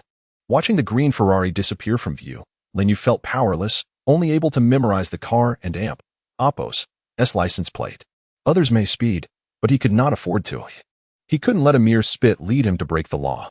The jovial atmosphere that had filled the car dissipated entirely after that incident, leaving an oppressive silence in its wake. Several hours later, as they neared their destination, Lin Yu and his companions exited the highway. The rugged mountain paths of southern Yunnan posed a challenge, yet Lin Yu and Apos' Range Rover demonstrated exceptional off-road capabilities, though the bumps were still palpable from within the vehicle. It seemed that Li Fuqiang had learned from past misfortunes. Otherwise, he would not have prudently parked his Rolls-Royce Phantom in Jiangqing so early. After a short while, Lin Yu spotted a flash of green ahead. As he drew nearer, he realized it was the same Ferrari that he had once spat upon in a fit of self-indulgence on the highway. Standing in front of the Ferrari were a young man and woman, who, upon seeing Lin Yu's vehicle approach, waved vigorously. Lin Yu halted before the Ferrari and promptly exited the car, followed closely by Li Fuqiang, while the convoy behind them came to a standstill. Noticing that someone had disembarked, the young man hastily retrieved a pack of cigarettes from his pocket and extended it towards Lin Yu.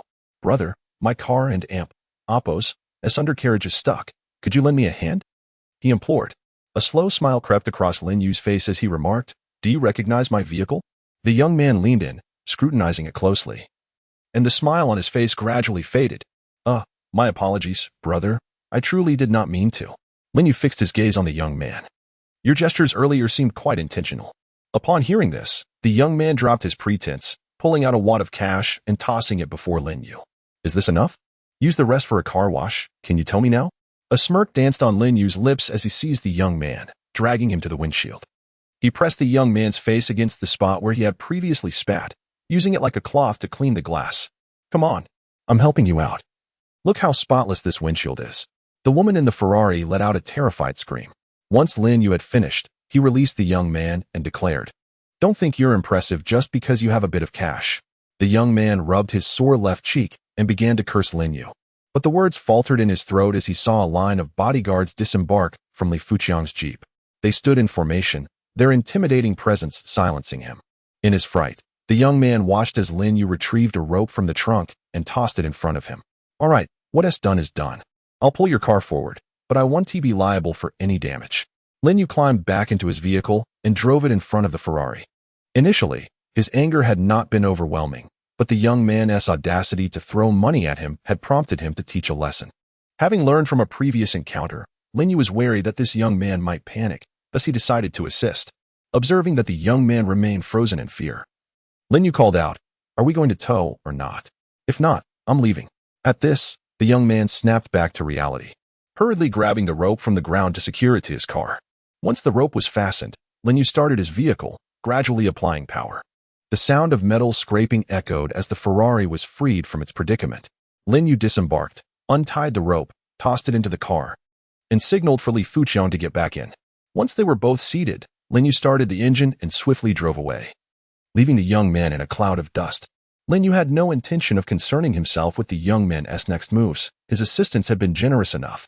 The young man, watching the Range Rover disappear, murmured to himself about the clarity of grievances and the impressive display, seemingly unperturbed by the earlier humiliation. Before long, Lin Yu arrived at his destination, Ruili, in southern Yunnan. Li Fuqiang pointed out a sign outside, exclaiming, "Lin Yu, look at that. It seems we have arrived at the perfect moment." Lin Yu turned to see an enormous sign that read, "Colorful Yunnan welcomes you to the 19th Jade Exchange Conference." He turned back to Li Fuqiang, puzzled. "I always thought it would be a mining site or stalls. I never imagined there would be a conference." Li Fuqiang nodded eagerly. "We've come at the right time.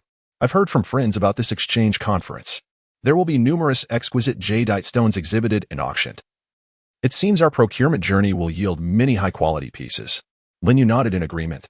When they reached a checkpoint that prohibited vehicle entry, he parked the car nearby. After disembarking, Li Fuqiang instructed the bodyguards to wait outside, as the exhibition had its own security and did not require their presence. Once settled, they entered the exhibition hall. As Lin Yu stepped inside, he caught a fleeting glimpse of a familiar figure in his peripheral vision. However, when he turned to look directly, the figure had vanished. Noticing Lin Yu's distraction, Li Fuqiang inquired, "What's wrong?" Lin Yu shook his head, signaling that it was nothing, and they continued deeper into the venue. Upon entering, they discovered a myriad of booths stretching out in a long line. At the first booth, a beautiful woman was handing out flyers.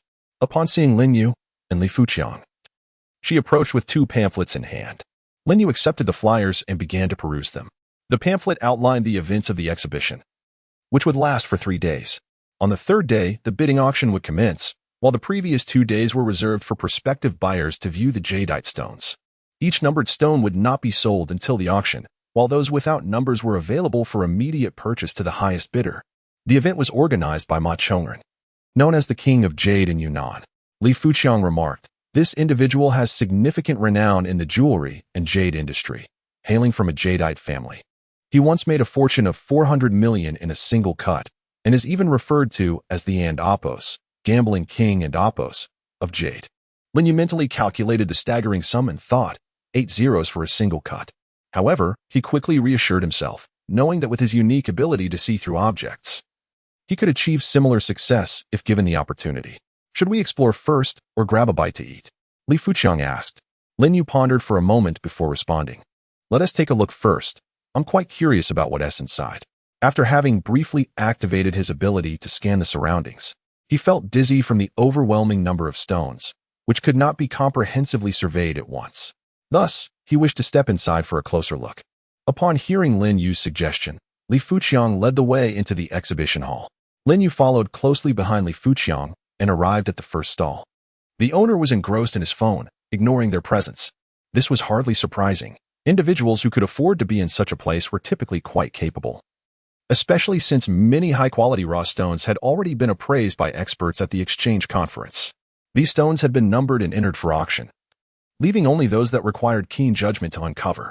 Moreover, with security present, the stall owner seemed to be merely a formality. Lin Yu activated his X-ray vision and began scanning the stones. To his astonishment, the very first piece of jadeite he examined turned out to be a stone of poor quality, aptly named Dog's Stone. The name itself was derogatory, and the raw stone was coarse, marred by numerous impurities, with a color that was predominantly dark brown. Such a piece would be deemed too small even for a foundation.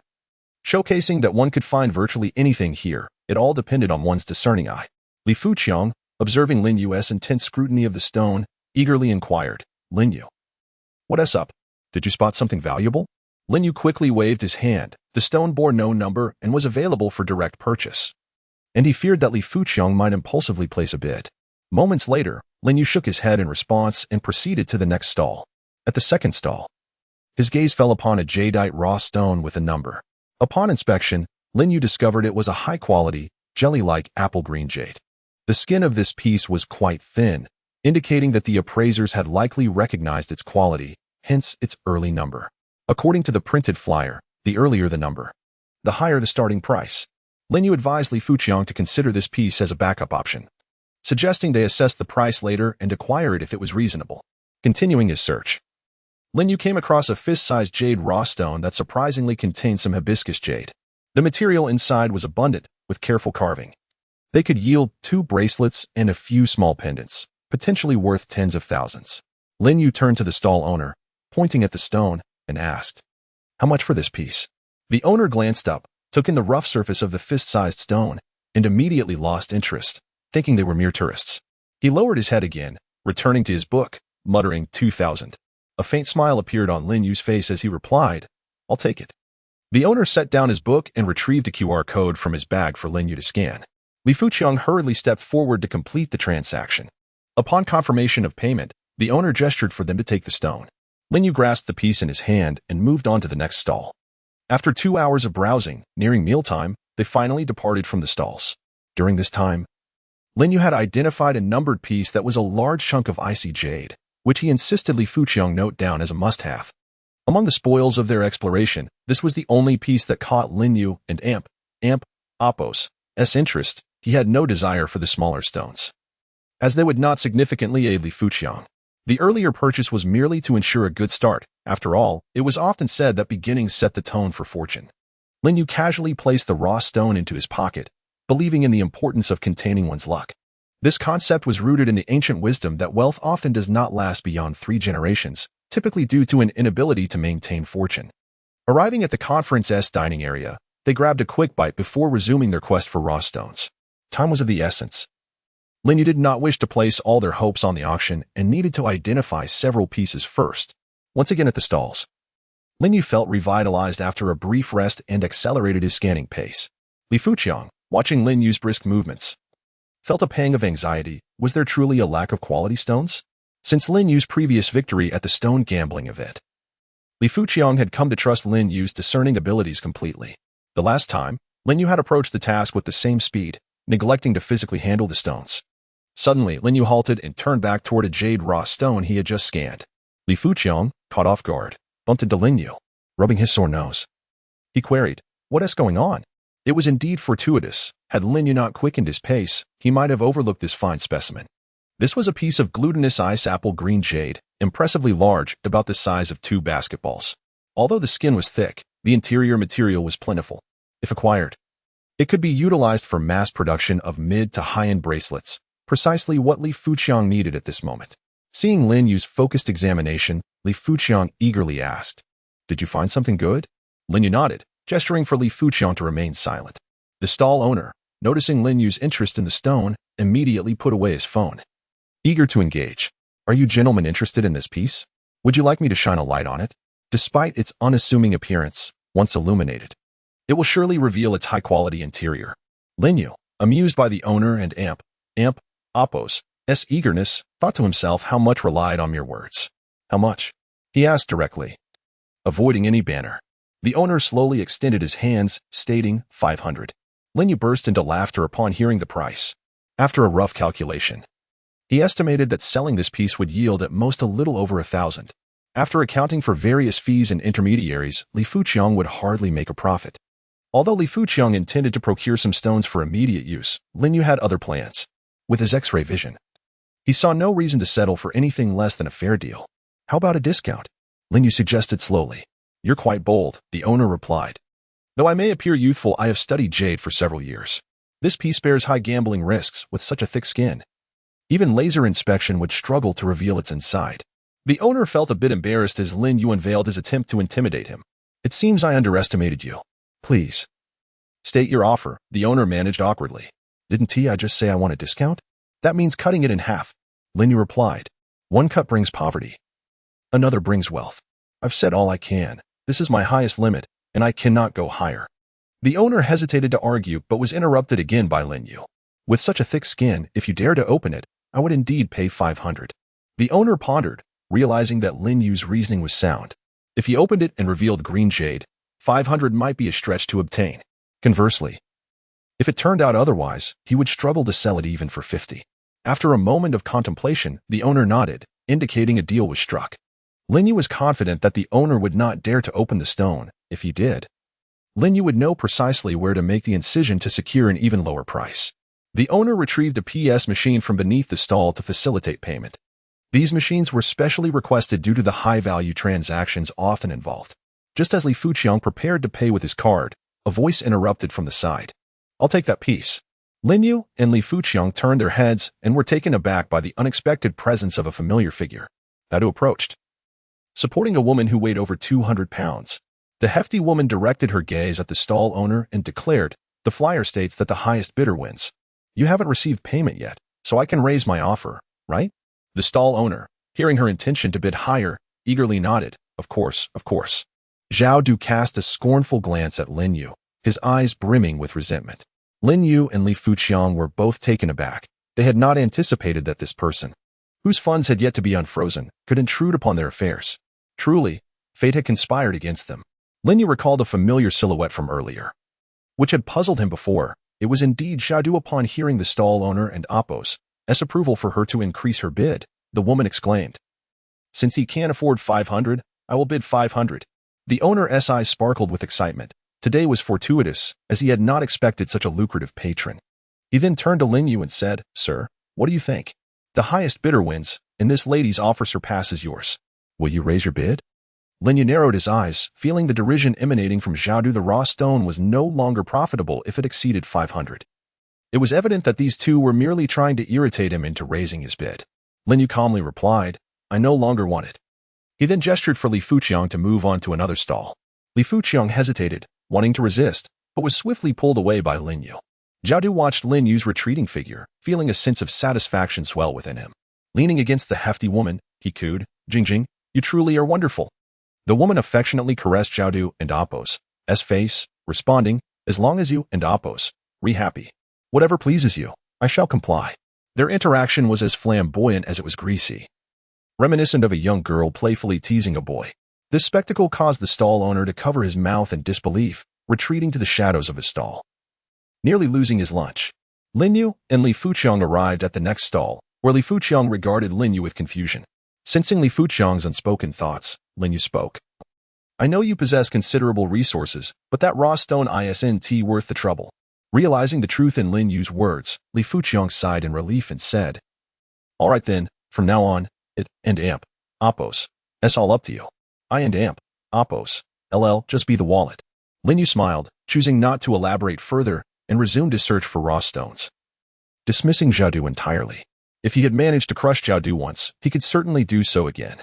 Should the opportunity arise again, he would not allow Zhao Du any means of escape. As Lin Yu continued to sift through the stones, Li Fuqiang noticed a gathering of people nearby. Drawn by the commotion, they made their way over, only to discover that a stone was being cut live. Lin Yu recognized the young man from earlier, the one he had pressed against the glass. He was puzzled as to how this young man had arrived, given that the Ferrari he had seen earlier could not have entered. The young man and amp, Apos' face was flushed, and the ground was littered with fragments of worthless stone. While a piece of raw stone, nearly the size of a soccer ball, lay on the cutting machine, indicative of how substantial it had once been. The overweight man opposite the young man taunted, "Youngster, I warned you about the depths of the raw stone market. You didn't heed my advice. And now look where you are, reduced to rubble." The young man's face reddened further at the taunt. "Do I care about this money? It's just $1 million. I'm happy, and besides, I still have half a piece left to cut." The surrounding crowd burst into laughter at the young man and amp, Apos' words. "You and Apos, already cut it in half. You can only make 2 more cuts at most. Surely, you don't believe there and Apos has any hope left?" Another voice chimed in. "You should have conceded to him earlier. That raw stone obviously wasn't worth that much. He was merely trying to inflate the price." As the crowd and amp, Apos' mockery intensified, the young man clenched his fists, glaring at the overweight man. The young star beside him hurriedly grasped his hand, fearful of his impulsive reaction. The overweight man, standing confidently, sneered, "What's this? You want to fight me? Go ahead. I want to retaliate." Everyone knew this was the territory of the Emerald King of Yunnan. To act here would be foolish, given the security measures in place. "You fat fool, just wait until I see you outside," the young man spat, urging the stone cutter to continue. The cutter, observing the young man's demeanor, hesitated, saying, "Are you sure you want to continue? 1 more cut, and no one will want it. Just cut it." The young man snapped impatiently. Reluctantly, the cutter adjusted the machine and made another cut. With all eyes fixed on the scene, the blade descended. As anticipated, it revealed nothing but worthless stone. The young man slowly closed his eyes, disheartened by the sight. It wasn't the money he cared about, it was his pride. Had it not been for the overweight man provoking him, he wouldn't amp, Apos, have spent so much on the raw stone. While $1 million was not a significant sum for his family, it still represented a month's allowance for him. And he felt a pang of regret. "Go back and cuddle with your young model. This place is not meant for you." The overweight man continued to mock. The young man was seething with anger against him, yet he understood the reality. This was Yunnan. As the saying goes, even a powerful dragon cannot suppress a local snake. Despite his family's influence in the capital, it held no weight here. The young man felt immensely frustrated, having lost face twice in front of the rising star. The earlier incident with the man in the Range Rover could be overlooked, as he had ultimately helped him retrieve his car. However, being played for a fool by this overweight man was unbearable. "Let us go," he said to his female companion. After much contemplation, he realized he had no effective means of confronting the overweight man and decided it was best to leave. As the young man turned to exit, the stone cutter asked urgently, "Are you not taking that raw stone?" "Forget it. Toss it aside," the young man replied, just as he was about to step out. Suddenly, someone blocked his path. Lin Yu, having overheard the young man's dismissal of the stone, quickly intervened. With a pleasant smile, he said, May I purchase that half piece of raw stone from you? Seeing that it was the man who had previously pressed him against the glass. The young man furrowed his brow and retorted, "What, you want to mock me too?" The young star beside him recoiled in fear. Having witnessed Lin Yu and Apos' earlier display of aggression, Lin Yu shook his head. "Not at all. I simply have a whim to buy it and have some fun with it." Noticing the young man's continued skepticism, Lin Yu added, "Rest assured, there is absolutely no malice intended this time. Besides, I helped you retrieve your car earlier. Where is the malice in that?" The young man finally relaxed his brow. He recognized that the earlier incident on the highway had been a result of his own boredom, and Lin Yu's actions were justified. After a brief pause, the young man conceded, "If you want it, take it." "All right, you said it," Lin Yu replied, promptly moving to the cutting machine to adjust it. The young man, observing Lin Yu's actions, could only chuckle in resignation. The fragments of what once might have been considered treasure now lay scattered, reduced to mere rubbish. Observing Lin Yu's actions, the stout man interjected, "Young man, you need an Apos metal here. Allow me to impart my 15 years of experience with jade. This raw stone has already been predetermined. Do not waste your efforts. Instead, you should focus on examining the stones." Lin Yu turned slowly to face the man, replying, "What if I uncover jade?" The stout man burst into laughter. "If you manage to find jade, I shall eat dung upside down." Upon hearing this, a young man who had initially intended to leave suddenly shouted, "I support you. If you find jade, I want to see how he manages to eat dung upside down." Though the young man doubted the possibility, having already made 3 unsuccessful cuts into what was essentially waste, he chose to support Lin Yu, recalling the stout man's previous disdainful expression. Lin Yu calmly remarked, "You might not even have anything to eat. Are you not competing with the doorman Wang Kai for scraps? Do you think Wang Kai will share with you?" The audience erupted into laughter at Lin Yu and Apos' clever insult. The stout man, at a loss for words, could only revert to discussing the raw stone. "Enough of this verbal sparring. Though you spent nothing on this waste, I am still curious to see your reaction when you unveil the worthless stone. Very well, I shall indulge your little wish. If someone wishes to eat dung, I cannot prevent it," Lin Yu declared, activating the machine. The crowd, initially prepared to disperse, paused once more to witness whether this confident man could indeed reveal jade. As the blade met the stone, the remaining chunk, roughly the size of a small football, was sliced open. Under the scrutiny of all present, Lin Yu slowly extracted the cut stone. Ice green. It was indeed ice green. The crowd erupted in shrieks. In an instant, a commotion ensued. For this was the first piece of ice green jade unveiled at the Jade Exchange Conference. Excluding those already revealed, this was the first ice green jade cut on site. Lin Yu, observing the excitement, could not help but smile. Earlier, he had discerned through his unique ability that this peculiar raw stone contained only a tiny speck of jade, a truly strange phenomenon. Although the piece was somewhat small, a skilled carver could still create a petite bracelet. Currently, this quality of jade bracelet is among the most sought after on the market, with prices soaring for higher grades. While lower grades lack significant collectible value, this piece was worth at least 70 to 80,000, and given its quality, even a small bracelet would fetch a minimum of 500,000. Additionally, the remnants could be fashioned into a small pendant, yielding further profit. Lin Yu looked at the stout man and asked, "Do you have anything else to say?" The young man, upon seeing the jade, abandoned his female companion and rushed outside. Meanwhile, Li Fuqiang stood dumbfounded, watching Lin Yu effortlessly claim a fortune from what had once been deemed worthless. Although this sum was insignificant to him, it was astonishing that Lin Yu had extracted value from a piece of stone that had already been cut 3 times. From afar, the stout man appeared equally stunned by Lin Yu's ability to discern stones. Were it not for the new socialist era, which dismissed superstition and the supernatural, he might have suspected Lin Yu possessed some extraordinary power akin to X-ray vision. The stout man remained speechless, overwhelmed by Lin Yu and Apos' talent. Suddenly, someone in the crowd, unable to contain their eagerness, approached. "Young brother, are you selling that stone? I'll offer 300,000. Upon hearing the offer, others rushed forward. "Only 300,000? Dream on. I'll offer 500,000. Lin Yu, with a hint of regret, replied, "Our company is in urgent need of materials. I am responsible for procurement this time, so I'm afraid I cannot sell this piece." Once the crowd learned Lin Yu was part of the procurement team, potential buyers fell silent. Li Fuqiang's face lit up with joy, feeling fortunate to have encountered someone like Lin Yu. Just as the crowd prepared to disperse, the young man who had been mocked earlier dashed back. "Don't leave. Didn't you say you'd eat dung upside down?" I've just borrowed a Tibetan Mastiff from security. The stout man, seeing the massive Mastiff that resembled a small child, was so frightened he nearly cried. Quick! Take it away. I'm scared. Meanwhile, the Mastiff, sensing the stout man and Appos' panic, began to growl menacingly. Help! Mommy! The stout man screamed, tears streaming down his face. Coincidentally, after a moment of intimidation, the Mastiff squatted, and a pile of excrement emerged. The young man, witnessing this spectacle, reacted as if he had discovered gold.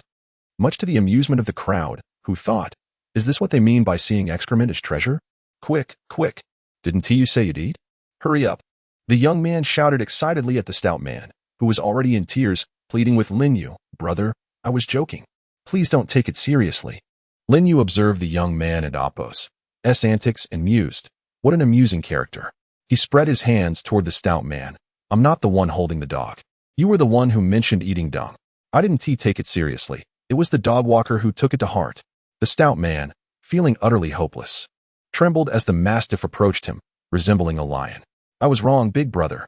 I beg you, please take it away. I'm terrified. The young man taunted. Weren't you just so arrogant? Keep it up. He led the Mastiff right in front of the stout man. The Mastiff opened its enormous mouth, extending its tongue to lick the stout man's face.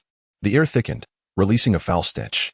Lin Yu frowned at the sight of the yellow liquid pooling by the stout man and Appos' feet. Are people nowadays so cowardly?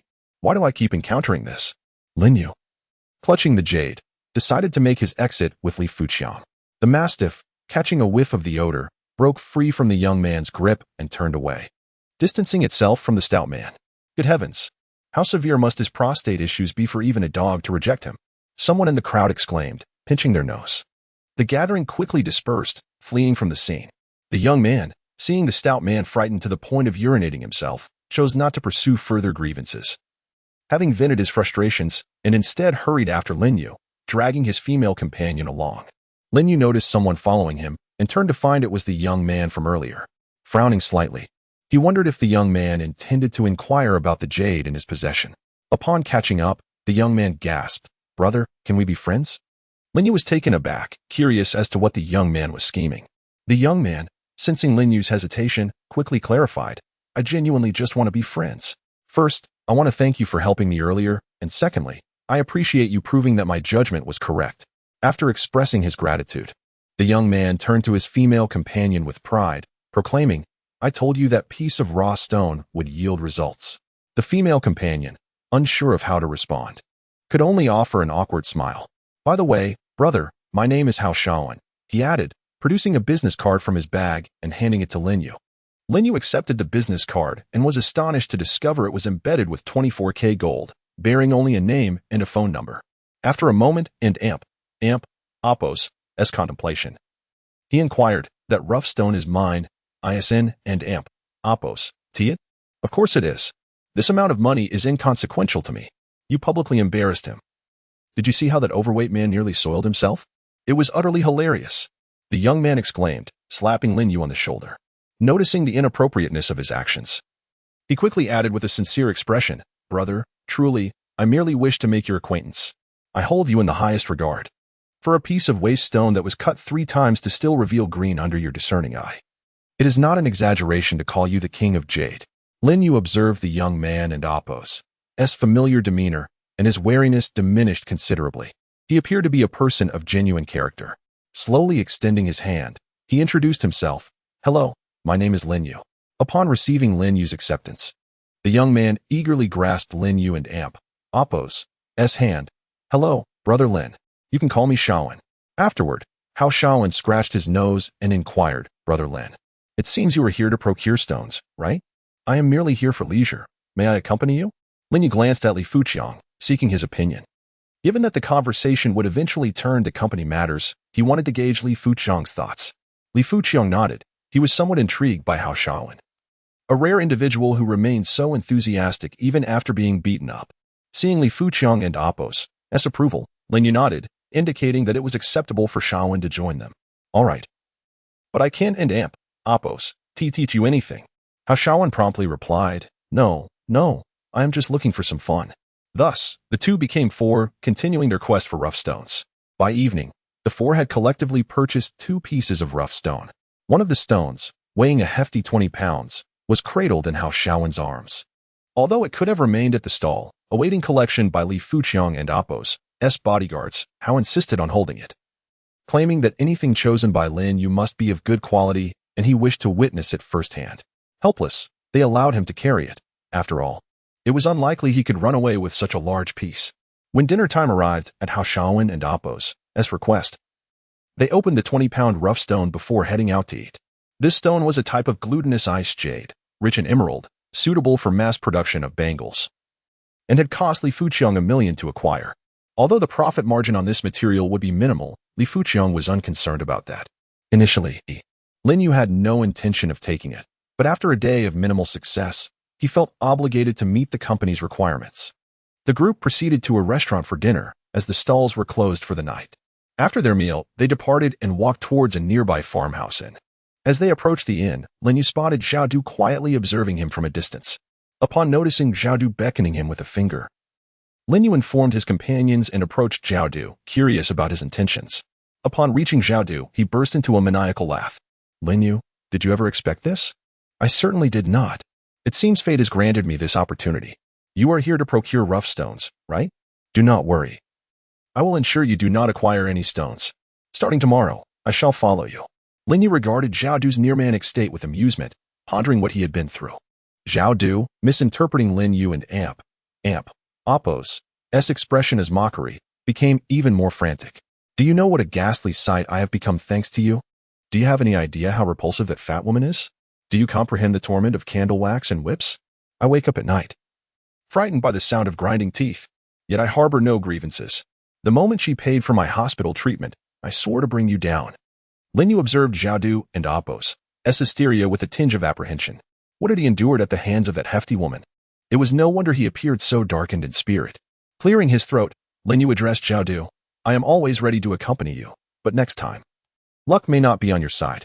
With that, Lin Yu turned and walked back to Li Fuqiang and the others without a backward glance. Xiaodu ground his teeth in frustration, visibly agitated. Hao Shaowen, upon seeing Lin Yu return, quickly asked, Brother Lin, what was that all about?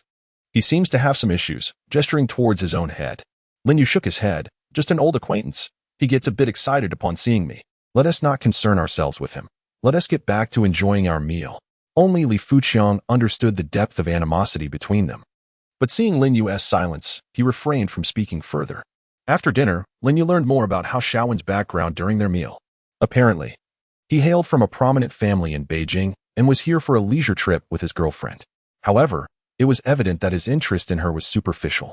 After finishing their meal, Hao Shaowen departed with his companion, and given the hour, their intentions were clear. Meanwhile, Lin Yu and Li Fuqiang settled into the inn, preparing themselves for the following day's procurement, as the current stock of rough stones was far from meeting the company's demands. On the following day, after freshening up, Lin Yu stepped outside to find Hao Shaowen waiting at the door. Observing Hao Shaowen's disheveled appearance, Lin Yu felt a pang of sympathy. He looked exhausted and lacked color. Shaowen, you should really take care of yourself, he advised before leading Hao Shaowen to find Li Fuqiang. Hao Shaowen, upon hearing Lin Yu and Appo's words, sheepishly scratched his nose and chuckled awkwardly, acknowledging that he had indeed overindulged the previous night, while his companion remained asleep. After locating Li Fuqiang and enjoying breakfast, the trio set off once more towards the rough stone stalls. Li Fuqiang appeared equally restless, having been unable to sleep the previous night. Preoccupied with thoughts of the rough stones they had seen, he was anxious to secure any promising pieces they might encounter. Upon arriving at the stalls they had visited the previous day, Lin Yu adopted a serious demeanor and activated his ability to see through the stones. After scanning 2 stalls without finding anything appealing, Lin Yu felt a surge of frustration. The exchange fare was proving to be somewhat disappointing, to be frank. The quality of the rough stones was inferior to those in Li Fuqiang and Appo's company warehouse. Just as Lin Yu was lost in thought, he suddenly perceived a flash of green light in his mind. Lin Yu felt a surge of spiritual energy in his mind. This moment instantly dispelled his earlier feelings of frustration. He turned his gaze towards the jade raw stone that had contributed to this increase in spiritual power. The exterior of the stone was exceedingly unsightly, pockmarked and devoid of any vibrant colors, resembling granite at first glance. However, Lin Yu, through his X-ray vision, discovered that within lay a piece of glass-like material. It was his first encounter with such a beautiful specimen. During his previous stint in sales, he had only seen this type of jade online. Its clarity and brilliance were striking, reminiscent of droplets ready to fall. The revelation left Lin Yu astounded. Could high-quality jade truly enhance his spiritual energy? Regardless, he decided to acquire the stone first, reasoning that without a number, it likely wouldn't be too expensive. He turned to the owner and inquired about the price. 100,000, the owner replied. Upon hearing this figure, Lin Yu nearly leapt in disbelief. To mask his excitement from the owner, he hurriedly channeled his spiritual energy to calm himself. He gestured for Li Fuqiang to make the payment. Just as Li Fuqiang was about to hand over his bank card to the owner, preparing to input his password, they heard Zhao Du's voice again. Owner, I want to raise the bid. Lin Yu swiftly snatched the PS machine from Li Fuqiang and Appos' hands and hurriedly entered the password. Ding. The transaction was completed. Li Fuqiang stared at Lin Yu, bewildered, a myriad of questions in his eyes. How did you know my password? Lin Yu chuckled awkwardly and quickly whispered an explanation to Li Fuqiang. I have an excellent memory. Yesterday, you didn't stop me, and I accidentally caught a glimpse of it. No other intention. This is a glass-like material, and it cannot be taken away. In truth, while using his X-ray vision yesterday, he had indeed seen Li Fuqiang's password. His memory was sharp, but he had acted out of fear that Zhao Du would seize the stone that amplified his spiritual energy. Li Fuqiang, upon hearing Lin Yu and Appos' explanation, was even more astonished, not by the password revelation, but by Lin Yu and Appos' claim that the material was glass-like. Lin Yu paid no mind to Li Fuqiang's shock and slowly turned to Zhao Du, a smug smile gracing his face. Oh, you arrived too late. I and Appos' already made the payment. At this rate, you couldn't and Appos' seize a meal even if you were starving. Zhao Du glared at Lin Yu through gritted teeth. Encouraged by Zhao Du's fury, Lin Yu pressed on.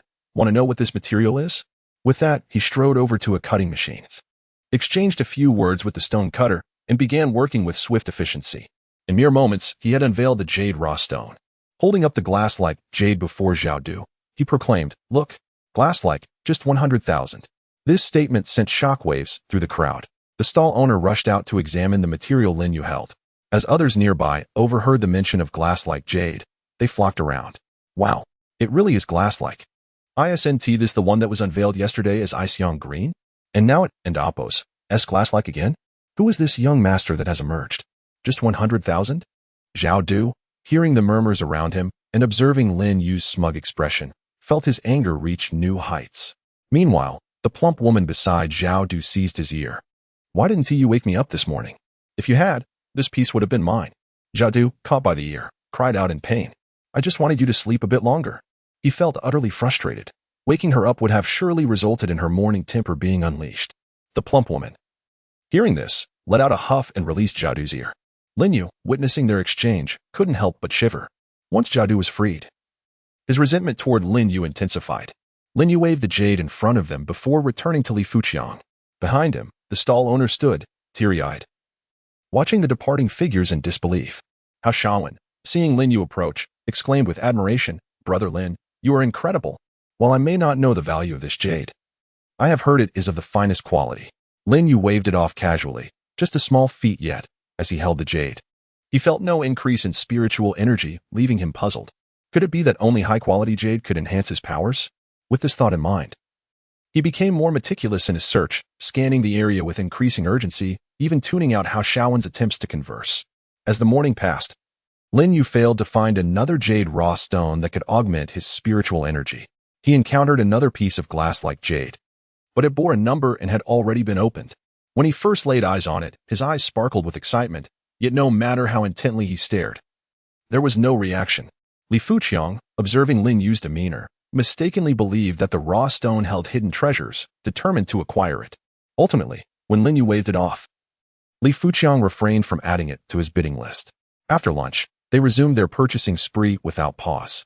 As the day wore on, more numbered raw stones came into view, most of which had been opened. Lin Yu encountered several pieces of glass-like and high-ice jade, but none enhanced his spiritual energy.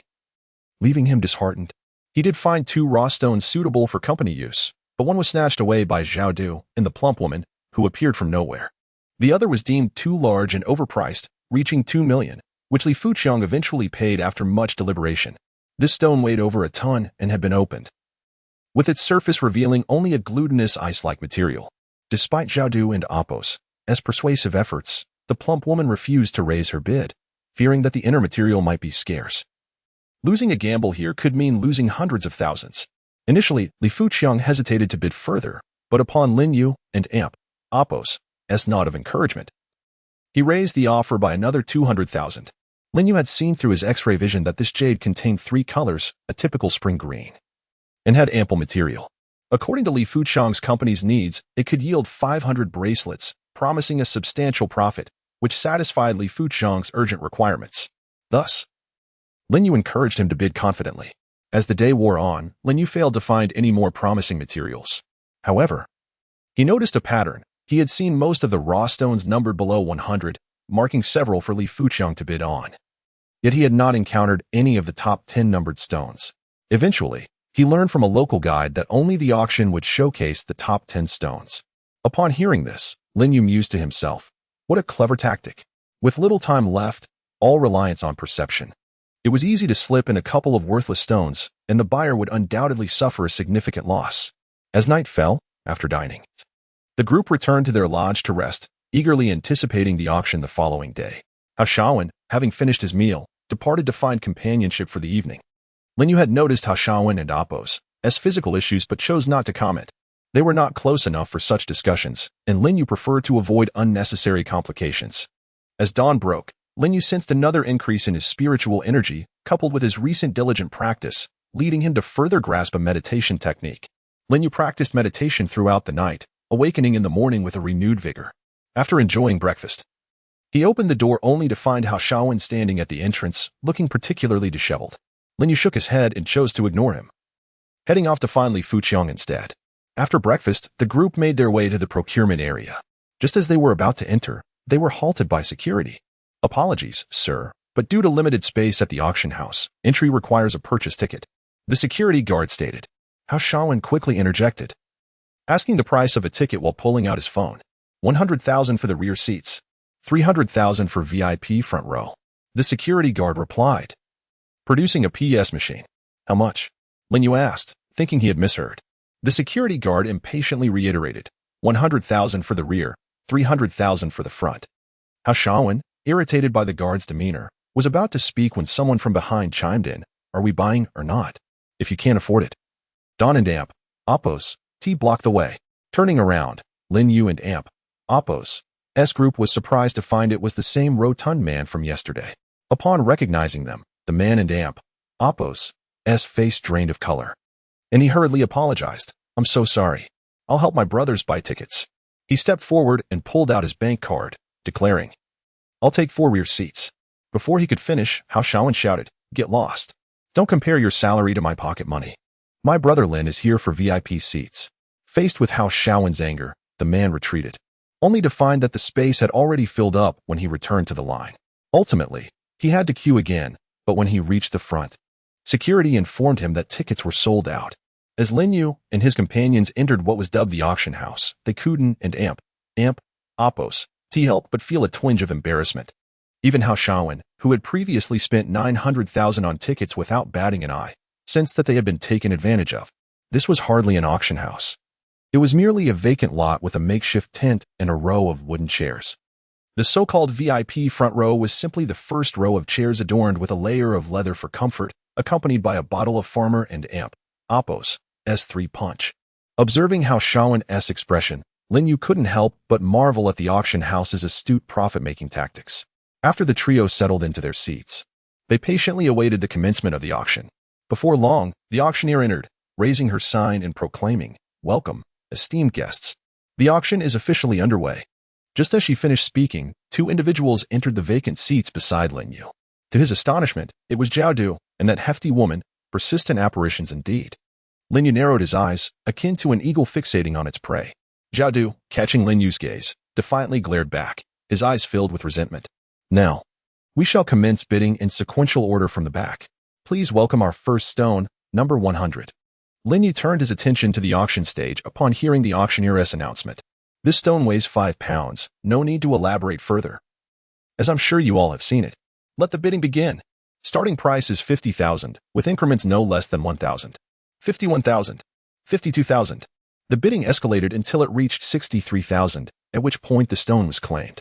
Lin Yu and Li Fuqiang merely observed, their auction sheets already marking the stones they intended to bid on. Meanwhile, Zhao Du sat rigidly beside Lin Yu, fixated on him rather than the stones being auctioned. After the stone was sold, the auctioneer asked, would the winning bidder like to have the stone revealed on-site? The successful bidder confirmed, ascending the stage. Ultimately, the stone revealed a decent quality jade, yielding minimal loss. The auction continued with various stones being presented.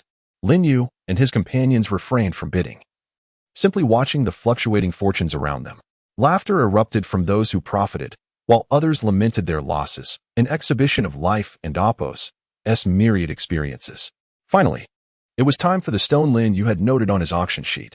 Stone number 82, starting price 200,000, with increments of at least 2,000. Bidding commences now. Lin Yu signaled to Li Fuqiang to proceed, who promptly called out, 201,000. Noticing Li Fuqiang's bid, Zhao Du leaned in to whisper to the hefty woman, who then assertively declared, 202,000. Another bidder chimed in, 202,200. The bidding continued, but it became a contest solely between Li Fuqiang and the hefty woman, with others dropping out. The price soared to 400,000. Li Fuqiang cast a glance at Lin Yu, who merely nodded. Then, in a bold move, Li Fuqiang shouted, 800,000. Truly the cunning fox. Attempting to intimidate with bravado, murmurs rippled through the crowd. Where did this big shot come from? So wealthy. What a spectacle today. But the hefty woman was undeterred, immediately countering with 900,000. As Li Fuqiang prepared to respond, Lin Yu placed a hand on his arm, signaling him to hold back. Confused, Li Fuqiang turned to Lin Yu, who shook his head. The hefty woman was determined to secure this stone. Lin Yu couldn't fathom what spell Zhao Du had cast to embolden her so. This stone was merely a glutinous jade. Its size was substantial, but further bidding would surely lead to losses. Lin Yu had initially intended to secure it for under 500,000, with a maximum limit of 1 million. Yet, unexpectedly, an unanticipated contender had emerged. Zhao Du, witnessing the hefty woman claim the stone, rushed over to plant a kiss on her cheek. When the auctioneer inquired whether they wished to reveal the stone on site, Zhao Du leaped up, his demeanor triumphant, and declared, yes. Reveal it now. He strode confidently to the stage. When the stone was unveiled, the audience gasped. It was a large piece of icy jade, yielding substantial value. A wave of regret washed over the crowd, with many lamenting their missed opportunities. Had I known, I would have tried my luck too. This could easily have appreciated by hundreds of thousands. You should give up, Haven and Apos. Till you seen their intensity? Your wealth is nothing compared to theirs.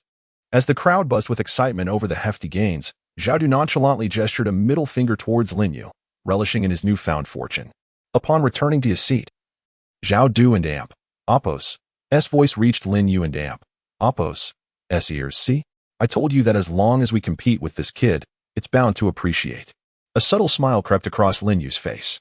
When it came time for the next stone on Lin Yu's auction sheet, the same contest ensued between him and Zhao Du. Observers withdrew, allowing the two to duel it out. Zhao Du emerged victorious once again, this time revealing an icy green stone that appreciated exponentially. The crowd, captivated by the stone's value, broke protocol and attempted to purchase it on the spot. Only after staff intervention did they agree to negotiate privately later. As Zhao Du and Apos' excitement mounted, Lin Yu and Apos' smile deepened. Let us not waste any more of everyone's time. We shall proceed to the next stone for auction. The auctioneer announced. The auction commenced with the unveiling of the stone numbered 19, a hefty specimen weighing over 400 pounds. It boasted windows of icy jade, albeit marred by numerous fissures, rendering it a high-risk gamble. Lin Yu and Apos' gaze remained fixated on the stone as it was brought onto the stage, his attention unwavering, prompting him to tap Li Fuqiang on the shoulder. Zhao Du noticed this gesture, a smile flitting across his lips, before whispering something into the ear of the rather rotund woman beside him. The auctioneer began her introduction, explaining that this stone was originally designated for a private auction but had mistakenly been opened incorrectly by the stonecutter, thus being presented as item 19. The audience could see its apple-green ice jade quality, and its considerable size made it a rare find.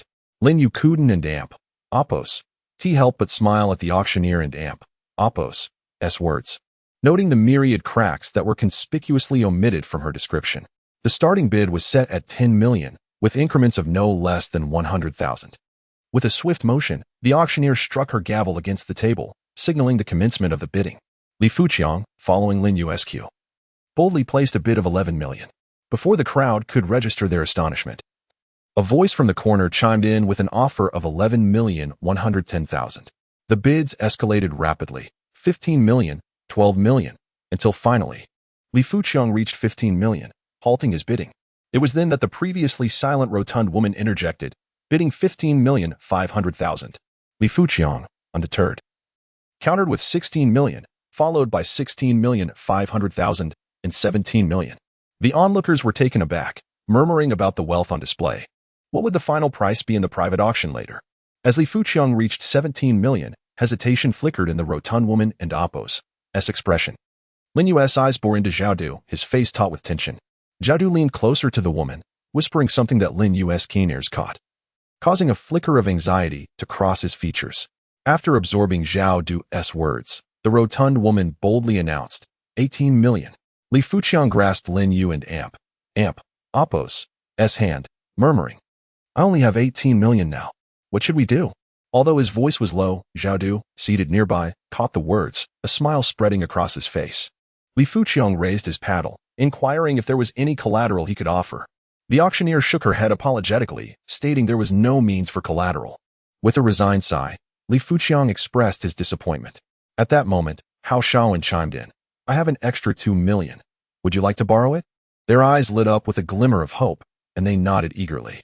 However, Zhao Du and the rotund woman observed their every move.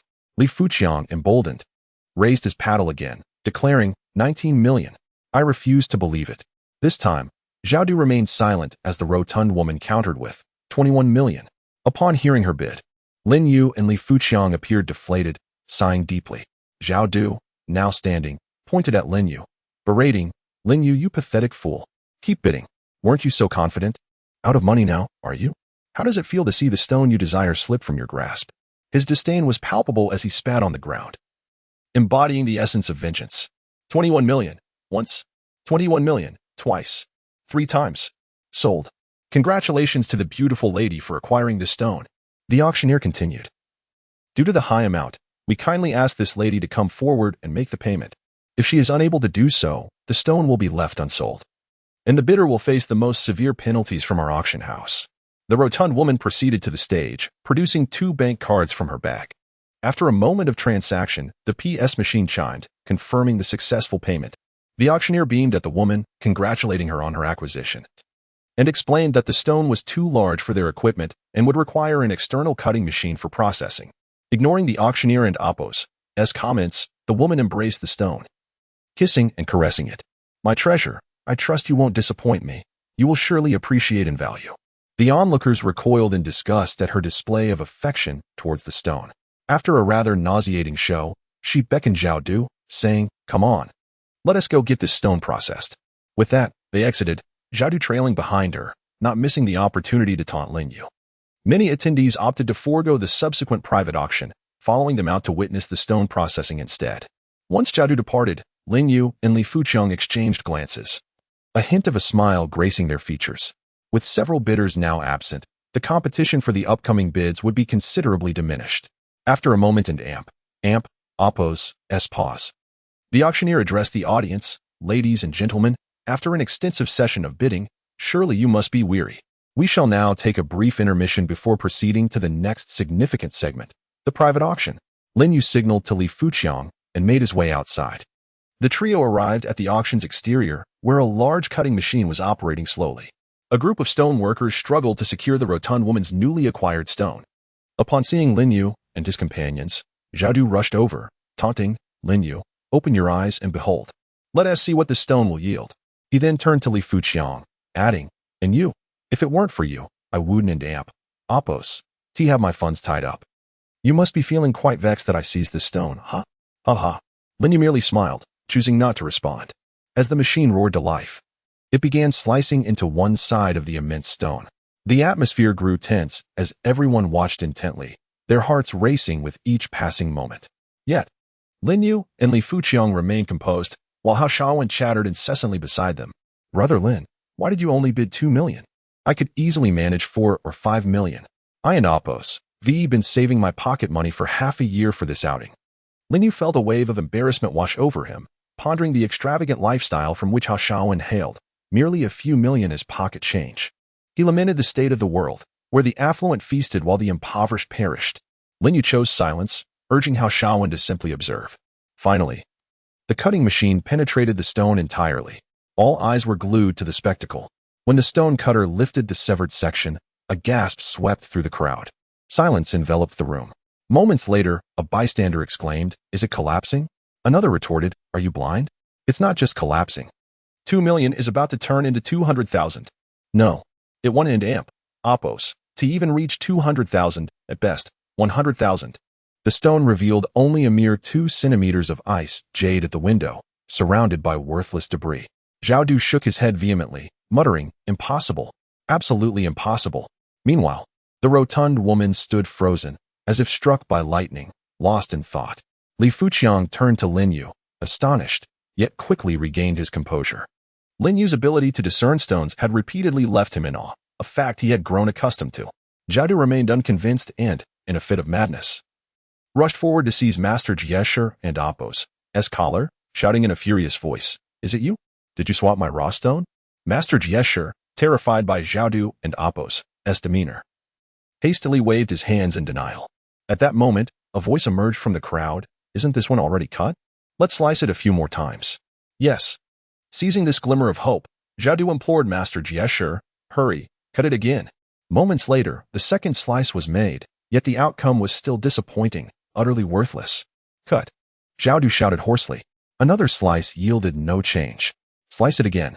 His eyes bloodshot and his demeanor frenzied, he appeared almost possessed. Master Jiesher, frightened by Zhao Du and Appos' state, trembled as he responded, "It and Appos' becoming increasingly difficult to cut. Any further slicing may damage the jade flesh." The onlookers urged, "Stop cutting. If you damage the jade flesh, its value will plummet. Just cut it. Why are you talking so much nonsense?" Zhao Du retorted, glaring at the one who had spoken. "Whose raw stone is it, yours or mine?" With no other choice, Master Jiesher complied and made another cut. As expected, they had indeed reached the jade flesh. Witnessing this, the individual who had previously tried to dissuade Zhao Du now reveled in his misfortune, declaring, "Serves you right. It's worth 500,000 now. And who would be blind enough to buy it?" Zhao Du was utterly stunned, collapsing to the ground. After a moment, he turned to Lin Yu, accusing, "Is it you? Lin Yu, this is undoubtedly your doing." With that, he struggled to rise. Just as he stood, the hefty woman charged at him, delivering a sharp kick followed by a resounding slap. "You worthless fool. Didn't and amp, Appos, do you say it would definitely appreciate? Where and amp, Appos, that's my money. Where and amp, Appos, that's my jade. That and amp, Appos, that's over 20 million.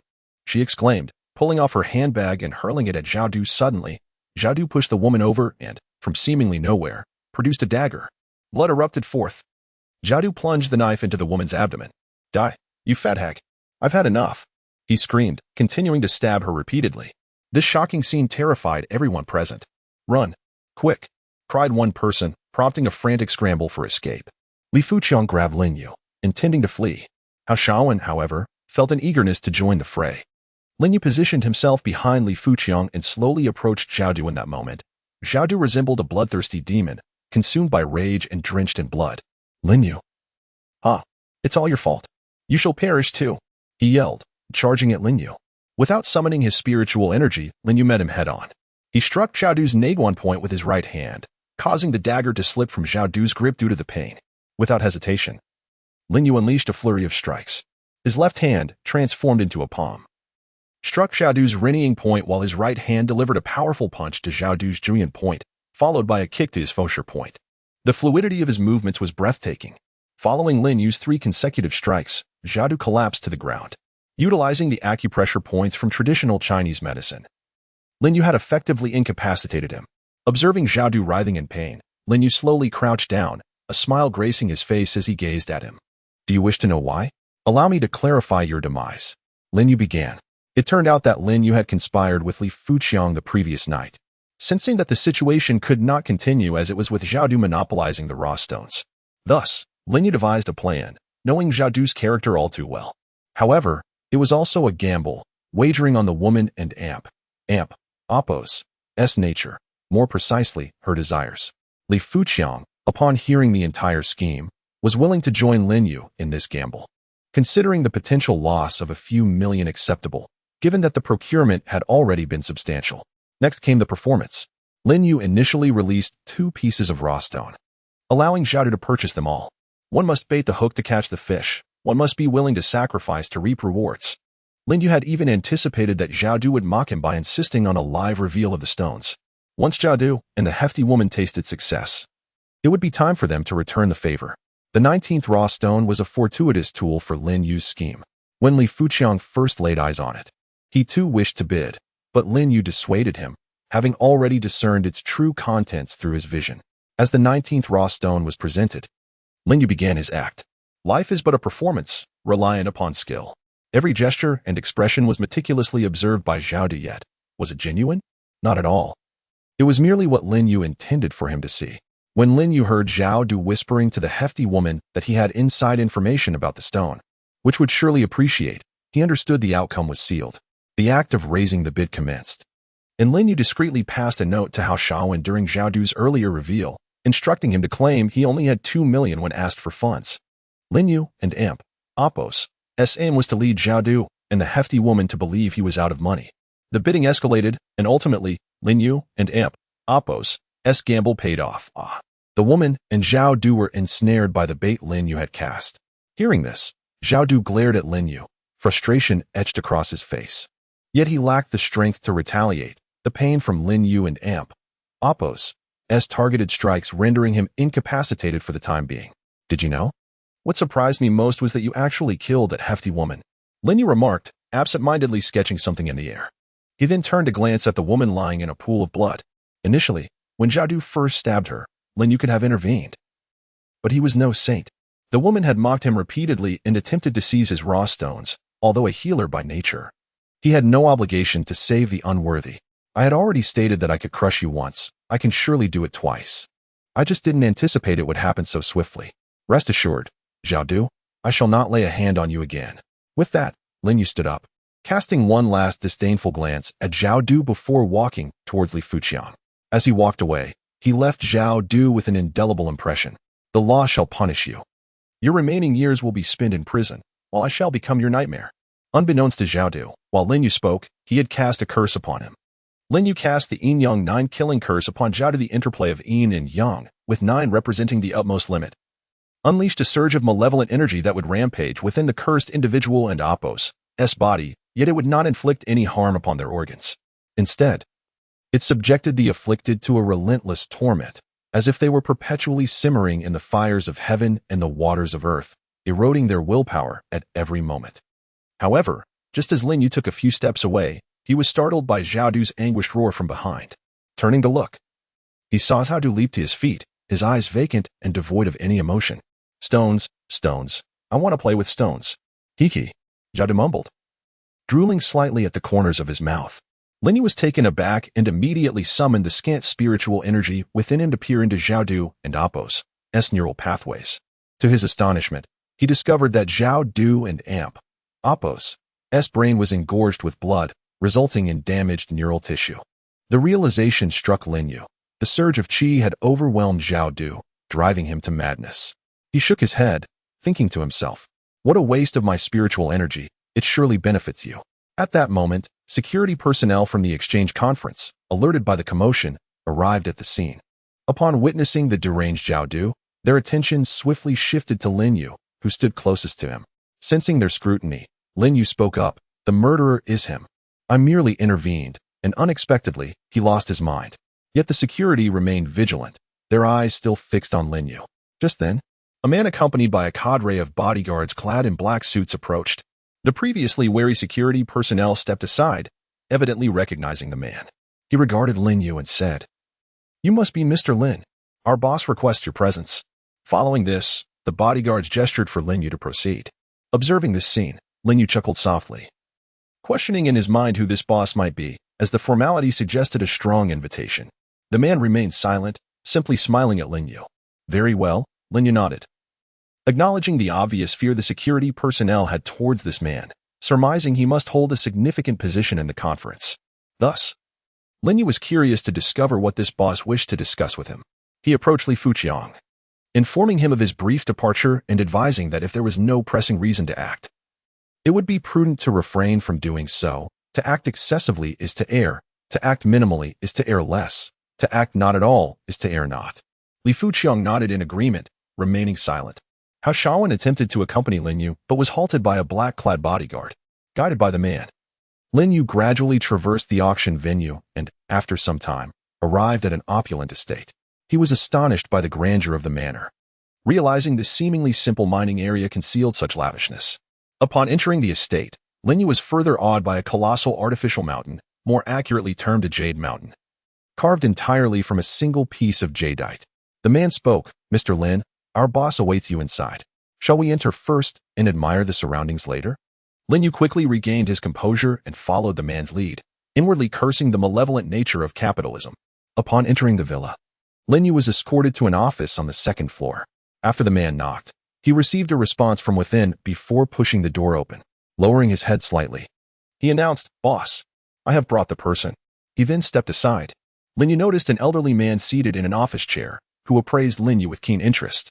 The elder began, "Young brother, you possess quite the cunning when it comes to manipulating human hearts." Lin Yu was taken aback by this remark, pondering what the old man had discerned. "I am unsure of what you speak, sir. I merely wish to know why you sought my presence." The elder maintained a stoic expression, replying slowly, "I simply wish to understand how you came to the conclusion that the raw stone would surely collapse." Indeed, the elder had come specifically regarding this matter. Lin Yu feigned ignorance. "I am unaware of what you are referring to. What raw stone? What collapse? If there is no further business, I shall take my leave," he stated, continuing his act of feigned bewilderment. Before the elder could respond, the man standing nearby erupted, "Impudent! Who allowed you to speak to the boss in such a manner?" Lin Yu merely cast a glance at the man, shrugged, and attempted to turn away. Just as he reached the door, it swung open, revealing a contingent of black-clad bodyguards who blocked his exit. A faint smile crept across Lin Yu and Appo's lips as he turned back, saying, "So it appears that if I do not speak today, I cannot leave?" The elder nodded in affirmation. Lin Yu replied, "Very well. I shall speak. I only know that you are doomed." At this declaration, not only did the men within the room grow furious, but even the bodyguards outside seethed with anger. The man barked at the bodyguards, "Silence this man. How dare he curse our boss?" In response, the bodyguards surged into the room. Before Lin Yu could react, the elder waved his hand, signaling the bodyguards to withdraw. He then turned to the man, admonishing, "You are still so impulsive." The man was taken aback, surprised that the boss would reprimand him. The elder then faced Lin Yu, speaking gently, "Young brother, have you discerned anything?" Lin Yu smiled faintly. "I have not perceived anything. Did you not wish to silence me? Please proceed." He added, "After all, if I have a mouth yet do not know its purpose, it can only be used to spew excrement." The man was incensed and opened his mouth to retort but was silenced by a glare from the elder. "Apologize at once." The man and Appo's tone shifted, reluctantly offering an apology to Lin Yu. The elder, perhaps too agitated, began to cough violently. Internally, he felt a sense of indignation. He had been insulted and was now compelled to apologize. What was the boss thinking today? "What did you say? Speak louder. I did not hear you." Lin Yu pretended to lean in closer, indicating he could not hear. The man, infuriated, was compelled to raise his voice in deference to the elder's demeanor. "I apologize, Mr. Lin. I was remiss." Meanwhile, he harbored murderous intent towards Lin Yu, plotting revenge in his mind. The elder spoke again. "Now, young brother, may you speak?" Lin Yu continued to shake his head. The elder calmly instructed, "Slap yourself." The man's eyes brimmed with resentment as he glared at Lin Yu, begrudgingly beginning to strike his own face. "Young brother, is it time to speak now?" The elder asked once more. Lin Yu replied slowly, "Have you not already realized? Your condition is grave. The mucous membranes in your lungs have developed masses. Your time is limited." Upon hearing this, the elder fell into a daze, oblivious to the man's furious response. The young man charged at Lin Yu, "You are truly seeking death. After repeatedly cursing our boss, you shall learn the consequences today." By the time the elder regained his senses, it was too late.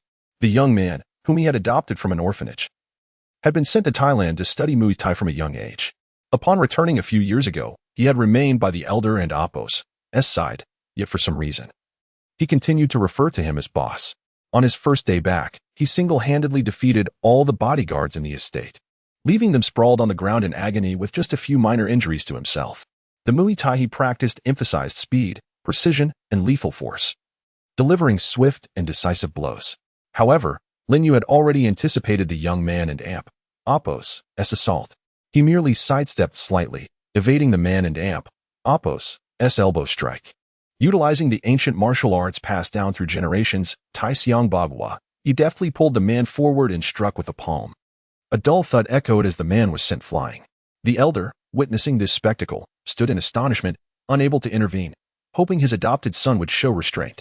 Before he could fully grasp the situation, he saw his son hurtling back. The man, having been knocked down by Lin Yu, struggled to rise. Incredulity etched across his face. He had employed the Oppos, turning Dragon Gate and Oppos, technique from Muay Thai, a swift elbow strike, believing that with his close-range speed, Lin Yu could not possibly react in time. Little did he know, what he perceived as speed appeared to Lin Yu as the slow motion of an aging elder. The man twisted his neck and lunged again, unwilling to concede, convinced that he had merely underestimated Lin Yu earlier. The elder, noticing the renewed assault, urgently called for restraint. But the man was deafened by his singular focus on Lin Yu. This time, he unleashed a lethal move from Muay Thai known as the monkey source, closing in on Lin Yu with a high roundhouse kick. As Lin Yu instinctively leaned back to evade, the man quickly pivoted, launching a flying knee strike aimed at Lin Yu's head. This technique was notorious for its deceptive first strike, leading opponents to remain unaware of the true intent behind the attack. The man had triumphed over numerous champions in the underground boxing rings of Siam using this very maneuver. However, he did not anticipate that Lin Yu would counter with a precise side kick, striking the man and Oppo's knee with unerring accuracy. The sound of his kneecap shattering reverberated through the air as the man collapsed to the ground, agonizing pain rendering his left leg numb. Lin Yu regarded the man, now kneeling and wailing in agony, and remarked, "Your knee is merely fractured. If you hurry to the hospital, there may be a chance for recovery. Promise me, next time, do not act so impulsively. Would it not be better to learn the art of Tai Chi for health instead of pursuing flashy techniques?" But the man lacked the strength to respond, the pain rendering him speechless. The bodyguards outside had long been paralyzed with fear, acutely aware of the man and Oppo's prowess. He had single-handedly taken on their group, yet now he was effortlessly defeated by Lin Yu. They knew that intervening would only lead to their own demise. Lin Yu turned his attention to the stunned elder, saying, "If you cannot control your men, then I must step in." With that, he made his way toward the exit. Upon reaching the door, all the bodyguards hastily made way, pressing themselves against the walls in fear of Lin Yu's wrath. The elder, realizing Lin Yu had left the office, quickly shouted to the bodyguards, "Call an ambulance. Why are you all just standing there?" Lin Yu strolled out of the villa, pausing to admire the intricately carved jade rockery before exiting the estate. He had already surmised the elder and Oppo's identity, having discerned his pulmonary affliction and the presence of fine particles within his trachea. Who else could it be but the illustrious Jade King, Ma Chongren? As Lin Yu stepped outside, he encountered a patrol officer approaching. The officer compared a photograph and inquired, "Are you Lin Yu?" Lin Yu nodded, and the officer continued, "I am from the Yunnan branch and would like to request your assistance in our investigation. Please accompany us." Lin Yu frowned slightly, knowing his actions had been commendable. Yet he was reluctant to spare time for the precinct. Just then, the elder emerged from the office with a group of bodyguards. After instructing them to carry away his adopted son on a stretcher, he approached Lin Yu.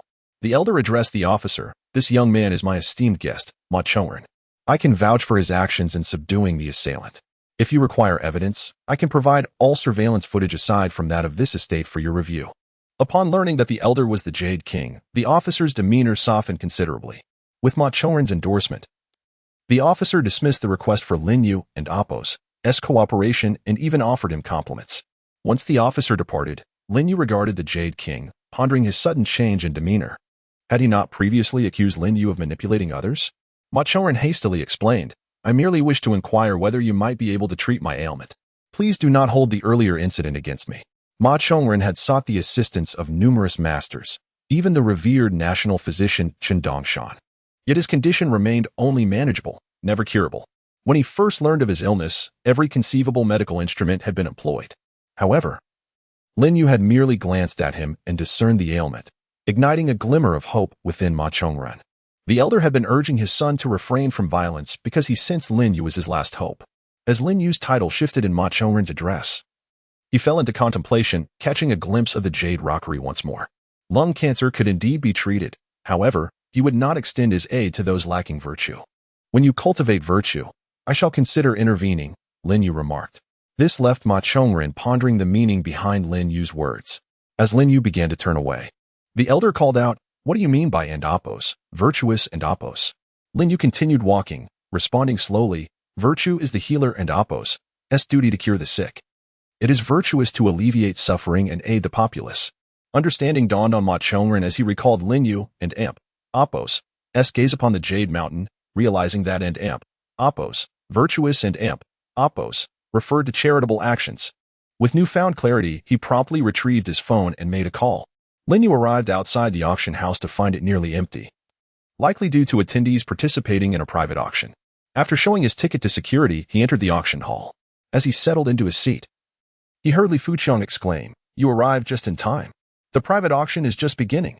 Before Lin Yu could respond, the auctioneer announced, "Now presenting our lot number 10. As the stone has not been showcased previously, we will allow 5 minutes for examination. Please come forward to appraise the stone." Lin Yu gazed attentively at the lot number 10, an uncut stone that had yet to be unveiled. Lin Yu was taken aback, for he never anticipated that the first piece acquired through the clandestine auction would be a glass-grade imperial green jadeite. However, despite his keen scrutiny, he found that no spiritual energy was augmented, thus leading him to reconsider his earlier assumptions. He had believed that high-quality materials would enhance spiritual energy. Yet this piece of imperial green, remarkable in both texture and hue, failed to yield any increase in potency. Shaking his head, Lin Yu fell into contemplation, pondering whether he should thoroughly investigate the stone that had previously amplified his spiritual energy upon returning home. This was crucial for his own growth and power. It was only when the auctioneer's voice pierced his thoughts that Lin Yu snapped back to reality. He quickly leaned toward Li Fuqiang and whispered, "You must bid on this piece. A fixed price." Li Fuqiang nodded in agreement, and as the auctioneer announced the starting bid of 1 million, he promptly shouted 2 million. An eerie silence enveloped the room, with all eyes fixated on the trio of Lin Yu, Li Fuqiang, and the jade piece. Those who had previously shown eagerness to inspect the stone hesitated, dissuaded by Li Fuqiang's bold increase of 1 million.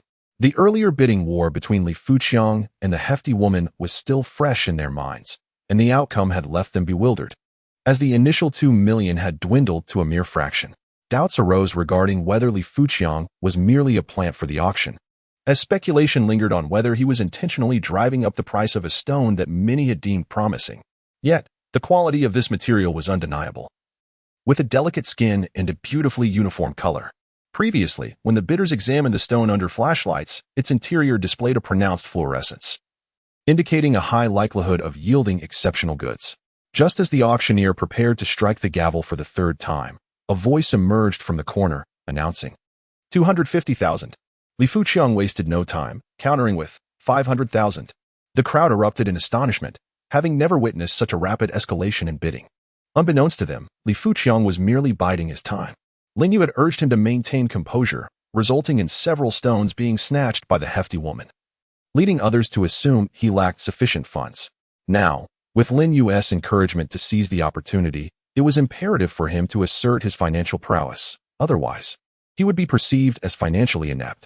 Is there anyone else willing to bid? 500,000 once, twice, thrice.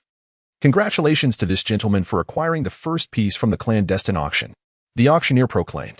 The auctioneer then inquired if the gentleman wished to unveil the stone on site. Li Fuqiang glanced at Lin Yu, his eyes reflecting curiosity. He too was eager to witness the piece Lin Yu had insisted on purchasing at a fixed price. Shrugging, Lin Yu was surprised that Li Fuqiang sought his opinion on the stone and Oppo's unveiling. Upon receiving Lin Yu and Oppo's nod of approval, Li Fuqiang ascended the stage. The stone, only slightly larger than a fist, was within Li Fuqiang and Oppo's understanding, prompting him to instruct the stone cutter to commence polishing. As the cutter began to abrade the outer layer, the depth increased, ultimately reaching about 2 centimeters. The cutter then rinsed the stone under a stream of water. Imperial green. Imperial green. The crowd gasped, hearing the tremor in the cutter's voice. What? Surely, I did not mishear. Quickly, let us see. In an instant, the auction stage was besieged by eager onlookers. Li Fuqiang received the polished stone from the cutter, and indeed, it was genuine glass-grade imperial green. His hands trembled slightly. He had sold jewelry for half his life, yet had never encountered such exquisite jadeite. Every jade enthusiast harbors a dream of possessing imperial green. However, due to severe depletion in mining areas, even glass-grade specimens have become exceedingly rare. Only those with abundant water content and profound color can truly be classified as imperial green. Any slight deficiency excludes them from this esteemed category. Thus, it is evident that jade of such quality is truly a treasure, seldom found and fit for familial heirlooms. Witnessing Li Fuqiang's imperial green, the surrounding crowd was left in utter astonishment, regretting their earlier indecision to participate in the bidding. Excitement surged as they finally beheld jade of such caliber. In a moment of fervor, some even slapped their own faces in self-reproach. "I'll bid 1 million. Will you part with it?" As the first bid echoed through the room, a fervent bidding war ensued. 1,500,000. 1,800,000. Even the host struggled to maintain order. The auctioneer furrowed his brow, hastily stepping aside to contact his superior.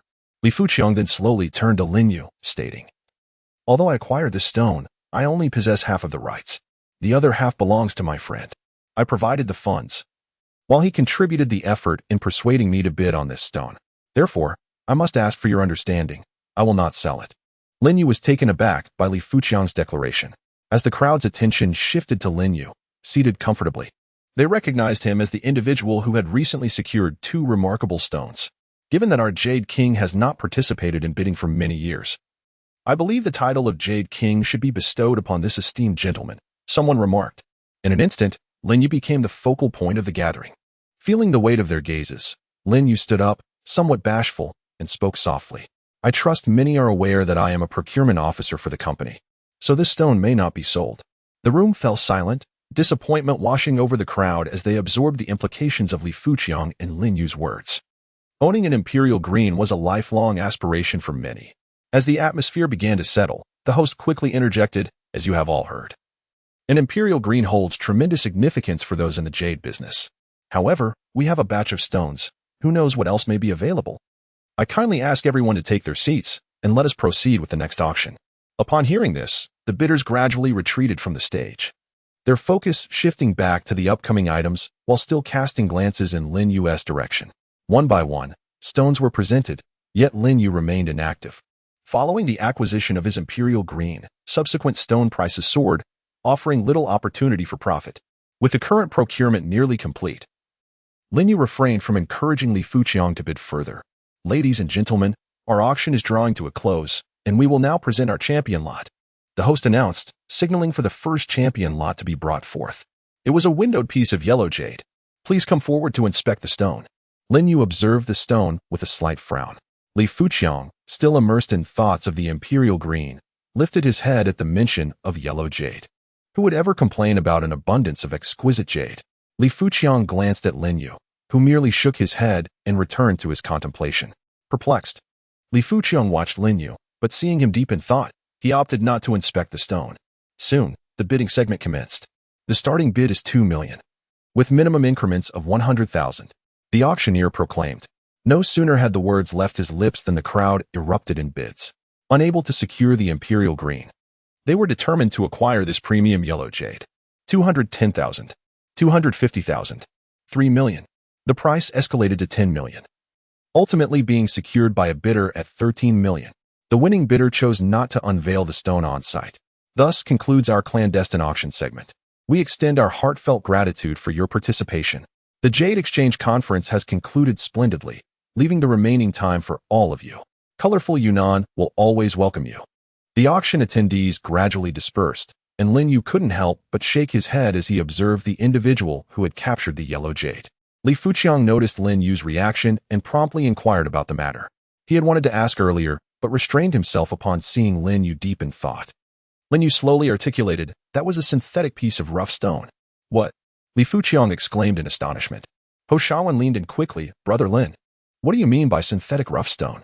Observing their expressions, Lin Yu replied, "I am uncertain about what materials were used to bond those 2 remarkably similar pieces of rough stone together." Initially, Lin Yu was equally astonished. He never anticipated that Ma Chongren could resort to forgery, and with such skill. It was far from as simple as Lin Yu had described. If it weren't and amp, oppos, T for his ability to see through the deception, he would have never discerned the synthesis. The two similar pieces were glued together with a nearly imperceptible seam, only visible with a magnifying glass, and the surface was carved to fit perfectly. Aside from the window opening where the yellow jade was displayed, the rest was entirely worthless. Old man, I wonder what you're planning to do with all that money. If you don't distribute your wealth adequately, you might as well take it to the grave with you, Lin Yu resolved within himself. Upon hearing Lin Yu and Appo's words, Li Fuqiang couldn't help but feel a sense of lament. It truly was a precarious situation. Just as Lin Yu reached the entrance of the auction hall, he found himself surrounded. Young man, may I inquire about your position in your company? I would like to invite you to become our chief consultant. Come to my company. I'll offer you an annual salary of 10 million. Li Fuqiang and Appo's face turned a shade of green upon hearing these propositions. Was it appropriate for them to attempt to poach talent right in front of him? Was this politeness? Lin Yu, observing Li Fuqiang's expression, couldn't help but chuckle, quickly saying, "If your offer is below a modest target, then please remain silent. Come, join my company, I'll set you a small target." Before Lin Yu could finish, a voice interjected. Lin Yu was taken aback. He had merely spoken casually, yet someone dared to respond. Li Fuqiang, noticing the developing situation, quickly stepped in front of Lin Yu. "I am his boss. If anyone says another word, I will not let this go." Seeing Li Fuqiang's stance, the crowd hastily dispersed. Just as Lin Yu and his companions prepared to leave, a loud crash resonated from a distance, followed by a cloud of dust enveloping them. Lin Yu looked over to see debris tumbling down from the mountainside. Collapse? The thought briefly crossed Lin Yu and Appo's mind when a strikingly beautiful woman approached. He recognized her as the host from earlier. She appeared even more stunning without makeup. "Dear gentlemen and ladies, there has been a collapse in the mining area. Please hurry to a safe location." Upon hearing this, everyone present scattered in fear. Lin Yu glanced towards the direction of the collapse, intending to ask the beautiful woman if there were any casualties, but was interrupted by Li Fuqiang, who patted his shoulder. "We should take cover as well. This is no trivial matter." When Lin Yu turned back to find the beautiful woman, she had vanished. Resigned, he and the others ran towards their accommodation. Upon arriving at their lodging, they halted to see a medical personnel rushing towards the collapse with a first aid kit. Lin Yu quickly stopped the medical personnel, asking, "Are there any injured from the collapse?" The medical staff paused, glancing at Lin Yu. "Yes. Why?" "No reason. I am also a doctor, and I wish to accompany you," Lin Yu replied. Upon hearing that Lin Yu was also a doctor, the medical personnel and Appo's attitude softened significantly. "Let Appo's go quickly. The rescue team has Appo's arrived yet, and I am short-handed." Lin Yu turned to Li Fuqiang, saying, "You all wait for me at the accommodation. I will be back shortly." Li Fuqiang understood Lin Yu's medical skills, but was concerned about the risks of the collapse, urging, "Lin Yu, since there are medical personnel, Don and Appo's go adding to the chaos. ISN and Appo's at the duty of a physician to treat the sick and save lives. Wooden and Appo's, you agree?" Ho Shaoan chimed in. "I want to go as well. You won't be of any help. Don't clutter the scene." Lin Yu hadn't finished speaking when he saw Ho Shaoan already racing towards the site. With no other choice, Lin Yu instructed Li Fuqiang to wait for him. He then hurried alongside the medical personnel towards the collapse site. As Li Fuqiang watched Lin Yu's retreating figure, he recalled his son.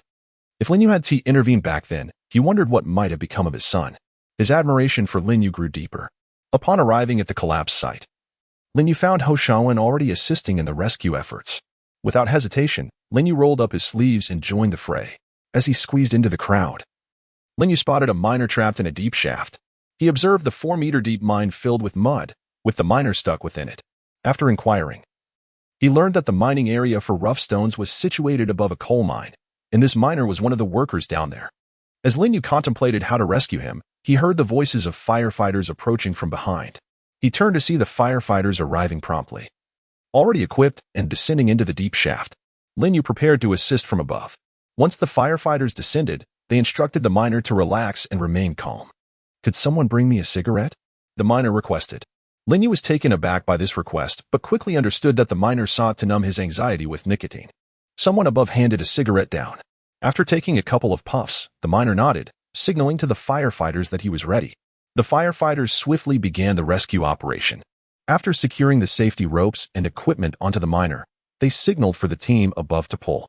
With everyone's assistance, they slowly extracted the miner's lower half from the mud. The entire shaft was a quagmire, devoid of any support. The firefighter instructed, "Uncle, step on my back." The miner replied, "I can and amp, oppos, T-step, you and amp, oppos, about the same age as my son." As he spoke, the miner bent his legs, refusing to use the firefighter and amp, oppos, back for support. This scene brought tears to the eyes of everyone present. Kindness met kindness. When the miner was finally rescued, Lin Yu noticed that his legs trembled violently and appeared slightly swollen. Sensing something was amiss, Lin Yu activated his vision to examine the situation. Indeed, the miner and Oppo's legs were problematic. The ankle was fractured, and due to the prior entrapment in the mud, blood supply had been severely compromised, which now posed a significant risk to the vascular system. Immediate intervention was necessary to restore blood circulation, or there was a risk of amputation. Lin Yu addressed the miner. "Sir, your ankle was fractured. You may need to endure some pain as I set the bone."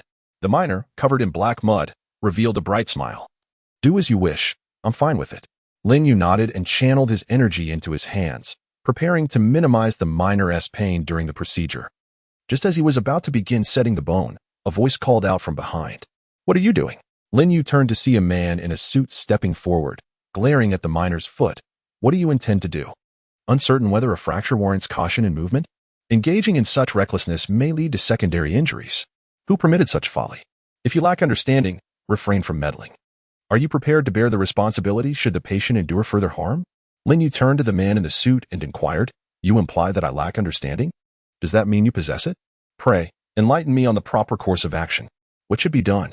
It is imperative to transport the individual to a hospital for examination. At this juncture, we cannot ascertain whether the injured party harbors additional complications. An X-ray must be taken first, followed by targeted treatment. "Fool," Lin Yu retorted, promptly turning away from the man. He knelt to attend to the uncle's injury. Upon hearing the insult, the man pointed at Lin Yu and declared, "I am the head of the Yunnan hospital. I suspect you lack any medical knowledge and are merely here to create chaos. I now charge you with practicing medicine without a license." The revelation of his position as the head of Yunnan hospital swayed the onlookers, who were about to urge Lin Yu to heed the man's advice and seek medical assistance. However, before they could speak, a sharp crack echoed from the uncle's ankle. The crowd watched in astonishment as the swelling in the uncle's foot visibly subsided. "Uncle, rise and test your mobility. See if it still pains you," Lin Yu encouraged, disregarding the man entirely. The uncle, sitting on the ground, struggled to stand. After a brief moment of movement, he exclaimed in surprise, "Indeed, the pain has vanished. Young man, your medical skills are remarkable." Lin Yu merely smiled and turned his gaze back to the man. "You, a director at Yunnan Hospital? It appears this institution is far from reputable. Are you unable to recognize the swelling in the ankle? It is clearly a result of poor blood circulation by the time you transport him to the hospital for examination. It will be too late. Do not place blind faith in Western medical technology. The ancient principles of observation, inquiry, and diagnosis far surpass this mere 3-century practice. I suggest you familiarize yourself with the rich heritage of Chinese medicine. It may spare you from such ignorance." With that, Lin Yu turned and departed, seeking out Hao Shawan. The man stood dumbfounded, watching Lin Yu and Oppo's retreat. Is it truly possible? Just a twist in it and Oppo's resolved? Doubt began to seep into his mind about the validity of his years of medical training. According to his education, a fracture necessitated surgery and a month of immobilization in a cast. Upon reaching Hao Shawan, Lin Yu discovered him engrossed in labor, oblivious to Lin Yu's approach.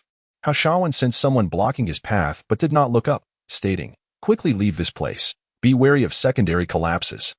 Noticing the individual before him had yet to depart, Hao Shawan raised his head to persuade him otherwise. Upon recognizing Lin Yu, he hastily set down the wooden beam, exclaiming, "Brother Lin, wait for me. Just these 2 beams remain. I will secure them and be right there." Lin Yu made no attempt to hinder him, merely nodding slightly to grant passage. Observing Hao Shawan's demeanor, Lin Yu's perception of this once dubious young master underwent a profound transformation. The threat of collapse loomed, and yet he warned others while rushing into danger. Can such a person truly be labeled a wastrel? Moments later, Hao Shawan returned, followed by rescue personnel and medical staff arriving on the scene. Seeing that the situation had stabilized, Lin Yu and Hao Shawan returned to find Li Fuqiang. On their way back, Lin Yu suddenly inquired, Shaowen, are you not afraid of death? How Shaowen paused for a moment, then replied, who is not afraid of death? Yet, for someone like me, my passing would evoke little concern from anyone. It matters not. Lin Yu, hearing this, chose to remain silent but reflected on Hao Shaowen and Apos as expression. Realizing that this wealthy scion was not merely the glamorous figure he appeared to be. Upon returning to the inn, Li Fuqiang halted his pacing upon seeing Lin Yu. Everything all right? He inquired. Lin Yu shook his head, noticing Li Fuqiang's hesitance, and asked what was amiss. Li Fuqiang responded, the company's jewelry stock is nearly depleted. I wish to send these raw stones back for urgent use. After discussion, they resolved to set off for home immediately, as there was little left to address. Once they located their bodyguards, the group embarked on their journey back to Jiancheng with the raw stones. After traversing the bumpy road, Lin Yu spotted Hao Shaowen's green Ferrari parked at the roadside. Upon inquiry, he learned that Hao had given someone 10,000 for a ride while summoning a tow truck for his own vehicle. After disembarking, Hao leaned against Lin Yu's car window and said, Brother Lin, remember to call me if you ever come to Beijing. Lin Yu nodded and retrieved paper and pen from his bag, writing out a prescription to hand to Hao. Hao looked at the prescription in confusion. Lin Yu asked, do you frequently experience pain in your left abdomen? Hao nodded vigorously, startled as he queried, how did you know, Brother Lin? Lin Yu retorted, do not concern yourself with how I know. Your body is already in distress. If this continues, you shall soon learn the meaning of eunuch. At this, Hao was taken aback. Eunuch. Death would be preferable. Lin Yu affirmed. To speak plainly, you should already sense a lack of vitality. This is a preliminary sign of renal failure. Hao immediately grasped Lin Yu and Apos' hand, pleading, Brother Lin, since you are aware, you must know how to treat it. Please help me. I do not wish to become a eunuch. Remarkably, tears welled in the eyes of this grown man. Lin Yu felt a wave of discomfort and quickly withdrew his hand, saying, trust in me. Follow the prescription for half a year, refrain from taxing your kidneys, incorporate exercise, and you shall recover within that time. Truly? Hao's eyes sparkled with hope as he gazed at Lin Yu. He quickly stowed the prescription as if it were a treasure. After exchanging a few more words, Lin Yu and Hao parted ways. Once inside the vehicle, Li Fuqiang observed Lin Yu and asked, was what you said earlier true? Lin Yu smirked and replied, not at all. I was merely teasing him. He has a slight kidney deficiency, but a simple dose of 6-flavor Rehmannia can remedy it. Then what was the prescription you gave him? Li Fuqiang inquired. It enhances kidney function and promotes vitality, and it serves other purposes that are quite clear. Upon hearing this, Li Fuqiang rubbed his nose, looking down as he said, could I also get a copy of that prescription? Lin Yu was left speechless, realizing he had been awaited all along. Just as he started the car, his phone rang. Lin Yu retrieved his phone and discovered a call from Li Ziqing. Upon answering, he heard her voice. Lin Yu, have you finished your business? I just wrapped up and am preparing to head back to Jiancheng. What and Apos, as the matter? Lin Yu sensed something amiss in her tone and inquired further. A couple of days ago, I refrained from sending you the materials, fearing you were too busy. Now that you're free, I'll send them over shortly. Li Ziqing replied. All right. Once you send them, I'll take some time to study them. Lin Yu responded just before she hung up the call. Moments later, his phone buzzed with Li Ziqing sending nearly a gigabyte of data. After putting down the phone, Lin Yu focused on driving. A few hours later, while dining at a service area, Lin Yu began reviewing the materials Li Ziqing had sent. The more he read, the more he sensed something was off. These symptoms were conspicuously absent from the records of their lineage. Could there be another reason? Lin Yu murmured to himself. After finishing his meal, he resumed his journey and called Li Ziqing to express his uncertainty about the situation, concluding that he would need to see it firsthand to ascertain the truth. After some discussion, they agreed to meet and determine a suitable time to examine Li Ziqing's grandfather's condition. 2 hours later, Lin Yu and his companions finally returned to Jianqing. After delivering the raw stone to the company, Lin Yu prepared to leave but was halted by Li Fuqiang. Lin Yu, I've decided to give you 5% of the market sales, and regarding that imperial green stone, we can split it evenly. What do you think? Lin Yu shook his head, suggesting they adhere to their original agreement. Li Fuqiang firmly replied, no, you must accept it. Otherwise, I won and Apos, feel at ease. Seeing Li Fuqiang's resolute demeanor, Lin Yu nodded in acceptance without further protest. As Lin Yu approached the door, he encountered the Stone King walking towards him. Upon spotting Lin Yu, the Stone King exclaimed, ah, my young friend, your timing is impeccable. He then produced a box from his bag and handed it to Lin Yu. Upon opening it, Lin Yu discovered a jade bracelet intricately carved with a bat and 2 longevity peaches, symbolizing both fortune and longevity. The exquisite craftsmanship harmonized beautifully with the bracelet's natural patterns, appearing as if it had grown that way. Lin Yu nodded appreciatively, saying, "Thank you, Stone King. I have matters to attend to and must take my leave." Upon hearing Lin Yu and Apos' intention to depart, the Stone King hurriedly asked, "I heard you uncovered imperial green on your trip to Yunnan. Might I have the privilege of viewing it?"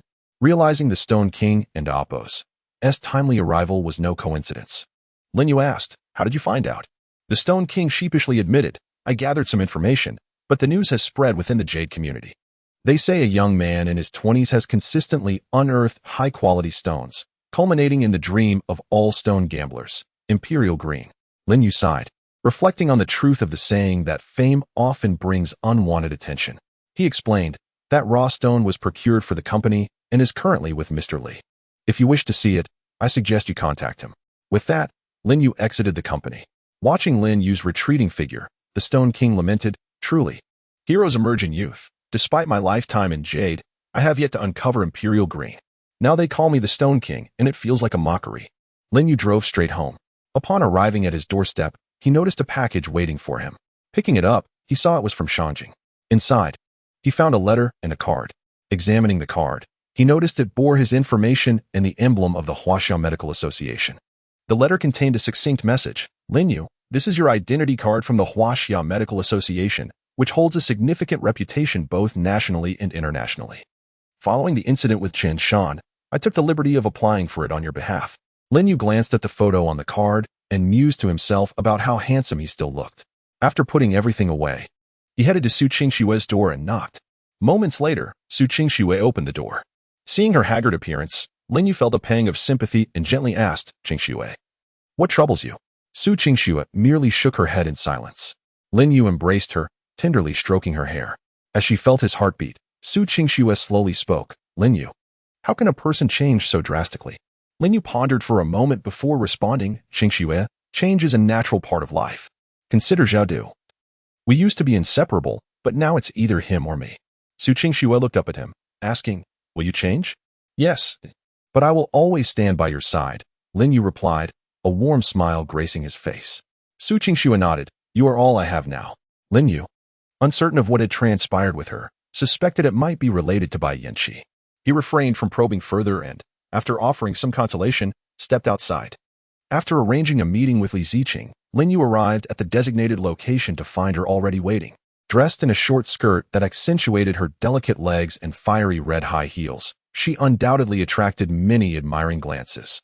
Upon seeing Lin Yu approach, Li Ziqing led him directly into a coffee shop. As they settled at a table, a server came over. "Excuse me, miss. Well, would you like to drink?" "A cup of Blue Mountain coffee, please," Li Ziqing replied, then turned to Lin Yu, asking, "What about you?" Lin Yu gently shook his head, signaling that he was and Apos, having anything. After the server departed, Lin Yu spoke, "I reviewed the symptoms of your grandfather from the materials you sent. I can and Apos, help but feel that it doesn't and Apos, seem like an illness." Li Ziqing furrowed her brow slightly. "What do you mean, it doesn't and Apos, seem like an illness? What is it then?" Lin Yu shook his head. "I can't say for certain until I see it in person.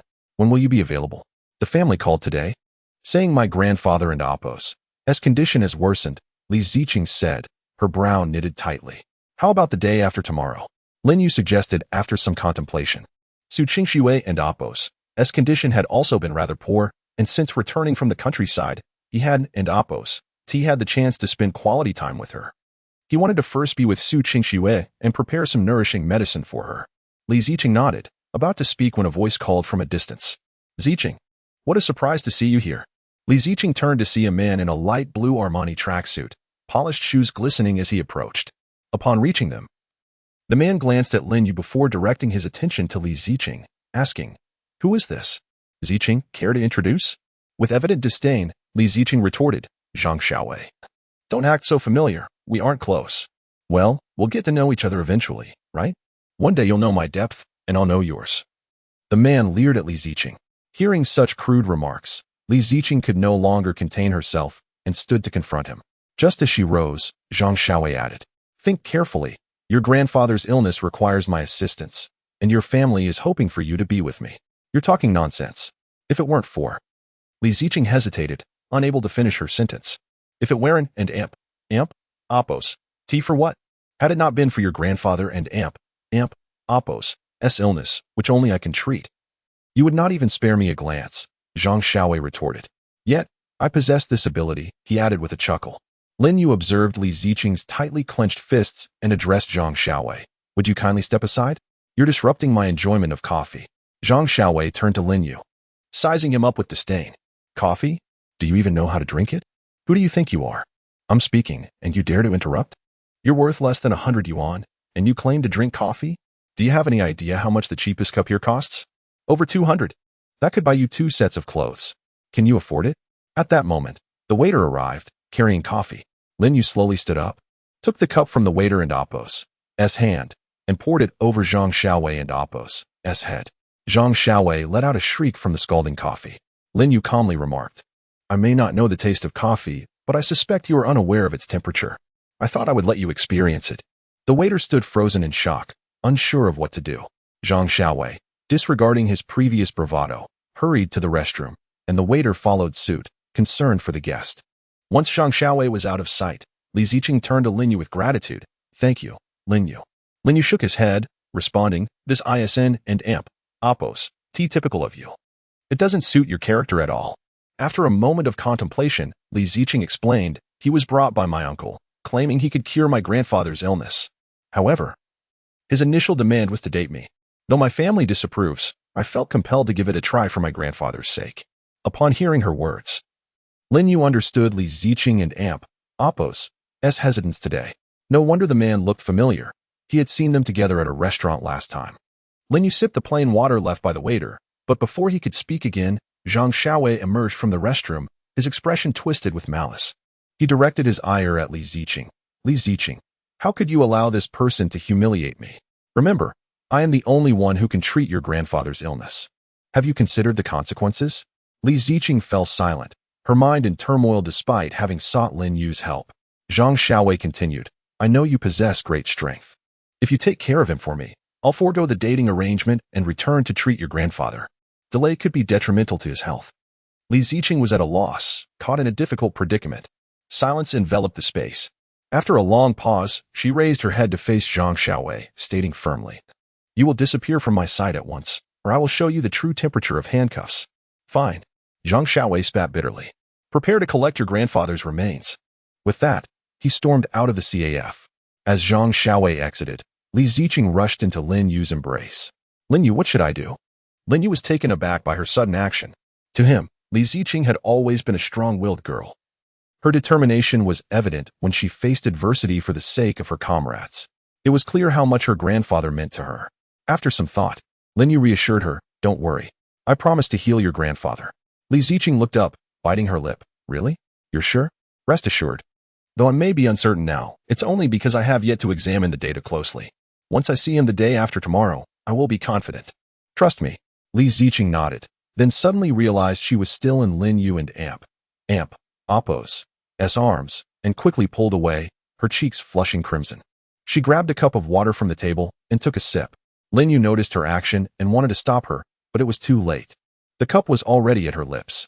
Their eyes met, and they simultaneously understood the awkwardness of the situation, leaving the air thick with tension. After a prolonged silence, Li Ziqing finally broke the discomfort. "Lin Yu, I have something to attend to. I must go, but remember our appointment the day after tomorrow." With that, she turned to leave. Li Ziqing typically wore combat boots and was unaccustomed to high heels. Today, she had opted for a less formal appearance to ask Lin Yu for help. As she hurriedly stepped out, her heel twisted awkwardly, causing her to lose her balance and fall. Lin Yu instinctively rushed forward to catch her. She landed in his arms, a perfect princess embrace. Their eyes locked, and Li Ziqing's face turned a deeper shade of red, resembling a ripe apple. She struggled to regain her footing, but as soon as she stood, she stumbled again, landing once more in Lin Yu's embrace. Feeling embarrassed, she murmured, "I twisted my ankle." Lin Yu shot her an exasperated glance, helping her to a chair before kneeling to remove her high heels. "What are you doing?" she asked nervously. "Did you not just twist it?" I'm going to help you, he replied with mild irritation. Once the shoes were off, Lin Yu noticed her delicate foot, with a slight redness around the ankle. Using his ability to see beyond the surface, he assessed whether there was a bone injury but realized the ankle required attention. He looked up at the blushing Li Ziqing and asked, "Have you injured your foot before?" She nodded, recalling past fractures from training. Lin Yu shook his head and summoned his energy, gently massaging the injured area. A warm sensation began to flow from her ankle through her body, causing Li Ziqing to involuntarily let out a soft sigh. Lin Yu, taken aback by Li Ziqing and Appo's voice, looked up at her with a face full of astonishment. His expression akin to a bold question mark. Was it truly that comfortable? Li Ziqing, feeling bashful under Lin Yu's gaze, playfully chided, "What are you staring at?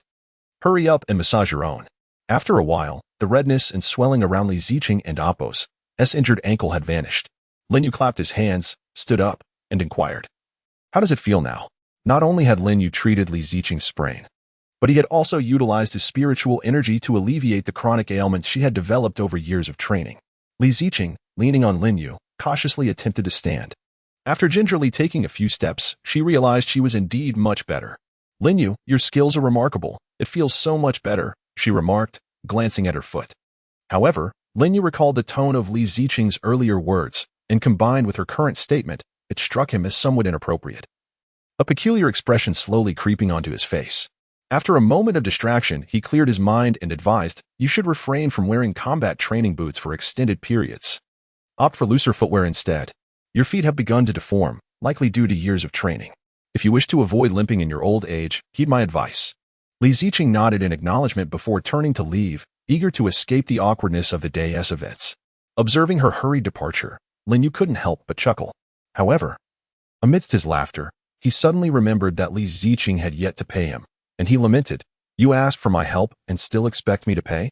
Ultimately, with a heavy heart, he conceded to cover the cost of the coffee before making his way home.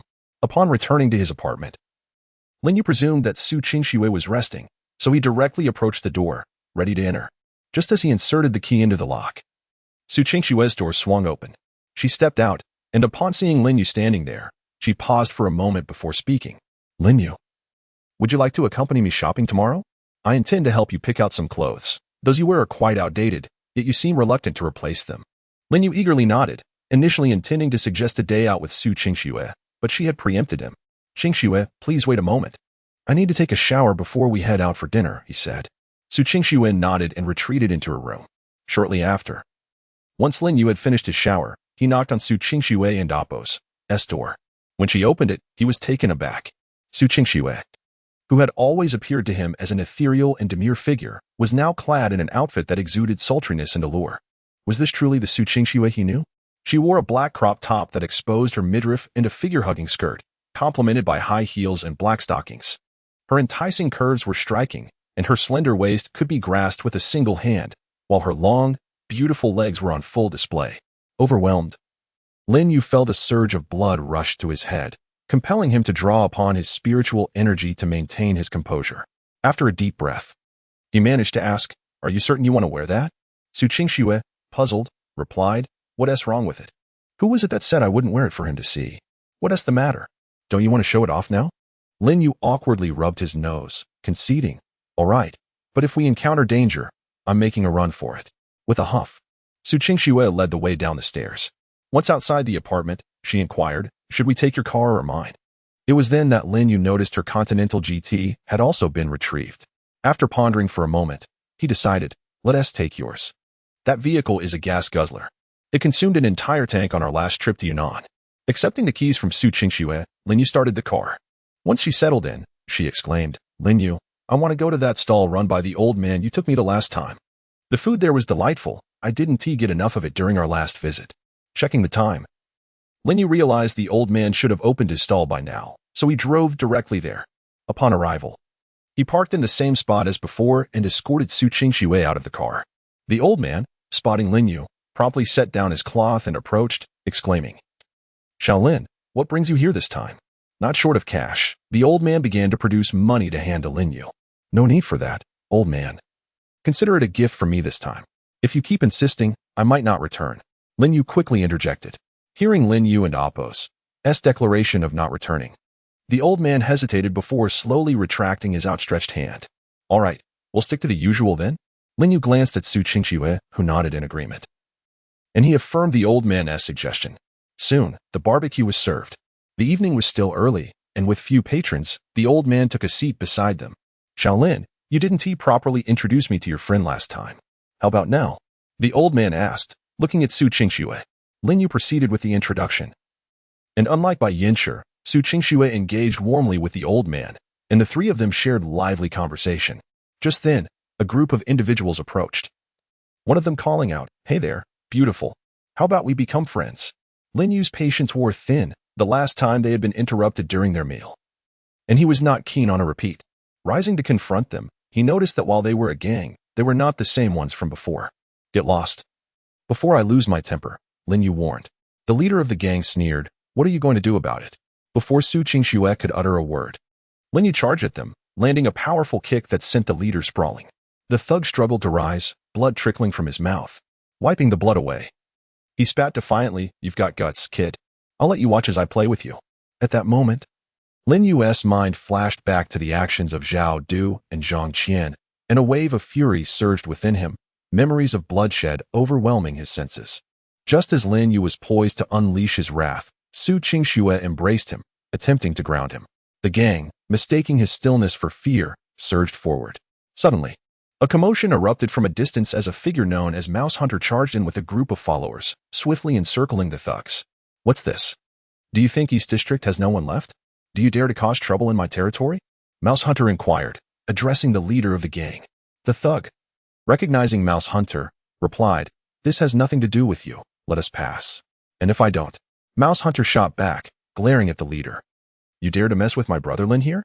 You must not have lived long enough." As he stepped forward, his followers did likewise, creating an imposing presence. The leader, realizing they were outnumbered and that Mouse Hunter had referred to Lin Yu as brother, paused, weighing his options before conceding. "Fine.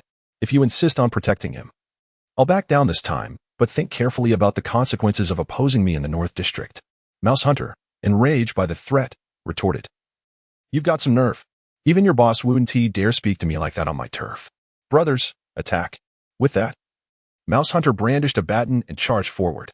The old man, witnessing the escalating confrontation, looked at Lin Yu with concern and said, "Shaolin, perhaps you should retreat inside for a moment while I call the authorities."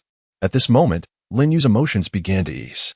Feeling the warmth radiating from Su Qingxue, he waved his hand to signal the old man not to worry. Shortly after, the group from the Mouse Hunters, outnumbering their opponents, had the few men on the ground, wailing in defeat. The leader of the ruffians, who had clashed with Lin Yu, was unceremoniously dragged before him like a dog by the scruff of its neck. "Brother Lin, how shall we deal with him?" one of the hunters inquired. The leader of the ruffians sneered, "You can kill me or slice me up, but if I blink, I'm not my parents and Appo's son. Soon, you will understand the might of the North District. The East District will no longer have a place to exist." Hearing this, the hunter swung his military baton and struck the ruffian on the head. Lin Yu shook his head and said, "Let them go." The hunter, surprised by Lin Yu's command, nevertheless complied and signaled to release the men. They stumbled away, their bodies in disarray, and before departing, one of them spat at the hunter, laughing maliciously, "Hunter, soon you'll know the ways of the North District." Lin Yu gently patted Su Qingxue's arms, which were still wrapped around him, indicating it was all right. Yet, she remained reluctant to let go. Finally, Lin Yu turned to her and reassured, "Qingxue, don't worry. Everything is fine now." Upon seeing Lin Yu's returning calm demeanor, Su Qingxue gradually released her grip. Earlier, she was unaware of the reason but felt that Lin Yu was in a perilous state, and it was imperative to restrain him to prevent serious consequences. Noticing Su Qingxue had finally let go, Lin Yu looked at the hunter, puzzled. "What are you doing here?" Before the hunter could respond, the old man stepped forward, saying, "Young Lin, ever since our last encounter, the mouse has frequently brought his brothers here as a form of apology." Realization dawned on Lin Yu. It was no wonder the hunter arrived so promptly. He then turned to the hunter and said, "Mouse, share your thoughts." The hunter, initially bewildered by the question, quickly grasped Lin Yu and Appo's intent. "Brother Lin, I dare not conceal anything from you, so I shall speak plainly. The master who informed me of my curse told me that this year I would encounter a benefactor. If I seize the opportunity, I shall soar to great heights, but if I falter, I may meet a grim fate. Since our last encounter, I have firmly decided that you are that benefactor, and I wish to follow you.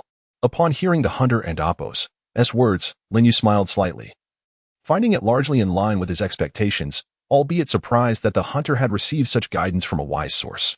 Lin Yu said slowly, "If you had not heeded my words earlier, that would not have been possible. Fortunately, you did. Consider this a test." The hunter nodded in understanding. In truth, Lin Yu was not entirely honest. He was merely offering an excuse. He had distinctly felt something amiss within himself, as if he were not in control. Had Su Qingxuan not restrained him earlier, he could hardly fathom the outcome. Lin Yu continued, "I cannot ascertain whether I am indeed your benefactor. But since you wish to acknowledge me as your elder brother, prepare yourself mentally. The country will not permit any factions to exist, so you must be ready for change. It may not allow you such leisure in the future. Think carefully about this." The hunter nodded, a flicker of hesitation crossing his face. He contemplated his own readiness and whether his brothers would acquiesce. Shaking his head, he decided to set aside his doubts and said, "Then, Brother Lin, I shall not disturb you and sister during your meal." With that, the hunter departed with his companions. As the hunter left, Lin Yu turned to Su Qingxue and expressed, "Qingxue, thank you." He then placed a gentle kiss on her forehead. The old man, witnessing this tender moment, felt a rush of warmth and quickly retreated to the kitchen to allow the couple their privacy. After a lengthy interval, they finally released each other. Su Qingxue looked at Lin Yu and asked, "Lin Yu, should we go to the hospital? You looked quite alarming just now." Lin Yu shook his head, reassuring her. "No need to worry. I'm simply fatigued from the past few days. A little rest will suffice." He crafted a casual excuse to comfort her. Su Qingxue nodded. Aware that it was unlikely to be as simple as Lin Yu claimed, yet she chose to trust him. Noticing her lingering concerns, Lin Yu shifted the topic, "Qingxue, hurry and sit down to eat. It's still warm. We must not waste it." Upon hearing this, Su Qingxue resumed her meal, and the previous events did not affect their appetites. After thoroughly enjoying their meal, as midnight approached, Lin Yu bid farewell to the old man and took Su Qingxue home. Upon returning to the apartment, Lin Yu meticulously searched his mind for any references regarding his recent experiences. However, he found nothing and felt a twinge of frustration. Suddenly, a thought struck him. Could it be related to the inheritance itself? He found it hard to believe that the inheritance could be the cause, leaving him at a loss for solutions. Yet, he had a sense that emotions might be the trigger. After pondering for a while without clarity, he ceased his thoughts, freshened up, and began meditating. The morning sun always shone brightly, casting a gentle glow on Lin Yu's face. Upon awakening, he got out of bed to stretch his limbs before proceeding to wash up. Just as he finished, he heard a knock at the door. He opened it to find Su Qingxue standing outside, holding 2 breakfast trays. "Qingxue, up so early? What a delightful aroma!" Lin Yu exclaimed. Su Qingxue and Apos' cheeks flushed crimson, and Lin Yu found it curious. Just as he was about to inquire, he realized he was only clad in his shorts. Having rushed to the door after washing up, he had completely forgotten about his attire. With a loud thud, Lin Yu quickly shut the door and hurried to find some clothes. After dressing, he opened the door again to see Su Qingxue still standing there, seemingly lost in thought. A moment later, she snapped back to reality upon noticing Lin Yu had opened the door. With a flustered expression, she playfully scolded, "Pervert." Lin Yu, seeing her reaction, seized the opportunity for some light-hearted teasing. "A pervert? With such a great physique, how can you call me a pervert for showing it to you? Who was at that frozen place just now? Do confess, what were you imagining?" Su Qingxue's face reddened even further, and she swiftly shoved the breakfast into Lin Yu's hands before covering her face and retreating to her room. Lin Yu looked at the sumptuous breakfast in his hands: yellow braised chicken soup, stir-fried pork, and glutinous rice porridge. It seemed Su Qingxue had spent considerable effort preparing. Regretfully, he knocked on her door, calling Qingxue, "Come out for chicken." Realizing he had misspoken, he quickly corrected himself. "No, wait, come out for meat." No. Come out for breakfast." After a while, Su Qingxue finally opened the door. As she did, she seized Lin Yu's arm and bit down hard. "Ah!" A cry echoed throughout the apartment. Su Qingxue, with her teeth sunk into Lin Yu and Apos' arm, muttered, "That and Apos, that's what you get for teasing me, for wanting to eat chicken and meat." When she released her bite, a crescent-shaped mark was left on Lin Yu and Apos' arm, with a few droplets of blood oozing from it. "Are you a dog? Your bite is so fierce." With a soft murmur, Su Qingxue accepted the breakfast from Lin Yu and Apos' hand and entered the room. Lin Yu felt a pang of regret, realizing he had spoken out of turn and resolving to refrain from teasing her in the future.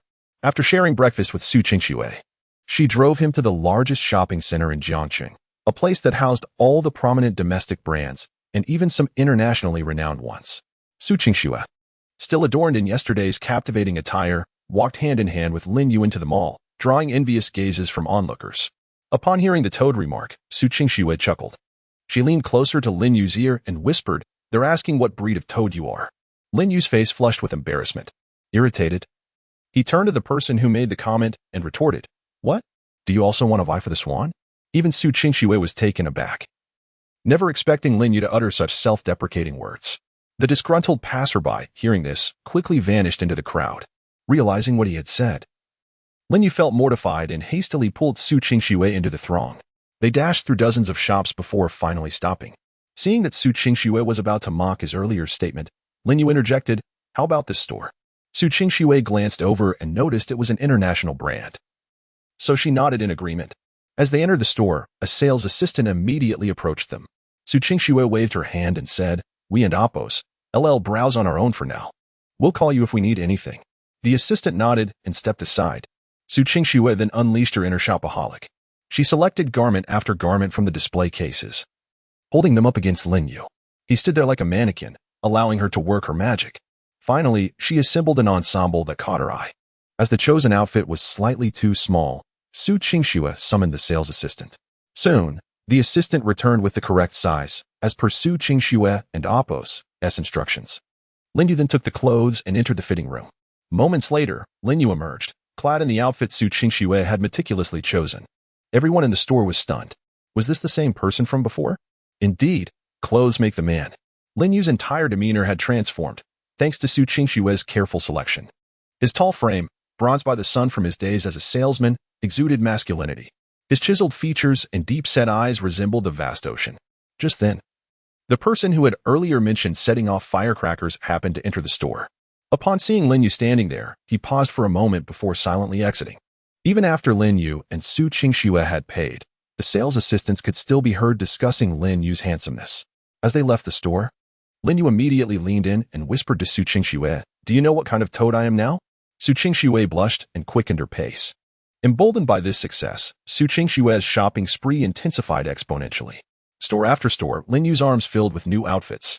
Just as Su Qingxue was about to enter another shop, a commotion erupted nearby. Curious, Lin Yu and Su Qingxue went to investigate. They found a crowd gathered around 3 people, a mother and son, a corpulent woman, and a corgi.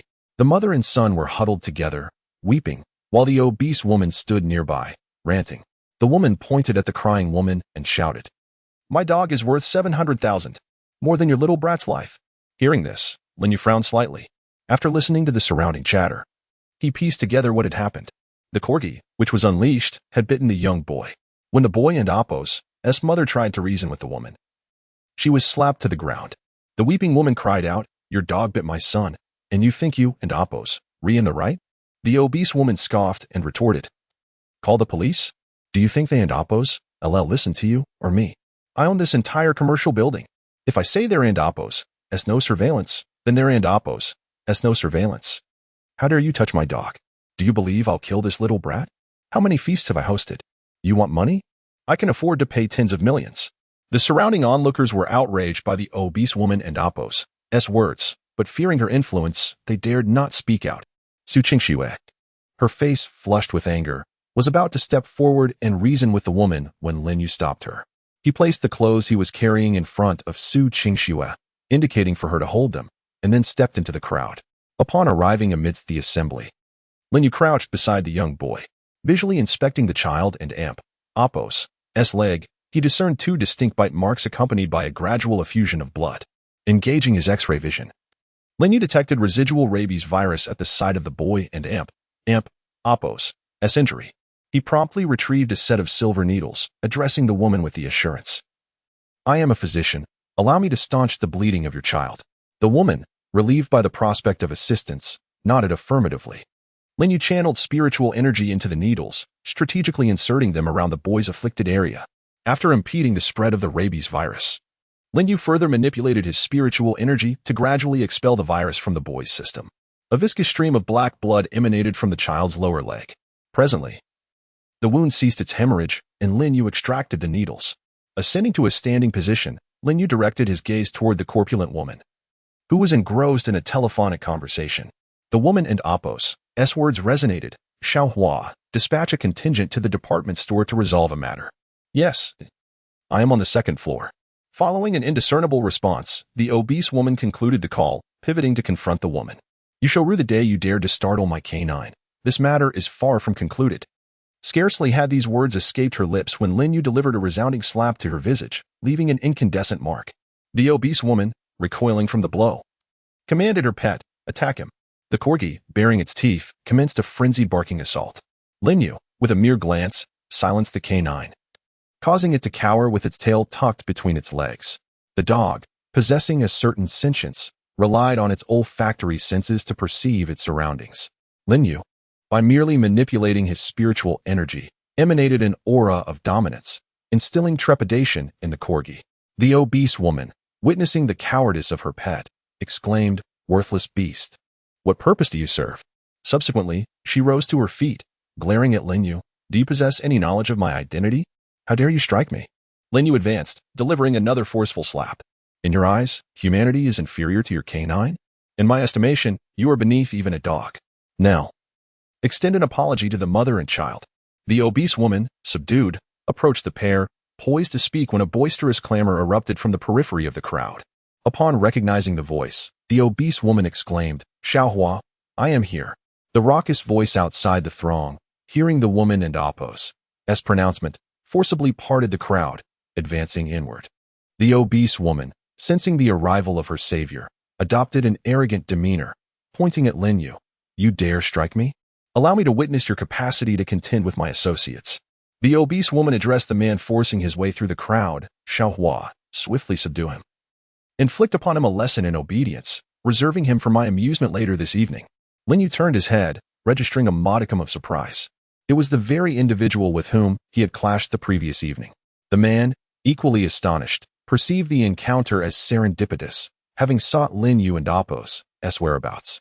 The man, identified as Xiaohua by the obese woman, declared, last night, within the territory of the rat hunter, I was constrained. Now, let us observe who shall come to your aid.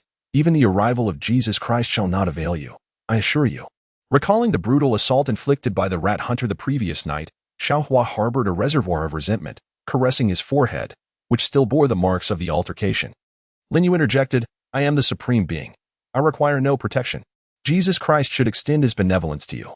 Provoked by Lin Yu's audacious pronouncement, Xiaohua gestured to his entourage, attack. Maim him. I shall consign him to the riverbed this day. The onlookers, perceiving the impending violence, promptly dispersed, fearing inadvertent injury. Several of Xiaohua and Apos' cohorts, harboring resentment from the previous night and Apos' altercation, surged forward with alacrity. As the crowd dissipated, Xiaohua spied Su Qingxue amidst the chaos. Recalling that this exquisite creature had been the catalyst for his prior beating, he approached her. Lin Yu, observing the individuals charging toward him, remained composed, advancing to meet them. Devoid of spiritual energy, he employed ancient martial techniques. Advancing fist, sweeping palm, mountain thrust. Each maneuver was executed with precision and force. Presently, Lin Yu contorted his limbs, brushing the dust from his hands. The adversaries proved inadequate, failing to elicit a meaningful exertion. Recollecting something, he glanced in the direction of Su Qingxue, only to witness her trampling upon Xiaohua and Apos' body, mirroring his gesture of dusting off her hands. Lin Yu inquired with astonishment, Qingxue, when did you acquire such prowess? Su Qingxue responded with a gentle smile, I vowed to cease impeding your progress. Subsequent to the last incident, during your period of occupation, I enrolled in a self-defense course. Lin Yu expressed astonishment, pondering whether Su Qingxue possessed an innate aptitude in this domain, contemplating the prospect of instructing her. The obese woman, paralyzed by fear, remained immobile, never having witnessed such ferocity. Lin Yu advanced toward the obese woman, who perceived him as a harbinger of doom. The obese woman exclaimed, Desist. If you persist, I shall summon the constabulary.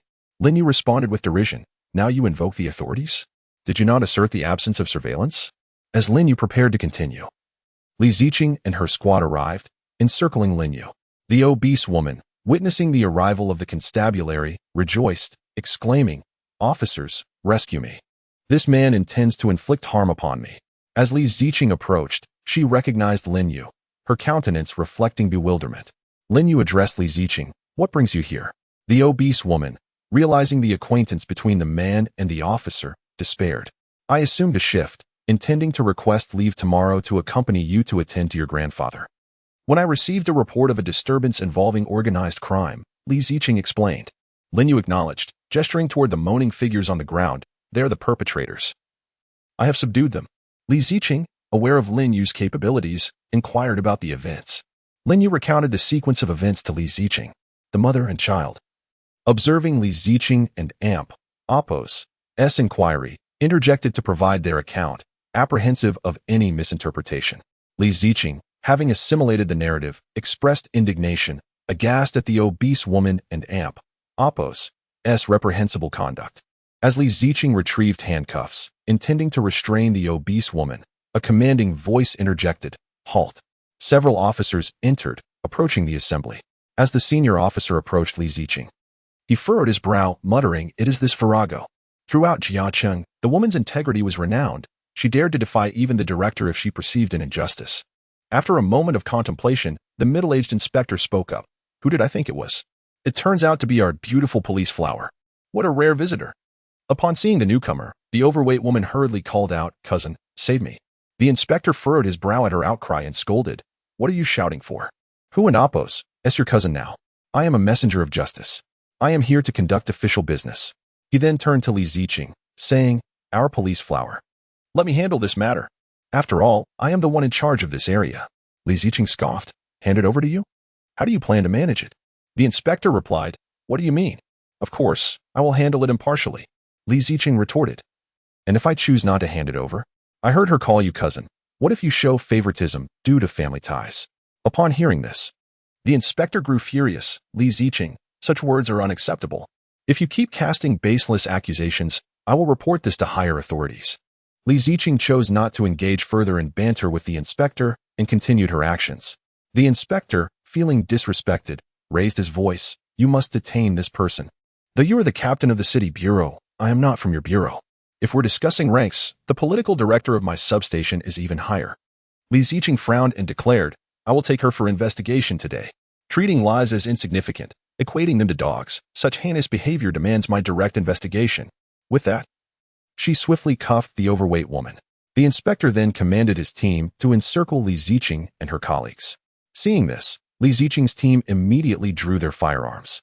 The inspector and Apos' subordinates did the same, and the two sides faced off. The inspector, taken aback by the decisiveness of Li Ziqing and Apos' colleagues, declared, "I suspect Li Ziqing is colluding with criminals, deliberately framing others. As the political director of my substation, I order you to put down your weapons." Tensions ran high, and Lin Yu observed the standoff, reflecting on the commitment to uphold justice. After a deep sigh, he pushed through the encircling inspectors and approached the middle-aged inspector. Lin Yu slowly spoke, "Li Ziqing's rank seems rather low, doesn't he?" The inspector ignored Lin Yu's remark and instead stated, "Fine. The criminal's charges will be increased for resisting and provoking the inspectors." Lin Yu, reaching into his bag and fidgeting with something, caught the inspector's attention. Instantly, the inspector drew his firearm, aiming it at Lin Yu and Apos' head. "Quickly reveal your hands and get down on the ground. I suspect you are reaching for a weapon." Unfazed, Lin Yu continued his search until he finally produced a document, presenting it directly to the inspector and Apos' gaze. The document bore the prominent words, "Huaxia Medical Association." Upon receiving the credentials sent by Zhang Wenzheng, Lin Yu had verified its authenticity on the association and Apos' official website. He was astounded to discover that the Huaxia Medical Association consisted of only a handful of esteemed individuals, each a national treasure with significant contributions to the country. Thus, the association held considerable authority. Firstly, those under investigation by inspectors have the right to refuse interrogation and can request that the inspectors contact the designated representatives of the association, allowing a specialized national department to conduct the investigation. Secondly, they possess the right to intervene and halt any unreasonable actions, though they must also bear the consequences of their actions. The privileges continued, some even surpassing those of the National People and Apos' Congress. Lin Yu calmly stated, "I now hold doubts regarding your conduct. Hence I order you to cease your actions and submit to an investigation." The inspector, upon hearing Lin Yu and Appo's command, burst into laughter. "Do you take me for a fool? After all my years as an inspector, I've never heard of such a remarkable credential. It does resemble something substantial, especially with that national emblem." As the inspector laughed heartily, Li Ziqing and Appo's expression shifted to one of disbelief upon seeing the document in Lin Yu and Appo's hand. Stopping her laughter, she quickly adopted a stern demeanor. "Now you face additional charges for forging a national special credential." Lin Yu shook his head. "This ISN and amp, Appo's, to your fault. It's merely a reflection of your ignorance. You should call your superiors now, or you'll be unable to shoulder this responsibility." The inspector, sensing Lin Yu's seriousness, began to waver. If the overweight woman had connections far exceeding his own, he had no choice but to rely on her influence. After weighing his options, the inspector finally pulled out his phone and dialed a number. Moments later, he recounted the situation to the person on the other end. After a lengthy pause, he placed the phone down, revealing a look of shock. Once he regained his composure, he instructed his subordinates, "Put down your weapons." Noticing the inspector and Appo's change in demeanor, Lin Yu smirked. "What happened? Did your superiors inform you?" The inspector quickly approached Lin Yu, apologizing. "I sincerely apologize for my earlier actions. If you have any questions regarding my work, I am more than willing to clarify." Lin Yu shook his head. "No need for explanations. I have already formed my judgment." "Can we take her now?" The inspector quickly replied. "Of course, if there was any offense earlier, I apologize. It was merely my duty." Upon hearing that her cousin was allowing them to take her away, the overweight woman cried out, "Cousin, save me. Didn't you have something to discuss with my father? Hurry and rescue me. I'll take you to meet him afterward." This revelation stunned everyone present. Truly, there is no fear of a godlike adversary, only of a pig-like ally. Lin Yu, upon hearing those words, initially headed towards Li Ziqing but swiftly turned to face the middle-aged inspector. "Oh, what have I just heard?" The inspector wore a face of despair, wishing for nothing more than to vanish, and hurriedly explained, "We and Appo's, not related. We just often visit each other." Internally, he cursed the overweight woman, thinking her foolish for dragging him into this mess. He had hoped that, should any trouble arise, the hefty woman could provide a solution. Now, it seemed she was intent on dragging her father into this predicament. How could someone be so utterly foolish? He regretted coming to meddle upon hearing the news earlier. Lin Yu merely adopted a smug demeanor, choosing silence. His mind began to churn with calculations. It was no wonder the plump woman felt emboldened. It was not merely her wealth that fueled her arrogance. He exchanged a glance with Li Ziqing, who promptly signaled to her colleagues to lower their firearms. She then seized the hefty woman and escorted her towards the inspection vehicle. The woman struggled fiercely, but her efforts were in vain, and she began to hurl insults at the inspector. "You ingrate! How many times has my father helped you? And now you let them take me away? What good are you? Just wait until I get out. I'll have my father remove you from your position." Upon hearing her words, the inspector felt a chill run down his spine. He had lost all hope, realizing that with her level of intellect, she might say anything once inside. He had resigned himself to his fate, especially after hearing his superior and Appo's description of Lin Yu and Appo's credentials. His initial hopes of downplaying the situation had evaporated. Now, his only course was to avoid further mistakes and strive for self-preservation. Thus, Lin Yu and his companions dragged the hefty woman out of the mall. Before leaving, Lin Yu stepped into a shop, borrowed a piece of paper, and wrote a prescription: 7 days, 7 doses, 1 additional dose after 7 days. Clean the head, wings, and feet, and stir-fry with glutinous rice, along with 1 chien of realgar, 1 liang of talcum powder. He handed the prescription to the mother and son duo, instructing, "Give the child this with rice soup. The remaining rabies virus will be expelled with his waste, and he will be fine." The woman nodded vigorously, overwhelmed with gratitude, and attempted to kneel before Lin Yu. He quickly supported her, saying, "No need for that. It is simply the duty of a healer to save lives." With her heartfelt gratitude echoing in their ears, Lin Yu and his entourage escorted the hefty woman from the mall. As they exited, Li Ziqing turned to Lin Yu and asked, "Are you a member of the medical association?" Lin Yu nodded, somewhat surprised. "Yes, recommended by Mr. Zhang Wenzhong. Perhaps he put in a good word for me." Li Ziqing shot him a sideways glance. "Do you truly think I am naive? If I recognized that credential, I certainly understand its significance." Although she had previously been unaware, her grandfather had once mentioned it casually, and her curiosity had led her to inquire further. He had explained the exceptional caliber of individuals within the association. Having seen Lin Yu and Amp, Appo's credentials, her confidence in his ability to treat her grandfather and Amp, Appo's ailment blossomed. As she observed Lin Yu conversing with Li Ziqing, Su Qingxue felt an inexplicable wave of displeasure wash over her. A tinge of jealousy surged within her, prompting Su Qingxue to link her arm with Lin Yu and Appo's and inquire. Lin Yu, do you think the clothes I chose for you today are appealing? Lin Yu, slightly puzzled by Su Qingxue and Amp, Appo's sudden question, replied, of course they look good. How could anything you choose not be lovely? Without hesitation, Su Qingxue dashed in front of him, blocking his path. And what do you think of my outfit? If you have time, perhaps you could help me choose another one, she said, puffing her chest towards Li Ziqing. Li Ziqing, witnessing Su Qingxue and Amp, Appo's boldness, furrowed her brow, unsure of Su Qingxue's intentions. In her pursuit of not hindering her training, she had bound her chest, but now, as her body matured, she found herself grappling with her own insecurities. Seeing Su Qingxue and Appo's confident stature struck her with a pang of envy. After a prolonged moment of contemplation, Li Ziqing found herself at a loss for a retort and decided to dismiss her feelings. I must take my leave now. Don't forget our arrangement for tomorrow, she said, before leading her colleagues and the hefty woman to the inspection vehicle, departing from the scene. Once Li Ziqing had left, Su Qingxue pouted at Lin Yu.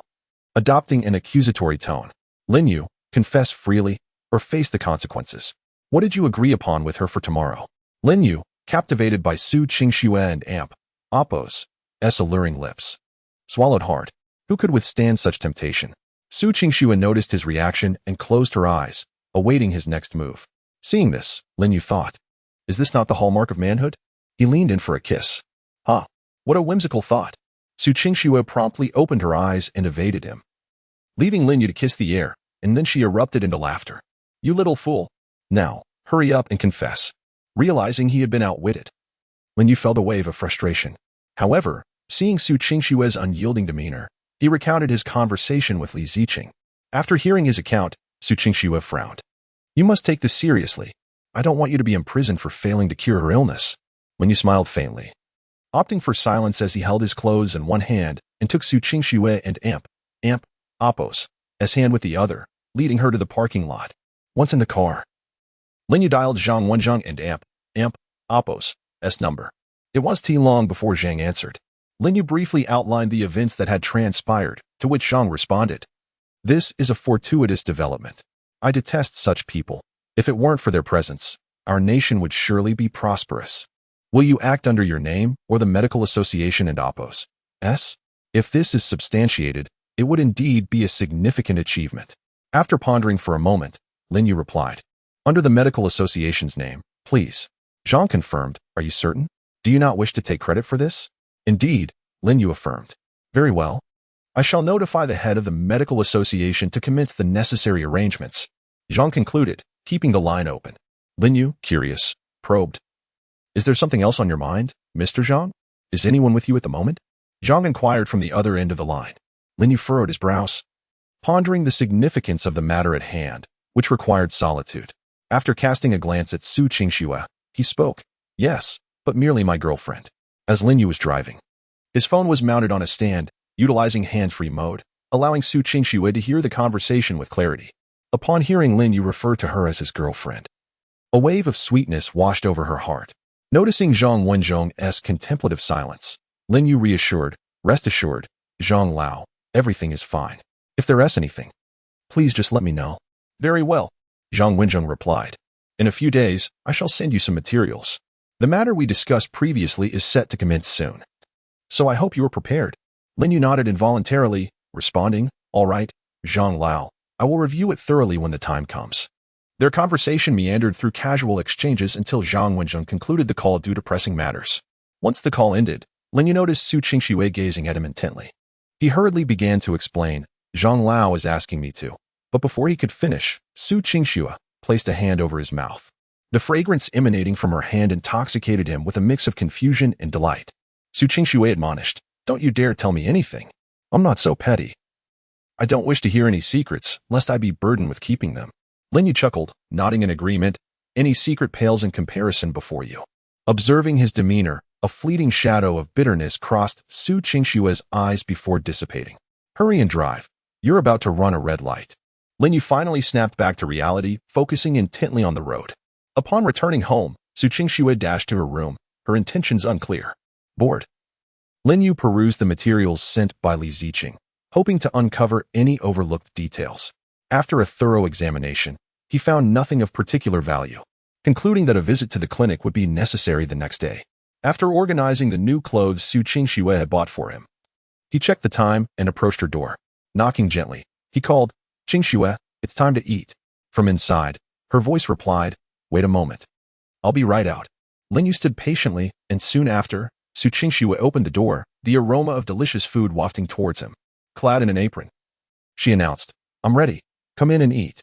Lin Yu caught sight of the lavish spread on the table and realized Su Qingxue had not rested since her return. He entered the room, playfully pushing Su Qingxue into a chair while he hurried to serve the food. "Aren't you tired from preparing all this? If we can't finish it, it will be wasted. Next time, let us just eat out." Upon hearing this, Su Qingxue feigned outrage, pretending to shove him out the door. "If I cook for you, you shouldn't complain.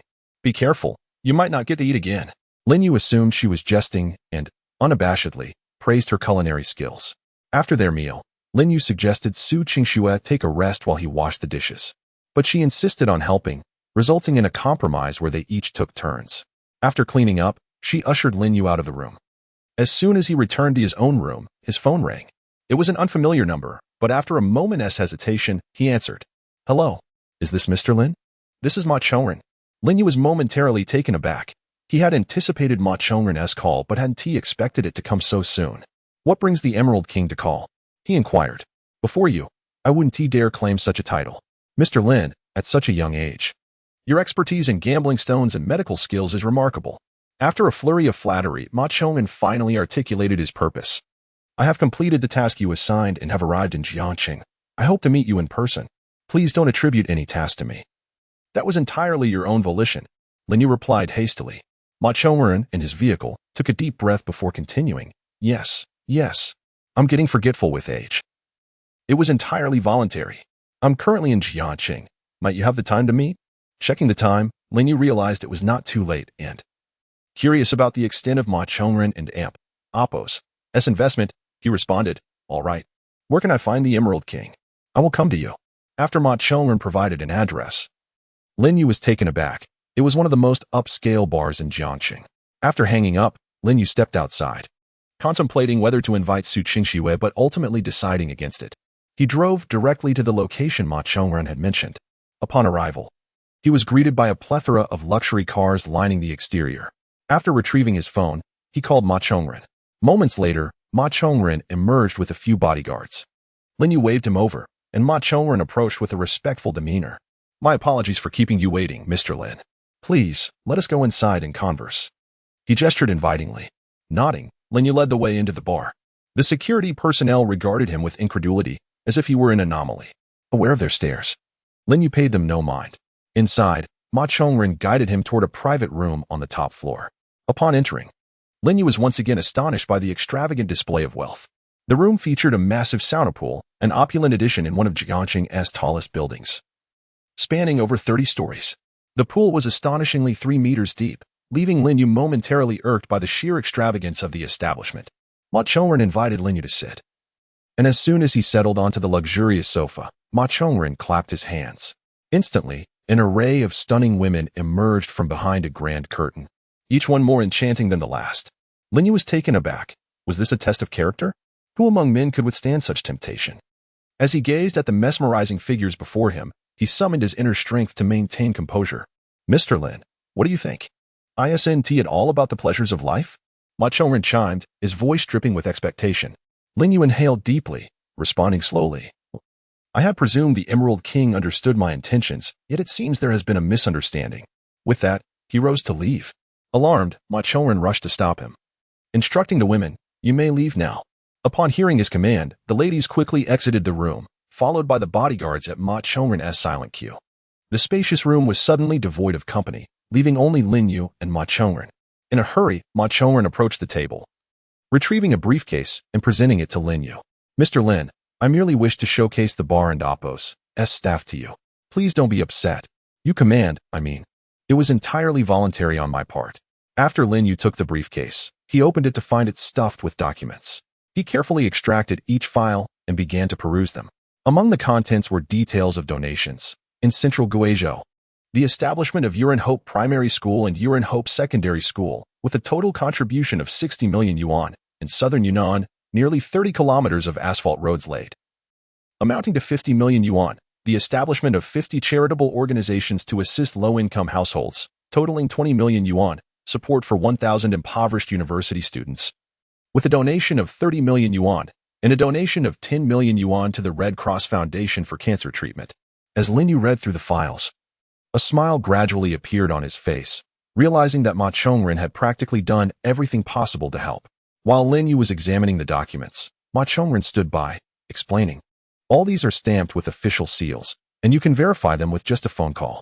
The funds were donated in both our names, and construction of the roads and schools is already underway." As he spoke, Ma Chongren pulled out his phone to show Lin Yu photos taken by his secretary on site. After reviewing the documents, Lin Yu placed them back into the briefcase and nodded, taken aback by the magnitude of Ma Chongren and Appo's generosity. "I have no children or family," Ma Chongren remarked, a hint of sadness in his voice. "Only now, approaching death, do I realize that all this money is of little use." Lin Yu was surprised by this revelation. "You have no children, Ma Lao?" He chose not to dwell on how Ma Chongren's philanthropy stemmed from his own circumstances, but it was enough to warrant the respect of calling him Ma Lao. Ma Chongren's face bore a look of resignation. "It's no laughing matter. In my youth, I earned money without restraint, and by the time I realized the consequences, it was too late." Lin Yu sighed and replied, "Your lung cancer is already in the advanced stage. The treatment may take some time." Ma Chongren and Appo's spirits lifted at Lin Yu and Appo's candid assurance of treatment. He had already considered the inevitability of death and the futility of hoarding wealth. With a glimmer of hope ignited by Lin Yu and Appo's insight into his condition, he immediately decided to allocate nearly half of his assets for public welfare. The prospect of a cure for his lung cancer filled him with excitement. However, in his exuberance, he was seized by a fit of violent coughing. Once he regained his composure, he exclaimed, "Mr. Lin, just say the word. Whatever medicinal materials or equipment you need, I can procure them for you." Lin Yu shook his head and clarified, "No need for that. The only challenge is that the treatment may take a long time, perhaps as long as 6 months, but it's not guaranteed. You just need to come to me for acupuncture on the 1st of each month." Due to the cumulative issues in Ma Chongren's lungs over the years, the treatment would need to proceed methodically, not because Lin Yu's abilities were lacking, but out of concern for Ma Chongren's physical resilience. After the acupuncture, Lin Yu would provide a prescription to help him recuperate. Ma Chongren, surprised by this arrangement, looked at Lin Yu with astonishment. "What's wrong? Do you doubt my capabilities, Ma Lao?" Lin Yu inquired. Ma Chongren quickly shook his head.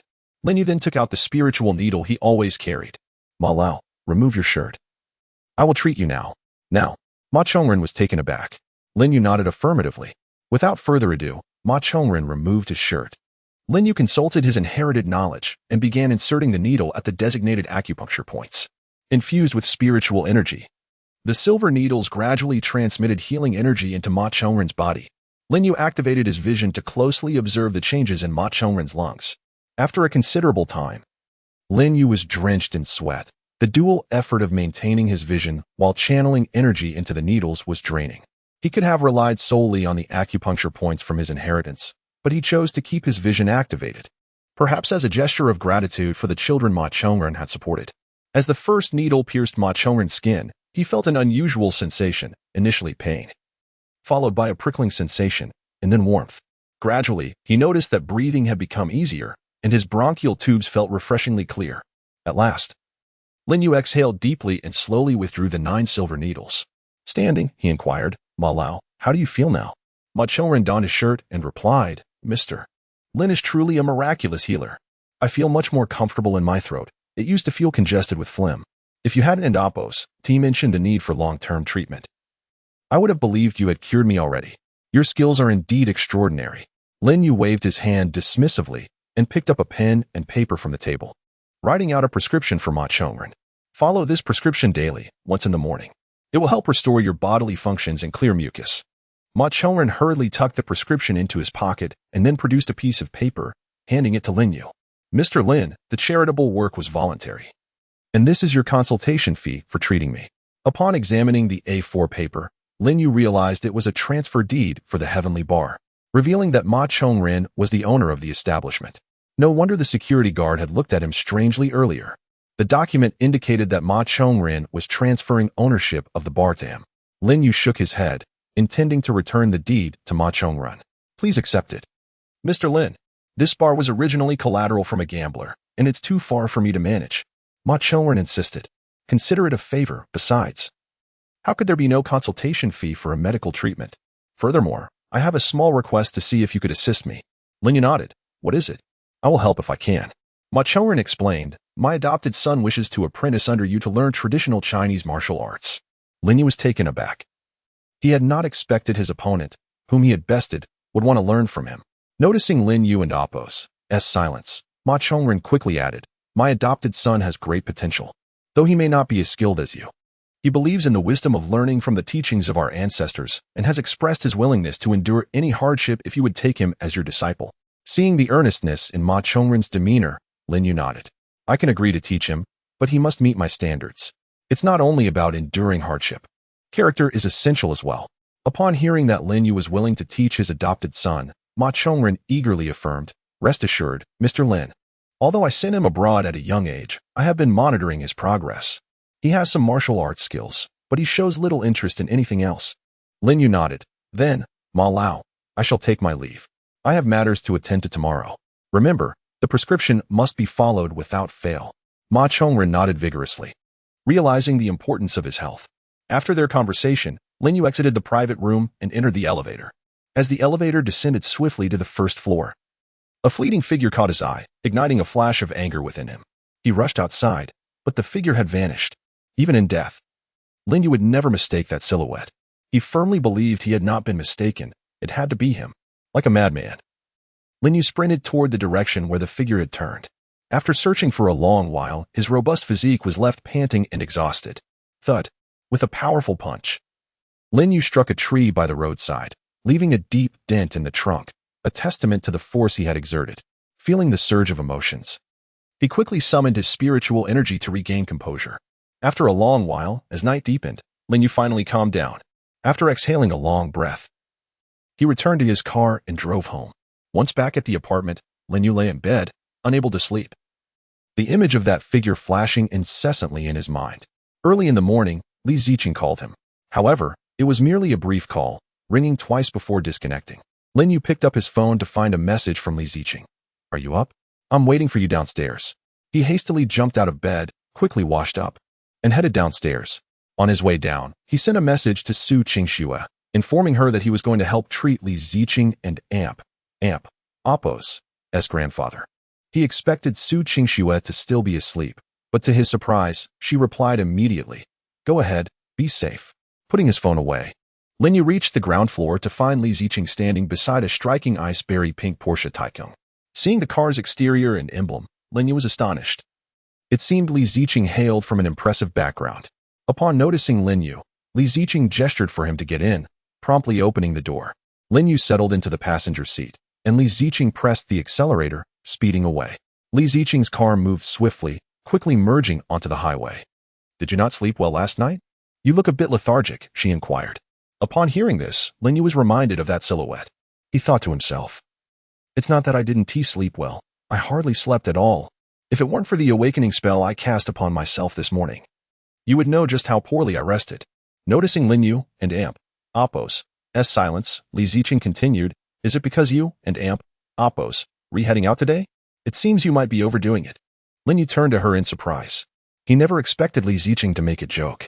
However, he quickly dismissed this notion when he saw the sweat trickling down her hands gripping the steering wheel. It seemed she was trying to lighten the mood to ease her own tension.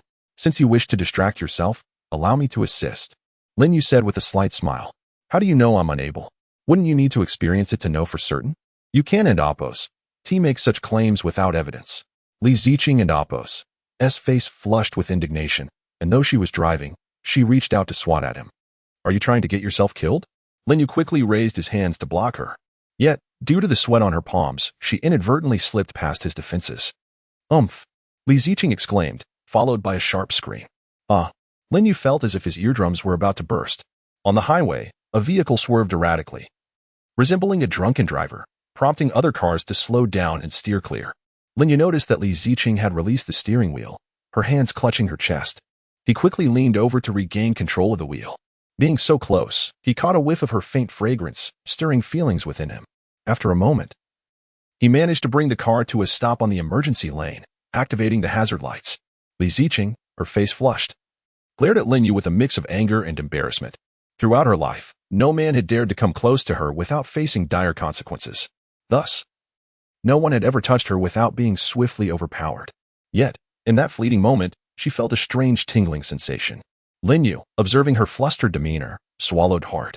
Li Ziqing remained silent, her gaze fixed on him, causing Lin Yu to fidget nervously and hastily explain, "I truly didn't mean to. Your hands were too sweaty. And they slipped. Please believe me, there was no intention." Amused by his flustered state, Li Ziqing couldn't help but wonder why he appeared more anxious than she did. "What did you touch just now?" she asked, surprising herself with her own boldness. Lin Yu was taken aback, as if struck by lightning. The memory of that fleeting contact lingered in his mind. Even through clothing, he could still recall the delicate sensation. But how could he possibly admit it? He quickly shook his head, denying it. "No, I didn't touch anything." Li Ziqing scoffed, dismissing him, and restarted the car, continuing toward the capital.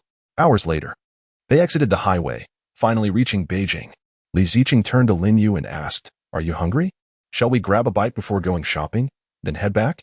I haven't seen my grandfather in a long time, and I can't return empty-handed. Even though he is now a vegetative state, I must fulfill my filial duties." Lin Yu, indifferent, simply nodded. Li Ziqing wasted no time and led him to a restaurant she used to frequent. Upon entering, the owner recognized her immediately. "Is that you, Ziqing?" he exclaimed. Li Ziqing was surprised. She hadn't expected him to remember her. She had been coming to this place daily since elementary school, and the owner had watched her grow up. Their relationship was akin to that of a mentor and a protege. However, after joining the peacekeeping forces and later returning to work, it had been 5 or 6 years since she last visited. "Yes, Uncle Lu, it's me," she replied. Upon hearing her confirmation, the owner chuckled heartily. "After all these years, Ziqing, you've become even more beautiful." Li Ziqing, uncharacteristically shy, blushed at the compliment. The owner cleared his throat, casting subtle glances toward Lin Yu. Lin Yu understood his intent, but Li Ziqing remained oblivious, looking at the owner with confusion. Seeing the owner's frustration, he sighed deeply and asked, "Ziqing, is this young man your boyfriend?" Li Ziqing froze, shaking her head vigorously. No. We're just ordinary friends." Observing her embarrassment, the owner continued, "Oh, I see. What a pity. What do you mean?" Li Ziqing asked, puzzled. "Look at your friend. He has quite the catch. Such a handsome pair, truly a match made in heaven." Hearing this, Li Ziqing quickly changed the subject, eager to avoid further discussion. "Uncle Lu, hurry and make your signature dish. It's been ages since I've tasted your cooking. I miss it dearly." Understanding her shyness, Uncle Lu ceased his teasing, nodded, and headed to the kitchen. As soon as he was gone, Li Ziqing turned to Lin Yu, a mix of irritation and curiosity in her eyes. "Why didn't you explain?" Lin Yu shrugged. "Explain what? Wouldn't he that only make things worse?" Upon hearing Lin Yu's words, Li Ziqing let out a huff of frustration and took a seat. Before long, the proprietor, Uncle Lu, brought forth the dishes. Having skipped breakfast, Lin Yu found himself salivating at the fragrant aroma, and the two began to eat with gusto. Just as they were enjoying their meal, the restaurant door was suddenly kicked open with a loud bang. They turned to see a young man striding in. The young man, appearing to be in his early 20s, immediately shouted, "Dad, give me some money." Uncle Lu rushed out from the kitchen, quickly pulling the young man into the back. Through the glass door, Lin Yu could see them whispering to one another.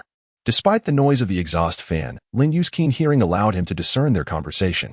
The young man demanded, "Hurry up and get me 2,000. My friends are waiting." Uncle Lu wore a pained expression, explaining, "It and Appos. It's not that I don and Appos. T want to give it to you. But you and Amp, Appos, VE already taken over 20,000 this month. I truly have no money left right now.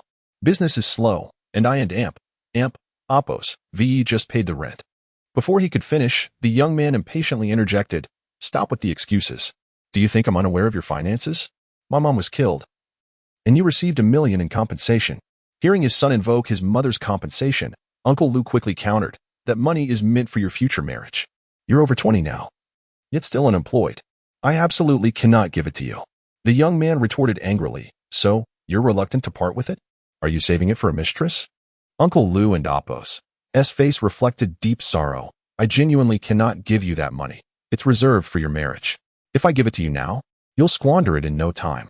Just as he finished speaking, the young man forcefully searched Uncle Lu's pockets. Old man, hand over the card quickly, or I'll make you regret it. Uncle Lu recoiled, his breath growing more labored at being called old man by his son. Lin Yu found their dialogue unbearable. Yet it was a family matter, and he felt it inappropriate to intervene.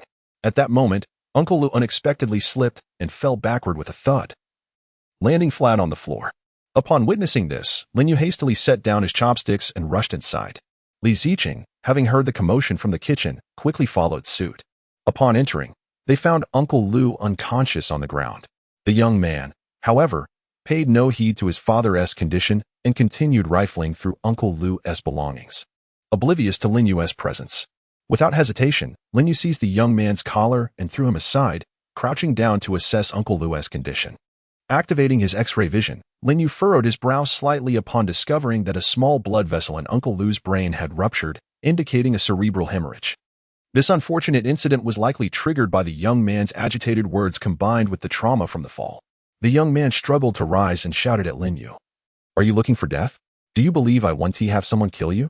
Lin Yu ignored the young man and Apos' threats and retrieved silver needles from his belongings, preparing to treat Uncle Lu. However, Li Ziqing, unable to tolerate the situation any longer, attacked the young man, clearly weakened by his vices.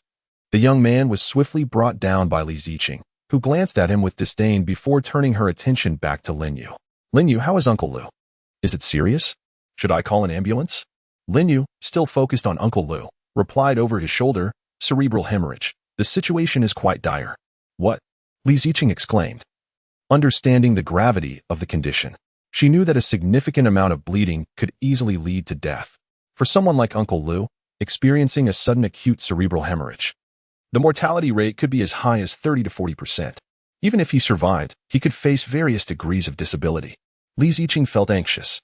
She had always regarded Uncle Lu as a respected elder. Meanwhile, the young man, who had just risen from the ground, scoffed at Lin Yu's words. Who are you trying to fool? Is this old man paying you to put on a show? It's impossible to die from just a simple fall. But if he does die, what good is he? Why was I even born? Bang!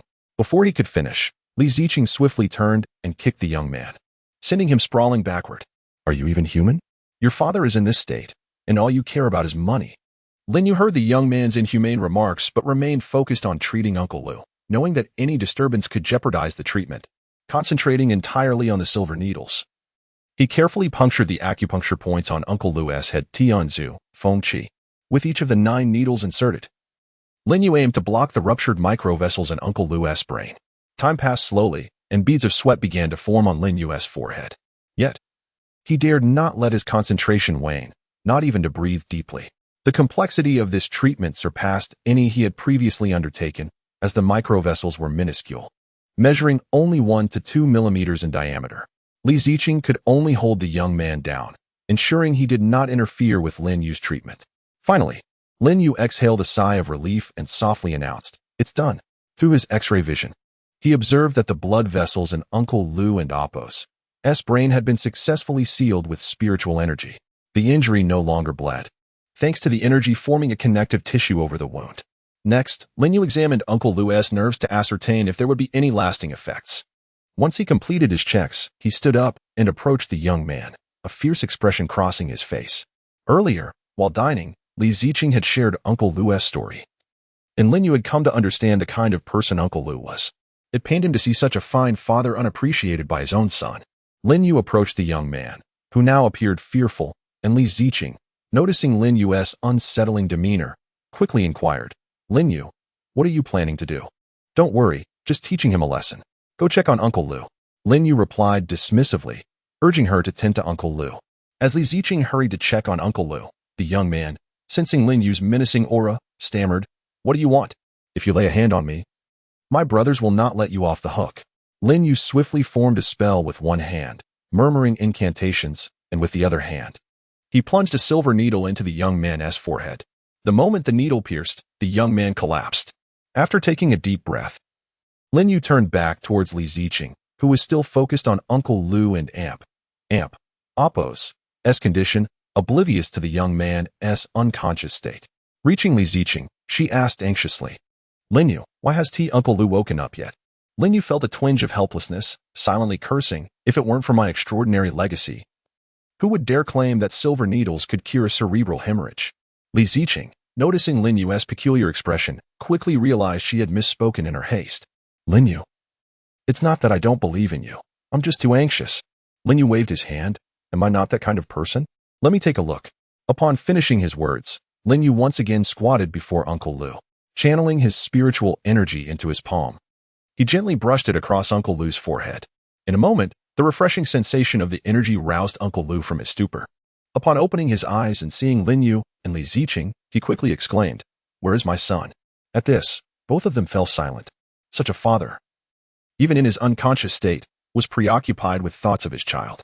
It truly reflects the deep-seated love parents have for their offspring. Li Ziqing spoke up, Uncle Lu, you should focus on yourself. He is over there and is fine. After saying this, Li Ziqing turned her gaze toward the young man. Li Ziqing was momentarily bewildered. Just a moment ago, he seemed perfectly fine. How could he have fallen unconscious now? She turned to Lin Yu, who subtly indicated that everything was all right, which eased her concerns. Uncle Lu gradually sat up and expressed his gratitude. Thank you so much. I must have made a fool of myself. After my wife passed away years ago, he changed drastically, skipping classes, dropping out, indulging in all sorts of vices. I don't mean to spoil him, but whenever I think of his mother, I can't bring myself to be stern with him. With a heavy sigh, Uncle Lu finally noticed his son lying on the ground. Alarmed, he looked at Li Ziqing and asked, Ziqing, what has happened to my son? Feeling a headache coming on, Li Ziqing turned to Lin Yu for assistance. Lin Yu calmly reassured him, Rest assured, Uncle Lu, he is merely experiencing a phase. He then posed another question, Would you like to change your son's current circumstances? Uncle Lu was taken aback, gazing at Lin Yu in confusion. We have all witnessed his behavior. Do you wish to alter it? Lin Yu clarified. Of course, I do. Uncle Lu hurriedly replied. I have always wished for it, but I can't help but remember his late mother, which makes it difficult for me to be strict with him.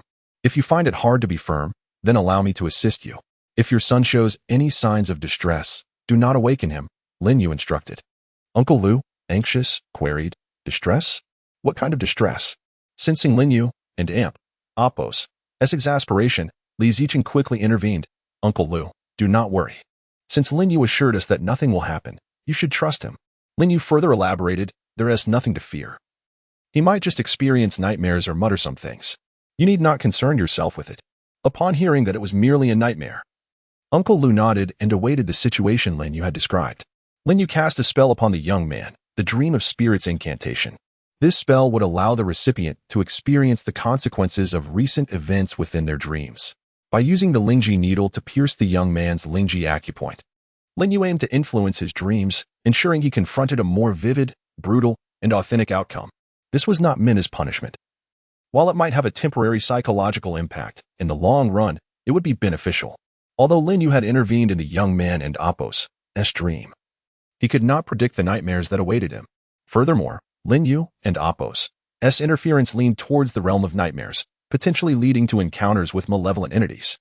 His intent was to instill a sense of gratitude in the young man, prompting a qualitative change in his behavior.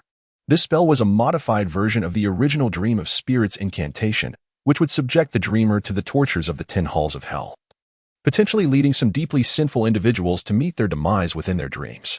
The original incantation required 3 days and nights to complete, and one could not awaken the dreamer from the outside. The three sat quietly in their chairs, observing the young man. After half an hour, beads of sweat began to form on his forehead, and his facial expressions twisted into a grimace of fear and despair. He struggled violently and muttered, No, don't come near me. Die. Go die. Dad, where are you? Come save me. Witnessing this, Uncle Lu's instincts urged him to rush forward. Lin Yu, noticing Uncle Lu and Appo's movement, quickly restrained him. If you wake him now, his nerves may suffer harm. He needs to process this himself. Lin Yu spoke truthfully.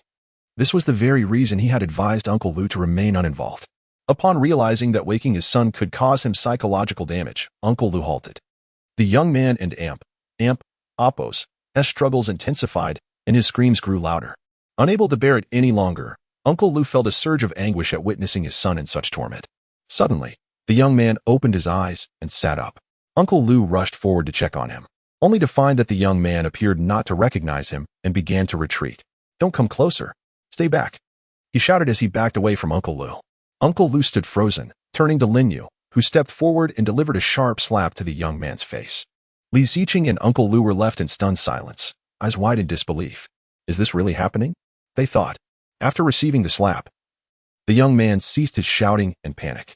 After a brief moment of confusion, a hollow look overtook his eyes, and he collapsed into Uncle Lu and Appo's embrace, sobbing.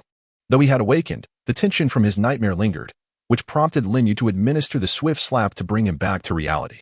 "I had a long dream," the young man exclaimed. "I dreamt you died, and that Mom became a vengeful spirit seeking to torment me. I also dreamt that my so-called friends turned against me, plotting my demise. I was destitute on the streets and ultimately starved to death. I was so frightened." Hearing his son's words, Uncle Lu felt a pang of sorrow despite knowing it was just a dream. He gently patted his son and Appo's back, offering comfort. "Do not worry. As long as your father is alive, I will ensure you do not suffer," he reassured him. Upon hearing his father and Appo's words, the young man could no longer contain his emotions and burst into tears. "I'm sorry, Dad. I was wrong. I understand now. I will never hang out with them again. I will learn cooking with you." Uncle Lu felt a wave of emotion as tears welled up in his eyes. This was the first time he had heard his son express such sentiments since his mother and Appo's passing, and he could not help but be moved. After a significant period, both father and son calmed down. Uncle Lu stood and suddenly knelt before Lin Yu without warning. "Thank you. I am truly grateful," he said, attempting to bow his head in reverence. Li Ziqing and Lin Yu quickly helped him up, urging him to stand. "Uncle Lu, what are you doing?" Li Ziqing exclaimed. Just as Uncle Lu was about to speak, the restaurant door was forcefully kicked open again, this time with such force that the glass shattered. 3 young men, of similar age to Uncle Lu's son, entered the scene. The shortest among them spoke. "Young Master Lu, what are you doing? Why is it taking so long to ask for money? We have been waiting." Lin Yu and the others turned their attention to the trio, while the short leader and Appo's gaze fixated on Li Ziqing, his eyes filled with lewd greed, as if he wished to undress her with his eyes. Uncle Lu and Appo's son spoke up. "I'm not going. I want to stay home and help." "What? I must have misheard," the diminutive figure exclaimed in disbelief. Lu's son resolutely declared, "You heard me correctly. I will no longer indulge in your antics." Upon hearing this, the 3 young men erupted into laughter. "No way. Have you lost your mind?" After a moment of mockery, noticing Lu's son remained silent, the short one continued. "Fine. If you're not coming with us, you can't leave us hanging. Hand over the money. We'll go ourselves." "On what grounds?" Lu's son retorted immediately. The short one scoffed. "On the grounds that you've wasted our precious time. At $10 a minute, we've been waiting an hour. So hand over 1,500. "Absolutely not. You'd better leave now. I want to give you a dime," Lu's son insisted. "Not giving? Do you believe I can ensure you never leave your home again?" The short one threatened, revealing a folding knife from his pocket. Lu, witnessing the young man's actions, quickly stepped in front of his son, urging, "Don and Appo's, to do anything reckless." The short one replied, "If you want to avoid trouble, then give us the money. If not, we're off to find some women." He glanced over at Li Ziqing, adding, "You seem quite familiar. Let this lady accompany us for some fun." Upon hearing such brazen words from the youngsters, Li Ziqing felt an overwhelming urge to teach them a lesson but was restrained by Lin Yu. Leaning closer, Lin Yu whispered something to her, prompting Li Ziqing to nod and hold her ground. Lin Yu then calmly approached, stating, "So, you want money, do you?" The short one responded, "I want both money and the girl." But before he could finish, he was sent flying backward. Lin Yu remarked, "If your parents Kuden and Appo's teach you, then allow me." As soon as he finished speaking, the other 2 companions were also sent sprawling. It turned out Lin Yu had advised Li Ziqing to allow him to handle the situation. Lu and Appo's son had already endured enough, although he had punished them through dreams. It was unsatisfying until he could confront them directly. Lin Yu stepped forward, addressing the trio. "Do you want more?" As soon as he spoke, the short one struggled to grasp his knife and stood up, pointing the blade at Lin Yu, exclaiming, "You dare hit me? Today, I'll show you my prowess." With that, he charged at Lin Yu, who effortlessly pinched the blade with 2 fingers and then delivered a swift kick. The short one was sent hurtling back to his original spot. Lin Yu picked up a willow branch from the ground and approached slowly. The sight of the branch made the short one gulp nervously, and he quickly exclaimed, "I was wrong, big brother. We'll leave right now." Before he could finish, Lin Yu struck him with the willow branch. A wail echoed through the air. "I told you to ask for money. For women. To play with knives. You youngsters really ought to learn better." Li Ziqing and the others watched the scene unfold, reminiscent of children being chastised by their fathers for mischief. Finally, Lin Yu tossed the willow branch to the ground, asking, "Have you learned your lesson?" The young men quickly covered their behinds, helping each other to stand. "We were wrong. Truly. We'll change right now." Lin Yu gestured to Li Ziqing, who immediately understood and retrieved her inspection badge from her bag. He declared to the trio, "Do you see this? I and Appos am saving you. I'm the captain of the Jiangqing inspection team. You're really courting death." The young men were taken aback at the sight of Li Ziqing and Appos' badge. "So can we leave now? We really were in the wrong," the short one tentatively asked. Lin Yu sneered, "Leave? You think glass doesn't and Appos' tea cost anything? You owe for the glass." The three young men, with faces full of distress, began rummaging through their pockets. Ultimately, they managed to scrape together $18.50, with the 50 cents being a mere coin. Lin Yu and the others were left speechless as the three collectively produced such a meager sum. Finally, Lu spoke up, saying, "Forget it. Let them go." Gratefully, the trio apologized once more before scurrying away. Watching them leave, Lu prepared to thank Lin Yu and Li Ziqing. However, Li Ziqing quickly interjected, "Uncle Lu, I'm still hungry. If you truly wish to show your gratitude, please cook us something more." Hearing this, Lu dashed into the kitchen to whip up a few more dishes. Lu and Appos' son, seeing his father enter the kitchen, hurried in to assist. After enjoying their meal, Li Ziqing and Lin Yu finally departed amid Lu's heartfelt gratitude. On the way, they stopped at a large shopping mall where Li Ziqing bought nearly a trunk full of gifts before heading home with Lin Yu. Shortly thereafter, Li Ziqing drove into a wide alley adorned with the traditional Sihuan architecture of old Beijing, leaving Lin Yu in awe. She stopped the car at the very end of the lane. As Lin Yu alighted, he was struck dumb by the sight before him.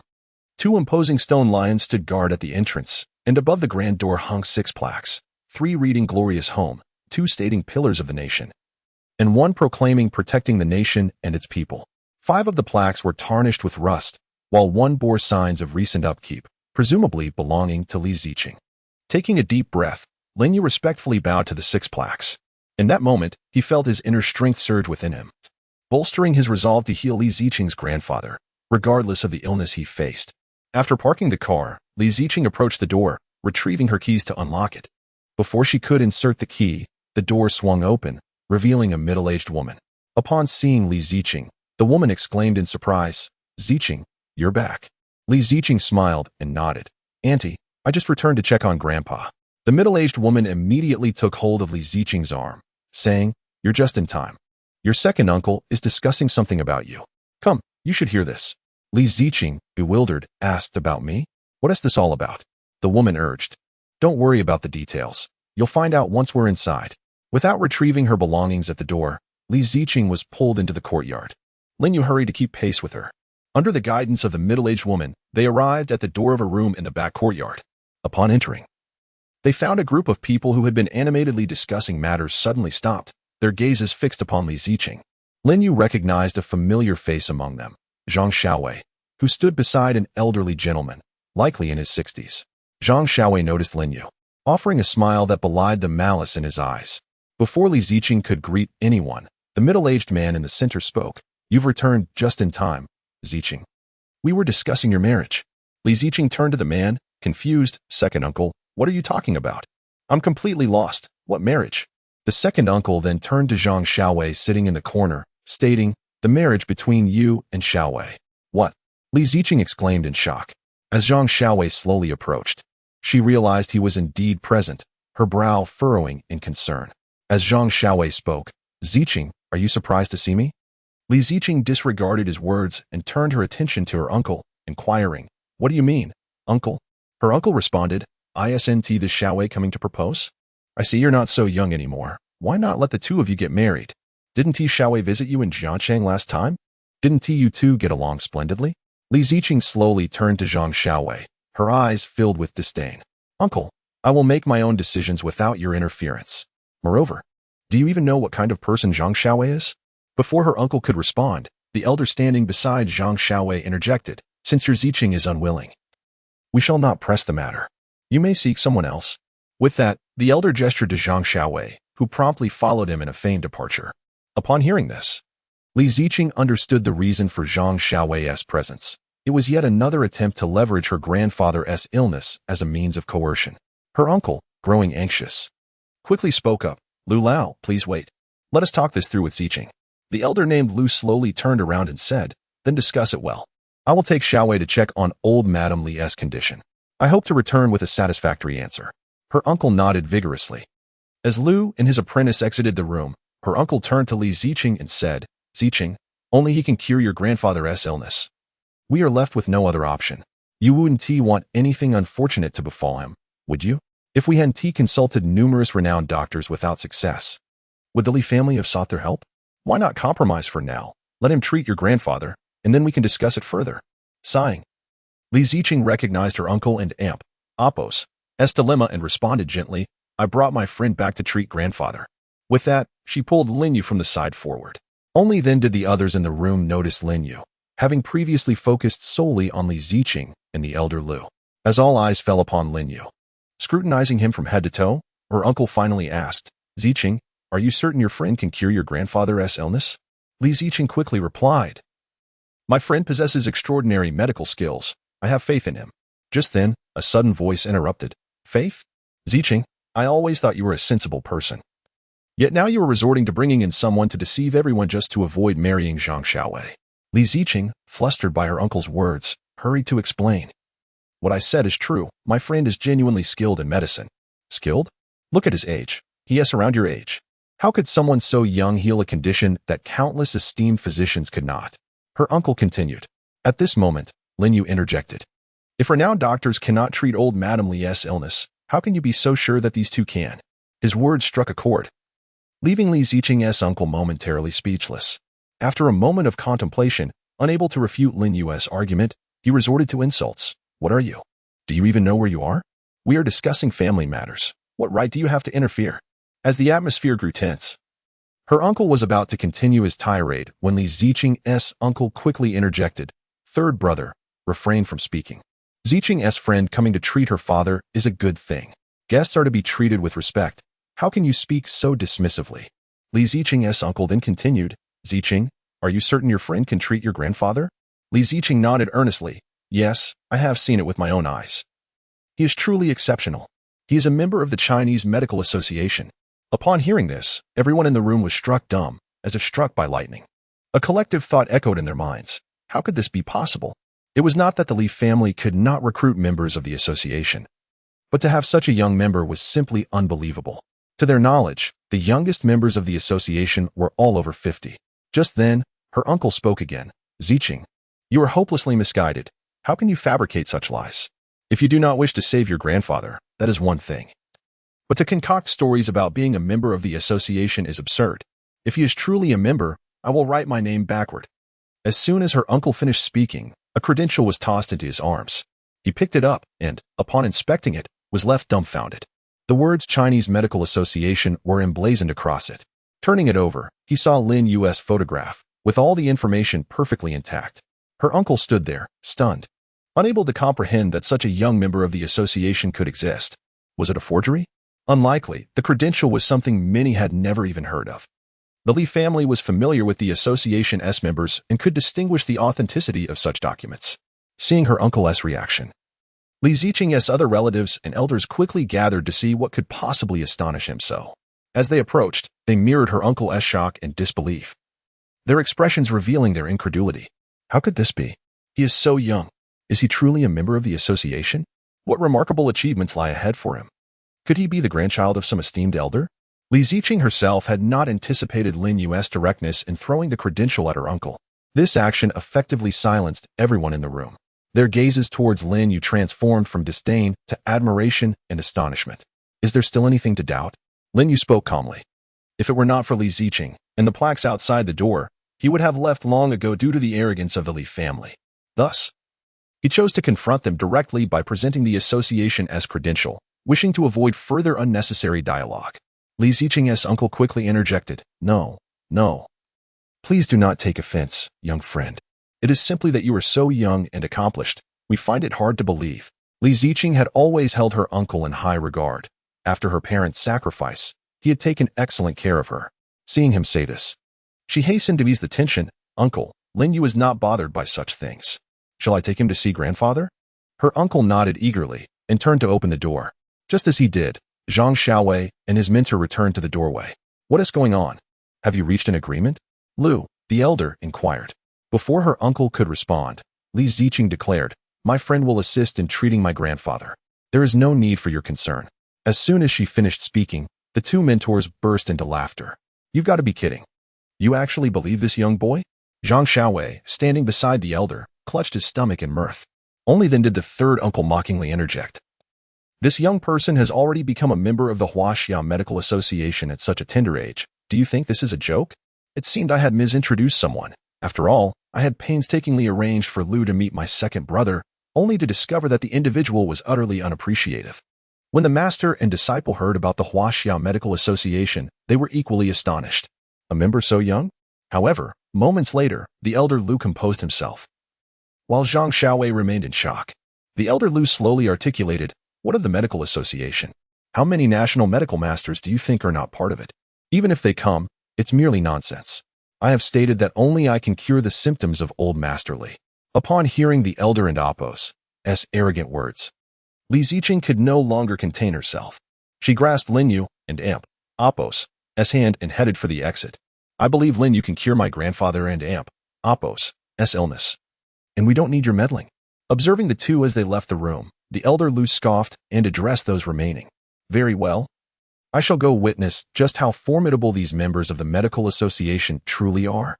He then gestured to his disciple, but found him still in a state of shock. The elder Lu promptly delivered a kick to Zhang Xiaowei's backside. Let us go and see their medical skills. Zhang Xiaowei, finally snapping back to reality, hurriedly followed his master and Apos' lead. The others in the room, eager to join, heard Li Ziqing and Apos' uncle say, let the three of us go. Too many people will interfere with Father's treatment. Thus, the group proceeded in an orderly manner towards old Master Li and Apos' residence. Upon arriving at the doorstep, Lin Yu felt a shiver run down his spine, but he dismissed it as merely the chill of the wind. As he opened the door, he beheld an elder lying rigidly on the bed, utterly motionless. Lin Yu wasted no time and activated his X-ray vision to begin his examination. Moments later, he furrowed his brow slightly. The elder Lu, standing behind them, took notice of Lin Yu's expression and once again mocked him. Young man, I told you. Only I can cure him. Don't think that being a member of the medical association means anything. Even the reincarnation of Hua Tuo could not heal him. Hearing the elder and Apos' taunts and witnessing Lin Yu and Apos' creased brow, Li Ziqing became anxious. Lin Yu, equally concerned, thought, how could I not discern old Master Li and Apos' ailment? You might as well give up. Old Master Li's condition is beyond your capabilities. Upon hearing the elder Lu's words, Lin Yu suddenly had an epiphany.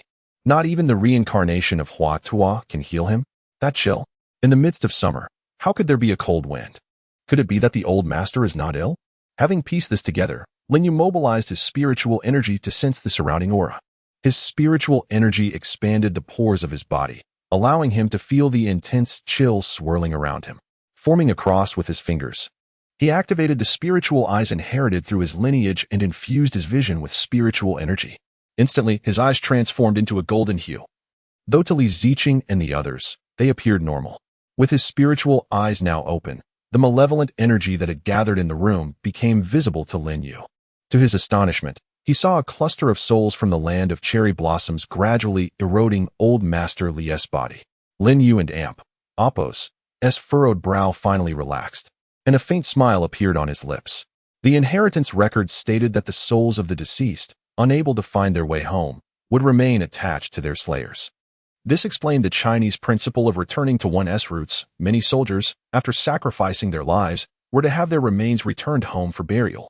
These souls from the land of cherry blossoms, having traveled far and ultimately perished in China, could not find their way back. Thus they latched onto old Master Li. Given that old Master Li had taken the lives of many from the land of cherry blossoms, the aura of slaughter surrounding him was so dense that those souls were powerless against him. Yet, for reasons unknown, this place had become a natural gathering ground for malevolent energies. The accumulation of these souls and oppos, malevolence intensified, and coupled with the inherent corrosive nature of such a gathering. Old Master Li was ultimately harmed by this malevolent energy. A gathering formation, Lin Yu suddenly realized. He turned to look at the elder Lu, his eyes betraying a hint of murderous intent. Is it not obvious? This gathering formation must be the work of these two masters and disciples. Otherwise, how would the old man confidently declare that only he could cure old Master Li?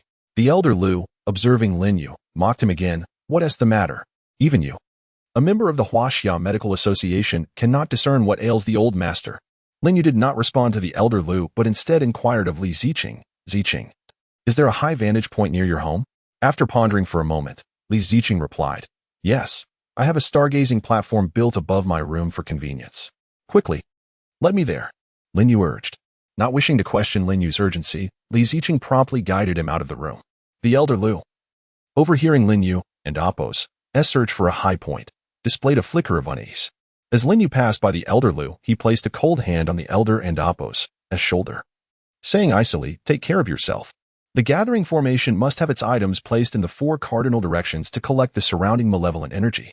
Now that it was clear that old Master Li and Appo's room was the focal point, it was merely a matter of identifying the surrounding gathering instruments. Li Ziqing quickly led Lin Yu to the exterior of her room, stating, only my room has access to the stargazing platform. With that, she opened the door. Upon entering, Lin Yu was taken aback. Li Ziqing's room was adorned in a pink, girlish style, a stark contrast to her usual strong demeanor. A wild beauty?